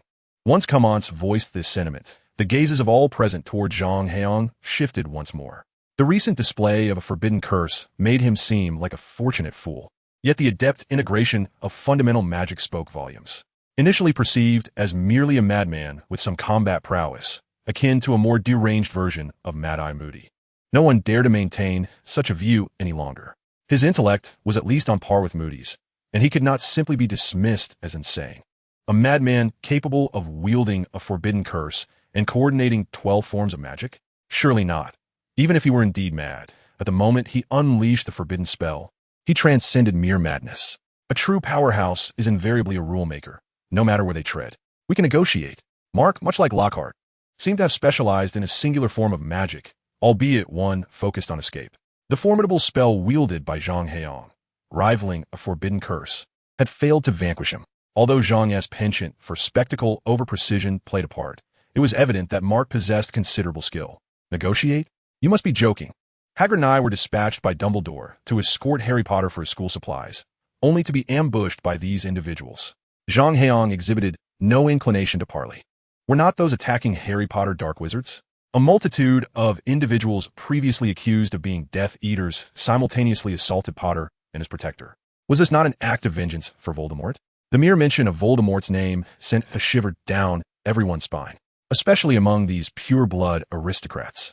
A significant portion had once been Death Eaters, living in trepidation of Voldemort's name. It was only then that they began to heed the words of Zhang Heyang. He spoke of whom? Potter? Harry Potter? The boy who lived, the hero who saved the world? Harry Potter, who would dare to strike against the protector of the savior? Not only could they not make a move, but Lucius anticipated that he would have to expend a considerable sum to demonstrate that the conflict between the two parties was merely a misunderstanding. How frustrating is that? The esteemed alliance of pure-blood aristocrats in Diagon Alley, along with the Ministry of Magic and the Aurors, forced to bow down because of a seemingly capricious child who had saved the world. Lucius had initially intended to seize that black-haired boy, only to discover that Hagrid had already brought him to his side. During the chaos of the skirmish, no one had paid any attention to the child.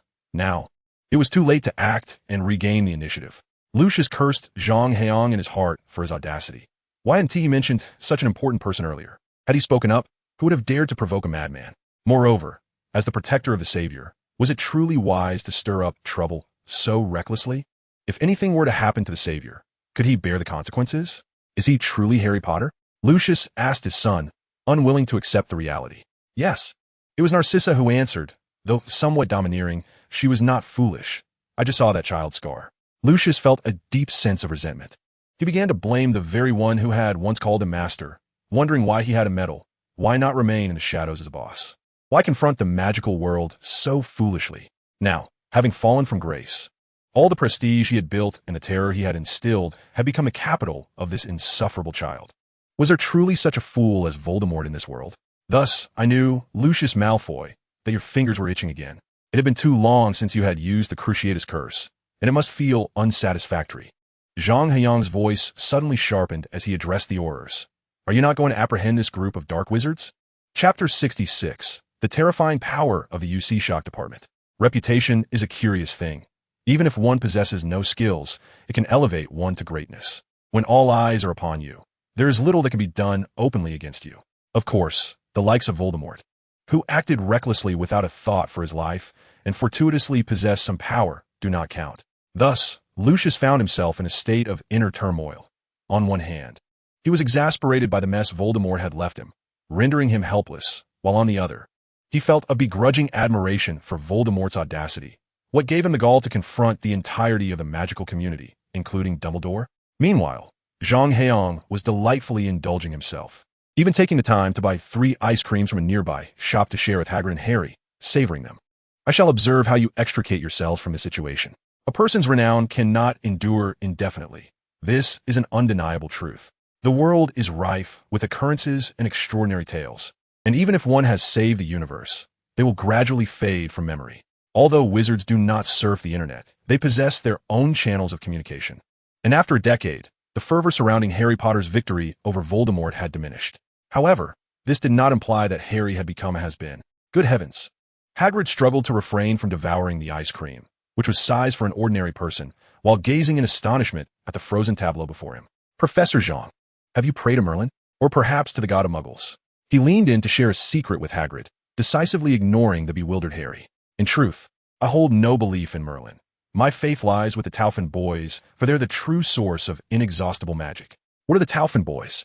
Inquired the oblivious Auror captain across the way. It's something from the Muggle world, like Harry Potter, Zhang Heyang replied nonchalantly. Even the Taufin boys cannot maintain constant popularity, perpetually remaining at the forefront of conversation. Yet when it comes time for national examinations, they seize the opportunity to capture public attention. After all, Shao Kai must don a mask when he leaves to take his college entrance exams. While it remains unclear how Wang Junkai's exam papers differ from those of ordinary candidates, such as the advantage that arises from the intersection of major events and celebrity. For Harry, his most renowned moments are but 2. 1. When Lily's magic vanquished Voldemort a decade ago, and now the second, as he prepares to enroll in school. The 3 Taufin boys will experience 3 middle school exams and 3 college entrance examinations. However, the influence of the latter 2 may pale in comparison to Wang Junkai's. Yet, in the wizarding world, there exists only a singular entrance examination, and it is indeed the only one. At this juncture, Zhang Heyang could not help but scorn the wizarding education system, which offers but one opportunity for advancement until the age of 18. With no university in sight, no wonder the ranks of the powerful are dwindling. Nevertheless, this solitary chance for ascendance naturally attracts heightened scrutiny. Harry Potter is to enroll, to attend Hogwarts. The only individual Voldemort feared, alongside the 2 who defeated him, have converged, dominating the front pages of newspapers for 3 consecutive weeks. Experts are already speculating whether Dumbledore will share a meal with Harry while gazing at the stars and offer his reflections. Under such circumstances, this assembly dared not lay a hand on Harry. Rather, as Zhang Heyang suggested, it is the pure-blood aristocrats who ought to be restrained. I yield. Lucius dejectedly raised his hand, declaring, "This is a misunderstanding. Ahem, I am fully aware that Mr. Malfoy is a law-abiding citizen, consistently contributing to charitable endeavors and the Ministry of Magic," he emphasized, implying a desire to spare this group. Shocking. A ministry official has actually released Death Eaters. Yet, the assembly comprised not solely nobles and officials. Zhang Heyang, as if he were a former member of the UC Shock Department, raised his voice emphatically, proclaiming, "Officials colluding with dark wizards to harm the savior, Harry Potter. What fate awaits the future of the magical realm?" Good heavens! Mark gasped, his legs nearly giving way beneath him, almost wetting himself. For someone of his generation, born in the early 40s, the terrifying potency of sensationalist headlines in the early 90s was unfathomable. Swaying public opinion could be so deceptively simple. I always suspected that bald head was up to no good. It seems he was merely in it for the money. Shocking. The exchange of power and wealth has infiltrated the ranks of dark wizards. Outrage. The legitimate rights of ordinary citizens remain unprotected, as the savior is assaulted in broad daylight. The onlookers surrounding seem to possess an uncanny ability to illuminate some extraordinary skill with each utterance. The complexion of Director Mark paled further, as if impending doom loomed. Were they colluding with Death Eaters or secretly plotting against Harry Potter? Mark desperately wished to silence Zhang Heyang's indiscriminate outbursts, repeatedly imploring, "Please quiet down, let us discuss this matter calmly." What is there to discuss? Are you attempting to obscure the truth? Zhang Heyang's eyes widened in indignation, glaring at Mark as if he were a victim of corrupt officials. We, the taxpayers, demand the right to know. The government is inept. Fudge must resign. What a revelation it was to finally grasp the benefits of a free society. Had such sentiments been expressed in a previous life, one might have found themselves summoned for ate with the authorities. Taxpayers deserve transparency. Fudge must go. The government must fall. The crowd, initially drawn by mere curiosity, found themselves embroiled in unexpected fervor. The moment one's finances are at stake, reason swiftly evaporates. Mark understood that his survival was precarious. Double punishment and expulsion were imminent. Alas, what a tragic fate for an old party member. Surrounded by gold, he dared not spend a single canute. Attend to your affairs, young man, he advised, as Zhang Heyang, growing impatient, waved him off and turned to leave. Before departing, he cast one last glance at Draco, who clutched his father's sleeve in fright. We shall meet again at Hogwarts, where I shall instruct you on how to be a proper nobleman. As Zhang Heyang's figure receded, Draco looked up at his father. Didn't you say I should attend Durmstrang? He lamented. I regret the damage caused to your establishment. Zhang Heyang, ever courteous, bowed to Madame Malkin, who upon first glance appeared oblivious to his madness. I am willing to compensate. It is quite costly. You have ruined all my robes. Madame Malkin glared, her rage palpable, contemplating a physical confrontation. Yet, recalling the curse just witnessed, she abandoned the tempting notion. Securing compensation was already a fortunate outcome. You negotiate as you see fit. Chapter 67. Acquisition of Chanel. Such is human nature, bullying the weak while fearing the strong. Observing Madame Malkin's transformation from fury to resignation, Zhang Heyang shook his head, pondering the nature of humanity. When lacking power, one dares disrupt Diagon Alley. Not only would one face financial ruin, but their life could also be jeopardized.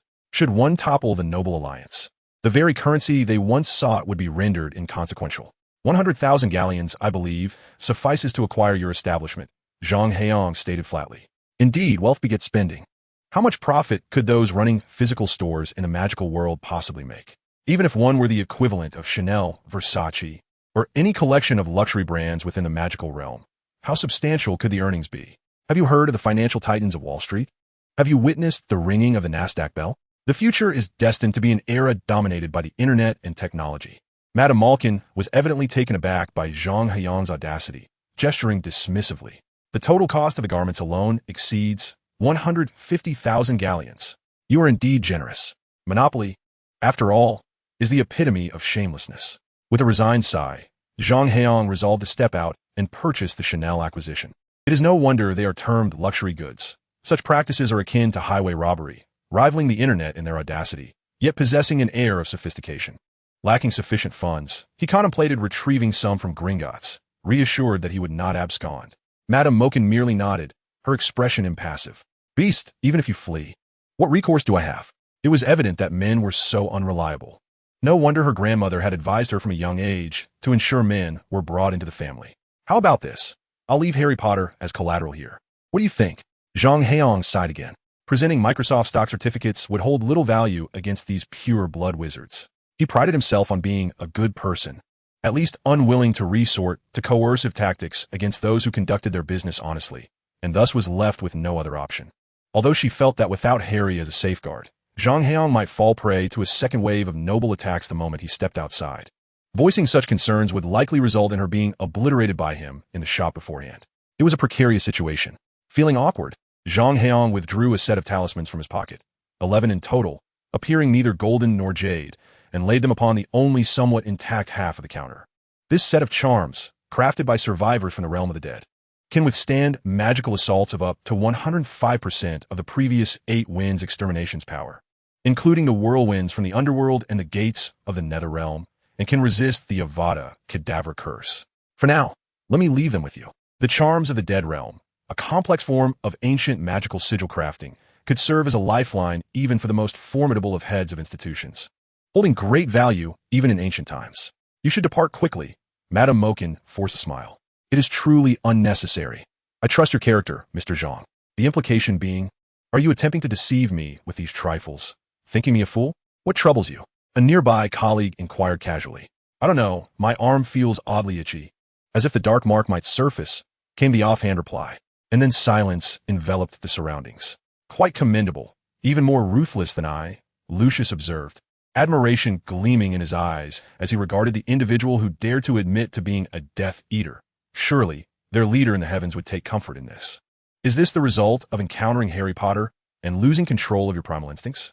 The colleague who had just spoken hastily distanced themselves, fearing that such an association might raise eyebrows. No, the individual nearly burst into tears. That fellow is a bottomless pit. Sighing, the Auror team leader sensed that promotion might be on the horizon for him. What more can I say? A good person. May good fortune accompany a good soul. With a wave, he signaled for the situation to be managed. Thus, a grand spectacle of noble retribution concluded as if it were a mere child's play, with a group of dejected individuals trudging toward the Ministry of Magic, accompanied by a throng of onlookers and journalists drawn by the commotion. Hence, apparition truly is a remarkable thing. A good person. Long live the Dark Lord, a good soul indeed. As the trio exited the robe shop and made their way to Gringotts, Zhang Heyang elucidated to Hagrid and Harry why, despite the apparent peril of the day's events, nothing of consequence had transpired. Professor Zhang, aside from Hagrid's inability to articulate further, it is remarkable how even Voldemort could be utilized. The man is dead, yet still serves as Zhang Heyang's inexhaustible trump card, which leaves one at a loss for words. Truly impressive. However, what he comprehends is the astonishing fact that even a mischievous child like himself could frighten away those who appeared formidable.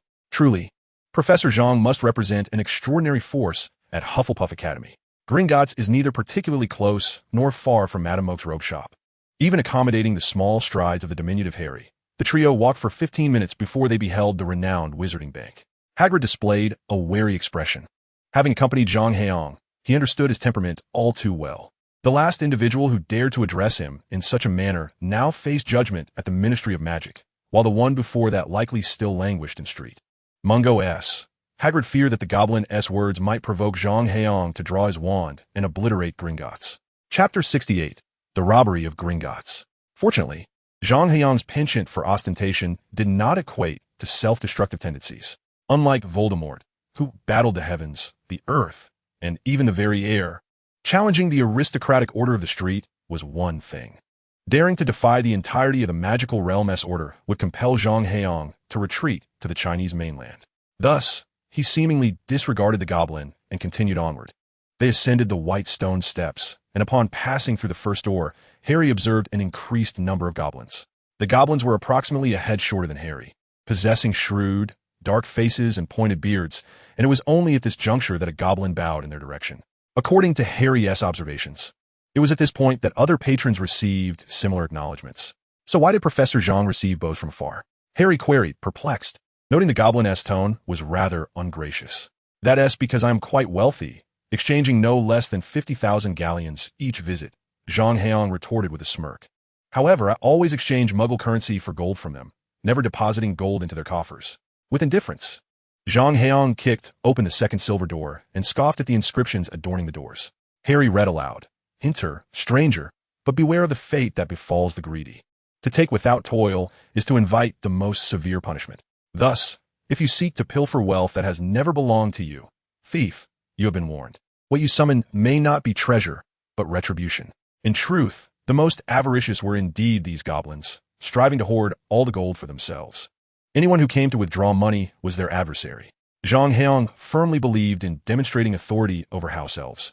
If these magical beings were not shown their place, they would become as bothersome as the goblins. Hence, it was evident that Hermione's revolting prank was a deviation from propriety, which must not be encouraged. Zhang Heyang resolved that if, for years hence, Hermione dared to pull such a stunt, he would assign her a score of 0 on every examination. Meanwhile, all the points for Gryffindor were deducted, and the rubies within the scoring hourglass must be quite valuable. They were all packed up and taken away, leaving Dumbledore, that old coot, with no means to forcibly award Harry points at the end of the term. With a gentle flick of his wand, 2 goblins were suspended upside down in midair, flailing their limbs and making a ruckus.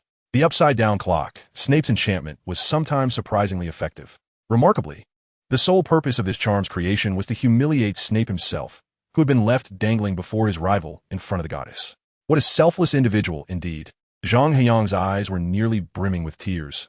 Thankfully, the genuine Bethune was not like Snape. Otherwise, his perpetually unwashed long hair would surely infect countless wounds. with practiced ease. He approached the counter and tapped it lightly. "You again, Zhang?" A goblin, measuring a pile of rubies the size of glowing coals, lifted its head from behind the counter, wrinkling its nose in utter disdain. "Are you attempting to rob Gringotts?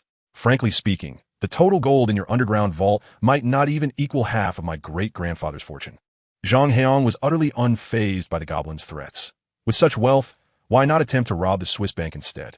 With a wizarding community of only several tens of thousands in Britain, how much wealth could they possibly amass?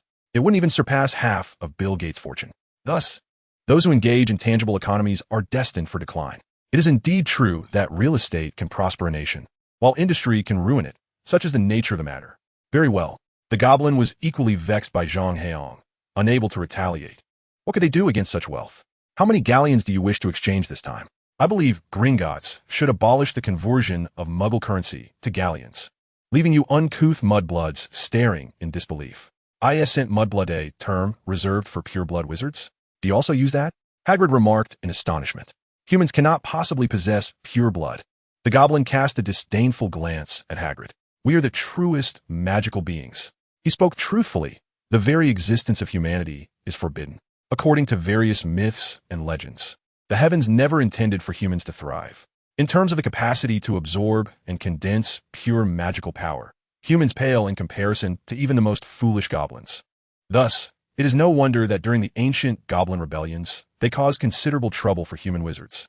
Even now, goblins have their ways of dealing with human wizards, of course, excluding Zhang Heyang, this unlikely fellow. Therefore, the goblins had no choice but to serve Zhang Heyang dutifully. "Go, retrieve the Philosopher's Stone for me." Zhang Heyang boldly slammed Dumbledore's letter and token onto the counter. What is the Philosopher's Stone? Harry exemplified the commendable qualities of a novice in the magical world, knowing nothing and asking questions when in doubt. "Professor Zhang, don't you think your actions are somewhat hasty?" Hagrid had initially intended to extract the Philosopher's Stone in a stealthy manner, but what difference did it make to shout about it? "Yes, Master, but given the circumstances, do we truly need to take action?" A cautious voice inquired. "It's fine. This fool's arrival is the best outcome." The first voice cackled ominously. His demeanor conveniently shifted the blame for the bank heist onto this individual, rendering us comparatively safer. Of course, this dialogue existed within a realm of consciousness, surpassing even the intricacies of whispered secrets. Gringotts was vast and devoid of electric lighting, thus concealing many shadowy corners where no one noticed this person's peculiar actions. In Chapter 69, a hint of malevolence. Although Zhang Heyang relished engaging in aimless antics, he was far from foolish. His actions were driven by a distinct purpose.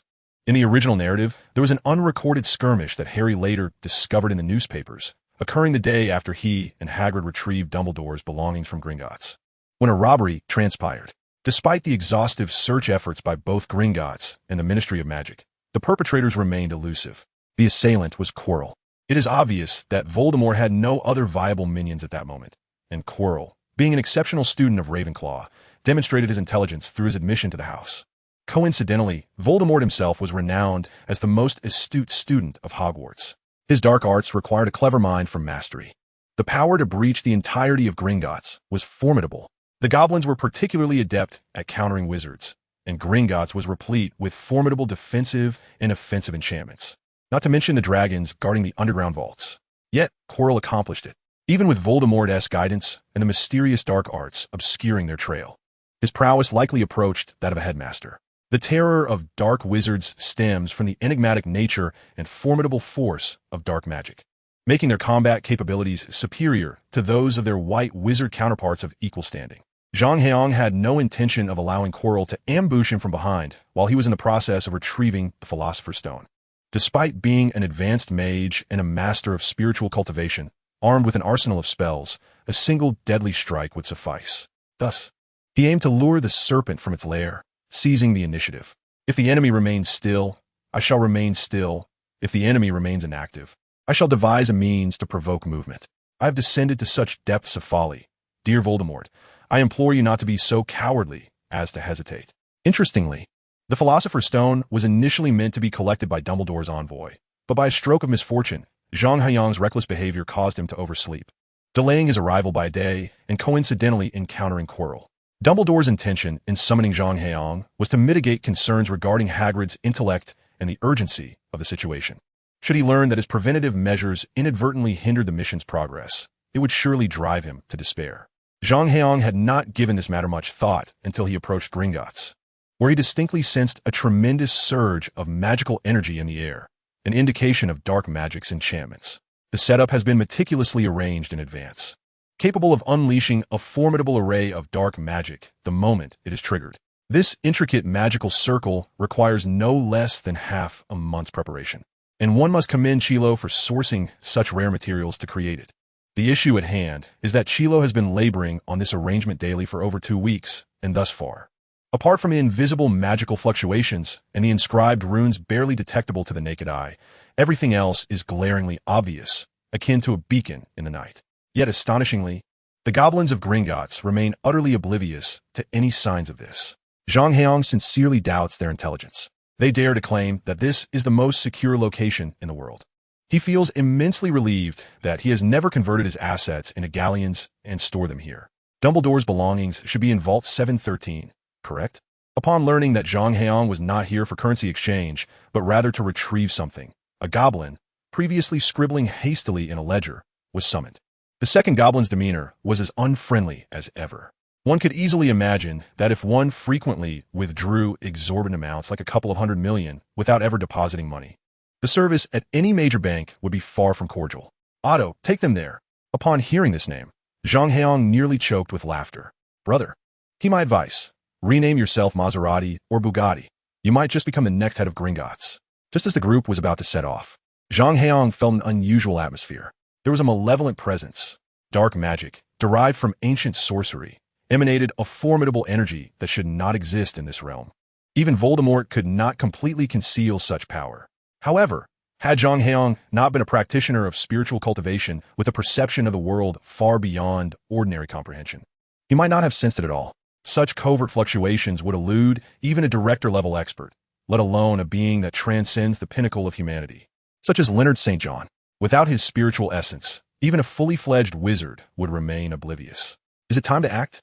Zhang Heyang furrowed his brow. The bait has been taken. With a flick of his wand against Hagrid's pocket, a gleaming golden key soared forth. Let's first retrieve some funds from Mr. Potter's vault. Another withdrawal. The goblins felt a pang in their hearts, but nonetheless nodded in agreement. Otto opened the door for them. Harry had anticipated yet another view of marble, but was taken aback. Before him lay a narrow stone corridor, illuminated by burning torches. The stone passage inclined steeply downward, revealing a small railway track below.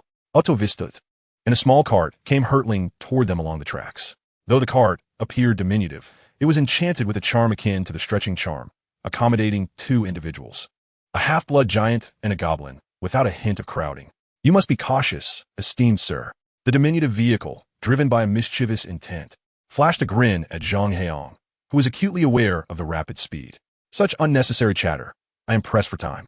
Let us hasten, he remarked, furrowing his brow, overwhelmed by an impulse to dispose of the vehicle. Chapter 70. Professor Zhang's Despair. Are you certain, sir? The driver's grin morphed into an even more sinister expression, reminiscent of someone reveling in the misfortunes of an adversary. Zhang Heyang's irritation intensified. He reached into his pocket, contemplating the retrieval of his wand. Are you seeking a thrill? Please do not, the driver implored, waving his hands in trepidation. Although the magical creatures were adept at handling human wizards, Zhang's prowess was akin to that of a beast. An entire bank of individuals would struggle against him, let alone his solitary self. Even summoning a dragon from the depths would be too late. For the first time, the driver lamented the ill-conceived decision to bury dragons so deep beneath Gringotts, hastily bending down to press a button on the cart. Click! What had he done? Harry felt a lingering fear of magical creatures, especially in his current state of vulnerability, apprehensive of impending doom. What had transpired? Hagrid, too, felt a sense of dread. Fort Gringotts was renowned as the most secure establishment, its strength rivaling that of Hogwarts and the Ministry of Magic, considered the 3rd most formidable magical authority in Britain. Despite his own considerable strength, he felt inadequate against Gringotts. Hagrid feared the potential consequences of their predicament. What have you done? Zhang Heyang inquired. He was not particularly concerned about the driver's antics. Even if he were to crash the cart into a dragon, he could simply fly away unscathed. His primary concern lay in the uncertainty of the driver's intentions, lest he inadvertently cause harm. The cart's speed was singular. The driver appeared quite pleased with the trio's inquiries, interpreting their questions as a sign of their trepidation. This assumption was, regrettably, accurate for 2 out of the 3. However, Zhang alone was sufficient to upend any situation. But Mr. Zhang is our esteemed guest. No one has ever possessed such wealth to transact with Gringotts. The driver uttered through gritted teeth. Since he demands a swifter pace, I must remove the safety speed control. Will that not result in an accident? Hagrid gasped. Fear not.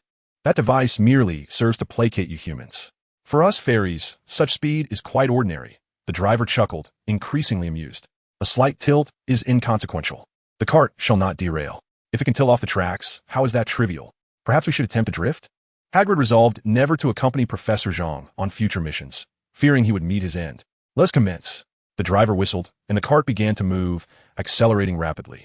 Initially, they sped along the labyrinthine, winding passageways, while Harry struggled to commit the route to memory. Left turn, right turn, left turn, at the fork another right. Left, he could hardly retain any of it. The clicking cart seemed to navigate instinctively, requiring no guidance. The biting wind rushed past, stinging Harry's eyes, and he felt as though his heart would leap from his chest. Harry dared to assert that from that moment on, he would never again fear roller coasters. With a reluctant glance at Hagrid, he noticed the man's face had turned a ghastly shade, as if he were on the verge of being sick. The speed continued to escalate, and Harry felt as though his eardrums were about to burst. His hands flailed helplessly in the air, and beyond that, he could barely remember who he was. This is the exhilarating velocity of our kind. Are you frightened now? Otto observed the trio of passengers with satisfaction, taking particular note of Harry and Hagrid's reactions. While humans often look down upon other non-human beings, the sentiment was mutual among other intelligent creatures, who seldom regarded humans with any respect. For the fairies, Zhang Heyang's audacious affront to Gringotts deserved a fitting consequence. It occurred to Otto to check on Zhang Heyang, imagining the amusing expression of sheer terror that must be etched upon his face. He turned his head only to behold something utterly astonishing, his eyes widening like light bulbs, rivaling even the house elves in astonishment. Yet, the intensity of the ascent dulled his senses, and had Harry not possessed magical abilities, he would likely have sustained injuries. This was a velocity far beyond what a mere human should endure. In Otto's estimation, although Zhang Heyang had engaged with Gringotts numerous times, he had never ventured into the underground vaults, opting instead to exchange Muggle currency directly at the counter for galleons. He was surely unprepared for such speed. To Otto's surprise, when he turned to look, he found Zhang Heyang sitting calmly in the small cart, his demeanor composed, displaying no signs of discomfort. In fact, he appeared rather impatient, as though he found the speed insufficient. Goodness, was this fellow some sort of monster? Otto lamented inwardly, dismissing the notion that such velocity was what fairies relished. It was sheer nonsense. While the speeds acceptable to fairies exceed those tolerable by humans, given their disdain for mankind, it was inconceivable that they would consider human comfort when installing speed control devices, especially since even the 5 major banks never regarded themselves as service industries, let alone the condescending fairies. This velocity, even Otto, being a fairy himself, found hard to accept. His current experience was akin to what Harry felt at half this speed in the original narrative. Though he could withstand it, it was far from pleasant. Yet, witnessing Zhang Heyang's demeanor left Otto questioning who among them was truly the fairy. Surely he is merely pretending. Otto grumbelt internally. I'll see how long you can endure this. Before he could finish his thoughts, he caught Zhang Heyang's glance. That gaze seemed to pierce through him, leaving Otto feeling as if he were stripped bare and cast into a frigid wasteland, with no secrets left to conceal. This was hardly surprising. Although Zhang Heyang had yet to master the level of Dumbledore, who could wield the pensive as a passive skill akin to a permanent Sharingan, he possessed a profound awareness of the subtle shifts in the realm of consciousness. A mere glance was sufficient for him to discern the fairy's intentions with remarkable clarity. Zhang Heyang suddenly stood up, startling Otto, who wondered if he was about to leap from a vehicle in a desperate bid to preserve his dignity. It was said that humans placed great importance on face. Could it be true? Hagrid and Harry were also taken aback. Was Professor Zhang planning to engage in a thrilling spectacle? To perish in the presence of a dragon as a display of glory? Chapter 71. The Treasure of Hufflepuff. Zhang Heyang rose tall, appearing almost to disdain the length of his own life as he drifted rapidly around a corner on the small cart. What astounded everyone was that he then made an even more reckless move. He stepped onto the edge of the cart, standing against the wind on that narrow precipice. His dark red cloak embroidered with cranes billowing dramatically, exuding an air of flamboyance. With a sharp tap, Zhang Heyang drew his wand and struck the edge of the cart twice. The cart's speed astonishingly increased by over fivefold. Had it not been for the centrifugal force and inertia on the tracks, the velocity would have been sufficient to launch a person into the air. Thud! Ochuo knelt before him, genuinely prostrating himself. Taking advantage of his diminutive fairy form, he knelt directly in the cart, his hands weaving strange patterns as he chanted incantations. Gazing up at Zhang Heyang's towering figure, although fairies are much purer magical beings than humans, they possess a profound reverence for the mysteries of the world, being born of the will of heaven and earth. Ochuo now regarded Zhang Heyang as an unknown deity. Strictly speaking, Zhang Heyang was indeed a form of deity. This behavior was exclusive to cultivators. Not even Dumbledore or Voldemort, who could fly with their physical bodies, could perform such feats. The magical power did not circulate autonomously within them. True wizards, regardless of their strength, could only channel their internal magic through wands or by employing specific gestures to manifest it in a tangible form. Even ancient forbidden spells and powerful sorcerers merely utilized their internal magic to draw upon the powers of heaven and earth, all of which were active skills. As a cultivator, the continuous circulation of true essence within his body was a fundamental requirement, rendering such feats unremarkable. Consequently, Zhang Heyang possessed an extraordinary capacity for instantaneous reaction and adaptability, including the ability to control his body, allowing him to perform such reckless actions with ease. As for the speed, when flying on a sword at several Machs, the immense sonic booms and air resistance could not harm him. How could the maximum speed of 400 kilometers per hour of this small cart pose any threat? The fierce wind rushed towards him as he stood tall, hands behind his back, his stature paired with the elegantly flowing Hanfu cloak, starkly different from the ordinary wizard-esque robe. Even Ochuo, a superstitious being, along with Hagrid and Harry, felt compelled to kneel before Zhang Heyang, wishing to beseech the deity for a son. Why do I wish for a deity to grant me a son? Hagrid and Harry both gasped simultaneously, only to discover that two translucent magical shields had appeared out of nowhere, shielding them from the biting, cold wind. Immersed in the experience, one did not feel the biting cold.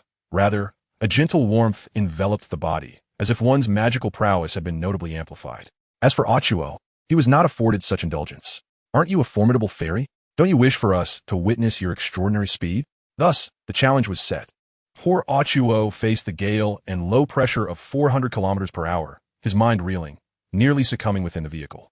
Fortunately, the fairy's magic was rooted in tradition, distinguished from human magic by its minimal reliance on incantations or wands, coupled with an inherently faster rate of magical energy condensation, allowing for rapid spell casting. Soon, Ochuo managed to conjure a protective shield, albeit nowhere near the strength of Zhang Heyang's. Nevertheless, it sufficed to keep him afloat. After witnessing such prowess, Ochuo dared not utter a word throughout the journey. In truth, he had little opportunity for speech at such breathtaking speed. They arrived at Harry's vault in the blink of an eye. As Ochuo prepared to utilize the fairy's unique ability to halt the cart, he discovered that his magical influence dissipated into the void, severing all ties with both the cart and the entirety of Gringotts. In essence, the cart was now wholly the possession of Zhang Heyang. If Zhang Heyang chose not to halt it, the cart could plunge into the depths, colliding with the dragon. Given its current velocity, Ochuo had no doubt it could create a gaping hole in the dragon's body. With no recourse, he had to call for a stop. Have we arrived? Zhang Heyang's eyes flickered. The cart's speed was so extreme that by the time Ochuo voiced his command, they had already surpassed the location of Harry's vault. At that moment, he could distinctly sense a wave of spiritual energy emanating from the void. This energy was potent yet paradoxically fragile. Fortunately, its owner seemed aware of this, ensuring that the soul was well protected, making it nearly imperceptible to an ordinary person. However, such a formless soul was entirely exposed to a cultivator who had achieved the state of spiritual projection, perfectly timed for a clean extraction. While Zhang Heyang was indifferent to other soul artifacts, his confidence surged, and he even entertained the idea of confronting the fully manifested Voldemort. However, this was the Hufflepuff cup, a treasured relic of their esteemed house. How could it harbor the repugnant soul of one devoid of a nose? You dare to claim my father's belongings? Today, I shall ensure your demise. Zhang Heyang resolved fiercely within, then pointed his wand into the void, causing the cart to reverse swiftly. Despite ascending a slope, the cart maintained a speed rivaling that of its previous descent. Here we are, Mr. Potter's vault. As the cart passed Harry's vault once more, Ochuo finally seized the opportunity to speak up, prompting Zhang Heyang to halt the cart in time. All set, let us proceed. Zhang Heyang disembarked with everyone, while Ochuo appeared utterly spent, his legs trembling beneath him. Hagrid and Harry, on the other hand, exhibited no signs of strain, relishing Ochuo's plight with evident amusement. Serves you right for showing off.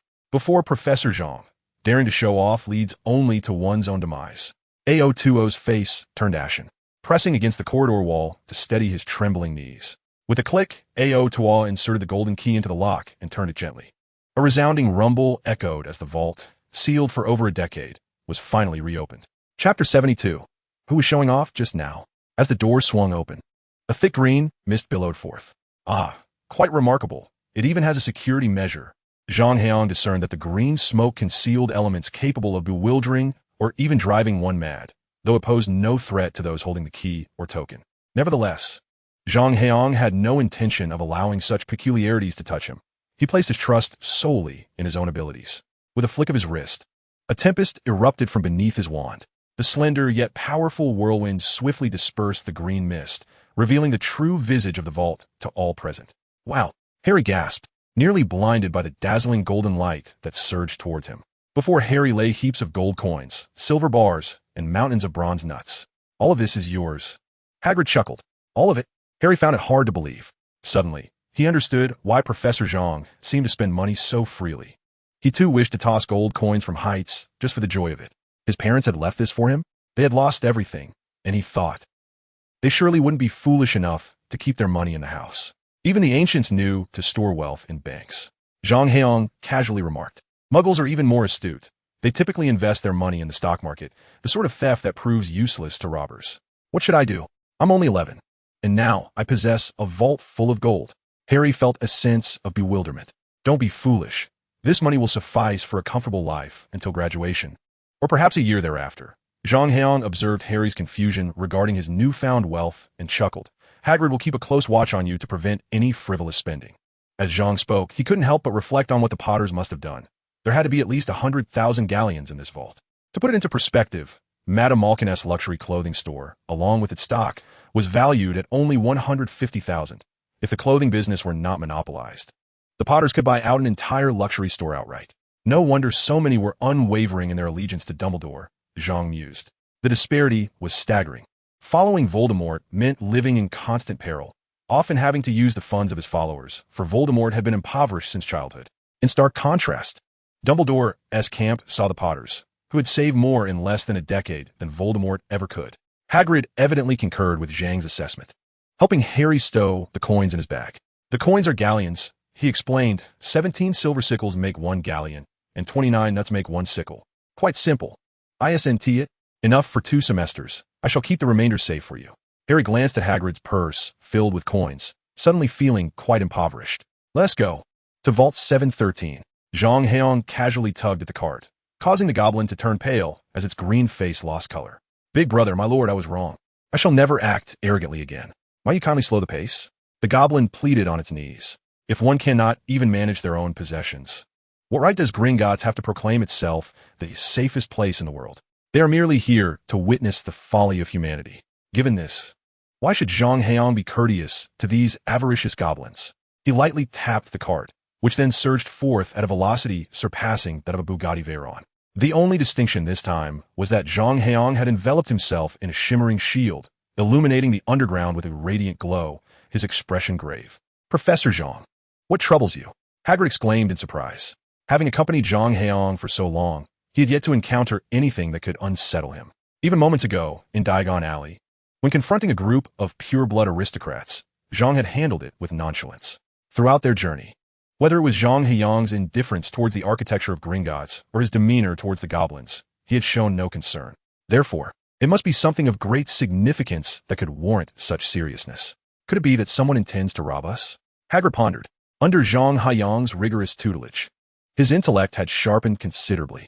While he still believed that an ordinary person attempting to rob Gringotts would be courting death, what could possibly compel the esteemed professor, who regarded Gringotts with such disdain, to adopt a vigilant stance?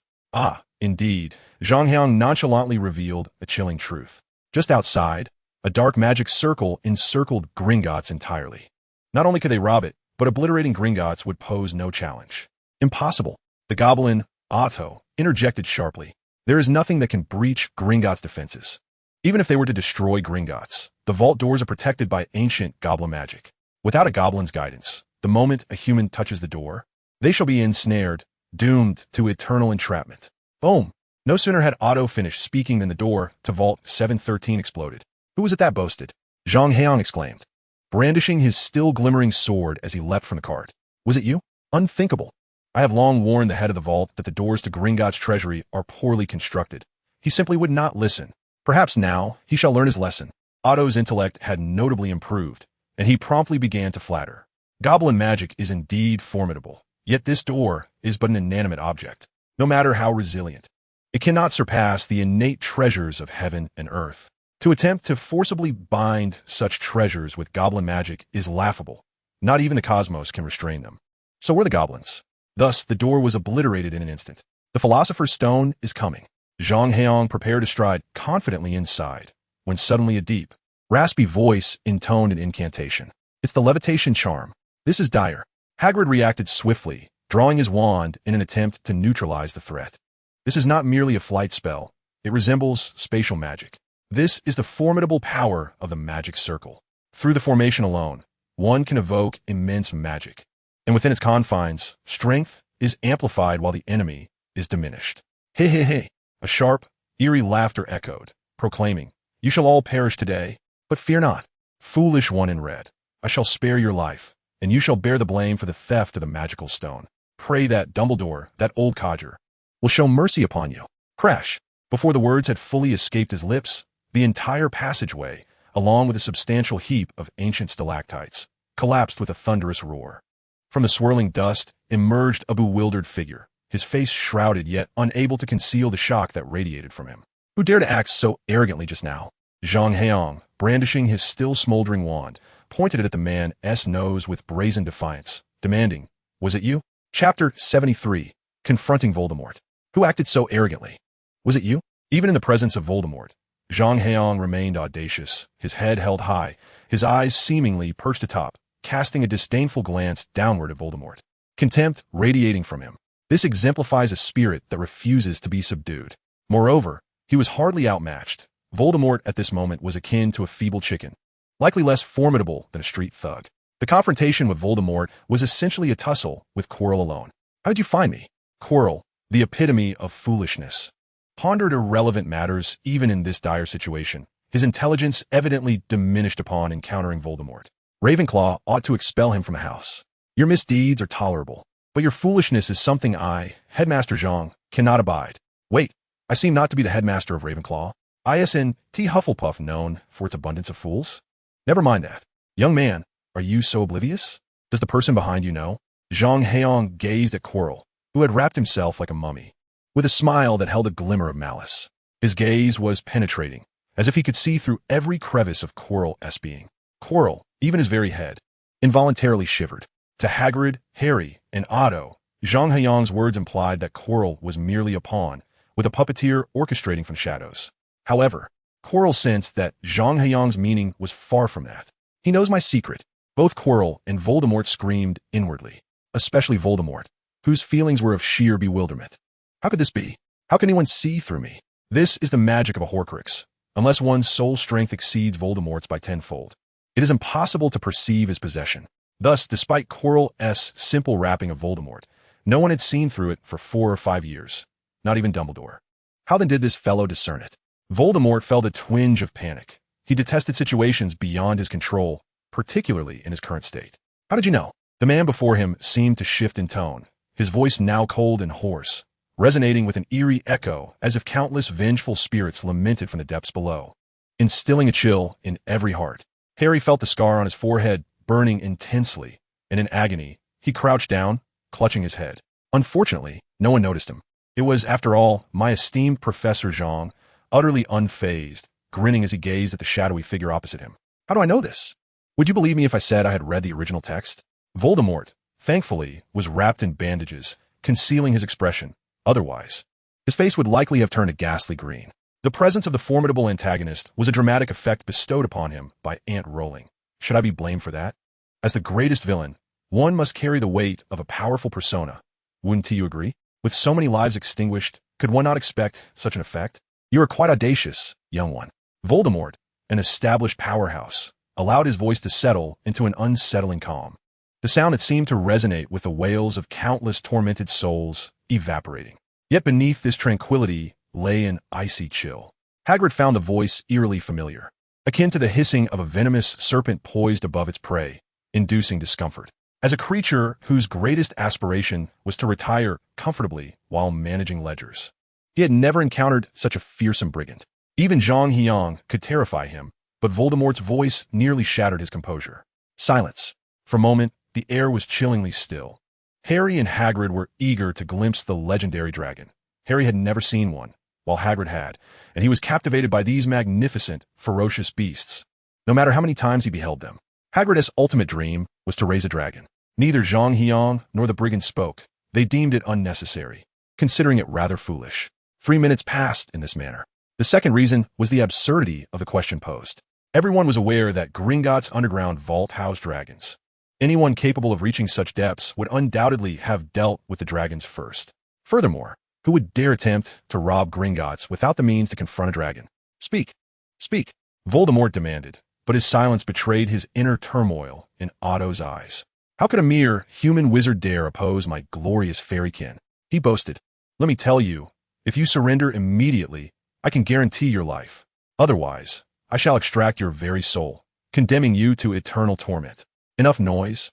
Zhang Heyang waved his hand impatiently. Do you mind if I take him down? Voldemort surprisingly adopted a courteous demeanor, recognizing that the individual before him appeared rather foolish. However, if this person possessed the power to see through his Horcrux magic, it would be a matter of respect for the strong. In his current state, Voldemort dared not act recklessly. Do as you wish. Zhang Heyang had long desired to eliminate the foolish fairy, Otto, but with a greater threat at hand. He could not afford to eliminate his own ally first. Since Voldemort was willing to act, he was content to remain uninvolved. Proceed, Voldemort commanded, his voice hissing like a serpent. The trembling response came, Yes, master. Then Quirrell waved his wand, drawing symbols in the air, conjuring a black skull. This skull, unlike the dark mark, emanated pure death, swirling like a wisp of smoke, racing towards Otto. As the skeletal figure approached, Otto felt as though his very soul was being fragmented, writhing on the ground in agony while clutching his head, emitting a heart-wrenching wail. The torment of impending death is truly exquisite. Opposite him, whether it was Chilo or Voldemort, a cruel and twisted murmuring emerged, lamenting the long absence of bloodshed. Whoosh! Before the words could fully escape, a colossal vacuum blade cleaved through the air, shattering the skull in an instant. Its momentum unrelenting as it surged toward the shadowy figure across. Bang! A formidable silver shield materialized out of thin air, meeting the vacuum blade head-on. Zhang Heyang's assault dissipated, and the silver shield transformed into a wisp of azure smoke. Dimension slash. The figure across paled, their voice dark and heavy, dripping with malice. What do you mean by this? Chapter 74, Blasting Voldemort Away. The ancient magic of time and space is renowned for its prowess in crafting various barriers, particularly excelling in defense and mobility. Dimension Slash is a rare air-based offensive spell, utilizing magical energy to compress the surrounding space, allowing the power of spatial disruption to sever all things, a perilous incantation. Voldemort could scarcely fathom there existed such audacity in the world. Just a moment ago, he had been watching with a smirk, as if a mere spectator, and the next, an ambush was launched. Had it not been for Voldemort's presence, Chilo would have faced death or severe injury from such an unexpected strike. How dare you launch a sneak attack? Voldemort seethed. This is utterly despicable. Was it not agreed that we would refrain from violence? What happened to our collective resolve to eliminate him? Where has that camaraderie against fools gone? How can you be so untrustworthy? Have you lost your power for so long that your mind has withered? Zhang Heyang widened his eyes in astonishment. You, a dark wizard, dare to accuse me of treachery? What next? Shall you lecture me on ethics and fair play? Protagonists possess a most advantageous buff, the righteousness of their actions. When ambushed or beset by foes, they can decry the attackers as shameless scoundrels who disregard the rules of the realm, plunging into madness without hope for redemption. In such a case, they might rally together, exclaiming, "Let us unite and eliminate this rogue." If one seeks to strike first, it is even simpler, raising a fist in call to arms, declaring, with such depraved and shameless rogues, there is no need for the rules of the realm. We are here to root out treachery and punish evil. not to duel. Let us band together and vanquish this villain. Conversely, antagonists are often at a disadvantage. If they attempt a sneak attack, they will be met with scorn, and should they exhibit naivety, they will face the ridicule of the protagonists, as is the case now. You hybrid of a giant and a slug. Chilo spat through clenched teeth. I vow not to slay you, lest I cease to be human. Flames of the blazing fire. Chilo's piercing cry shattered the subterranean air, seemingly more heartrending than Otto's cries. A vast expanse of black flames surged forth, engulfing everything in its path, vaporizing the very essence of all it touched with its searing heat.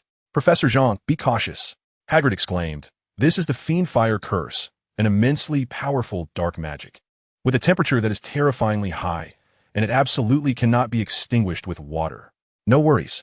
Were it Voldemort casting the fiend fire, I might have reason to be concerned, regardless of how little magic he has left. Yet, the magic unleashed entirely by Quirrell was effortlessly countered by Zhang Heyang. You must protect Harry, Hagrid urged, glancing at Harry and the trembling Otto, who were curled up in agony, rendered immobile. Otto had been wounded in his soul by the recent dark membrane spell, while Harry was beset not only by fear, but also by the excruciating pain of his scar as he faced Voldemort. Nodding solemnly, he took 2 steps back, wielding his wand to conjure a protective barrier of magic before him. Professor Zhang, I rely on you, Hagrid declared gravely. Do not worry, Zhang Heyang replied, sweeping his arm, conjuring a crimson barrier that appeared out of thin air, pulsating with an unending flow. This was the time-space magic, the Crimson Lotus Reversal Array. Unless one could breach the upper limit of this barrier's defense, any fire-based magical assault would be absorbed, fortifying the barrier's strength. Clearly, while Quirrell's powers had grown under Voldemort's influence, they still fell woefully short of Zhang Heyang's level. Indeed, his raw magical energy had not even reached that of a headmaster. His formidable strength stemmed entirely from the bizarre and cruel dark magic imparted by Voldemort. Bah! Quirrell roared, the tip of his wand spewing a noxious acidic liquid towards Zhang Heyang. The very air seemed to corrode in the wake of its passage, indicating a lethality surpassing that of sulfuric acid. Should it strike true, the following day's headlines would surely read, shocking. Colleague transforms into a vengeful wraith. Splashes young associate with acid, leaving them disfigured. Yet, just as this yellow-green acid was about to splash upon Zhang Heyang, he deftly twirled his wand, manifesting a shimmering azure barrier. Begone. Quirrell's resolve was commendable, but Zhang Heyang provided him no opportunity to unleash his might. With a pointed gesture, the Crimson Lotus Reversal Array and the Water Moon Reflection Array surged toward Quirrell. Both barriers served defensive purposes and possessed no offensive capabilities. However, the violent clash of fire and water energies would culminate in a catastrophic explosion. Moreover, having absorbed Quirrell's magic, the energy within both barriers was nearing its breaking point, primed to erupt. What is this? Quirrell felt the immense pressure of the 2 barriers encroaching upon him. He attempted to retaliate but found himself ensnared, unable to move. The overwhelming compressive force destabilized the barriers, resulting in a colossal detonation. No, Quirrell cried out in despair, realizing that his reckless bank heist alongside his illustrious master could lead to his demise. Despite having undergone comprehensive preparations for over half a month under the guidance of the greatest Dark Lord, he had expected to be an unstoppable force. Yet here stood this terrifying adversary. Useless. A hollow, cold voice rasped, and Quirrell seemed to transform before their eyes. His wand hand trembled like a spastic claw, and he narrowly freed himself from the constraints, launching himself towards the side with all his might. Boom! Almost simultaneously, the 2 barriers collided and erupted. In that instant, Hagrid could have sworn a dragon had appeared. No, nothing could rival such terror. The shockwave unleashed by the explosion was so powerful that, despite Hagrid's robust physique, he struggled to maintain his footing. He quickly sought refuge behind the residual force, exerting all his energy to conjure a magical barrier, which successfully mitigated the onslaught of the aftermath. In stark contrast, Chilo, positioned closer to the epicenter of the explosion, was hurled away, colliding violently with the ceiling of the subterranean cavern, which had been thinned by at least 2 meters before crashing back down. Enveloped within the protective magical shield, Chilo's face turned a ghastly shade as he felt the relentless impact. He hastily summoned another magical barrier, creating a double-layered shield to fend off the residual force.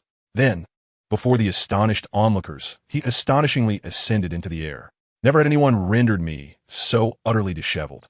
His body, swathed like a mummy, revealed only a pair of eyes that glimmered with a sinister crimson hue, exuding an overwhelming aura of malevolence. If you were to venture out now, you would find that many would leave you in such a state. Zhang Heyang feigned indifference with his words, yet his vigilance was at its peak, as he amassed his magical energy to its utmost limit. Just moments ago, when Chilo had nearly succumbed to the dual barrier's explosion, Voldemort had seized control of Chilo's body in a desperate bid for survival. Thus, Zhang Heyang now confronted the genuine Voldemort. Although not at full strength, he was indeed Voldemort. The atmosphere was thick with tension, nearly palpable. Harry felt as though his head might split open, and even his breathing became labored. I merely wished to observe the level of the youth after all these years. Voldemort hissed, raising his wand. Chapter 75. The Crisis of Death and Oblivion. You will be pleased to discover that the youth's capabilities have surpassed those of your school days by a considerable margin. Zhang Heyang remarked nonchalantly. Indeed, even I might not possess a mastery of these ancient magics as comprehensive as yours. It is evident that the celestial phenomena of that day were summoned by you, correct? Of course, Zhang Heyang retorted mockingly. How fitting it is that you now fear the very starlight that once adorned your status. The exchange between Zhang Heyang and the enigmatic figure left Hagrid bewildered, as if they were engaged in some cryptic riddle. Harry, barely conscious, and Otto, long since unconscious, left Hagrid feeling overwhelmed as he observed the conversation between Zhang Heyang and the mysterious entity, his palms slick with sweat around his wand. One must always pay a price. If so, why do you not retreat? Do you seek death? Zhang Heyang appeared resolute in his intent to mentally undermine his adversary's resolve. Unfortunately, this tactic was ill-suited, for Voldemort was among the most formidable of foes, and with his propensity to wage war against the entire magical realm at the slightest provocation. He was far more reckless and unconcerned than Zhang Heyang could anticipate. I can see that you far exceed your peers in age, and I am indeed quite weakened. He cracked a smile, emitting a hoarse laugh. Yet even so, you remain woefully inadequate. Killing you is no more challenging than slaying a chicken. Then why do you hesitate? Why engage in this futile banter? Though it is often said that the villain perishes due to excessive dialogue, Voldemort's current condition rendered his words somewhat excessive. A glimmer of insight flashed in his eyes. Buying time? Ha ha! Voldemort erupted in a maniacal laugh, realizing now that it was too late. Zhang Heyang felt a suffocating aura of darkness and decay enveloping him, rendering his breathing laborious. The terrifying shadows morphed into countless tendrils, ensnaring him as they advanced. What the hell? Zhang Heyang exclaimed in shock, taken aback by Voldemort's unexpected proclivities. Not only was he indulging in sadomasochism, but he also dabbled in tentacle play. Nevertheless, Zhang had no intention of engaging in any shameful antics with a man, let alone one devoid of nose. Suddenly, he sprang into action, his wand dancing swiftly in his grip, conjuring a complex spell that intertwined 12 different magical incantations.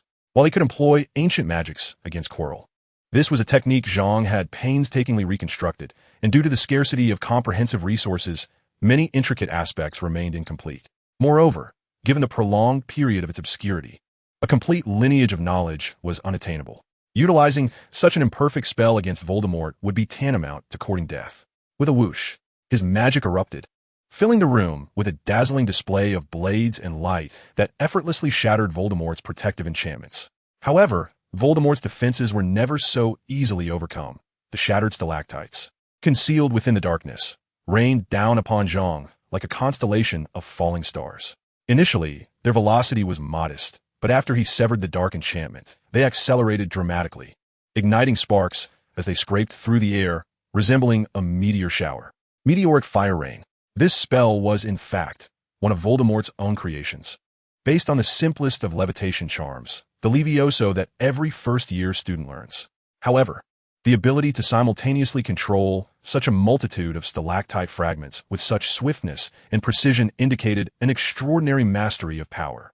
Zhang Heyang found himself at a disadvantage. If he hoped to conceal his trump card against Voldemort, it might remain forever undisclosed. Magical energy rapidly coalesced in the air, forming a colossal purple pot that contained the meteor fire rain. His magical blade sliced through the connections among the myriad fragments as the remaining energy surged, akin to transforming a pot of stalactites into a sumptuous feast. Large-scale magic.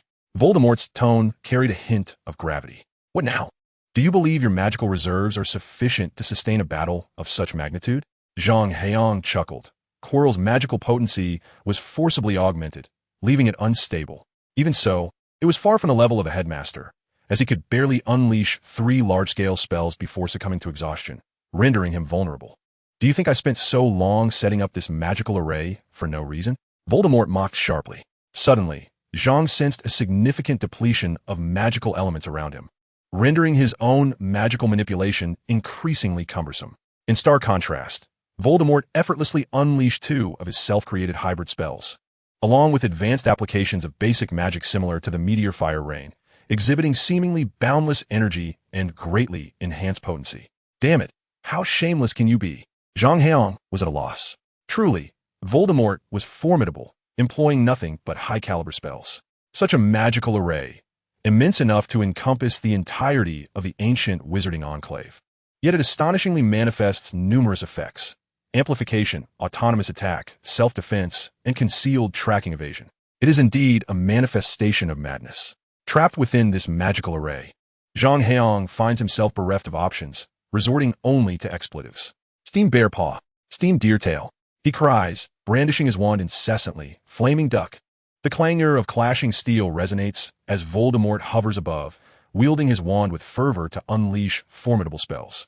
However, unlike Zhang, who employs a trio of powerful incantations, Voldemort counters with a singular grand spell and a supplementary mixed magic, effortlessly dissolving Zhang's intricate combination. The efficacy of the magical array is undeniable.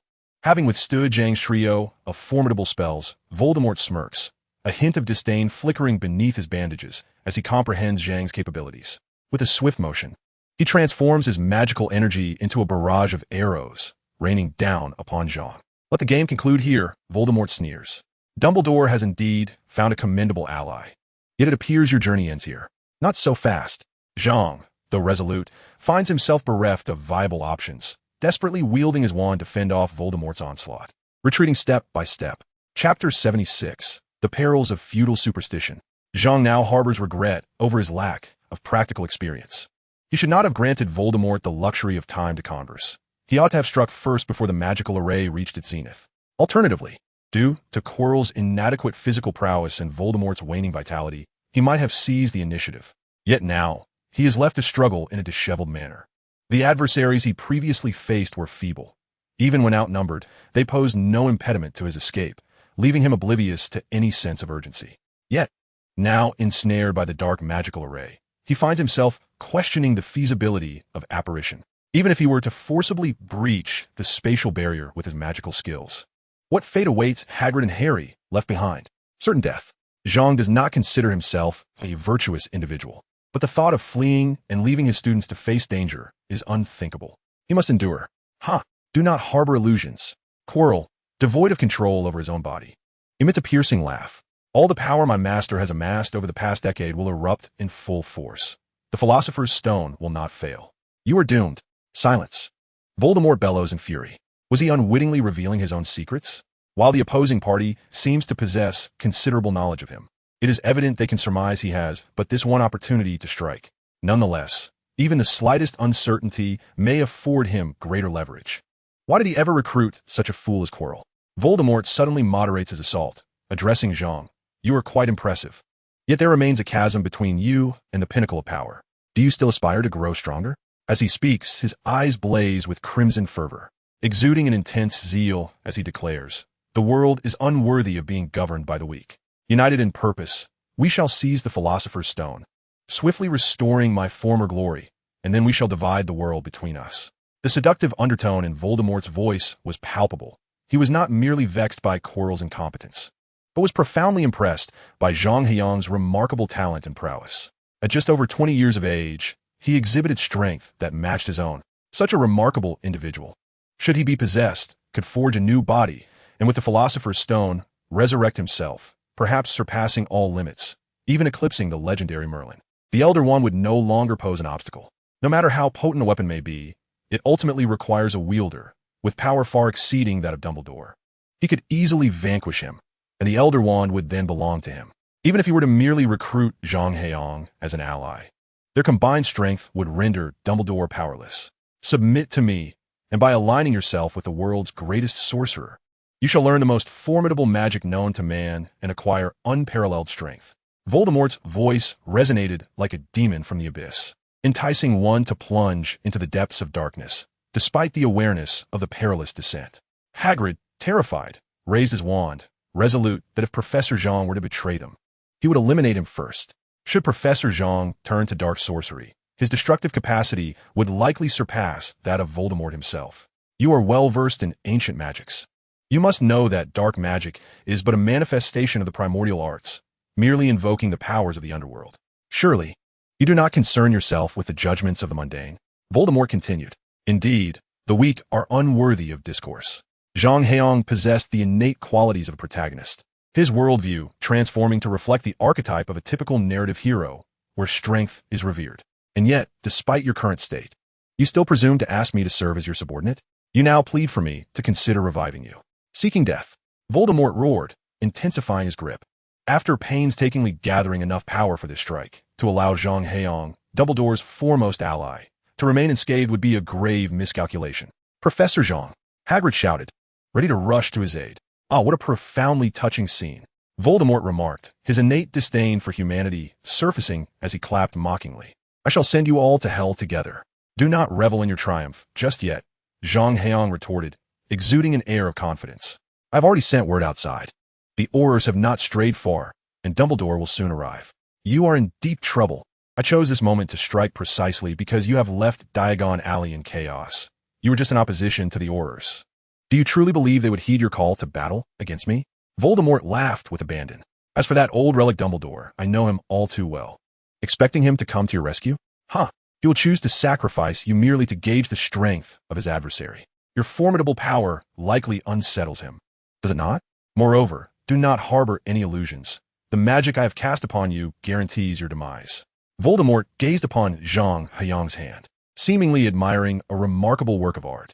Ah, the black membrane spell of the Middle Ages. Though lacking the lethality of the killing curse, it could still be suppressed with magic. Yet, even Dumbledore could not endure it for a year without suffering greatly. However, fret not. I shall grant you a killing curse to ensure your peaceful demise.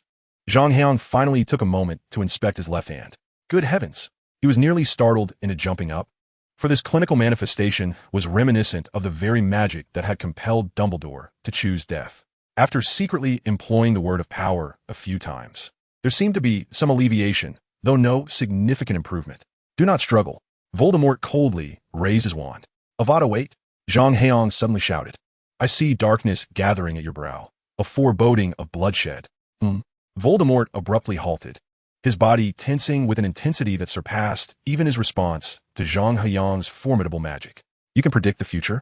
Indeed, Zhang Heyang replied, fingers poised as if channeling a prophetic spirit, amused by the gullible Voldemort. Was this not the folly of superstitious beliefs? In an instant, his demeanor shifted. Summoning a flying sword from his dantian, it transformed into a beam of purple golden light, aimed directly at Voldemort's head. Chapter 77. A Foreboding of Bloodshed. It is well known that Voldemort's greatest weakness was his fear of death, manifesting in a belief in superstition.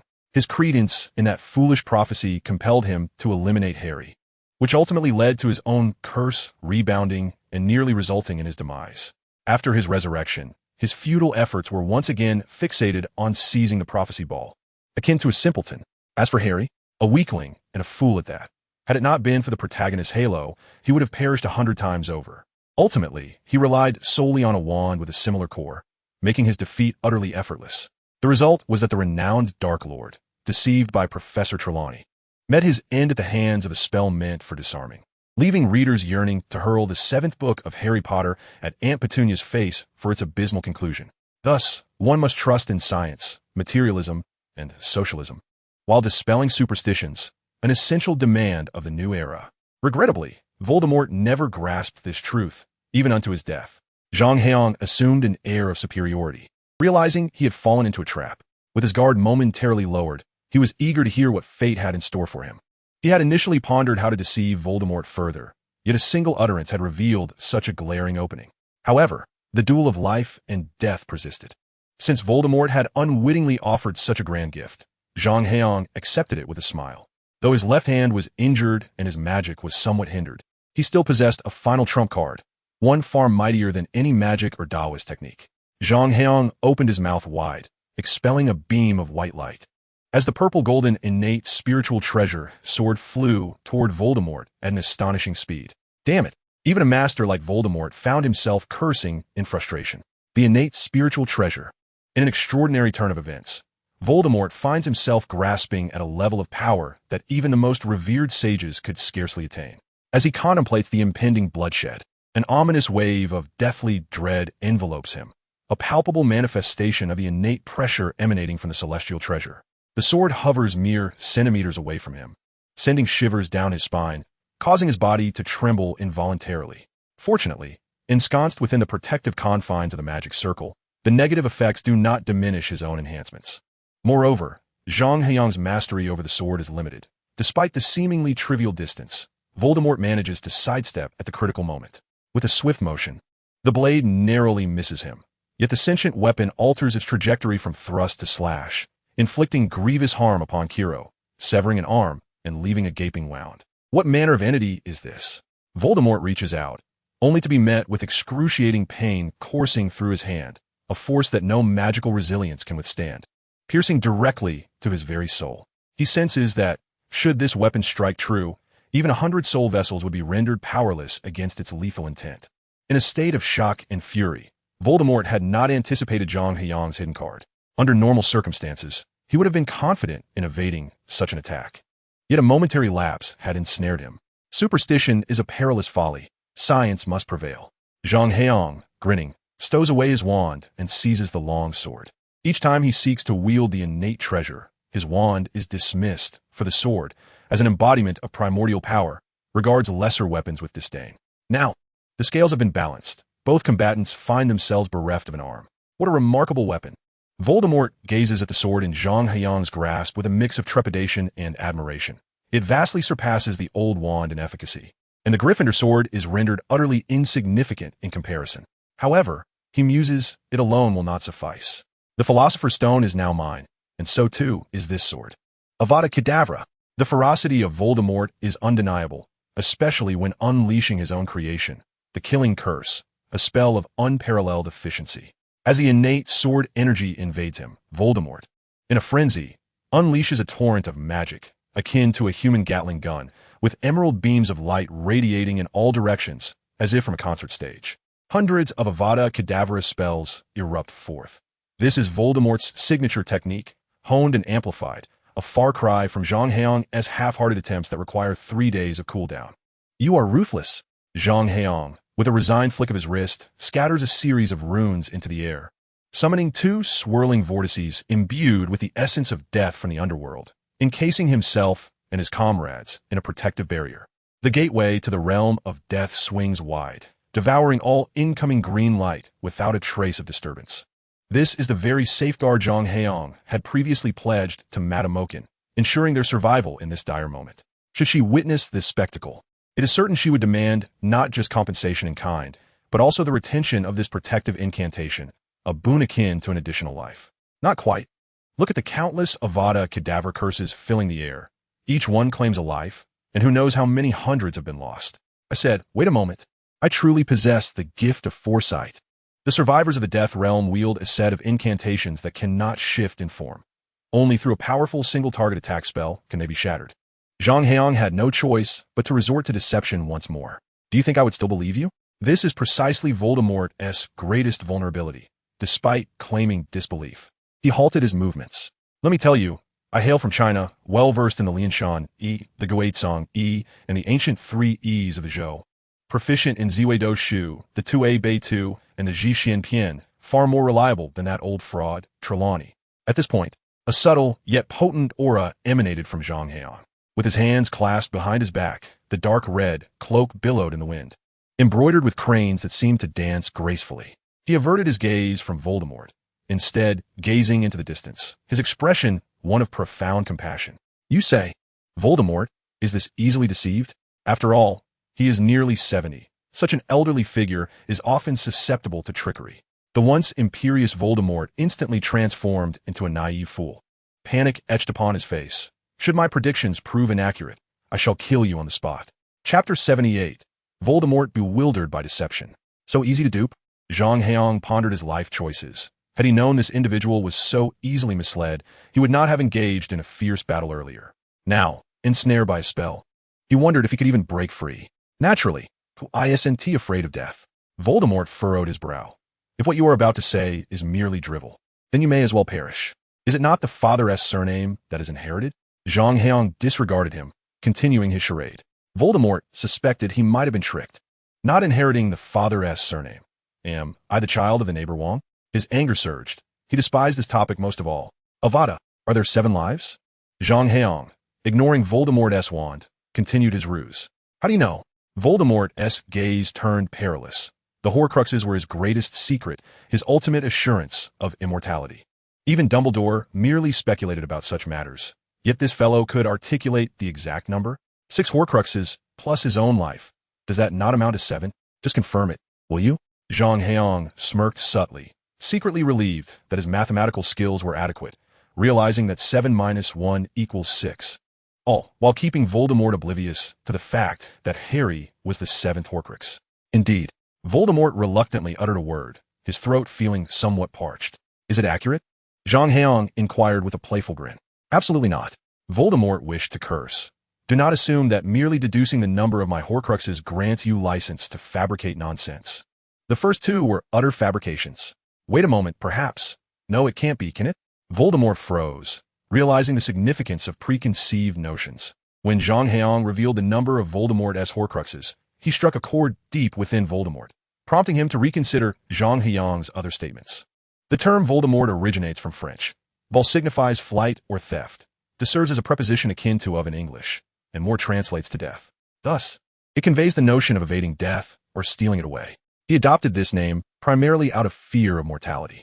He has always considered himself a descendant of Slytherin, and the legacy he claims is certainly not the foolish surname of his muggle father, Riddle. Isn't that a point well made? What else do you know? Voldemort's gaze toward Zhang Heyang was decidedly altered. Were it not for his formidable facade, he might have knelt and implored for salvation. Perhaps there were illicit affairs with his subordinates? And a daughter? Possibly named Delphi, born in Malfoy Manor? As Zhang Heyang spoke, his narrative became increasingly bizarre, as if he had witnessed Voldemort engaging in peculiar athletic pursuits with Bellatrix. Hagrid's expression towards the mysterious figure across from him shifted. So, you too indulge in these clandestine arrangements, you scoundrel. Voldemort yearns for death. For heaven's sake, you are aware of this? Suddenly recalling that this individual claimed to hail from China sent a jolt of surprise through him. Voldemort was aware of China, a minuscule territory like Hong Kong, and had not given it much thought. However, upon reflection, could it be that the China he referenced was the continent renowned as the Wizarding Graveyard? His attire was distinctly unlike that of any wizarding robe from around the globe, yet it exuded an air of grandeur and mystery, suggesting an unparalleled heritage. Could this be the legacy of China? The earlier mention of cryptic concepts such as I Ching and Ji Xian, though incomprehensible, must surely pertain to the enigmatic algorithms from the Chinese mainland. Indeed, Trelawney's capabilities paled in comparison. That is, after all, the Chinese mainland, a realm even Merlin dared not tread, and out of fear of death, he himself wouldn't venture into Asia. His current plight was entirely due to Trelawney's duplicitous words, yet he remained oblivious to the fact that he had been ensnared by that old charlatan, attributing his fate solely to the fulfillment of prophecy. Abandoning any pretense of bravado, he slightly bowed, his tone laced with anxiety and respect, beseeching, "What must I do? Please, instruct me." Although spoken in English, the essence of his words conveyed this sentiment. Zhang Heyang regarded Voldemort with a mix of exasperation. What should you do? You ought to trust in science. Look at your pitiful state. Do you still consider yourself the most formidable dark wizard? Suddenly, Zhang felt a twinge of sympathy for Voldemort. The old man had endured much, desperately seeking a few more years of life, resorting to prayers and offerings, only to be deceived by a swindler, leaving him in a wretched condition. Was it not a tad unkind to further manipulate him? Zhang hesitated. Perhaps it was best to abandon this notion, for divination is hardly a reliable pursuit. Just let us go, and that will suffice. Feigning, are you? Voldemort cast a contemptuous glare at Zhang Heyang. I am not oblivious to your schemes. You exaggerate difficulties solely to inflate prices. In that case, I possess an ancient tome on dark magical studies. Take it. Voldemort inexplicably produced a notebook, glancing at Zhang Heyang with a blink, as if to say, I understand the rules. I comprehend everything. Understand what? With such an unattractive visage, how can he still blink? Zhang Heyang found himself questioning his existence once more. How could one hide a notebook with only a head remaining? It can only be said that magic is truly wondrous. The Chilo egg shattered. Goodness, is this not what I've sought for 4 or 5 years? After toiling for so long, it seems mere words from others can achieve what I could not. Chilo began to think he had chosen the wrong path. Being a dark wizard pales in comparison to the prospects of being a con artist. Isn't this inappropriate? Zhang Heyang's face flushed. I truly do not seek benefits. This is far too precious, and fortune-telling is not worth such a price. Voldemort regarded Zhang Heyang with increasing disdain. Not seeking benefits? Then why extend your hand? Is the accuracy of the readings reliable? How often do mistakes occur? Never. Zhang Heyang replied candidly. I knew you were deceiving me. Listen, no one dares to claim such infallibility. Not even Trelawney's grandfather. Voldemort's conviction grew stronger. Then, it is indeed valuable. He forcefully thrust the notebook into Zhang Heyang's hands. I wouldn't know how to use it. What mistake could I make? Zhang Heyang felt as though Voldemort had misunderstood something, yet he was merely speaking the truth. I have indeed read the Ji Xianpian. I spent countless hours in high school self-studying, choosing a few books that wouldn't be confiscated as extracurricular reading. Are you not reconsidering? Zhang Heyang felt a twinge of reluctance in deceiving an elderly man nearing 70. No need, just speak. Voldemort internally lamented, for he truly had nothing left, having survived solely with his intellect for so long. Very well. Zhang Heyang sighed. You are marked by great misfortune. Some readers may doubt Voldemort's strength, yet I must clarify. In my understanding, disregarding wands, Voldemort is indeed more formidable. He has undergone countless transformations via dark arts, possesses Horcruxes, and exhibits superior magical power, speed, and endurance compared to Dumbledore, and he is over 30 years younger, with reflexes that are on an entirely different level. Of course, Voldemort and Dumbledore are of equal standing. Neither holds an overwhelming advantage over the other. However, the protagonist manages to gain the upper hand against Dumbledore primarily because Dumbledore is not truly fighting, and Zhang Heyang's actions in Hong Kong are akin to a surprise attack. Yet, the confrontation with Voldemort is a matter of life and death. In my narrative, the battle at Gringotts took Voldemort over half a month to set up magical arrays outside, not to mention the time spent gathering materials. He not only suppressed his opponent's strength, but also bolstered his own. The dark arts are lethal at every turn, and in terms of cultivation realms. Voldemort in the Tribulation phase surpasses the protagonist in the Primordial Spirit phase by 2 major realms. Considering this, even if Chilo's magical power corresponds to the nascent Soul realm, it would not be problematic for him to suppress the protagonist in all aspects. Furthermore, Voldemort's daughter was likely born during the battle at Hogwarts. However, she is a character from the fan work Harry Potter and the Cursed Child, so I have simply adjusted her birth year to be a few years earlier. Chapter 79. You are destined to live until death. The moment Zhang Heyang uttered these words, silence enveloped the underground once more. Goodness, how shocking, how exhilarating. Hagrid looked at Zhang Heyang with a newfound intensity. Amidst such fierce combat, how could he still be so preoccupied with others? However, observing the physique of the individual across from him, even if she were a woman, there seemed little to admire. Hagrid could not help but raise a thumb in approval. Professor Zhang certainly had a peculiar taste. Chilo felt utterly disgusted, thinking, you just sliced my chest with your sword. What makes you think I possess any ample bosom? Voldemort, filled with rage, lamented, I am left with naught but my head. The notion of a bosom is utterly absurd. Speak respectfully. Do not presume I lack the courage to eliminate you. Voldemort's voice turned icy as he raised his wand once more. You are correct in your approach. Indulge in some banter before the opportunity to speak is lost forever. Zhang Heyang brandished his longsword. The multiple instances of soul fragmentation evidently having taken a toll on his sanity. Just moments ago, they were conversing amicably, and now they were poised for battle. Let us engage, then. I fear you not. Voldemort felt a pang of despair. Despite being ensnared by Zhang Heyang's innate treasure, he retained confidence in his ability to vanquish him. Yet Hagrid, towering nearly 4 meters, resembled an immovable wall, his formidable presence undeniable even in the darkness of the cavern. Voldemort was astounded to sense an aura of magical potency emanating from this lumbering giant, comparable to that of a headmaster. He recalled the past when he orchestrated Hagrid's expulsion. The enmity between them was palpable. Should his identity be unveiled, the half-blood giant would undoubtedly retaliate alongside this swordsman, sealing Voldemort's fate in that very moment. As Voldemort cursed in silence, he felt a sharp force locking onto him. Zhang Heyang's sword was about to be unleashed. What a wretched little scoundrel. Why not announce your intentions before striking? Having witnessed the prowess of innate treasures, Voldemort hastily employed magic to evade the impending blow, unwilling to confront it head-on. With scoundrels like you, there is no need for chivalry, Zhang Heyang proclaimed with righteous indignation, almost rallying the troops with his fervent declaration. You cannot deceive me, Voldemort lamented, tears streaming down his weathered face. At my age, I have endured enough. Every word I utter is the truth, Zhang Heyang replied candidly. I devoured Chilo's headscarf. Then how do you expect me to possess a bosom? Voldemort retorted, skepticism etched across his features. Bosom? Zhang Heyang remarked incredulously. You are left with merely a head. Do you not grasp the reality of your situation? You just claimed I have ample bosom. Voldemort bellowed in indignation. Given your unfortunate state, do you truly believe you bear no ominous signs? Although his last remark had slipped out in Chinese, considering Voldemort's intellect, mastering a single language should pose no significant challenge.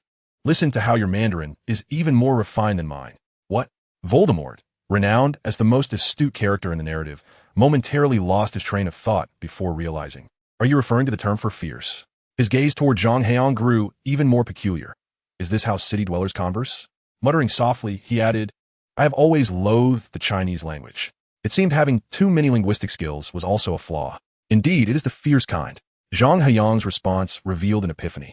As he pointed at Voldemort with an enigmatic smile, you thought otherwise, did you? I thought you were referring to night. Voldemort wished he could hurl invectives. After 60 years of pretense, I have yet to encounter your unique brand of arrogance. Alas, you claim to be a renowned figure of the world. Yet how is it that your mind, your thoughts are so sullied?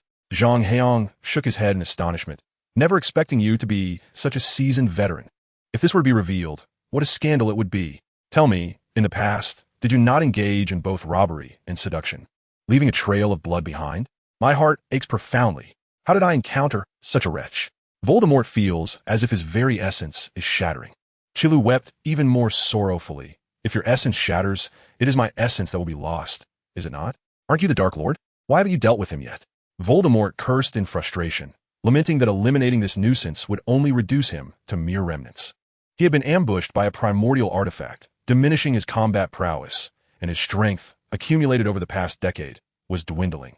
Every exertion drained him further. Akin to a river without source, irretrievable. Fighting was futile, and even cursing fell short against this adversary. What was he to do? Despair enveloped him. You must be capable of killing him. When Dumbledore arrives, I shall see if you can still flee. Yet Zhang Heyang offered no regard for him, embodying pure masculinity, refusing to back down and delivered a sharp slap to Voldemort's face. My temper is truly explosive. Observing your complexion and fate, it seems you are destined for longevity. Voldemort, in that moment, resolved to confront Zhang Heyang with utmost ferocity. However, Zhang spoke of longevity, causing Voldemort's hand to freeze mid-motion, resembling a figure stricken by Parkinson's disease. Yet, a flicker of joy ignited within him. Longevity. Was this not the ultimate goal he sought? Is what you say true? Voldemort inquired eagerly. Indeed, Zhang Heyang replied with utmost sincerity. With your visage, you are surely destined to live until the end. Ha, splendid. I shall live on. Voldemort chuckled twice before sensing something amiss. What did you just say? Voldemort's fury erupted. He feared death above all else. And here was someone proclaiming they could live until death itself. If I do not eliminate you today, I shall not be the infamous Dark Lord known in both the light and shadows. Two beams of silver light sliced toward Zhang Heyang. The ancient flow of the underworld's essence transformed into an impenetrable wall as Zhang began to chant, summoning clouds infused with the aura of the netherworld to coalesce into a black barrier. The silver beams struck, yet it remained unscathed. The wall of Netherbreath. Voldemort was genuinely taken aback, akin to the rare dimensional slash, a time-space magic that served as an offensive spell. This wall was an exceedingly rare defensive magic within the realm of dark sorcery, thus possessing formidable strength. He had spent decades compiling information on this spell, yet he lacked the complete incantation to wield it. This was no mere display of Zhang's hidden prowess. Otherwise, he would not have fallen prey to his own lethal black magic. It was evident he had gleaned this from his notes. Yet how could he master it so swiftly? Even if the incantation were complete, how could he instantly grasp it? At this moment, Voldemort was not merely startled. He was utterly petrified. Chapter 80, A Crisis from the Fairies. By the heavens, is this endless? Are you a treacherous wolf? Having evaded Voldemort's sudden assault, Zhang Heyang unleashed his flying sword, spinning it twice, sending Voldemort into a frenzied retreat. clutching his head in despair. He was not incapable of fighting. Rather, he found himself utterly unable to do so. The battle has persisted for quite some time, and it is now imperative to contemplate an exit strategy. Delay may render escape impossible. Although the prospect of returning empty-handed must be deeply frustrating and infuriating for Voldemort, who may even harbor thoughts of exacting revenge upon the entire Gringotts establishment, he is ultimately more concerned with preserving his own life. In moments of vulnerability, he has historically preferred to bide his time, much like during his years at the orphanage. How did you master the Wall of Breath? Voldemort pondered in disbelief. What? Wasn't that your notebook? Zhang Heyang exclaimed, taken aback.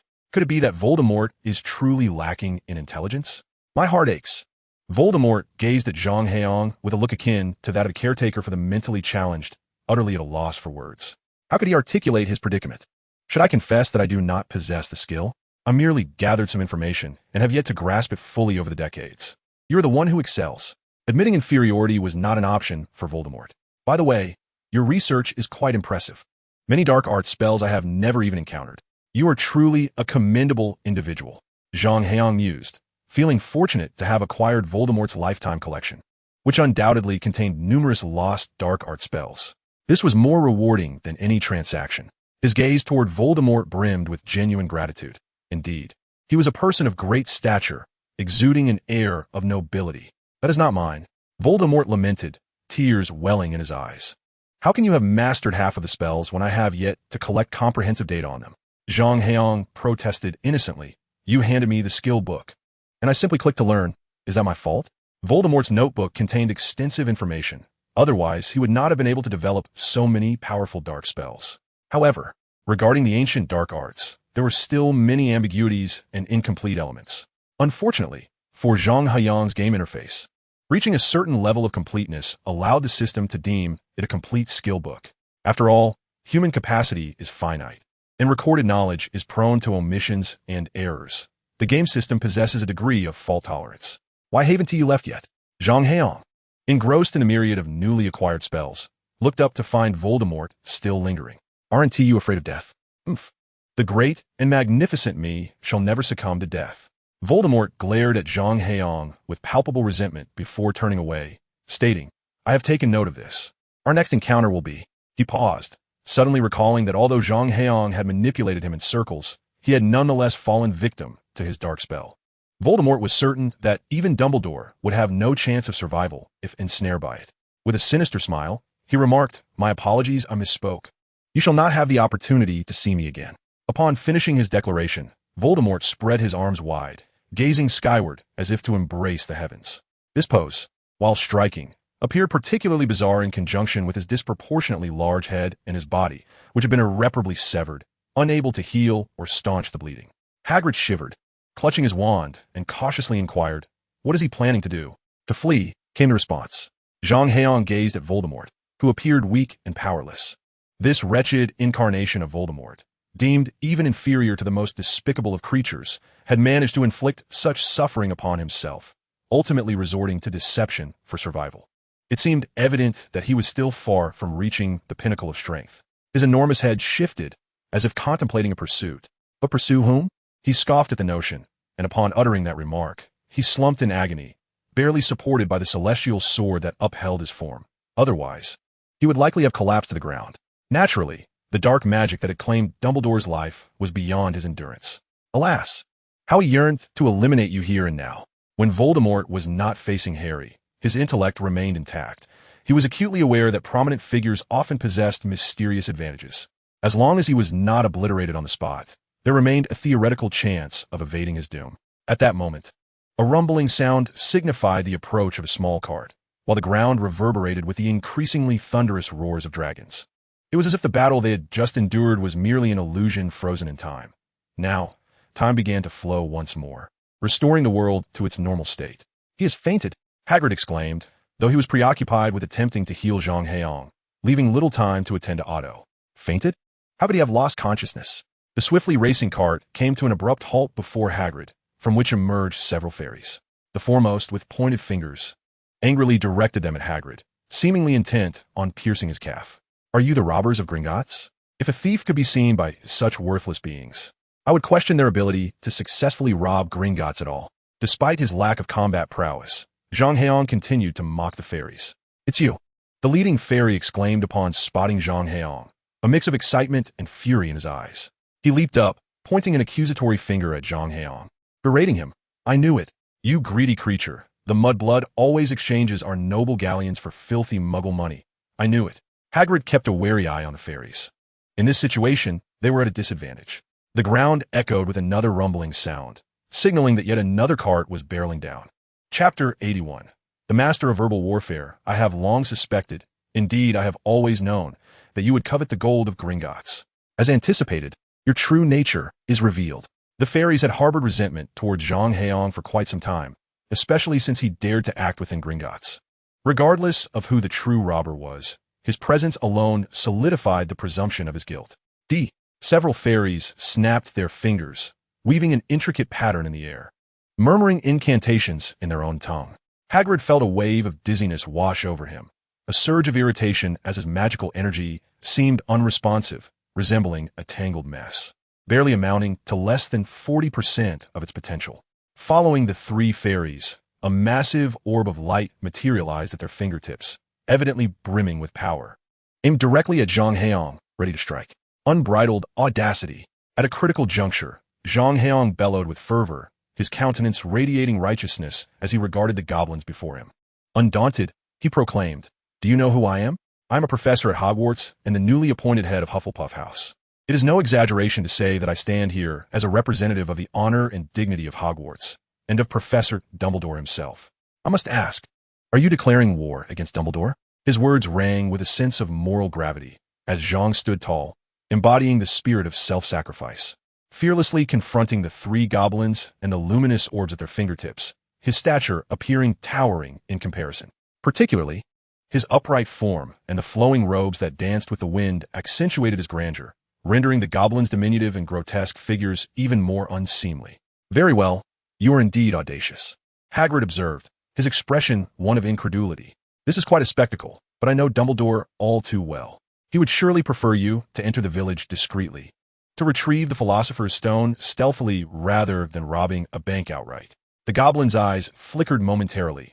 Dumbledore's reputation loomed large, his triumphs over the Dark Lords instilling a profound fear in all magical beings. In times of peace, he was akin to a nuclear deterrent, one that could be wielded repeatedly.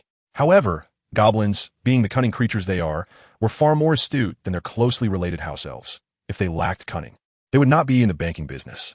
With a disdainful snort, the lead goblin retorted, "Gringotts is the sole wizarding bank in Britain, established and recognized by the entire magical community, where countless pure-blooded aristocrats safeguard their most treasured possessions.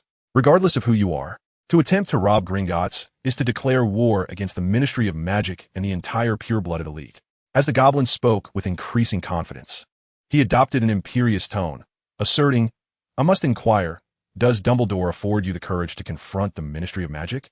Are you prepared to face the wrath of all pure-blooded aristocrats?" Indeed, he might dare. Hagrid, upon hearing the first part of the declaration, was poised to retaliate.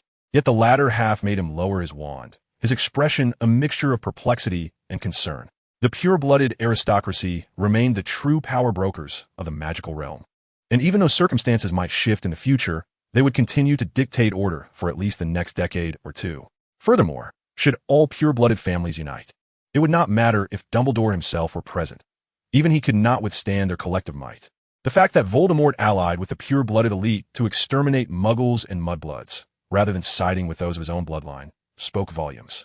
The goblins noticed Hagrid's waning resolve as he lowered his wand, their eyes glinting with triumph, sensing his fear. "You dare not act," they deduced. Hagrid's face contorted in anxiety.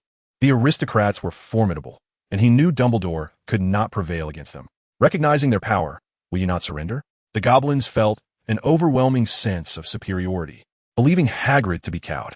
In this world, no one would dare confront the fury of both the Ministry of Magic and the pure-blooded elite simultaneously. Yet, it all depended on who one was. Hagrid's face twitched more violently.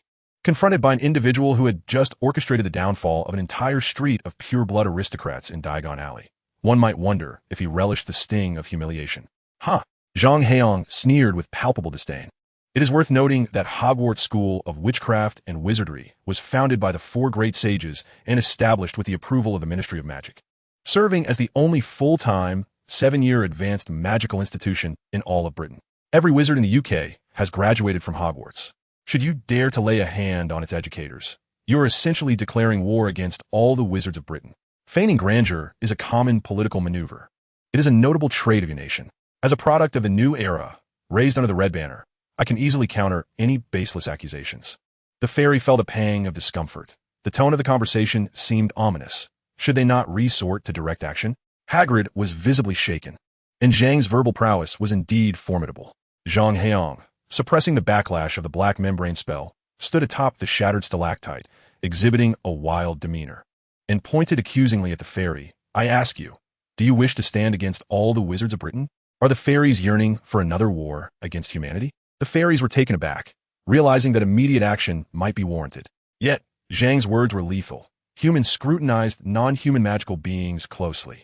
Centaurs were barred from the Forbidden Forest, while house elves were relegated to the status of slaves.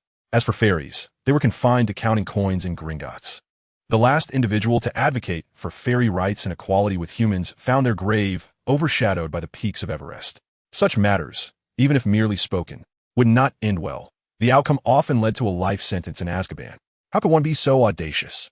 How could you claim to represent all wizards of Britain, or even humanity itself? Are you aiming for the heavens as well? This individual truly calls himself a professor? His demeanor is more akin to that of a rogue. The fairy hesitated to strike. Such words have been uttered, and to take action now would only solidify the notion of waging war against humanity. The last time the fairies rebelled, the severed heads of their kin still dangled in the highest echelons of Gringotts as a reminder to keep them in line. The fairy before them was merely a lackey. Did he dare to make a move? The fairy deflated, the luminous orb in his grasp dissipating as he stepped aside, indicating his submission, acknowledging the strength of his opponent. With so many days passing without updates, graduation had consumed my time. Those who enjoy writing often possess rich emotions, leaning towards sentimentality. The most adept likely buy, and the least so, like myself, can be moved to introspection at any moment. After all, I spent 4 years at university, a place filled with countless experiences and profound attachments. This turn of departure signifies the burial of my youthful years. It signifies far more than that. Ruanji weeps for an unknown warrior maiden, yet he also roars joyfully amidst the verdant mountains, unabashedly expressing every joy and sorrow. My white t-shirt has become a shade of gray, blending with the pale ink painting of a fish upon my chest, imbued with the essence of my surroundings, allowing me to find solace in sleep. The lights of Pumpkin Square continue to shine brightly, and the revelers returning from their midnight libations remain boisterous. Soon, newcomers will occupy the dormitory we once called home, and the comings and goings of our group stir not a ripple in the waters of this place. Southern University resembles a venerable elder, having witnessed the vicissitudes of life and the separations of humanity, welcoming those who come and bidding farewell to those who depart. It embodies the essence of a world devoid of compassion, treating all creatures, from humans to feral cats, and even the humble ants, with indifference. It offers no words, for there is little to be said, merely a silent farewell to each departing soul. As I write this, I am reminded of a verse. Birds come and go within the mountains' hues, while people sing and weep amidst the sound of flowing water. This line is from the Book of Rites, and though I have neither sung nor wept here, I hope to return from birth to death, to behold this place once more. I wish to see the balcony that offers a view of the verdant hills and the urban sprawl, to gaze upon the world's second Colosseum, to revisit the classroom buildings where time has always felt fleeting, and to explore the library I have scarcely entered. I cannot articulate the nature of my bond with Southern University. If asked, I would find it impossible to express. Yet, if I were to depart, I will be unable to truly leave. Even if one must go, a portion of the heart remains tethered here, dedicated to my teachers, my classmates, and the 4 years of my existence. I have never perceived Southern University as an institution of excellence. Its third-tier educational credentials have long been a source of self-deprecating humor. The campus is only marginally larger than my neighboring high school, and the tuition fees are exorbitantly steep. I cannot pinpoint its merits, but I can enumerate its flaws. Nevertheless, its significance in my heart far outweighs that of any other place I have ever lauded. As I pen these thoughts, it is already the 24th, in mere moments. It will be the 25th, a mere 4 days until the graduation ceremony, and just under 2 days until the final day of departure. Logically, I should have exhausted all sentiments by now. The world does not pause for any single event, and even if it did, it would not be for my graduation. Yet, I find myself different, perhaps due to my own sluggishness in processing events. The time I require to move on from one chapter to the next is significantly longer than that of others. I express the sentiments I have yet to voice tonight, some of which remain unspoken and may linger in my thoughts for the future. I cannot fathom how it is that I am graduating. I feel I have not yet had my fill of this place. The scenes of integrating the class of 2014 into the campus are still vivid in my mind. How can it be that I must leave now? Looking back, even the freshmen of 2014 have transformed into the largest cohort of seniors in the entire university. Surely, I have aged, yet I still feel so juvenile, susceptible to tears like a child. On the 22nd, the last day before departure, I took my shower card and descended to the bathing area. I was unconcerned with cleanliness. Rather, I yearned to traverse every corner of this school one final time. At that moment, a little over 3 yuan remained on my card. Southern University shower fees are deducted swiftly, 3 from every 3 or 4 seconds. I watched the numbers fluctuate, reminiscent of the swift passage of time from my enrollment to graduation, rapid, yet offering ample opportunity. I wish to exhaust the funds on this card, allowing the flow of water to cease abruptly, thereby confronting the reality of my graduation, subtly reminding myself that I no longer belong here. Ultimately, I cannot bear to let go, nor summon the resolve to do so. As I withdrew the card with only a few coins remaining, perhaps clinging to a flicker of hope, I thought there would be another opportunity, believing that the era of Nanguang had not yet concluded. Regardless of the circumstances, one must depart. Yet, deep down, I am acutely aware, akin to a condemned prisoner in their final moments before execution. No matter how delectable the last meal may be, it is never reassuring, as an inner voice incessantly reminds me that the time has come to leave. Thus, it must reach an end, such is the nature of academia, and indeed of word count. I recall the last moment when the 3 of us lay on our dormitory beds, my roommate, Yin Shi, murmuring in a dreamlike state. We have realized this is merely a dream. We have never set foot in Nanguang, nor have we attended university. Upon opening our eyes, we find ourselves back in our senior year of high school, all memories lost, asking one another, "Hey, who are you? How did my belongings end up here?" Chapter 82. Is it that I, Fat Tiger, can no longer wield the knife? Or has Little Fu become too lofty? The leading fairy was exceedingly frustrated, questioning the absurdity of the situation. The very beings who attacked us fairies must now be treated with utmost courtesy as they depart. Leaving one to ponder the indignity of it all, Zhang Heyang shared in this frustration, exclaiming, "If I could leave, I would have done so long ago. Do I need your prompting?" The dark magic of Voldemort was ruthless.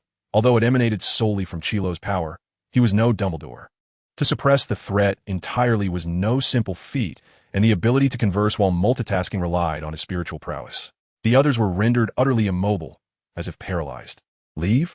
How can we leave? It was feasible for Hagrid to carry us. Given his stature, he could easily bear Zhang Heyang and Harry, even accommodating a few more. The dilemma lay in the fairies discerning our lack of combat capability, compounded by 2 additional burdens. Even if the fairies feared human retribution, they would not hesitate to strike if they perceived an opportunity. When a moment arose to silence us, who would wish to leave a witness to dispute the matter? As both parties engaged in a tense standoff, a resounding rumble echoed once more, this time with a more chaotic timbre, indicating the approach of at least 2 vehicles. Zhang Heyang felt a surge of anxiety. With only 3 fairies present, they were cautious, but if reinforcements arrived, the outcome was uncertain. A small cart? My dear fellow, this is the magical realm. If 2 battalions were to emerge, it would hardly surprise me, far more fearsome than a Wuling Hongguang. The fairies were equally apprehensive. When had human reinforcements arrived so swiftly? If they were apprehended and accused of harming fairies, what then? Do not presume that being backed by Gringotts offers immunity. Wizards are not adept in finance, and wizarding banks survive solely through the support of pure-blood aristocrats. Typically, they tolerate your presence as a matter of noble demeanor. But dare to challenge the supremacy of humanity, and you shall see. The true treasures of pure-blood families were long contained within their estates. The existence of Gringotts is of little consequence. The cart approached rapidly, and within mere seconds, a dilapidated cart careened along the tracks, swiftly revealing its occupants.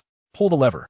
The leading fairy was elated, thinking to himself that this time there would be no escape for the one surnamed Zhang. The fairies certainly possessed a remarkable ability to turn against their own, as they never concealed their avarice and vile nature. The dissipated orb of light began to coalesce anew. Zhang Heyang observed the fairies' actions with incredulity, pondering how they had managed to survive with such intellect. Indeed, reinforcements had arrived, yet they amounted to merely 3 individuals. The leader, a ring-wielding fairy, accompanied by 2 others. However, even though this ring-wielder was the renowned fairy from the original tale who guided the protagonist into Gringotts and ultimately aided Harry in destroying a Horcrux, he could never match the prowess of someone of Hagrid's stature. Despite the fairy's reputed ability to deal with humans, as Hermione noted in the original narrative, and even if their mental binding spells could significantly affect a half-giant like Hagrid, he could still withstand their onslaught. Was it that I, Fat Tiger, could no longer wield a blade, or had you, Xiaofu, become overly confident? What further vexed Zhang Heyang was that these 3 accursed fairies had accurately deduced the situation. Instantly, the atmosphere thickened with tension. Fortunately, the ring-wielder was educated. Otherwise, he would not have been the most famous fairy in the original story. He hastily intervened, exclaiming, "Stop right now. What are you planning to do? They are criminals attempting to rob Gringotts." The leading fairy let out a piercing shriek. "It is he, Zhang? He is the robber." "Nonsense!" exclaimed the ring-wielder, his expression darkening. "Zhang is our esteemed client. Whether he is guilty or not is for the Ministry of Magic to determine, as we hold no authority to enforce the law." "Have you lost your mind, ring-wielder?" It appeared that the fairies did not maintain amiable relations amongst themselves, as the initial fairy unabashedly ridiculed his reinforcements. "You know Zhang's character all too well. He constantly attempts to exchange mundane paper for our noble gold. Which you loathe the most." Silence. The ring-wielder's face turned pale with rage. Could such matters be openly discussed? "You are confused. Quickly cooperate with the Ministry's investigation." "It seems you are frightened, ring-wielder," the leading fairy continued relentlessly, casting contempt upon his comrade. "You dare not confront even the robber. You are a disgrace to our kind." The ring-wielder grasped his head in despair, lamenting the presence of such inept allies. "Enough of your prattle. Since you lack the courage to act, I shall handle this giant. Zhang is mine to confront." The leading fairy screeched, pointing his finger at the massive orb of light and preparing to strike it down with fervor. Fairy magic differed from human magic, yet its potency was undeniable. Their magic had nearly preserved the entirety of ancient elven spells, with magical elements in the air being summoned and dancing wildly. Zhang Heyang, despite the considerable distance, felt the hairs on his body stand on end. Hagrid attempted to come to his aid, but the ring-wielder, being in league with the fairies, inadvertently obstructed him. Zhang Heyang stood undaunted, straightening his back to face the formidable orb of light, his face alight with fervor and a tragic heroism. A timeless phrase was on the verge of escaping his lips. "Could it be that I, Song Jiang, meet my demise here?" According to the script, at this moment, someone should have bowed deeply in reverence. Alas, the heavens did not grant him the opportunity to shine. "What are you all doing?" As the fairy's finger was about to strike the luminous orb, a chilling voice resonated through the air. The tone was icy and unyielding, unmistakably belonging to a person of considerable authority. The collective gaze of the onlookers was drawn to a small cart that had mysteriously come to a halt behind the vehicle of the ring puller. Indeed, it was a formidable army. A dense throng of individuals began to leap from the cart, which seemed to possess an inexhaustible space. In mere seconds, over 20 sorcerers clad in wizard robes had emerged. The leading fairy was struck with fear, exclaiming in disbelief, "How did you all arrive here?" In a fluster, he hastily retracted his magic, sheepishly muttering, "Just, exercising, keeping fit." He shot a furious glare at the ring puller, indignantly questioning why he hadn't been informed of the human force's arrival. The ring puller shrugged, stating that he had already mentioned collaborating with the Ministry of Magic for the investigation. After spending over a decade at Gringotts, did the fairy truly think he was unaware of the number of carts? The leading fairy was exasperated. Not only did he know the number of carts, but he could also sense how many individuals were inside. It was precisely his knowledge of the reinforcements in the second cart, combined with the sight of the ring puller, that had given him the audacity to act. Little did he anticipate finding himself in such a precarious situation. "Ring puller, save me." The fairy's eyes, slightly smaller than those of a house elf, were filled with an array of emotions. Regrettably, the ring puller feigned ignorance, thinking, "You just mocked me. You expect me to rescue you without even calling me father? Dream on." The fairy sought assistance from the ring puller, but the latter was not foolish enough to confront 30 or 40 sorcerers. Even if he were a genuine elf wielding authentic elven magic, his only option would be to flee. The scene was undeniably awkward. Fortunately, the leader of the human wizards was evidently unperturbed by discomfort, as evident from his tone. As the last of the cart's occupants disembarked, the previously speaking man maintained his cold demeanor, limping slightly, yet exuding a commanding presence. "Is this the crime scene?" he inquired, focused solely on the case at hand, clearly a leader of great execution and practicality. "Indeed, this is the crime scene. Those standing over there are likely the suspects. May I inquire who you are?" The leading fairy was in despair, taken aback when the wizardess' initial question pertained to the investigation. After all, one does not run a bank without being astute. His tone was stern. It was apparent that he was not casting suspicion on the fairy, but rather conducting a necessary inquiry. "Perfect." The fairy was nearly elated, almost leaping with joy. "Indeed, on my territory, with surveillance, fairies, and dragons, we are all on the same side. How could I not dictate the narrative?" He smirked provocatively at Zhang Heyang, saying, "You think you're so bold? Let us see how bold you can be. I won't kill you, but I will certainly make you uncomfortable." Amidst the fairy's denunciations, Zhang Heyang had no time to indulge him. Instead, he scrutinized the limping wizard before him. So this was Scringer. Zhang Heyang chose to disregard the intimidating aura emanating from Scringer, carefully assessing him. Regrettably, he alone could not contend against the deeply entrenched corruption of the Ministry of Magic, which had festered for years, beset by numerous constraints and rife with vulnerabilities. As the newly appointed Minister of Magic, his influence was dwarfed by the efficacy he wielded as the head Auror. Ultimately, he fought valiantly until his demise, rendering him a tragic hero in the annals of history. However, he found it perplexing that even the current administration of Fudge, Scrimgeour, who should be the director of the Auror office and a high-ranking official, had come in person. It appeared that the duties of an Auror were indeed rather leisurely. If Scrimgeour possessed the gift of mind-reading, he would surely be astounded by Zhang Heyang's inner thoughts. One could only imagine the awkwardness of Aurors in this era of peace. The average Auror fared well enough, engaging in investigations to compete with the likes of Kogoro Muri. Yet, the cohort led by Scrimgeour, seasoned fighters from the strike team, excelled solely in direct confrontation. Since Voldemort's downfall, they had not engaged in combat for nearly a decade, rendering their skills nearly rusty. When a rare incident like the Gringotts heist occurred, it emerged as the most significant criminal case in a decade, causing Scrimgeour to nearly suffer a heart attack from excitement, summoning 40 strike team members and storming out, eager for a confrontation. Out of a total of 45 personnel, only 5 were ordinary Aurors, indicating the voracious thirst for action among these combatants. As Zhang Heyang scrutinized Scrimgeour, the latter was equally observant. Despite Scrimgeour's formidable combat prowess, he also possessed keen insight, his overall capabilities perhaps even surpassing those of the renowned Auror Moody. Yet, he could not decipher the young man before him. Appearing to be in his early 20s, likely a mere 4 or 5 years post-graduation, he donned a robe that was strikingly different from the traditional British wizarding attire, but exuded an aura devoid of any tangible strength. Scrimgeour felt a twinge of annoyance. Had he gathered such a contingent only to encounter a damp squib? Zhang Heyang, exasperated, lamented the circumstances, blaming Voldemort for his predicament. Their gazes met, rendering the atmosphere palpably awkward once more.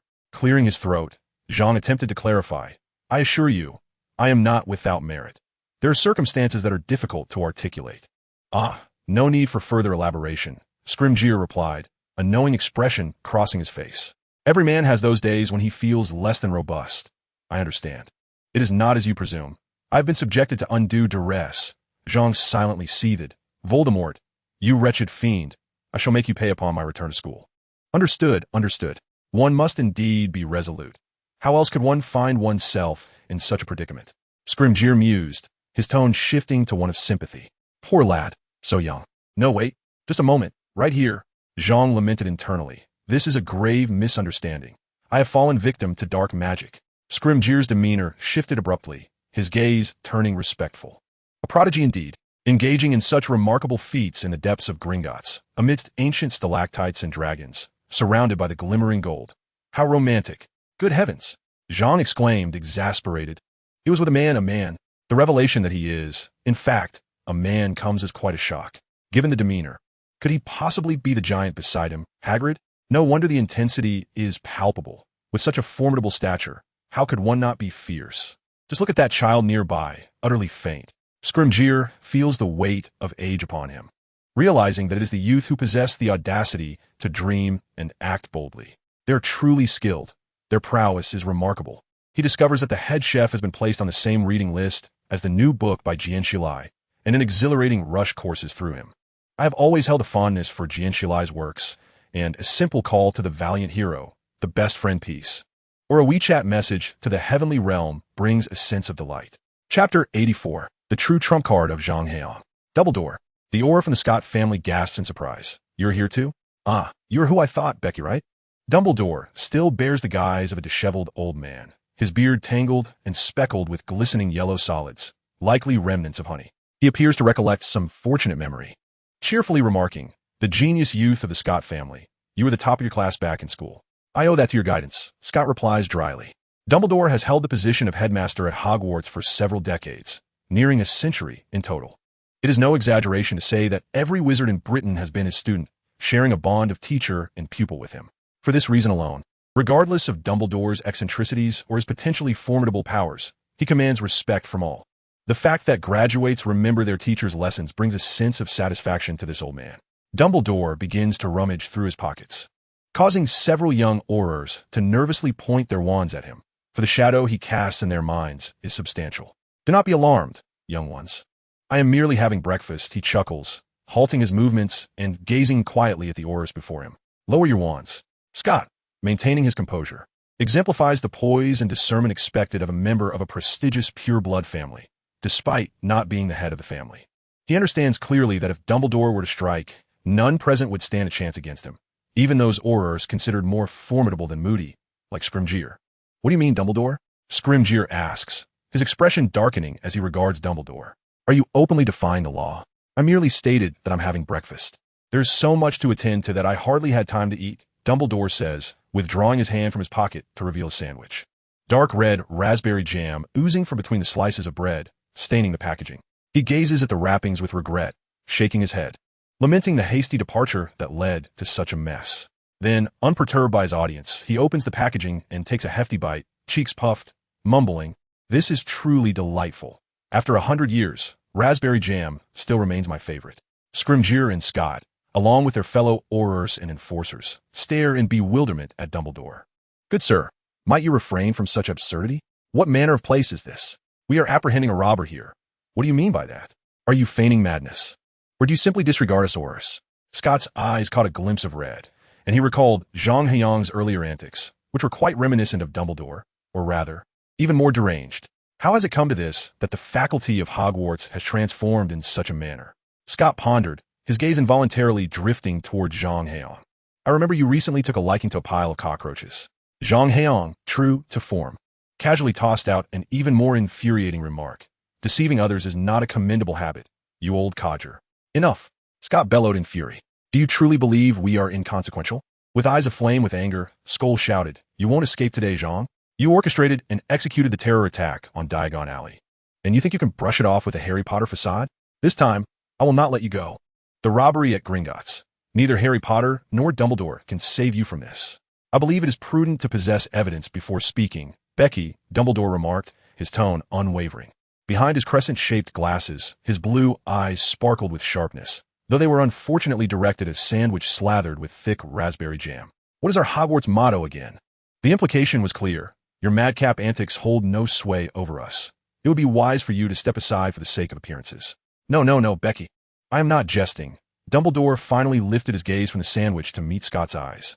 Scott was horrified to realize that despite the years that had passed and his self-perceived strength, now the head of an Auror division, he felt as exposed as if stripped bare in the frigid wilderness, utterly powerless against Dumbledore's gaze. What do you intend to do? Scott instinctively took a few steps back, trembling as he drew his wand and aimed it at Dumbledore. Dumbledore, are you contemplating a violent defiance of the law? A Muggle saying comes to mind. No investigation, no right to speak. Dumbledore had seemingly turned the pensive into a passive skill for his eyes. Scott found himself devoid of any means of resistance. As for me, I happened to investigate the circumstances here. I requested Professor Zhang to retrieve something from Gringotts. He should still possess my token, though I may be aging. It is hardly to the extent that anyone could pilfer my token from my grasp. Wouldn't you agree? Dumbledore smiled benignly at Scott.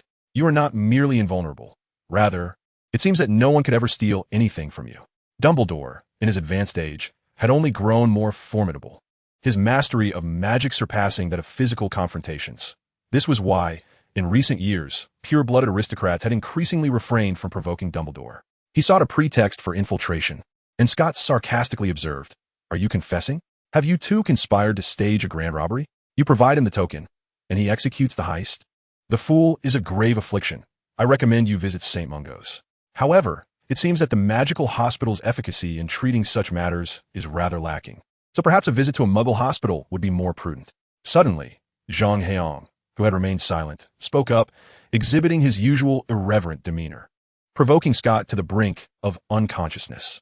Pointing his wand at Zhang, Scott bellowed, "Zhang, do not create a spectacle here. Today, I will certainly." Before Scott's furious exclamation could conclude, a piercing cry from a raptor echoed from the heavens, reverberating through the skies. A colossal shadow then loomed over the gathering, and as all heads turned skyward, they were struck with awe upon witnessing a majestic, snow-white bird of prey descending, its wings spanning at least 20 meters. The sheer force of wind it generated caused a group of elite aurors to stagger. The Heydonking has arrived. Zhang Heyang's true trump card had finally come forth. "Dumbledore," gasped the auror from Scott's family. "You two have arrived?" "Ah, yes, as I had anticipated, Becky. Right?" Dumbledore appeared as his usual disheveled self, his beard in disarray and adorned with glistening yellow granules, likely remnants of honeycomb. It seemed he recalled a particularly gratifying memory. Exclaiming joyfully Scott's prodigious young talent, "You were the top of your class back in school." "That is largely thanks to your guidance," Scott replied curtly. Dumbledore had served as the headmaster of Hogwarts for several decades, and his tenure there approached a century. It could be said without exaggeration that every wizard in Britain had been his student, sharing a bond that transcended time, regardless of Dumbledore's eccentricities or his formidable prowess. This alone commanded respect from all. "It brings me great joy to know that even graduates remember their teachers' lessons." Dumbledore began rummaging through his pockets. Several young aurors, feeling the weight of Dumbledore's formidable reputation, nervously trained their wands on him. "Do not be alarmed, young ones. I am merely having breakfast." Dumbledore chuckled amiably, pausing to regard the aurors in front of him. "Lower your wands." It was Scott who maintained his composure, a testament to his upbringing in a pure-blood family. Despite not being the head of the family, he possessed ample poise and discernment. He understood that should Dumbledore choose to act, none present, not even the auror known to be stronger than Moody, could withstand him. "What is your intention, Dumbledore?" Scrimgeour inquired, his expression darkened, sensing an overt challenge to the law. "I merely stated that I'm having breakfast. There are so many matters at hand that I neglected to eat." Dumbledore withdrew his hand from his pocket, revealing a sandwich, from which dark red raspberry jam oozed through the bread seams, staining the packaging. He gazed at the wrapper with a hint of regret, shaking his head, lamenting the waste due to his hurried departure. Then, seemingly oblivious to his surroundings, he unwrapped the package and devoured a substantial portion of the sandwich, puffing his cheeks and murmuring, "This flavor is truly delectable. After over a century, raspberry jam still suits my palate best. Good heavens, what on earth?" Scrimgeour and Scott, accompanied by their subordinates, the aurors and enforcers, stared at Dumbledore in disbelief. "Sir, could you refrain from such absurdity? What is this place? We are apprehending a thief. And what do you mean by this? Are you feigning madness or simply disregarding us aurors?" Scott's gaze caught a glimpse of red, reminiscent of Zhang Heyang's earlier antics, strikingly similar to Dumbledore's behavior, nay, even more deranged. Had the educators of Hogwarts truly descended to such depths? He pondered, his eyes unconsciously drifting toward Zhang Heyang. "I recall your recent fondness for heaps of cockroaches." Zhang Heyang, true to form, casually tossed out another exasperating remark. "Deceiving others is hardly a commendable habit, you old fool." "Enough," Scott bellowed. "Do you truly believe we are inconsequential?" Skull, with reddened eyes, shouted, "You won't escape today, Zhang.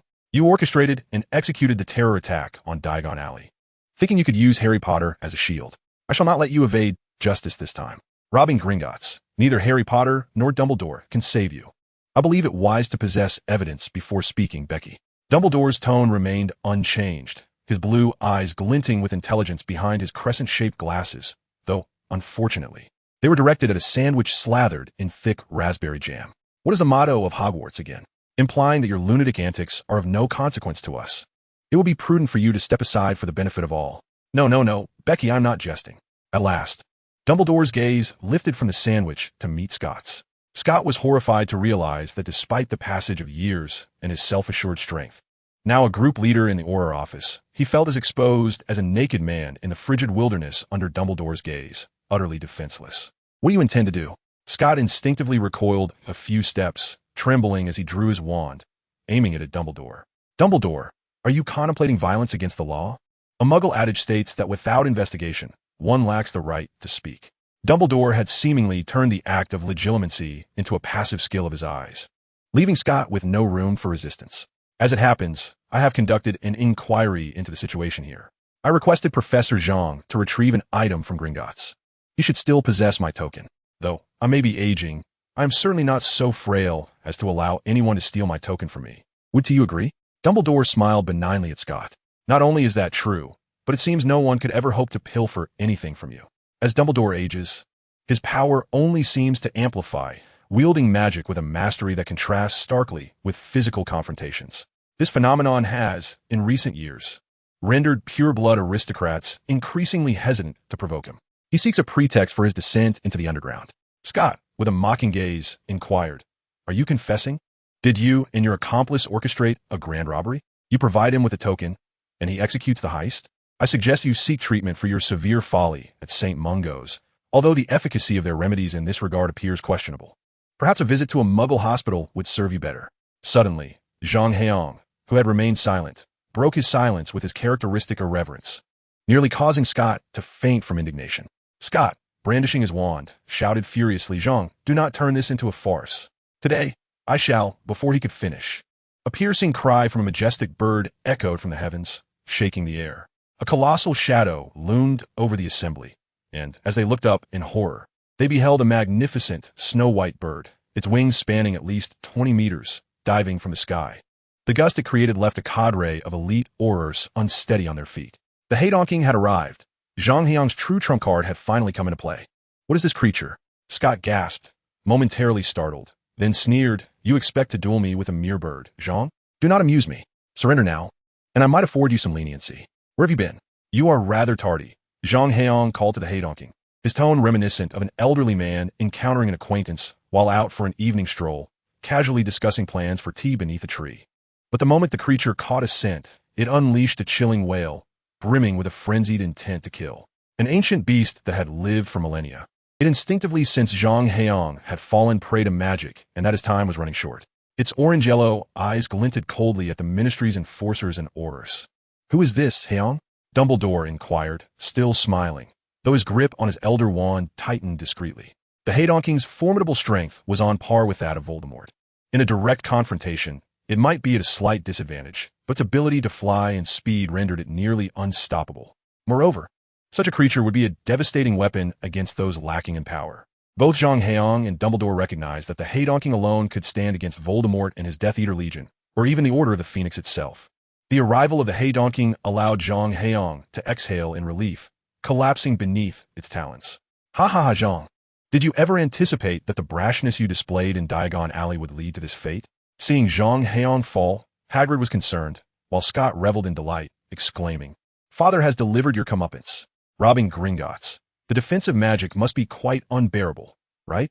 I would have thought even you, in your foolishness, could discern that the damage inflicted was a result of a powerful dark spell, rather than some protective enchantment of a fairy." For the first time, Dumbledore's smile vanished from his countenance, his blue eyes quietly scrutinizing Scott from behind his glasses, causing Scott to involuntarily shiver.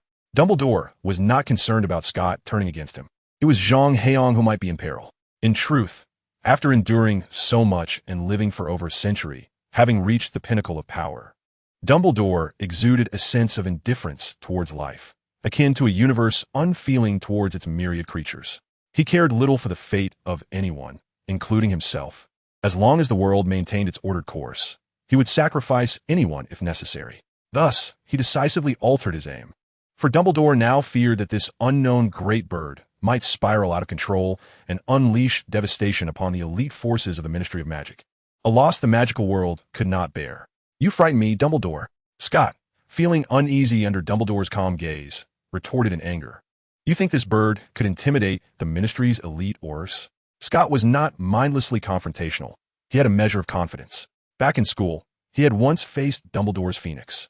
Fawkes. The incident had stemmed from his attempt to steal Dumbledore's pensieve, hoping to find a way to truly overpower Dumbledore, rather than merely contesting with him as an individual against the entire pure-blood aristocracy. In his 7th year, Scott had been quite formidable, yet he was still no match for the Phoenix. However, He had managed to hold his own to some extent, discerning Fawkes's capabilities. He believed that if he were to engage Fawkes now, he would hold the upper hand. Even if the Phoenix could heal from injuries and respond with full force, he could at least achieve a stalemate. Alas, on that street, with over 50 Aurors and enforcers from the Ministry present, no one could afford to fight to the death. Not to mention that the white bird possessed no resurrection ability. I fear no Phoenix. What are you, a mere egg? With a flourish, Scott raised his wand and cast a spell towards the eagle. A tremendous gust of wind surged forth, as if to obscure the heavens, swirling yellow sand and stones towards the eagle. Regrettably, the eagle unfurled its wings, summoning a gale that rendered the tempest before it utterly non-existent. If Scott's wind could be likened to a forceful gale, the wind whipped up by the eagle's wings resembled the shockwave from a nuclear explosion. Obstacles abound. Scott, having trained diligently, did not expect such a simple spell to vanquish the eagle. He licked his lips, revealing a cruel smile. Things were becoming ever more intriguing. Dragon emerges from its lair. He thrust his wand forward, unleashing a stream of dark mist that coalesced into a massive black serpent, slithering menacingly towards the eagle. Was this Scott fellow a fool? Even Hagrid recognized the folly. Eagles and hawks were the natural enemies of serpents, and here he was, attempting to combat the eagle with such a creature. Unsurprisingly, the eagle extended its talons, and the serpent, with nowhere to evade, was effortlessly ensnared within its iron grip. With a soft rustle, the serpent transformed once more into a wisp of black mist that dissipated into the air. Now is the moment. A sly smile crept upon Scott's lips, reminiscent of a trickster's delight. As the incantation was uttered, the previously dispersed black mist began to coalesce again, tightly entwining itself around the talons of the eagle. Simultaneously, the tendrils of mist that had drifted behind the eagle reformed into a new serpent, wrapping itself around the creature's wings. This was Scott's unique magical innovation, a cunningly unexpected attack that inflicted harm invisibly, having become one of his lethal techniques in combat. What is this? The eagle's eyes flickered, and it emitted a series of guttural cries before taking flight, sending the serpent not just back into mist, but also hurling it towards Scott. Damn it! Scott seethed with rage. His supposed trump card had been effortlessly countered by a mere beast, leaving him feeling utterly humiliated. Volley of attacks. The swirling black mist surged like a meteor shower, aimed directly at the eagle. Perish! The sheer force of Scott's barrage rivaled that of the darkest spells, and he could scarcely believe the eagle would emerge unscathed. Whoosh! A gust of wind swept by, and the heavens appeared empty, as if nothing had ever transpired. Before Scott stood an imposing white figure, its neck adorned with a crystalline talon, glistening like jade. Chapter 86. Speak English. Hiss. The onlookers beheld this surreal tableau, their breaths caught in their throats. Though Scott hailed from a prestigious pure-blood lineage, his prowess was formidable. Otherwise, with so many departments within the Ministry of Magic, he need not have chosen the perilous Auror office, given his noble heritage. It is well known that even in times of peace, Aurors have perished in battle, and many have returned grievously wounded. Those who dare to enter this department possess immense confidence in their abilities and have at least garnered their family's approval. More significantly, Scott had risen to the rank of group leader within the Auror office, mere 2 ranks below the director, Scrimgeour. Promotions within the Auror ranks are devoid of any dark conspiracies. With Moody leading the way and Scrimgeour following, the aristocrats have long lamented their inability to penetrate this department. To openly defy one's highest superior, while simultaneously ascending the ranks, speaks volumes of Scott's capabilities. Yet now, he had been subdued by a mere bird in a single strike. Undeniably, this bird was grand, majestic, and fierce, exuding an aura of power. But this was Scott. Many Aurors and enforcers silently compared their own potential against his plight. If he had fared so poorly, what chance did they stand? Damn it! Scrimgeour, discerning the expressions and atmosphere among his subordinates, recognized the dire situation. Aurors who had never seen blood in peacetime were unreliable. 50 or 60 of them, and they were intimidated by a single bird? Scrimgeour drew his wand, contemplating a direct confrontation to impart a lesson to his subordinates. Yet upon glancing upward, he decisively chose to retreat. One must not falter, confronted by a formidable adversary. A creature of indeterminate depths, at least possessing the combat prowess of a headmaster, alongside the likes of Hagrid and Dumbledore, not to mention that the individual holds hostages. Engaging in combat is simply out of the question. Scrilinge found himself cursing Dumbledore and Zhang Heyang under his breath. Yet he could not afford to disregard the matter at hand. His discord with Scott was merely an unspoken understanding. He would relish any embarrassment Scott might suffer from a few sharp retorts, but if his life were threatened, that would be an entirely different scenario. Who exactly is this individual? Scrilinge gazed at the unconscious Zhang Heyang, feeling the urge to vent his frustration. Ever since this person appeared, events had grown increasingly bizarre, and his previously unblemished record of successful cases seemed poised to falter under this individual's influence. If Scrilinge merely wished to vent, Scott was on the verge of exclaiming his grievances aloud, had it not been for the talons of the hawk constricting his neck. His once handsome visage turned a ghastly shade, a mixture of rage and the fear of suffocation. He thought to himself, what manner of beast is this? The instantaneous threat of death was almost overwhelming, invoking a primal fear within him. By Merlin, are you blind? What kind of creature possesses such power? Neither Dumbledore's phoenix nor Voldemort's serpent could rival this creature's might. Only the two of them together could match its strength. The notion struck Scott with such intensity that he nearly succumbed to paralysis. A bird with power akin to Voldemort and Dumbledore? And it appeared to be someone else's pet? No wonder this individual exuded confidence in Diagon Alley. He initially assumed it was due to Harry Potter's fame, using it as a facade of power. Later, he suspected the individual was a pawn of Dumbledore, wielding borrowed authority. Now, it seemed clear that this was not the case. This individual truly feared nothing. Caw! The hawk tightened its grip on Scott's neck, glaring coldly, and emitted another cry, seemingly interrogating whether Scott was the one who harmed Zhang Heyang. Unfortunately, no one could decipher its intentions. Scott, fearing an imminent attack, felt his legs weaken, realizing that even elite nobles could be afraid of death. Otherwise, why would Death Eaters fear Voldemort? A guttural sound escaped his throat, making him appear even more avian than the hawk itself. Ahem, well, you and I are in quite the predicament. Scrilinge cleared his throat, cautiously advancing with his wand towards the hawk, attempting to negotiate, yet he was utterly at a loss for words, knowing that the creature would not comprehend him. How should he approach this?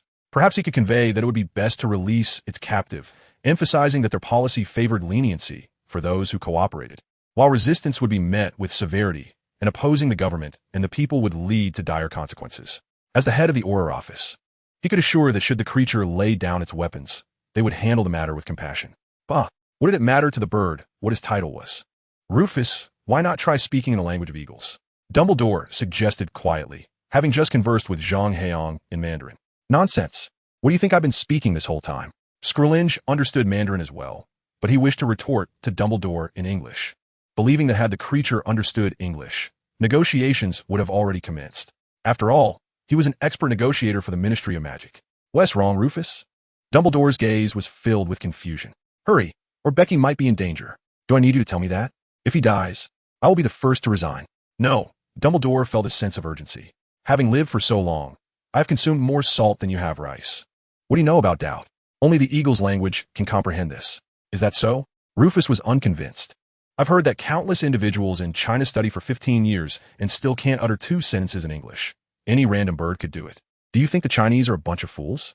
It's hard to tell, Dumbledore. You old chap seem to harbor some bias against the Chinese. Of course. While I cannot guarantee it absolutely, this is indeed the language with the highest probability. Dumbledore urged, hasten, speak in English. Very well. Scrilinge was at his wit's end, clearing his throat and saying, what's he on? The eagle remained unresponsive. Dumbledore grew frantic. What are you doing, Rufus? I asked you to speak in eagle language. Rufus, has your brain been singed? Dumbledore had been led astray by Zhang Heyang and had yet to realize that some occasions are not suitable for speaking Chinese. Shaking his head, he lamented the incompetence of the current ministry personnel. At my age, I still have to take the lead myself. Cuckoo, chirp chirp. Dumbledore attempted to communicate with the eagle using its language, but to no avail. The eagle, born as the king of all eagles, regarded ordinary eagles with disdain. Moreover, this ancient creature had lived for thousands of years. Whether it made a sound or not, the existence of eagles was debatable. Eventually, as the eagle transcended, nothing dared to approach it. Having lived a life of soliloquy, how could the eagle possibly understand the language of eagles? The situation grew awkward for the 3rd time. Chapter 87. It's time to confront Dumbledore. Dumbledore was at a loss. It was impossible to bypass the eagle to save the situation. Without a desperate effort, he could not subdue the eagle. He had to continuously switch languages in an attempt to communicate with it. Unfortunately, after trying over 200 languages, aside from a slight response to Chinese, the eagle showed no interest in any words uttered by Dumbledore. Fortunately, Zhang Heyang had awakened. Oh, what are you two up to? His voice was hoarse and weak, yet retained a certain defiance. Finally, you're awake. Scott felt like crying. Get your pet to remove its claws. Scringe crouched like a fool, holding his wand toward the eagle, too terrified to move. Though he and Scott were not on good terms, their combat abilities were similar. The eagle could take down Scott in one blow, and it would take at most 3 to 5 strikes to defeat him. Damn it, what a burden! Scringe cursed inwardly. Had I known you were such a liability, I would have never come to your rescue. Zhang Heyang chuckled, reveling in the moment. Look at you boasting, what now? Aren't you the prodigious heir of a prominent family? Aren't you the head of the Auror office? Don't you represent the People's Party? Come on, take a bite. Zhang Heyang laughed again, seemingly vindicated, while the eagle tightened its grip around Scott's neck. Scringer appeared utterly bewildered, as if no one regarded him with any significance. The sole consolation was that, as a result, he seemed to have evaded the brunt of any hostility directed at him, allowing his intentions to ambush Heyang to fade into obscurity. Young man, you were rather arrogant just now. Zhang Heyang swayed unsteadily as he approached Scott, embodying the very essence of a rogue who relied on sycophants to bully others. Is this my fault then? Zhang Heyang retorted, visibly pale from his injuries. I was battered by Voldemort, left incapacitated and tormented. Merely standing is a feat, let alone walking. This is entirely Voldemort's doing. Upon finally reaching Scott, he cracked a smile that appeared particularly sinister against his wan complexion. Who was it that claimed they would end my life? Come on, hit me. Heydong's gaze shifted toward Scott, now imbued with a palpable menace. Enough. Every time I attempt to deliver a harsh retort, you interrupt me, not even granting me the courtesy to finish speaking. And now you dare to label me? Scott felt a profound sense of despair. He recognized that Heydong's expression was worlds apart from their earlier jesting. This beast did not concern itself with backgrounds or family lineage. If he threatened to kill, he would indeed follow through. Look, you're still silent. Zhang Heyang steadied Heydong and smiled at Scott, whose heart sank further at the sight of that smile. More venomous than a serpent's. Indeed, coming from a prominent family, he disdainfully disregarded their humble origins, dismissing their words as inconsequential. Scott was on the verge of tears. To hell with humble beginnings. They were well aware of his background. In a mere month, he had managed to exchange 200,000 galleons at Gringotts. Hardly a tale of hardship. Yet, now he found himself unable to utter a word or even shake his head in protest. Heydong's grip was perilously sharp. Shaking his head could very well result in a grievous injury. Boss, if you wish for him to converse with you, perhaps you ought not to be throttling his neck? Scringer was at a loss. It was evident that Heydong was intent on tormenting Scott. Under normal circumstances, had it been anyone else daring to threaten a Ministry of Magic official by gripping their throat, they would have been swiftly subdued by any faction seeking to protect their own. However, Scott had initiated an altercation against Zhang Heyang, who had already been exonerated by Scringer, placing them in a precarious position. In other circumstances, this might have been overlooked, but Scott was not only backed by Dumbledore, but also had an exceptionally powerful bird on his side. Yet, Scott's safety was paramount. A simple robbery at Gringotts, where even the robbers had fled, had resulted in the untimely death of a key heir from a pure-blood family. The Ministry of Magic would surely be stirred into action, and those families that had supported him would likely withdraw their backing. Scott's tenure as head of the Aurors could very well be at an end. At this critical juncture, it was Dumbledore who would prove pivotal. The Elder Wizard, advanced in years and wielding the Elder Wand, had taken to studying obscure knowledge out of sheer boredom. While Mr. Crouch of the Ministry was renowned for his linguistic prowess, Dumbledore's command of languages was in no way inferior. The old man was proficient in both English and the language of the Eagles. Although his skills were ineffective with the Sea Eagle, he was confident in persuading individuals. He was not like Zhang Heyang. Apart from the savior he had chosen, Harry, he would not advocate for anyone else wholeheartedly, at most offering a helping hand. It was akin to Hagrid of yore or Lupin of later years. Given Dumbledore's stature and power, could he not have ensured their protection from expulsion? Of course, it was not feasible. However, it would require immense effort, enough to shatter the very order and balance he had painstakingly constructed, at which point he would relent, claiming he was powerless. The old man cleared his throat, stepping forward to say, Heyang, this is actually a misunderstanding. Could you perhaps release Becky first? Let us sit down and discuss this matter properly. Discuss properly? Zhang Heyang found the old man's words amusing. He did not covet overt power, yet he intended to manipulate everything from the shadows to realize his dream of world peace. When I was being pummeled by Voldemort, you didn't step in to negotiate. When I nearly lost my life just moments ago, you didn't advocate for dialogue. Now that I am poised to retaliate, you ask me to negotiate? Perhaps you do not crave power. Perhaps your dream of world peace is noble. Perhaps your ambition to restrain and balance all forces capable of disrupting the world, including yourself, is commendable. But why should I bow to your whims? Why should I sacrifice for your vision? What concern is it of mine? In Zhang Heyang's eyes, everyone in this world was merely an NPC, devoid of any dignity. Moreover, with the sea eagle by his side, did Dumbledore still think he could manipulate him with his petty tactics? No way. It was time to confront Dumbledore head-on. Chapter 88. An ice cream parlor in Brazzaville, Congo, with 31 flavors. Alternatively, we could discuss compensation. Dumbledore was relentless, having painstakingly balanced the tensions between pure-blood aristocrats and the rising common wizards of Hogwarts. If one of his own teachers were to publicly slay a noble prodigy, it would inevitably ignite a great conflict, obliterating his dreams and plans, which Dumbledore could not accept. Scringe and Scott cursed under their breaths, thinking, "Damn Dumbledore, are you out of your mind? At least you come from a genius background. Do you not understand that such ambitious talents seek only supreme power? They regard power and profit with disdain. For such individuals, negotiating over interests was no different from being verbally berated. Were you truly helping me or merely stirring trouble? Furthermore, do you think your subordinate lacks funds? His wealth could likely purchase all of Hogwarts. What could you possibly offer to sway him? Ha, what a joke. Do you see me as someone driven by money? Could I be swayed by your trifling interests?" Zhang Heyang raised his chin, exuding a rarefied air of pride that left the entire street in silent awe. Contemplating the weight of his arrogance, Scott felt as if his fate was sealed, thinking, well, it seems my life is forfeit today. How much can you offer? Wait, what did he just say? Scott gazed incredulously at Zhang Heyang, wondering if this individual, with such a cavalier attitude toward money, might possess greater wealth than his entire Scott lineage. Could it be that he truly desired financial compensation? It appeared that he was not impervious to earthly desires after all. He raised his chin slightly, a gesture of his pride, and remarked, "What is it that you seek? In this world, there are very few things that the Scott family cannot provide." Enough of the bravado, Zhang Heyang sighed, delivering a light slap to Scott's head. "If you're so impressive, why not find a way to get my bird back?" It seemed as though he had inadvertently set an audacious challenge. However, he remained unperturbed. With the prowess of a hay-donking, he could confront even the darkest of foes unscathed. The Scott family was nothing more than a pack of sycophants who had once groveled at the feet of a Dark Lord. "Show your prowess and retrieve my bird." Scott's face flushed crimson, rendering him speechless. "Enough chatter. Hand over your assets in Diagon Alley," Zhang Heyang stated bluntly, seemingly disinterested in further pleasantries. Scott was taken aback.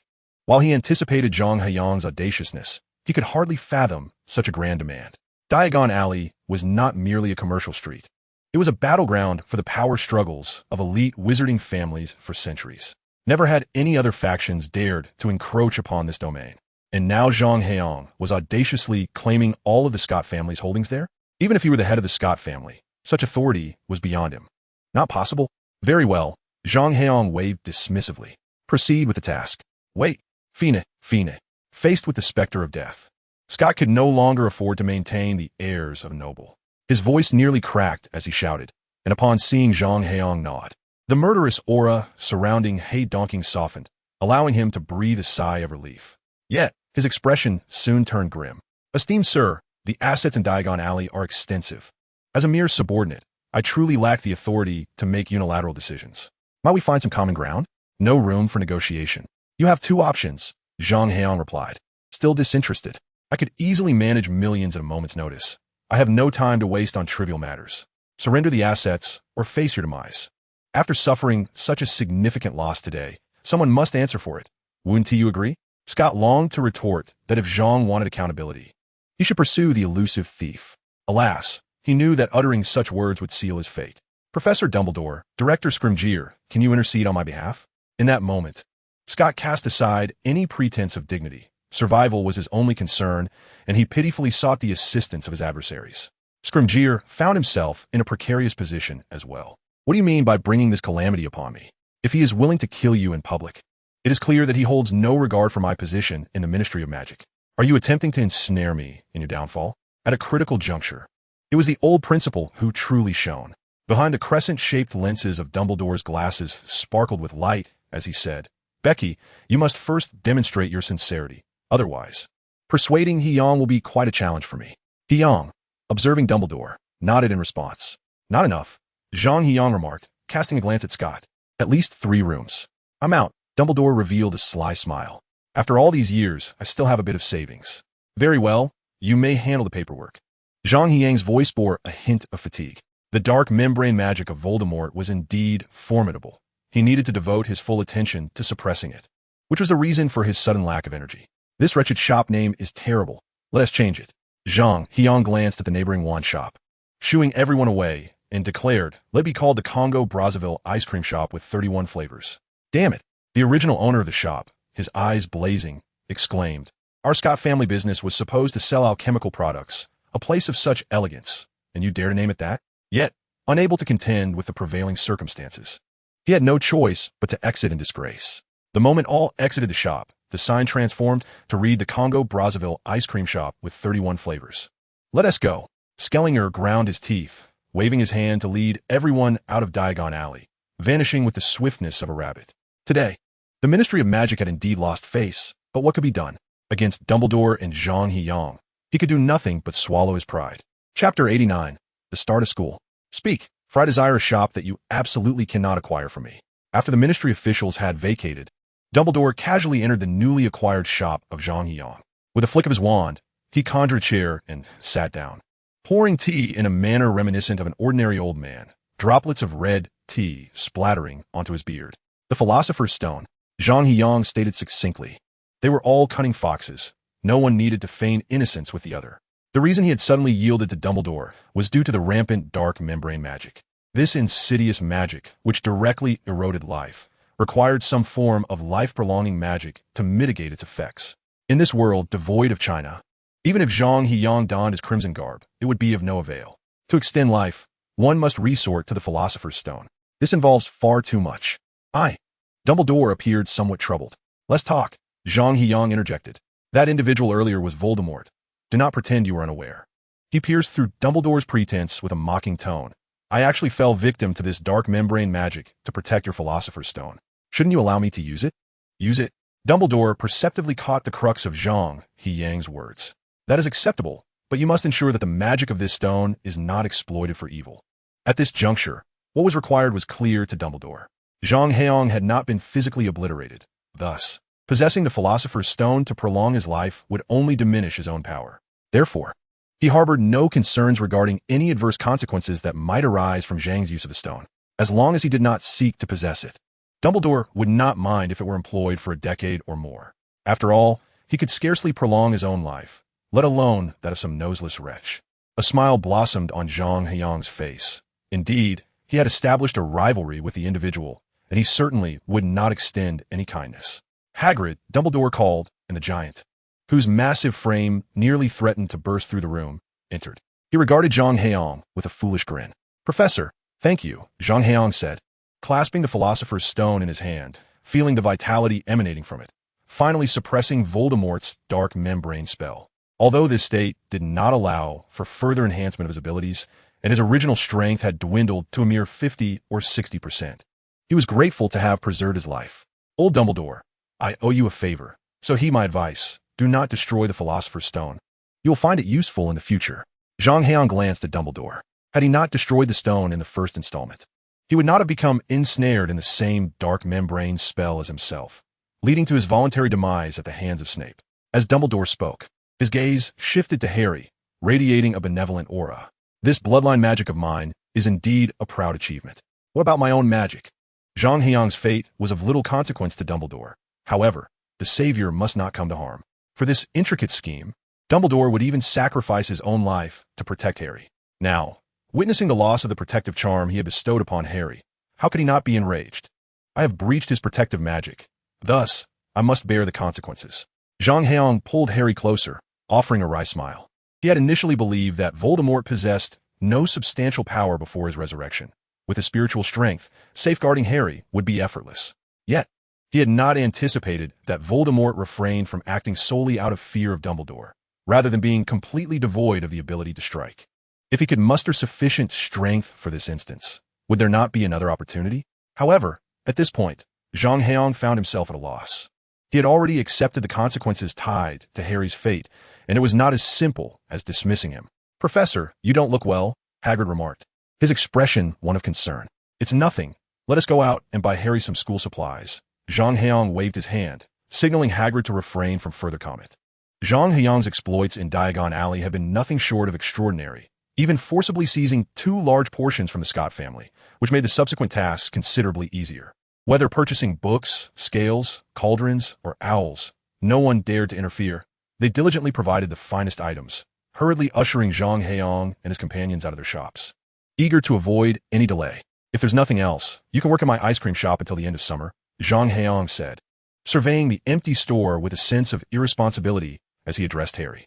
"Food and lodging are provided, for days of work per week for 6 hours a day, with a monthly salary of 10 galleons. It's settled. With a monthly salary of 10 galleons, although the wage level in the magical realm is uncertain, it is certainly superior to that of a house elf.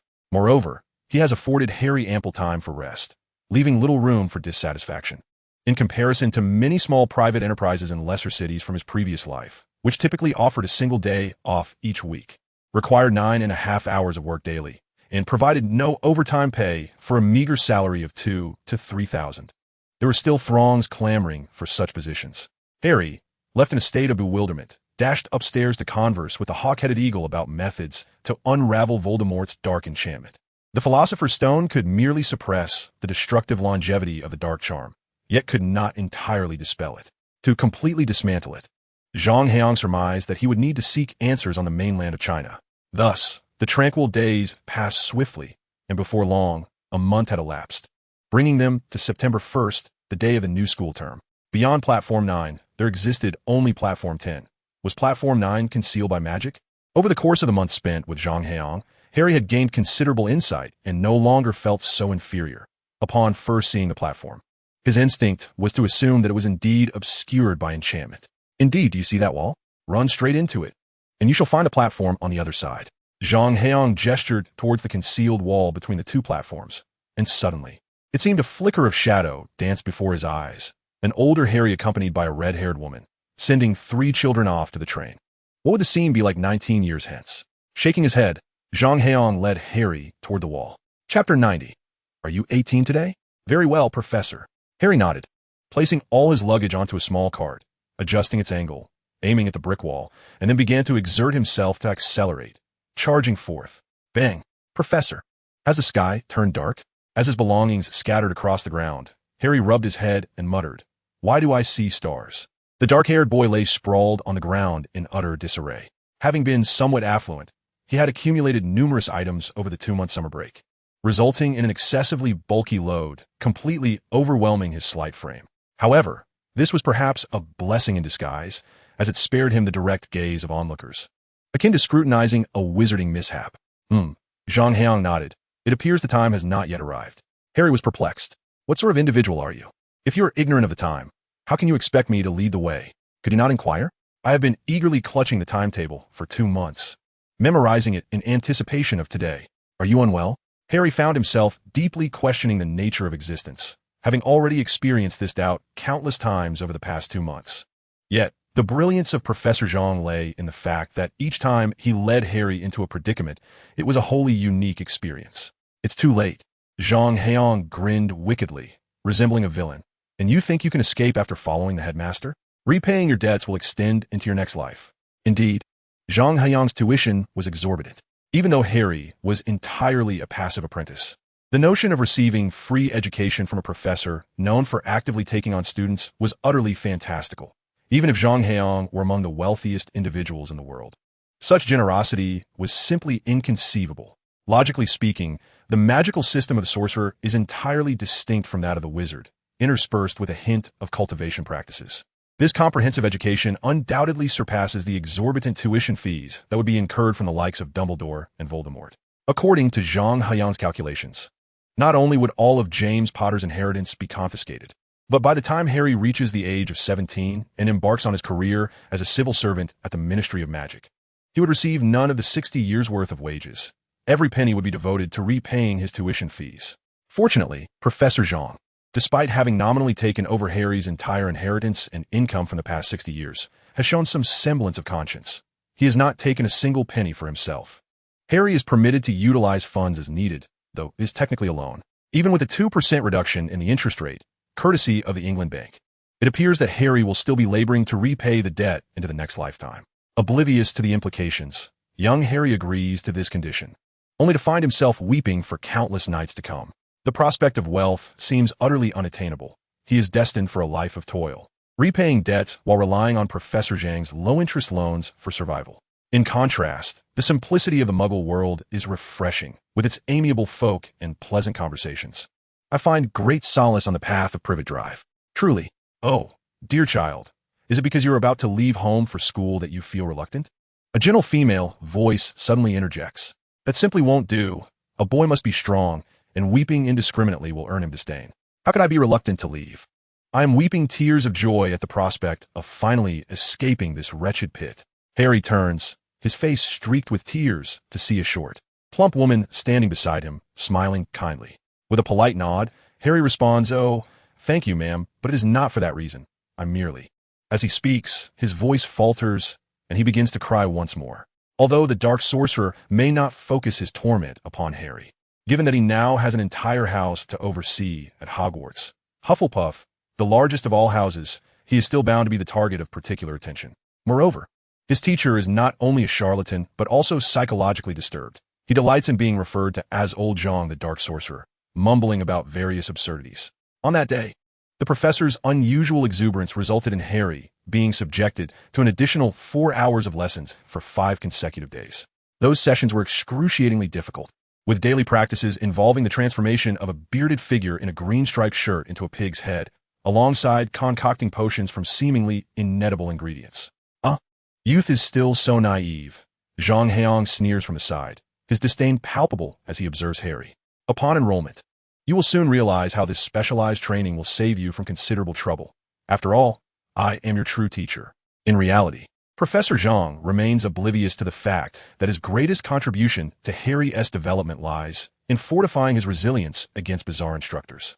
Consequently, over the next 7 years, Harry will find himself facing Snape's relentless challenges, McGonagall's sternness, and Trelawney's ominous prophecies with a newfound sense of tranquility. All right, I understand. I, too, have several children who are about to embark on their academic journey. Perhaps they will become wonderful friends. The stout woman seemed rather familiar, gently ruffling Harry's hair before beckoning the others. Hey, you lot, hurry up. George, put away your ridiculous trinkets. Aren't you all 18 today? Zhang Heyang inquired nonsensically to the obviously identical twins. 18? One of them scratched his head. I'm only 13, sir. Shouldn't the uncles and aunts of 18 have already graduated from Hogwarts? Indeed, mate. Hogwarts has no need for old folks, right, prefect? The other twin draped an arm around the older boy, who flushed crimson, his round glasses glinting with a desire to retaliate. I'm only 15. My goodness, George. Did you hear that? Percy is merely 15. One of the twins exclaimed dramatically. I thought our prefect was an old man like Dumbledore. Well, you may have misjudged. George replied solemnly. Dumbledore is at most 3 years older than Percy. Enough, silence. Get inside. The train is about to depart. The stout woman commanded, giving the twins a swift kick into the wall, causing Zhang Heyang, who was watching, to wince. This was undoubtedly a mother's love.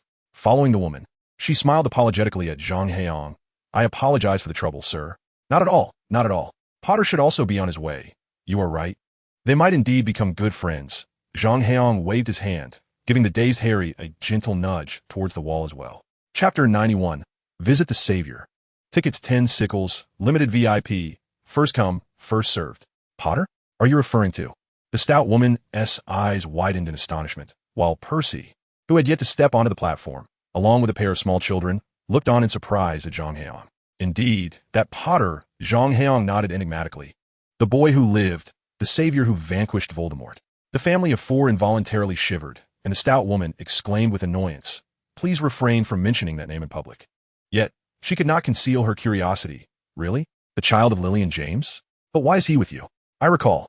Ah well, Zhang Heyang mused thoughtfully for a moment. This may relate to my exemplary habits of rising early and maintaining a disciplined lifestyle, including regular exercise and dental hygiene, as well as abstaining from smoking and drinking.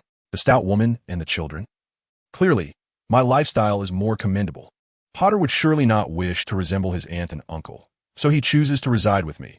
Professor Zhang asserted with conviction, imparting some life lessons thus. The importance of good hygiene cannot be overstated. One must not allow oneself to reek of garlic, lest Voldemort come seeking you. Though uncertain of the intentions of this audacious individual who dared to utter Voldemort's name, The stout woman found solace in the thought that a mere lunatic likely lacked the intellect required to abduct children. I express my heartfelt gratitude for your response. We are a family, the Weasleys, and I am Molly Weasley, a dear friend of Harry's parents during their lifetime. Thank you for your care towards him. The plump woman finally managed to compose her expression and turned to say, "It is time to go, boys. Percy, you take Ron inside." "Mother, I wish to go too," pleaded the little red-haired girl as she tugged at Mrs. Weasley's sleeve. "Let me see Harry Potter." "No, my dear. You cannot board the Hogwarts Express until you reach the appropriate age." Mrs. Weasley firmly denied the little girl.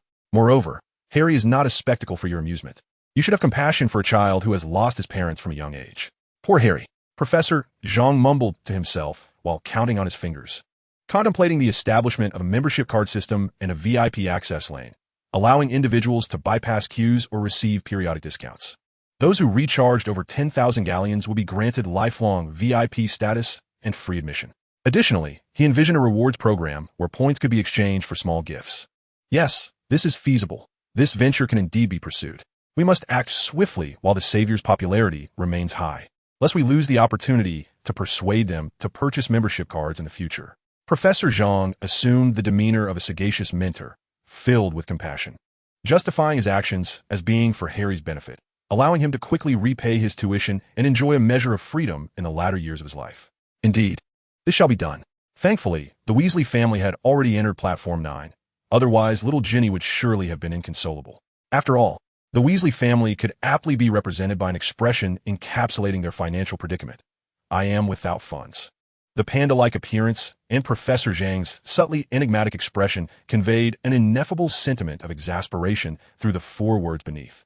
Harry, having been unexpectedly thrust against the wall, was astonished by the sensations he experienced in that moment, as if he had stepped into a realm of seamless integration. Having spent 2 months with Professor Zhang, Harry was no longer the novice he once was. He had acquired knowledge comparable to that of an average third-year graduate and, in certain aspects, had surpassed the understanding of a 7th-year Hogwarts graduate. After all, Professor Zhang, hailing from a nation renowned for its rigorous education system, excelled in expedited learning.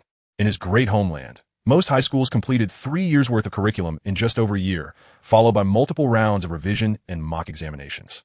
Professor Zhang had resolved to ensure that every British wizard would experience the terror of being governed by 5-year OWLs and 3 years of simulations. He aspired to be a man of renown, standing alongside esteemed figures such as the Queen's Honor, Chu Yixian, and Gujun. With a wealth of knowledge at his disposal, Harry perceptively realized that this so-called Platform 9 was likely not situated at King's Cross Station, nor was it even located within London. This wall was not merely a simple illusion. It served as a focal point for a vast magical array, leading to an expansive spatial magic formation beyond. This is the proper application of grand magic, necessitating the presence of no fewer than 7 wizards who, through countless hours and precious materials, inscribe a magical array. They must then infuse it with their entire magical essence to activate it, utilizing the cores of ancient magical beasts or modern alchemical items akin to magical stones as the core of the energy supply for its sustained activation. Its effects can be either miraculous or unparalleled in power, marking it as one of the highest masterpieces within the realm of magic. The likes of Professor Zhang, who can whimsically wield his wand to conjure 4 or 5 grand spells single-handedly, are exceedingly rare throughout history. Nevertheless, even the venerable Zhang cannot harness such expansive spatial magic. According to him, the large-scale spells employed by contemporary wizards are of later origin and pale in comparison to the ancient 6 schools of magic. Harry furrowed his brow, contemplating the ancient schools of magic. The Symbolism School, the Time and Space School, the Summoning School, the Dark Magic School, the Astral School, and the Elven School, each possessing the formidable ability to transcend heaven and earth. Compared to modern magic, which increasingly trends towards everyday application, their might is unfathomably superior, even eclipsing that of the 4 founders of Hogwarts. It appears that this is indeed a spatial magical array laid down by the 4 founders of Hogwarts. Despite not having witnessed the era of the ancient 6 schools, they represent the first period following its conclusion. The collaboration of these 4 in establishing a grand spatial array is certainly plausible. Standing behind the wall, Harry tapped around with his wand, muttering to himself, "I wonder where the focal point that serves as the driving core is hidden." The energy sustaining a grand magical array for centuries must be quite valuable. If I could unearth it and sell it, it might just cover Zhang's tuition fees. Having escaped the oppressive confines of privet drive, Harry felt liberated, his personality gradually veering towards that of his father, James. The exuberance inherent in his bloodline made him increasingly playful. Moreover, after enduring Zhang's relentless demands, everything he saw now appeared to him as a potential source of wealth. If possible, he even contemplated blowing up the Crimson Steam locomotive before him for scrap metal. Chapter 92, Demolishing Walls. One wonders what expression would cross Dumbledore's face upon realizing that his meticulously chosen savior has strayed so far from the intended path. Would he resort to utilizing the Elder Wand to blow up Zhang Heyang within Hogwarts? Regardless, Harry's wand now crackled with sparks, as he intended to obliterate the wall in search of the focal point. He was resolute in his plan. Upon discovering the focal point, he must conceal it well, lest Zhang should discover it and seize it for safekeeping. Although Zhang had not allowed Harry to go hungry thus far, leading a life of abundance that rivaled that of the so-called aristocratic Malfoy he encountered 2 months ago in Diagon Alley, the debt owed to Zhang loomed over him, making it impossible to enjoy peaceful slumber. Even Voldemort remains unaware of where he is, muttering curses in seclusion. As for Harry's small limbs, perhaps it was best to leave that aside.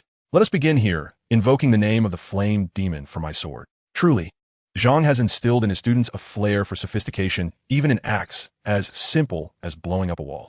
The notion of using a mere shattering spell is utterly beneath them. Instead, they invoke the ancient elven fire magic, the flame demon Baixing. Although this spell can only be considered a rudimentary yet potent offensive magic within the realm of elven enchantments, it is rare to find practitioners in this day and age. The sparks dancing at the tip of Harry's wand suddenly surged, transforming into countless fiery meteors that congregated at its end, awaiting their master's command to unleash a concentrated barrage of destructive power. Just as he was about to take action, 2 red-haired boys burst forth from the wall, nearly colliding with the impending magic from Harry's wand. Fortunately, the towering pile of luggage they were pushing obscured their view, preventing them from noticing the cataclysmic spell Harry was about to cast. Having accompanied Zhang Heyang for 2 months, although Harry had not yet mastered the Chinese language, he had already grasped some colloquial expressions. Startled, Harry jumped back, instinctively casting his wand aside, and turned to face the newcomers. The wand he wielded was one that Zhang Heyang had sourced from a wholesale market in China, crafted from millennium-old Hainan rosewood with a core of a 10,000-year-old agarwood. His officially registered wand was the Holly Wand with Phoenix feather purchased from Ollivanders, yet he carried at least 20 spare wands for convenience. Wands with identical cores proved invaluable when confronting Voldemort, and possessing a multitude of unregistered wands allowed him to evade scrutiny from the Ministry of Magic regarding unauthorized spellcasting. Moreover, the strategy employed by Snape, which involved the use of multiple wands, was exceptionally effective, providing sustained combat capabilities and facilitating a swift escape when necessary. "Who are you?" Harry feigned innocence, gazing at the approaching red-haired boys while internally critiquing them. The older of the two, with his flamboyant hairstyle, was relatively presentable, but the lanky, awkward figure trailing behind him, with a face full of freckles and oversized limbs, was quite the eyesore. Harry inwardly lamented the unfortunate appearance of the latter, wishing he could summon the fiery specter from earlier to grant him an impromptu makeover. Despite his internal musings, Harry maintained a courteous smile, embodying the decorum of his homeland. China, a nation revered for its etiquette, which far surpassed the superficial nobility and manners of British aristocracy. Following Zhang's teachings, he understood that even the most esteemed English nobility paled in comparison to the rich heritage of courtesy found in his own culture. "Please forgive me. Are you unharmed?" Percy furrowed his brow and apologized in a diplomatic tone, as if rehearsed. As a product of the Weasley family's ambitious lineage, Percy's political finesse seemed innate. His demeanor and expression adhered to all social niceties, yet there was an undeniable air of irritation. And indeed, he soon found himself on the receiving end of a blow. Who hit me?" Percy cried out in pain, clutching his eyes. Harry had already stored his wand in a pocket dimension, a basic yet effective spell from the realm of time and space magic. In ancient times, nearly every mage would utilize this magic to create their own dimensional space for safeguarding valuable possessions. Having endured the rigorous training of the old demon, Harry felt an overwhelming sense of fearlessness. To him, the 5th-year boy before him appeared almost foolish, as a simple air compression spell had left him with bruised eyes. The advancement of the small magic within this temporal realm is the vacuum blade, while its ultimate evolution manifests as the dimensional slash employed by Zhang Heyang to strike a Chilo in the depths of Gringotts, casually concealing his wand. he remarked in a light-hearted tone. Perhaps someone's owl inadvertently flew astray and collided with you. I believe I just glimpsed a gray shadow. He expressed sincere apologies for not having forewarned, inquiring if all was well with the other party. Harry, grinning, returned Percy's previous words verbatim, leaving Percy visibly pale, feeling as though he had been played for a fool. Ah, what mischief is our esteemed prefect up to? Came a nonchalant voice from behind Harry. As the incoming twins approached, Fred commented, "You seem to be in a bit of a predicament. Perhaps you could use a hand? How about a quaffle?" George casually produced a Quidditch bat from his trunk. Though they often engaged in playful banter, the bond between the Weasley brothers was profound. They faced challenges united. Imagine 6 brothers, a sufficient number to constitute an illegal assembly in China, and at Hogwarts, the Weasley brothers were a force to be reckoned with. See, I mean no harm. It merely so happens that your brother was struck on the head by a rampaging owl in my presence. Harry shrugged, attempting to amicably resolve the situation. To him, conceding was not a matter of disgrace, as Professor Zhang had instilled in him the idea that substance matters more than appearance. We are porcelain, precious and delicate. We cannot engage in a head-on clash with bricks and rubble. Consider this. I, Harry Potter, the illustrious savior, a direct disciple of the Hogwarts headmaster, am on the brink of securing endorsements, where every moment is worth a fortune. How could I possibly engage in a frivolous confrontation without substantial gain? There are wand wear and tear fees, magical energy depreciation costs, and even expenses for the wear and tear of clothes and shoes. Who will compensate me for these losses? Oh my, what are you all doing? Fortuitously, Mrs. Weasley entered with Ginny and, upon witnessing the scene, gasped, "George, Fred, are you fighting?" "No, Mother," George quickly defended his brother. "This child struck Percy." "Indeed," Fred corroborated. "We merely came to offer assistance." "I am. Well, I apologize. I seem to have altered Harry's persona again. I truly dislike the portrayal of a brooding, reckless youth who charges in without thought, just as the character Tian Ming from the Moonlight of the Qin dynasty embodies. So too does Harry Potter. Coincidentally, their backgrounds are remarkably similar. Both lost their parents at a young age, and notably, their fathers shared the same temperament. Thus, while it may seem uncomfortable or even pointedly critical, logically, it makes sense. Jing, Tianming, and Harry should both embody the whimsical, carefree nature of their fathers, remaining unperturbed and capable of calm, rational thought in the face of challenges. However, the harsh realities of their formative years forged in them a sense of dullness, insecurity, and thoughtlessness. Now, under Professor Zhang's guidance, Harry is destined to reclaim the essence of his father, James Potter's, playful spirit. Indeed, I shall alter Harry's closest friends to George and Fred, as I have always found Ron rather irksome. It is far better to be good companions with the twins. The tragedy of Fred's demise must be rewritten. That is all. Thank you for your support. Chapter 93. Those who cannot deceive shall be expelled. Good day, madam. Harry politely bowed. It is entirely my fault for not warning this friend about the owl that is about to collide with his face. Before he could finish his sentence, Mrs. Weasley enveloped him in a tight embrace, leaving him breathless, fully experiencing the weight of nurturing 7 children. "Oh, little Harry, my poor child." Mrs. Weasley affectionately squeezed Harry tightly, causing him to feel dizzy. The force of her affection was overwhelming, nearly making him regurgitate his breakfast. He had to suppress the urge, for it was a meal meticulously prepared by Professor McGonagall, and he deemed it a waste to lose even a single grain of rice. To his astonishment, despite having endured so much suffering from a young age, he was still subject to bullying. What was even more infuriating was that those tormenting him were, in fact, her children. A chill crossed Mrs. Weasley's face as she turned and commanded, "You 4, apologize to Harry at once." "What?" George exclaimed in surprise. "Mother, but Percy." Percy was struck by the owl. "Did you not hear Harry say so?" Mrs. Weasley's voice rose with authority. "Do you think that Harry, who grew up in a muggle household and endured such abuse and pain, could possibly stand up to Percy? Just look at Harry's frail figure. Percy is a prefect." Percy flushed with embarrassment, realizing for the first time that being a prefect was not necessarily a source of pride. Am I to blame for being strong? After all these years of hard work and relentless study, what have I gained? "Harry Potter," a sweet voice chimed, as Ginny looked at him with wide eyes. "May I touch you?" "Ginny," Mrs. Weasley quickly intervened. "That is quite rude." "It is quite all right. It is my honor, beautiful miss." Harry stepped forward, gently embracing Ginny and winking at the astonished twins behind him. "Foolish boy, if you cannot even deceive others, old Zhang will expel me from a guild." "Wait a moment. Did you hear what Ginny just called him?" Fred's eyes sparkled with fervor. "Harry Potter, that is Harry Potter." George was equally dumbfounded, the legendary one. My sincerest apologies. I recall nothing. I am merely a beneficiary of my forebear's legacy.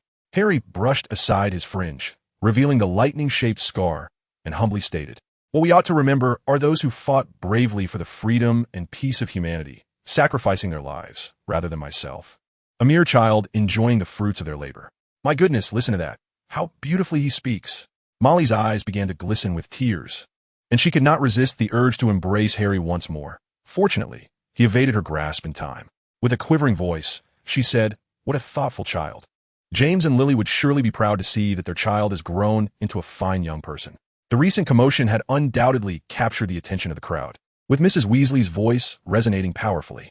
News of Harry Potter's presence had already spread, drawing numerous onlookers, including a substantial group of journalists armed with cameras, eager to document the moment. Harry's earlier bravado was clearly directed at the spectators and reporters. It was certain that his words would grace the front page of the Daily Prophet the following day, propelling him into the limelight and elevating his fame. Harry did not seek to bask in glory intentionally, yet the debts owed to Professor Zhang weighed heavily upon him, a source of deep frustration. Zhang Heyang should bear full responsibility for the turmoil surrounding the so-called savior. In contrast, Harry's relationship with the Weasley family had markedly improved. Percy, adopting an air of authority, offered some encouraging words before adjusting his flowing black Hogwarts robes. Harry noticed a gleaming silver letter P pinned to his chest. "I can't linger too long, Mum," he remarked. "I'm up ahead where 2 compartments have been designated for the prefects." "Oh, Percy, you're a prefect?" Fred exclaimed, his tone laced with surprise. "You should have told us. I had no idea." "Wait, I think I remember him mentioning it," George whistled. "It might have been once. Or perhaps twice, or all summer long." "Oh, be quiet." Percy's face turned as red as a beet, and he hurried away. "Hey, mate, you look quite amusing. Your knack for pranks is impressive," George quipped, giving Harry a thumbs up. "I'd love to learn how you manage to speak such nonsense with such sincerity." It seemed that this year, Filch would have his hands full. Harry's father had once been the mischief maker at Hogwarts, a former idol of their brothers. Fred, grinning, picked up his luggage, preparing to board the train. "I believe our prank prowess has now surpassed his," Fred declared proudly, puffing out his chest. "To surpass our predecessors and create new heights. That is the continuous aspiration of pranksters like us. How about transforming Hogwarts into a colossal amusement park?" As Harry weighed his wand in his pocket, he contemplated the odds of persuading the twins into such antics, pondering how likely it was that Dumbledore would obliterate them for it, unaware of Dumbledore's true nature, akin to that of Disney. "Wow, that sounds cool." George whistled as the 3 of them stepped fully into the carriage, settling into an empty seat across from one another. But what is an amusement park? And what is this Disney? Alas, Harry sighed inwardly at the naivete of the wizarding world, where entertainment options were scarce, limited to mere thousands who could conjure up any semblance of novelty. 3 individuals were huddled together, engaged in hushed discussions, occasionally erupting into fits of lewd laughter. Seated nearby, Ron felt an unsettling chill run down his spine. He sensed that his life at Hogwarts might not be particularly favorable, especially given that he was bound by blood to these 2 imbeciles. He was undoubtedly a prime target for their mischief. Chapter 94. I could defeat Voldemort at 1-year-old. Ron sat helplessly, contemplating the possibility of expulsion due to his familial ties, and he even considered dyeing his hair blonde to blend in better with the typical British appearance. Suddenly, Fred recalled something. "Shouldn't we take a stroll to the middle carriage?" Lee Jordan managed to capture a rather large spider. "Let the big spider fend for itself," George scoffed disdainfully. "We're already engrossed in the ambitious project of levitating Hogwarts for profit. Who has time for some oversized arachnid? If luck favors him and he finds us, we might just let him join in." As fate would have it, Harry, along with the twins and the almost invisible Ron, were conspiring in secret about their lofty plans when a slow, drawn-out voice echoed from the entrance. Well, Potter. Ah, malfoy, Harry replied cheerfully. For he knew that this wealthy scion might just be the source of his first fortune. After all, if professors had deceived his father, it was only fair that he, as a pupil, reciprocate the favor and ensnare the son. "Come now, I have a lucrative project worth billions to discuss with the Malfoy family." "Billions? You? With them?"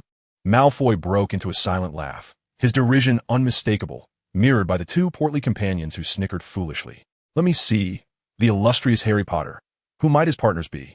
Draco's gaze shifted to the trio of red-haired boys. "Ah, the Weasleys, the most impoverished family in the wizarding world. You know, I often find it quite peculiar how a family of such low intellect could stem from pure-blood lineage." The Weasley brothers clenched their fists, brimming with rage, ready to confront Malfoy. Young Draco had only recently learned of Harry Potter during his journey, and as he traversed the carriage to confront Harry, it marked the beginning of their tumultuous 7-year rivalry. However, this time, Harry's notoriety had preceded him. Prior to boarding the train, he had ignited a media frenzy, with numerous reporters from prominent magical publications swarming around him. Malfoy, neither deaf nor blind, was well aware of this commotion and, upon boarding, promptly rallied his 2 minions to approach Harry directly. Poverty is not a fixed state. Once upon a time, Voldemort too was destitute, and I have heard whispers that he resided in an orphanage subjected to bullying. Having recently taken on a mentor, Harry exuded a captivating confidence as he casually revealed startling information, stating that even the impoverished Voldemort was revered by a host of pureblood families. In contrast, the Weasley family could at least afford the tuition for 7 children, illustrating that prosperity is indeed attainable. The pallor on everyone's faces intensified, with Malfoy, whose complexion was already ghostly, now appearing almost translucent. The calm demeanor he once possessed evaporated as he erupted in a near-hysterical roar. "How dare you? You dare to address him by name, Potter?" After all, this was not the first time I had bested him. During 2 months of lessons with Professor Zhang, Harry had not mastered much, yet he had certainly honed the art of boasting. 10 years had passed since I was 1 year old. Perhaps now, I could indeed challenge that noseless old fool with a single hand. "Brother, you can do it." Harry's audacious maneuver left the remaining 6 children in the carriage nearly petrified, yet they managed to give him a thumbs up. This wretched school seemed to thrive on his audacity. If he continued this way, he could easily masquerade as the reincarnation of Merlin. Harry, ever adaptable, promptly declared, "Perhaps you are unaware, but I, Harry Potter, am indeed the fabled reincarnation of Merlin. Voldemort, a mere buffoon, stands no chance against the might of my ancestral magic. Even at 1 year of age, I vanquished that abomination, restoring clarity to the world. Therefore, any pretender to innocence among pure bloods shall face the consequences they deserve." Wouldn't you agree, the illustrious Malfoy? Listen to the eloquence of his words. His voice resonated with vigor, imbued with a commanding presence.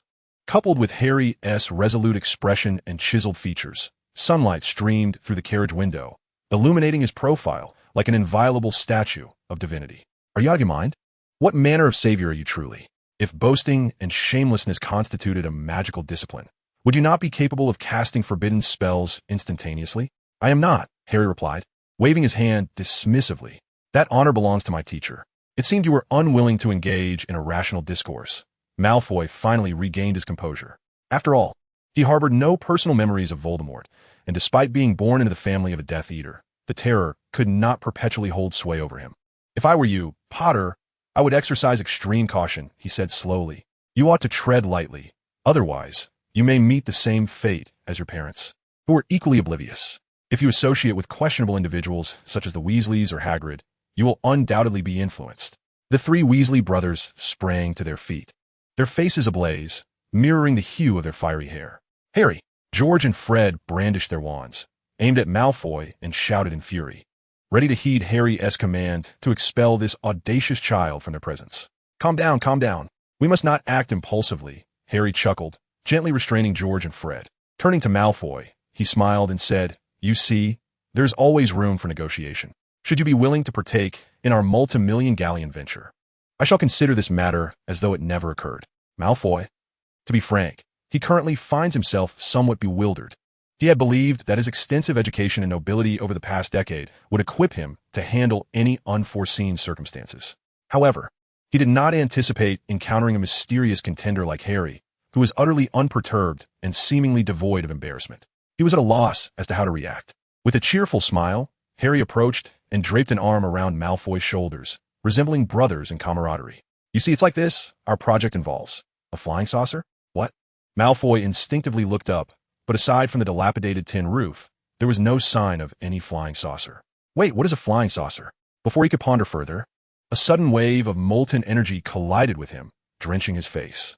Such ancient magic could only be wielded by Harry, though Harry maintained a smile.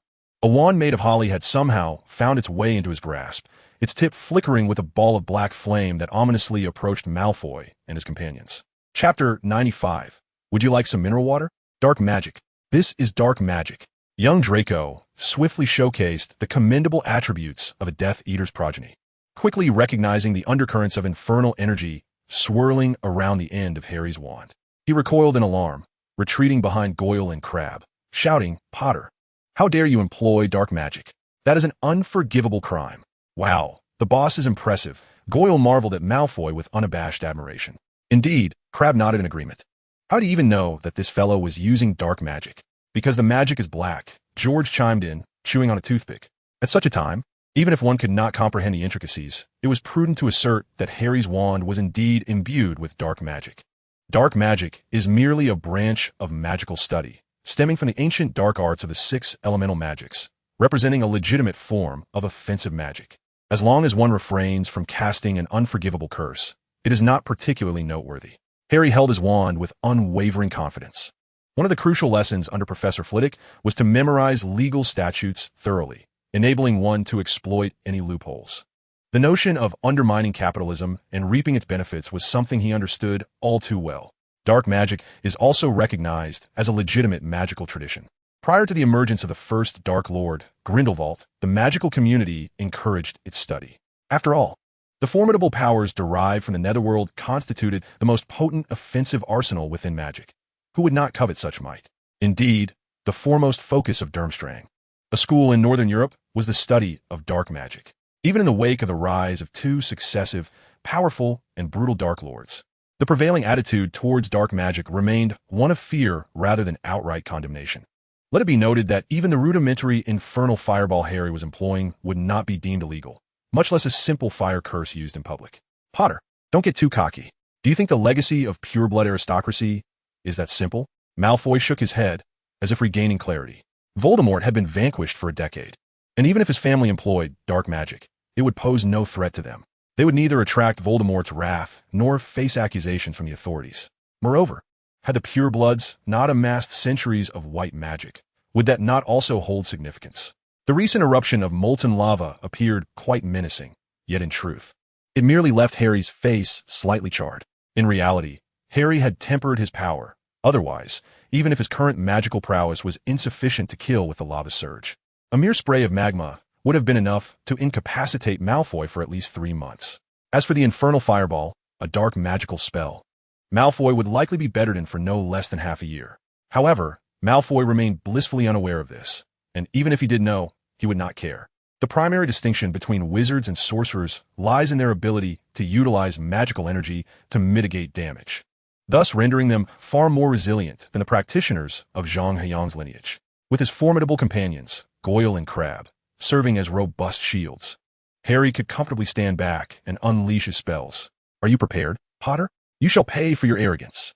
Malfoy's smile bore an unsettling edge as he readied his wand, poised to unleash a series of malevolent curses. Boom! The infernal fireball struck Crabbe squarely in the face. It must be said that the 2 brutes played their roles exceptionally well. Harry found no opportunity to target Malfoy behind them. The invincible Zophie had fallen, and the brawny Crabbe now lay on the ground, his head ablaze with the so-called eternal flames of the underworld, akin to the Fiendfire spell. Did he not comprehend this fundamental truth? Calmly, Harry nonchalantly used his wand to pick his nose, embodying the adage that villains perish due to their verbosity.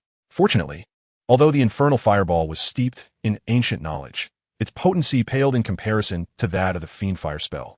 Crucially, Harry had restrained his attack, allowing the team leader, Saffron, to cough as Crabbe rolled on the ground, desperately attempting to extinguish the flames, his screams resonating with vigor. "Bite the wand, Tarantella." Truly, as a pure-blood aristocrat, Malfoy displayed remarkable speed both in incantation and execution, casting 2 spells in the blink of an eye, targeting Harry's ears. Years of dueling experience had taught him that the ears are the most challenging area for wizards to defend, often overlooked in the heat of battle. Thus, striking at the ears first is a vital tactic for success. Armored protection. Thankfully, Professor Zhang had always emphasized quality education. Not only had Harry mastered ancient magic, but he was also adept in the straightforward modern spells, having even learned the shield charm typically taught in the 4th year. The invisible armor deflected Malfoy's 2 curses. However, a minor mishap occurred during the execution.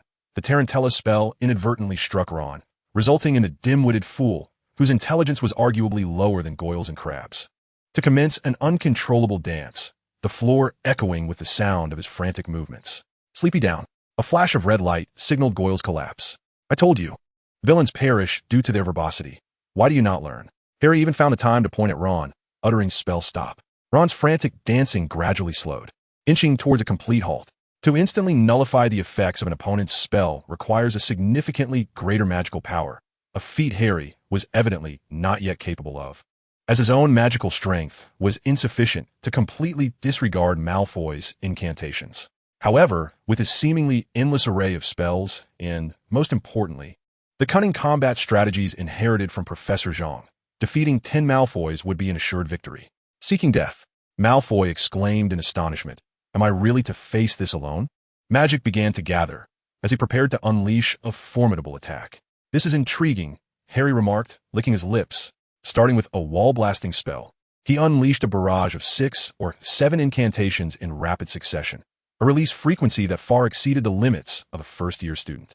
Even with his magic comparable to that of a third or fourth year, he was left with only one strike remaining. Thus, he began to prepare his own powerful spell, his left hand discreetly grasping an unregistered Wong-Wally wand in his pocket, readying a minor curse. The art of dual-wielding for a surprise attack was particularly exhilarating. Just as the two of them reached a fever pitch, poised to unleash their respective spells, a voice suddenly intruded upon their tense ambience. "Beer, soft drinks, mineral water, bread, eggs, and ham." Zhang Heyang, dressed in a conductor's uniform, wheeled in a cart, inadvertently kicking the two rascals, Harry and Draco, aside. "Do you want mineral water?" Chapter 96. What is the meaning of money? I'm just from an ordinary family. From a moment Malfoy sensed someone entering through the door, he knew something was amiss. "What mineral water?" He retorted. "What do you want mineral water for?" Just as he was about to unleash his grand spell to splatter Harry's face, he was unexpectedly kicked on the calf by the intruder. Little Long felt as though his shin was on the verge of breaking. Of course, such matters were trivial for a wizard. The critical issue was that his carefully prepared spell was disrupted, nearly causing it to backfire. "Are you out of your mind? Seriously? Is there no one at St. Mungo's 4th floor psychiatric ward?" Did the nurses collectively revolt against the headmaster? With that, he decisively turned and fled, disregarding Goyle and Crabbe, while still managing to greet Harry and the others. "Ah, what a splendid day it is today. Ha ha ha." His speech became increasingly incoherent. "Professor, look what you've done to the children." Harry sighed and cast a petrification spell that knocked Malfoy to the ground, adopting a look of sympathetic despair. Professor Zhang's whirlwind kick was an indiscriminate attack. Anything that dared to obstruct his cart was sent flying, and thus he too was caught in the collateral damage, his spell dissipating faster than Malfoy's, due to his greater magic consumption. Thanks to the dual-wielding technique, Harry, who had just been attacked, barely had time to ascertain the identity of his assailant before swiftly drawing out his Hai Huang wand and incapacitating Malfoy. This was also a testament to Professor Zhang's teachings. It is better to harm one finger than to lose 10, by eliminating the weakened Malfoy first. Even if he himself were to perish, it would not be in vain. "Just go ahead and finish me off," Harry declared, flopping onto the ground, unperturbed as if a dead pig were indifferent to boiling water. What a joke. That old wizard seems to have acquired some ghastly tome that wreaks havoc on the minds and bodies of the youth, rivaling the likes of starting from 0 in pride of the 9 heavens in length, far surpassing the word counts of battle through the heavens in a record of a mortal's journey to immortality. Is this even written by a human? The most alarming part was not just that the book was excessively long, but it was also exceedingly bizarre, its cover and opening devoid of any text, resembling a large slab of brick. Turning the page, it revealed a text entitled "The Fundamental Cultivation of a Magician," with the first line stating the 10 commandments of dining for wizards. First, one must not emit a hissing sound while consuming soup. What on earth led you to compose such a peculiar tome? Is it merely for amusement? I reiterate, do not resort to hastily inscribed charms to cheat, for the repercussions will be dire. Zhang Heyang, with a mischievous smile, lifted the petrification spell from Malfoy, causing the young dragon to cower in a corner of the compartment. Trembling and paler than before, Zhang Heyang had undoubtedly become Malfoy's childhood nightmare, ever since witnessing his father being reprimanded by Professor Zhang while calling him father. He dared not act out in his presence again. Moreover, the embarrassment from that afternoon regarding the hat debacle was still fresh in their minds. The Weasley brothers, unacquainted with this seemingly formidable figure, were certain he was no student. Yet his youthful appearance left them uncertain of how this enigmatic individual had managed to board the Hogwarts Express, rendering them speechless. The atmosphere was palpably awkward until Harry broke the silence. "So, Professor, what brings you here? Has the school not provided you with a designated compartment and services? Surely, as a professor and head of your house, You deserve the same privileges as the prefects. Why mingle with us impoverished students? Harry felt his frustration towards the old wizard escalating to a boiling point. Part-time work, can't you see? Zhang Heyang gestured towards the small trolley before him, chattering on about the wide array of provisions. Beer, beverages, mineral water, bread, eggs, and sausages. Hogwarts Express memorabilia, anti-magnetic ID card holders. Quick-dry absorbent unicorn leather. There was nothing one could not acquire. We are still quite impoverished, Potter. Do not forget the days of arduous struggle just because you possess a bit of money now. Am I truly wealthy? I am but an ordinary family man. The greatest regret of my life was investing in Microsoft. What is the value of money? I hold no interest in it. Bye. Is it not permissible for me to indulge? Harry wore a face devoid of hope, burdened with debts amounting to over 1,000,000 galleons. What difference would a mere trolley make? He was thoroughly tired of Zhang Heyang's shameless demeanor. Are you really among the Forbes 500? You'd struggle to fit into the top 50. The entirety of Gringotts galleons would scarcely suffice to exchange for the pounds in your possession. Must you flaunt your wealth so brazenly? The Weasley brothers' faces flushed, particularly Ron, whose cheeks were aflame and ears bright red, as he mumbled about bringing sandwiches. Very well, Harry sighed.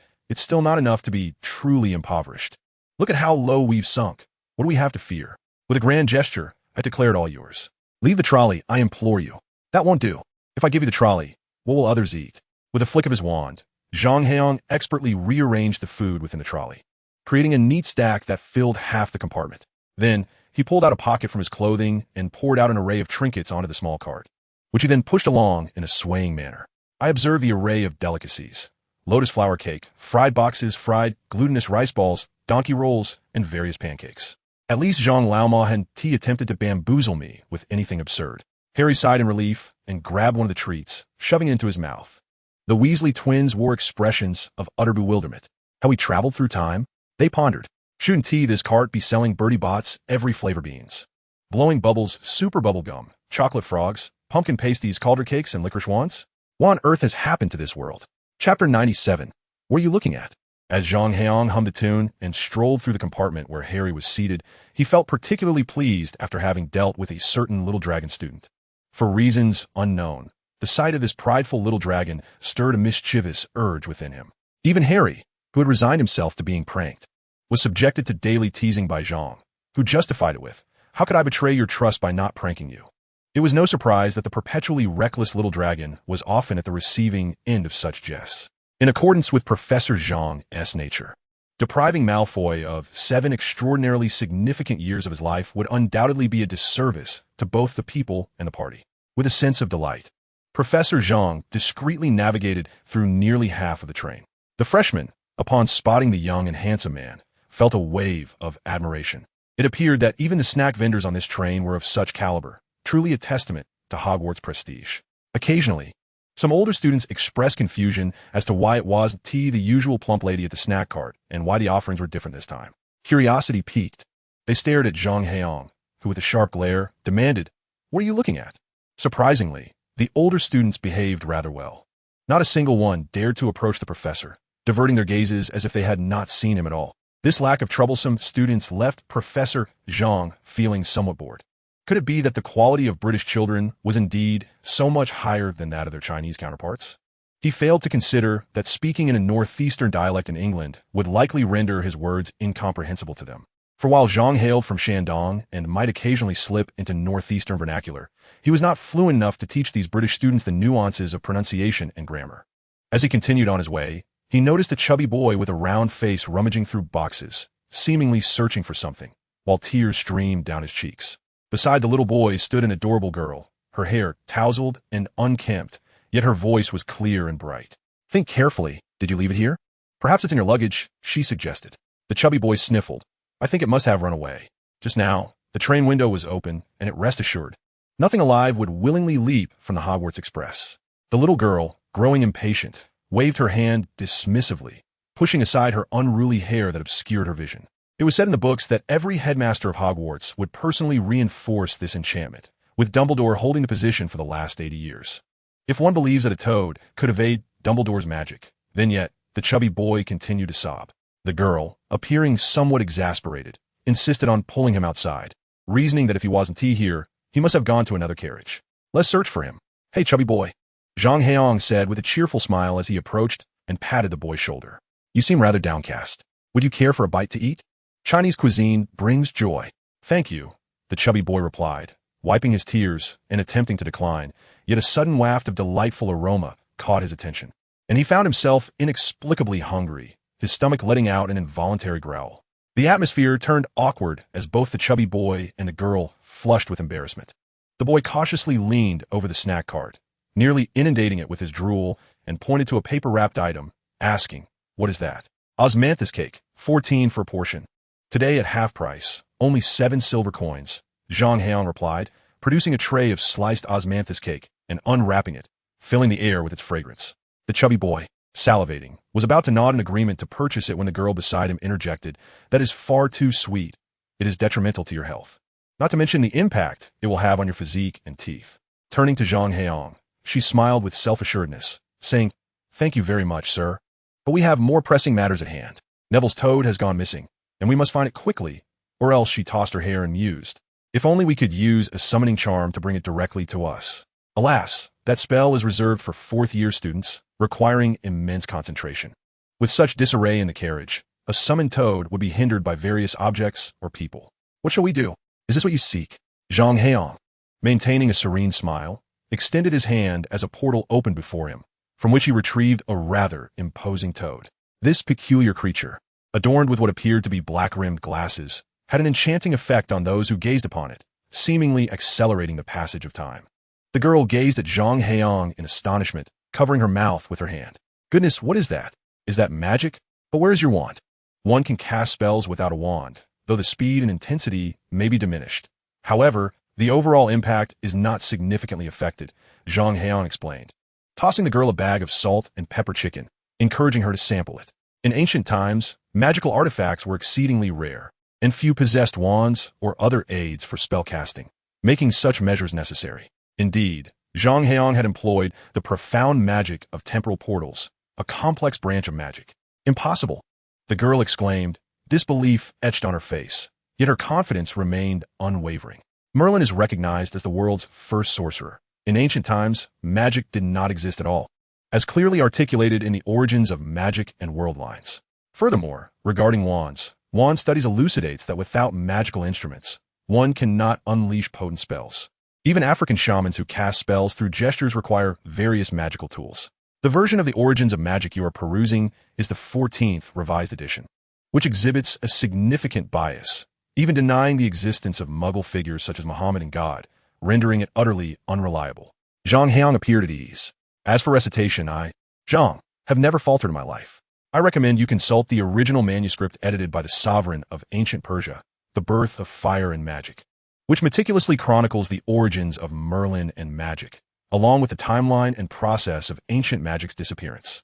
In Chapter 98, the name Disciple Hermione is referenced.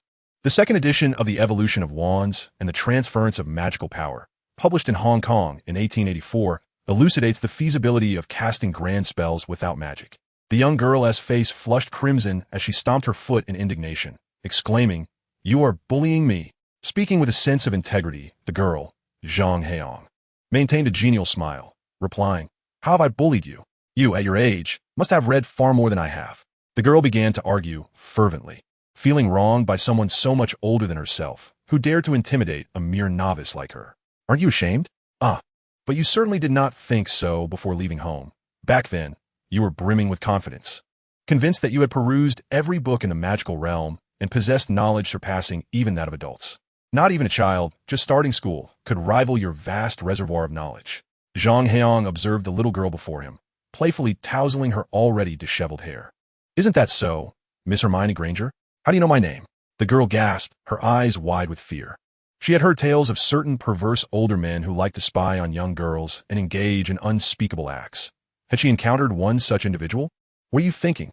Zhang Heyang playfully swatted Hermione's head, retorting, "Look at that chicken-like hairstyle of yours and your haughty, arrogant demeanor. You are not the only Granger. There is no other child as troublesome in this world." Indeed, it was her inferiority complex stemming from being a Muggle that endowed Hermione with a heightened sensitivity and a far stronger sense of pride than others. She spent an entire summer voraciously reading every magical book she could find, mastering over 5 spells, which naturally cultivated a rather arrogant and reclusive disposition. In the original narrative, had it not been for Harry and Ron's valiant efforts to rescue her, Hermione would have struggled to forge friendships throughout her 7 years of schooling. Yet, it must be said, this young girl is remarkable. From beginning to end, she remained so. When Voldemort arrived, what concern was it of hers? She could easily flee abroad. Indifferent to all, she was not a Horcrux, and Voldemort could not find her. Yet she emerged, resolutely positioning herself before Harry, becoming the final bastion against Voldemort. While the Savior quarreled with the oafish Ron, it was she who mended the rifts. As Umbridge persecuted the students, she took the initiative to form Dumbledore's army. When Sirius was captured by the Ministry of Magic, she manipulated the Time Turner. That little girl, so knowledgeable in class, remained composed in the face of the Devil's Snare. Whether her actions were motivated by feelings for Harry remains a mystery, as does the existence of any lingering affection she may have harbored for him. Ultimately, what everyone saw was a woman who had become a ministry official, married to a simpleton. Her brilliance and confidence were utterly absent on that fateful day at Platform 9 3/4, 19 years later. Whose fault was it? Who bears the blame?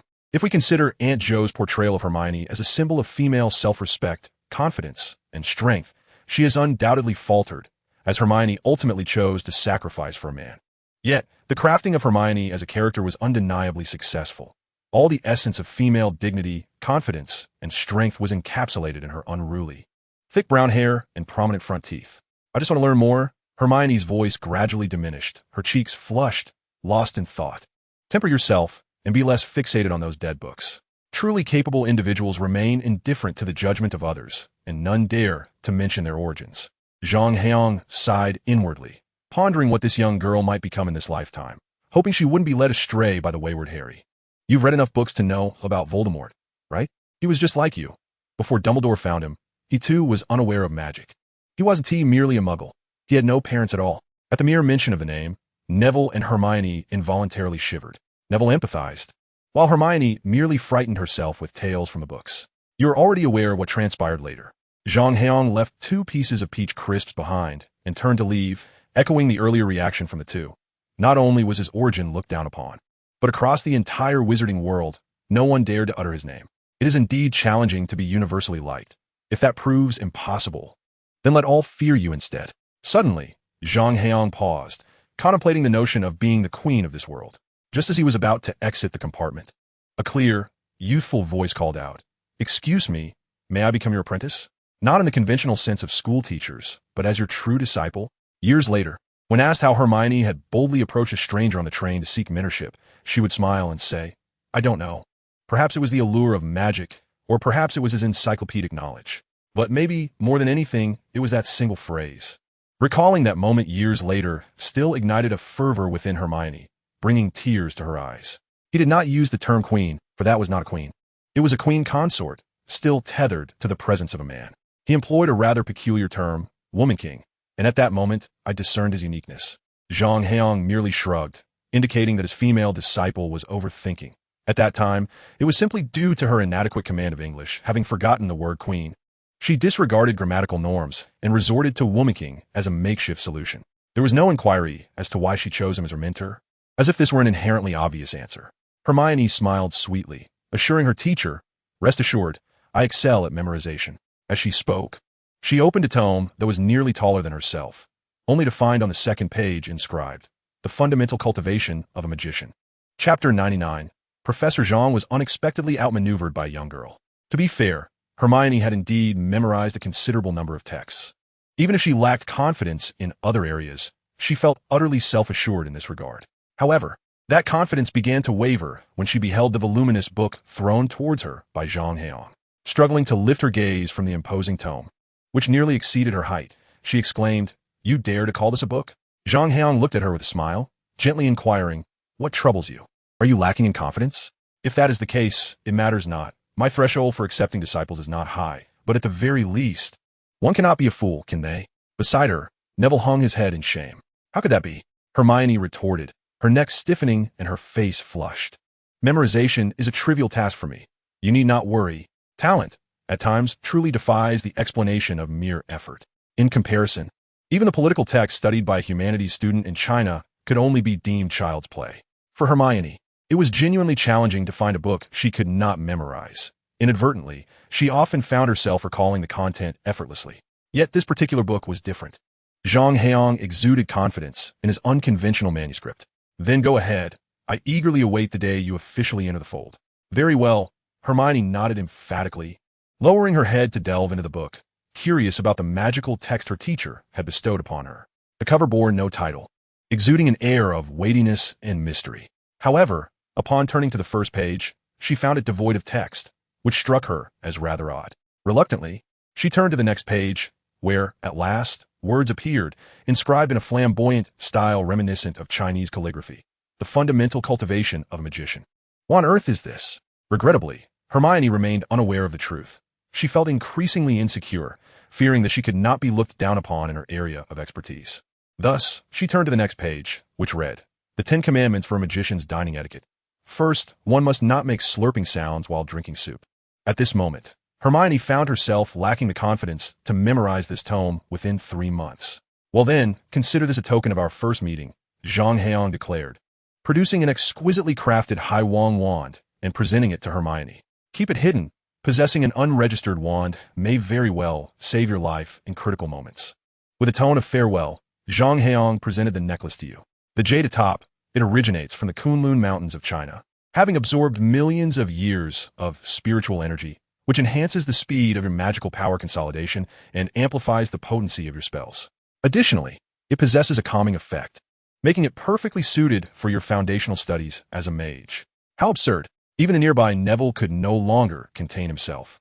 If it weren't for the fear that no one could bear the weight of your inhumane manuscript, you wouldn't have resorted to this, would you? Even I, a portly fellow who often loses toads, can see through it. Yet, after all, they are merely children, unable to conceal their thoughts. He blurted out, Teacher, where are you going? Sighing, Zhang Heyang gazed towards the horizon, then assumed a pose reminiscent of Wang Banbai. Turning to Hermione and stepping into the role of her dream inner. What is your dream? To have no cavities, Hermione replied matter-of-factly. Zhang Heyang nearly expelled blood in shock. Have children today become so cunning? How could anyone believe that Zhang, the old sorcerer, could be outwitted by a little girl? Hermione, with utmost seriousness, continued, My parents are dentists. They insist that I wear those uncomfortable braces to correct my slightly protruding front teeth. If I were to develop cavities, I can't imagine the torment I would endure. Zhang had completely forgotten that both Granger parents were dentists. It seemed he must elevate his knowledge, for he had traveled to too few Western countries. Indeed, it was baffling how these Western nations had separated dentistry from hospitals, transforming it into a lucrative standalone venture, thus creating a high-income demographic among them. This robust race, who never observes confinement after childbirth and can swim immediately after jumping into a pool, places such meticulous care on their dental hygiene. Are they not simply idling away? Hermione felt a twinge of anxiety. If she wasn't sorted into the same house as her teacher, could she still continue her magical studies with him? What is the sorting process? Is it not subject to change? I have scoured every book available and found no documentation on this. Of course, you wouldn't find it, as this is a tradition among the upperclassmen to frighten the newcomers, Zhang Heyang said, somewhat disinterested. He was still grappling with the fact that he had been outmaneuvered by a young girl. Each new cohort must endure this suspenseful trepidation, only to enthusiastically join the upperclassmen's alliance in deceiving the freshmen a year later, believing it to be a delightful prank.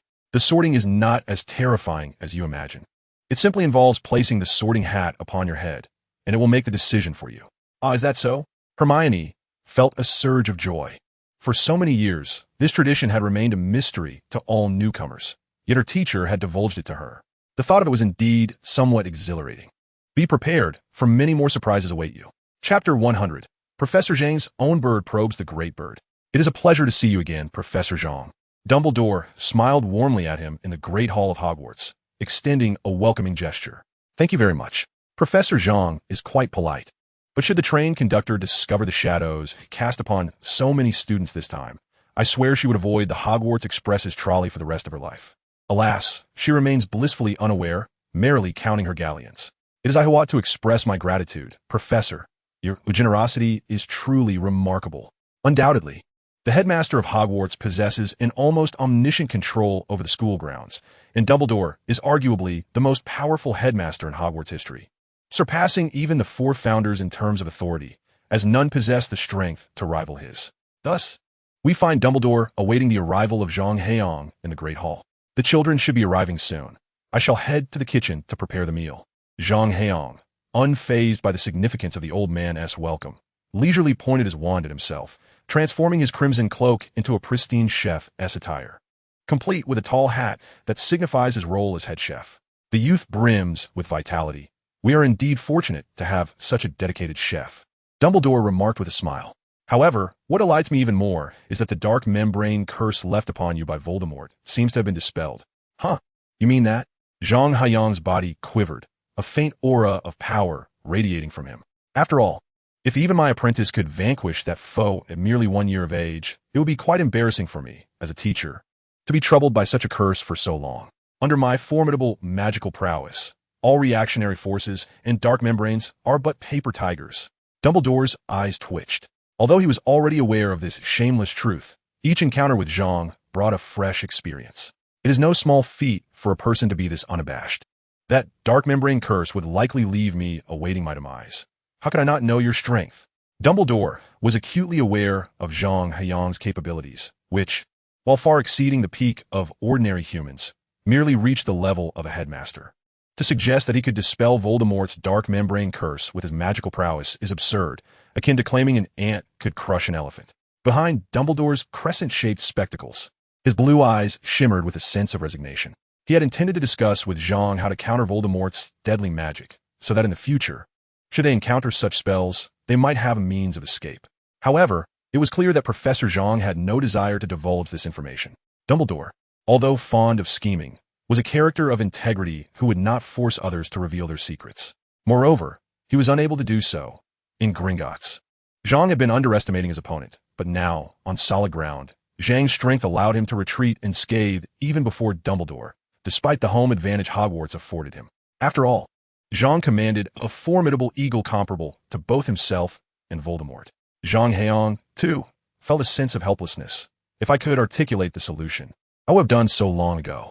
The problem lies in the fact that if I were to disclose this method, you would not be able to utilize it anyway. Have the courage to traverse the Chinese mainland first. If you remain mute for a week, then consider it my loss. Professor Zhang engaged in a fierce battle in the depths of Gringotts against Voldemort, who was manipulating the body of Chilo. He sustained injuries to his arm from a dark curse, and the malevolent force of the curse began to spread throughout his body, threatening to overwhelm his magical power. In desperation, he boarded a sea eagle and journeyed to the mainland of China, where he felt safest in the realm of wizards. The eagle, possessing an intelligence surpassing that of an average adult, was anxious about Zhang Heyang's condition and flew directly toward Kantong Mountain. As they approached the mountain, Zhang Heyang noticed that not only had the eagle's cries become more jubilant, but even the innate spiritual treasure, the long sword he had absorbed into his being, began to resonate. The overwhelming pressure emanating from the sword nearly incapacitated the eagle from flight. Fortunately, the sword had a master, and Zhang Heyang managed to exert control over its formidable aura, continuing onward with the eagle. Before long, they reached the confluence of 9 earth dragon veins at Kantong Mountain, where a spring gushed forth, releasing a milky white liquid. To his astonishment, there was no foul odor. Instead, a refreshing fragrance filled the air. Upon inhaling, Zhang Heyang felt as if his bones had lightened, and impurities within him began to be expelled, alleviating some of the injuries inflicted by the dark curse. This was the earth vein stone milk, a substance revered in various fantastical tales as the fountain of life, produced only once every century or even millennium. Dumbfounded, Zhang Heyang gazed at the spring, questioning its miraculous nature. Is this some kind of tap water? He mused. Well, I do not create water. I merely serve as nature's courier. Since the earth vein stone milk flowed abundantly, akin to free tap water, he saw no reason to be frugal. The ancient dragon veins of the divine land were now at his disposal alone. He could indulge to his heart's content. Thus, Zhang Heyang, resembling a nouveau riche, began to drink from a basin, even sharing the nectar with the sea eagle. After both had indulged to their fill, they exchanged glances, and Zhang Heyang began to shed his clothing. Not due to the aphrodisiac effects of the earth vein stone milk, but rather, he dove into the spring, swimming joyfully. Look at me. I'm swimming on my back, performing the butterfly stroke, and even executing water ballet. With an abundance of resources, he reveled in his fortune without a care. After enjoying his swim, he even coaxed the eagle to join him, turning the majestic creature into a drenched bird. In a further display of disregard, He tossed the innate spiritual treasure, the long sword, into the water to soak alongside him.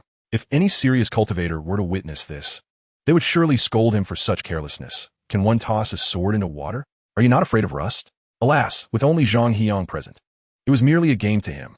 Thus the trio, a man, a bird, and a sword, frolicked merrily in the spring's waters. Chapter 101. The Kontong Seal and the Excalibur. Professor Zhang had never understood the concept of modesty, nor did he concern himself with sustainable development.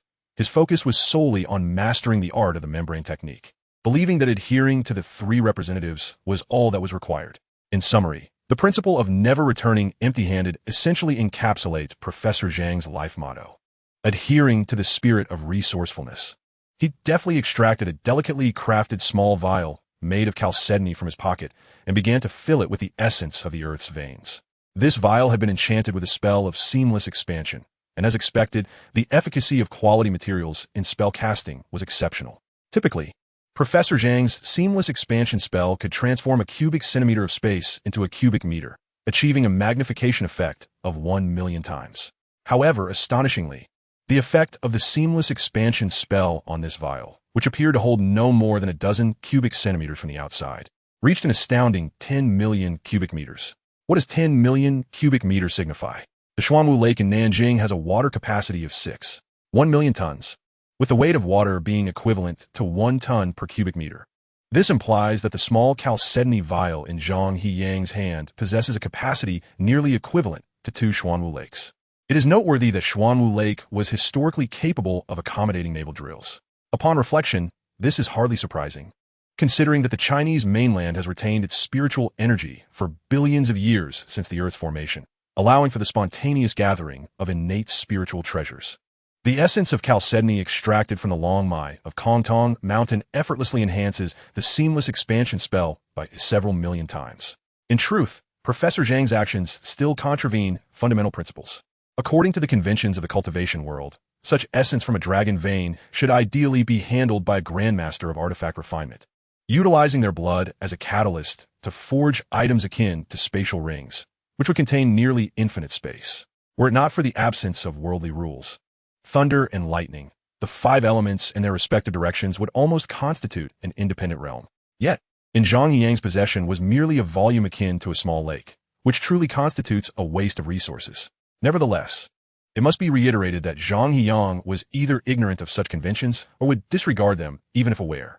At the very least, the volume of this vial was sufficiently ample to contain the essence of the Earth's veins. The spiritual energy and vitality encapsulated within this essence almost completely dispelled the black magic that had afflicted Zhang Heyang, which eroded vitality in the presence of this essence. The amount consumed by the black magic was insignificant compared to the vitality that dissipated into the world each second, rendering it trivial. Consequently, the volume occupied was naturally much larger than that of water. Observing that the quantity of the essence appeared somewhat modest, equivalent to 3 or 5 bathtubs when converted to water, yet upon being poured into the chalcedony vial, it astonishingly filled 2/3 of it, with some even floating to the surface. Curiosity piqued, Professor Zhang decided to probe deeper to uncover what lay beneath. His diligent habits often rewarded him with unexpected surprises, just as the innate spiritual treasure sword sliced through the earth like butter after a few moments of deep excavation. A resounding clang echoed as something obstructed its descent. Professor Zhang could hardly contain his delight. What was this sword of his? An innate spiritual treasure. In other words, it bore no traces of refinement or polishing, being entirely a product of heaven and earth, even if his strength were insufficient to harness even a billionth of its power. What mundane object could possibly withstand such a force? Zhang Heyang, with a flicker of thought, commanded his flying sword to slice through the surrounding rocks, leaving only the immovable piece, which slowly ascended. There, resting quietly upon the sword-s spine, lay a dragon-shaped jade pendant, emanating a cerulean glow that seemed to pulsate with life. As Zhang gazed upon this pendant, the notion of nobility flashed through his mind, inciting an almost irresistible urge to pay homage. Could he possibly endure this? Professor Zhang's principle had always been that only he could display prowess. No living soul should dare to flaunt it, let alone an inanimate object. With a swift motion, he summoned the innate flying sword. Ah, much better now. Cependant, seemingly alive, exuded an aura of profound grievance. Delighted, Zhang examined the pendant, noticing it was adorned with intricate, arcane patterns, featuring a jade dragon entwined. A remarkable vitality surged from the pendant, overwhelming Zhang with a sensation of ethereal lightness. What treasure! Compared to a magical stone, it was akin to the difference between a lavish feast and a meager bowl of gruel. While both might satiate hunger, one was a repugnant and inferior experience, fraught with uncertainty regarding its effects on health. The other was a delicacy, exquisite and captivating, representing a stark contrast. Indeed, the magical stone was merely an alchemical creation of a sorcerer, whereas this pendant was an innate spiritual treasure. Only another innate spiritual treasure could withstand the might of such an artifact. Let us name you the Kongtong seal. Professor Zhang chuckled as he contemplated the pendant, fastening it to his waist. In the Tales of the Xianyuan Sword series, it is said that among the 10 divine artifacts of the divine realm, one of them is the Kongtong seal. This seal is the protective artifact of the immortal dragon clan, engraved with the visages of the 5 sovereigns and encircled by a jade dragon. Legends proclaim that whosoever possesses it shall command the world, and some even claim it grants immortality. Throughout history, many sages have ventured across the seas in search of this seal, but all have met with an irreversible fate. However, the Kongtong referred to in Kongtong seal pertains to the Kongtong Sea beyond the Eastern Ocean, with no connection to Kongtong Mountain. Yet, what did the rustic Zhang Heyang know? He wouldn't even invest in a legitimate website membership, so expecting him to engage with the lore of the game was rather taxing. Thus, he joyously departed with the Kongtong seal in tow. The pendant's formidable vitality was sufficient to grant ordinary people longevity, thus resembling the legendary Kongtong seal in essence. Notably, it had thoroughly dispersed the black membrane magic that the Leyline stone milk had failed to overcome, while also refining his meridians and constitution, truly deserving of its title as an innate spiritual treasure. Since the pendant bore a name, the sword deserved one as well. Professor Zhang, ever a proponent of balance, set about naming his sword. After much deliberation, even the eagle-eyed Heydonking looked on in disdain as he struggled to find a fitting name. Ultimately, he settled on the exceedingly trite title of the extermination of a mortal's sword. Zhang Heyang wore an expression of exasperation. What could he do? Despair washed over him. In this day and age, is it easy to name something? The traditional names, imbued with flair and grandeur, were no longer viable. The air of arrogance was pervasive. Who would take such a name seriously? Even he felt a twinge of embarrassment. Yet, to name it something as pedestrian as the dog-egg sword felt far too grounded. Since it does not involve copyright infringement, let it be named as such. Professor Zhang, soaring through the skies on the winds with his sword, possesses a carefree attitude. After all, in this land of mainland China, treasures of nature can be found at will, and sooner or later, I shall gather 4 swords together. At that moment, I shall be formidable, declaring first and foremost, I am the path to heaven, instantly surpassing millions of foes, such as the likes of Voldemort. Would truly be trivial. It is rather vexing that there are always those 30-some days each month when I lack the motivation to write.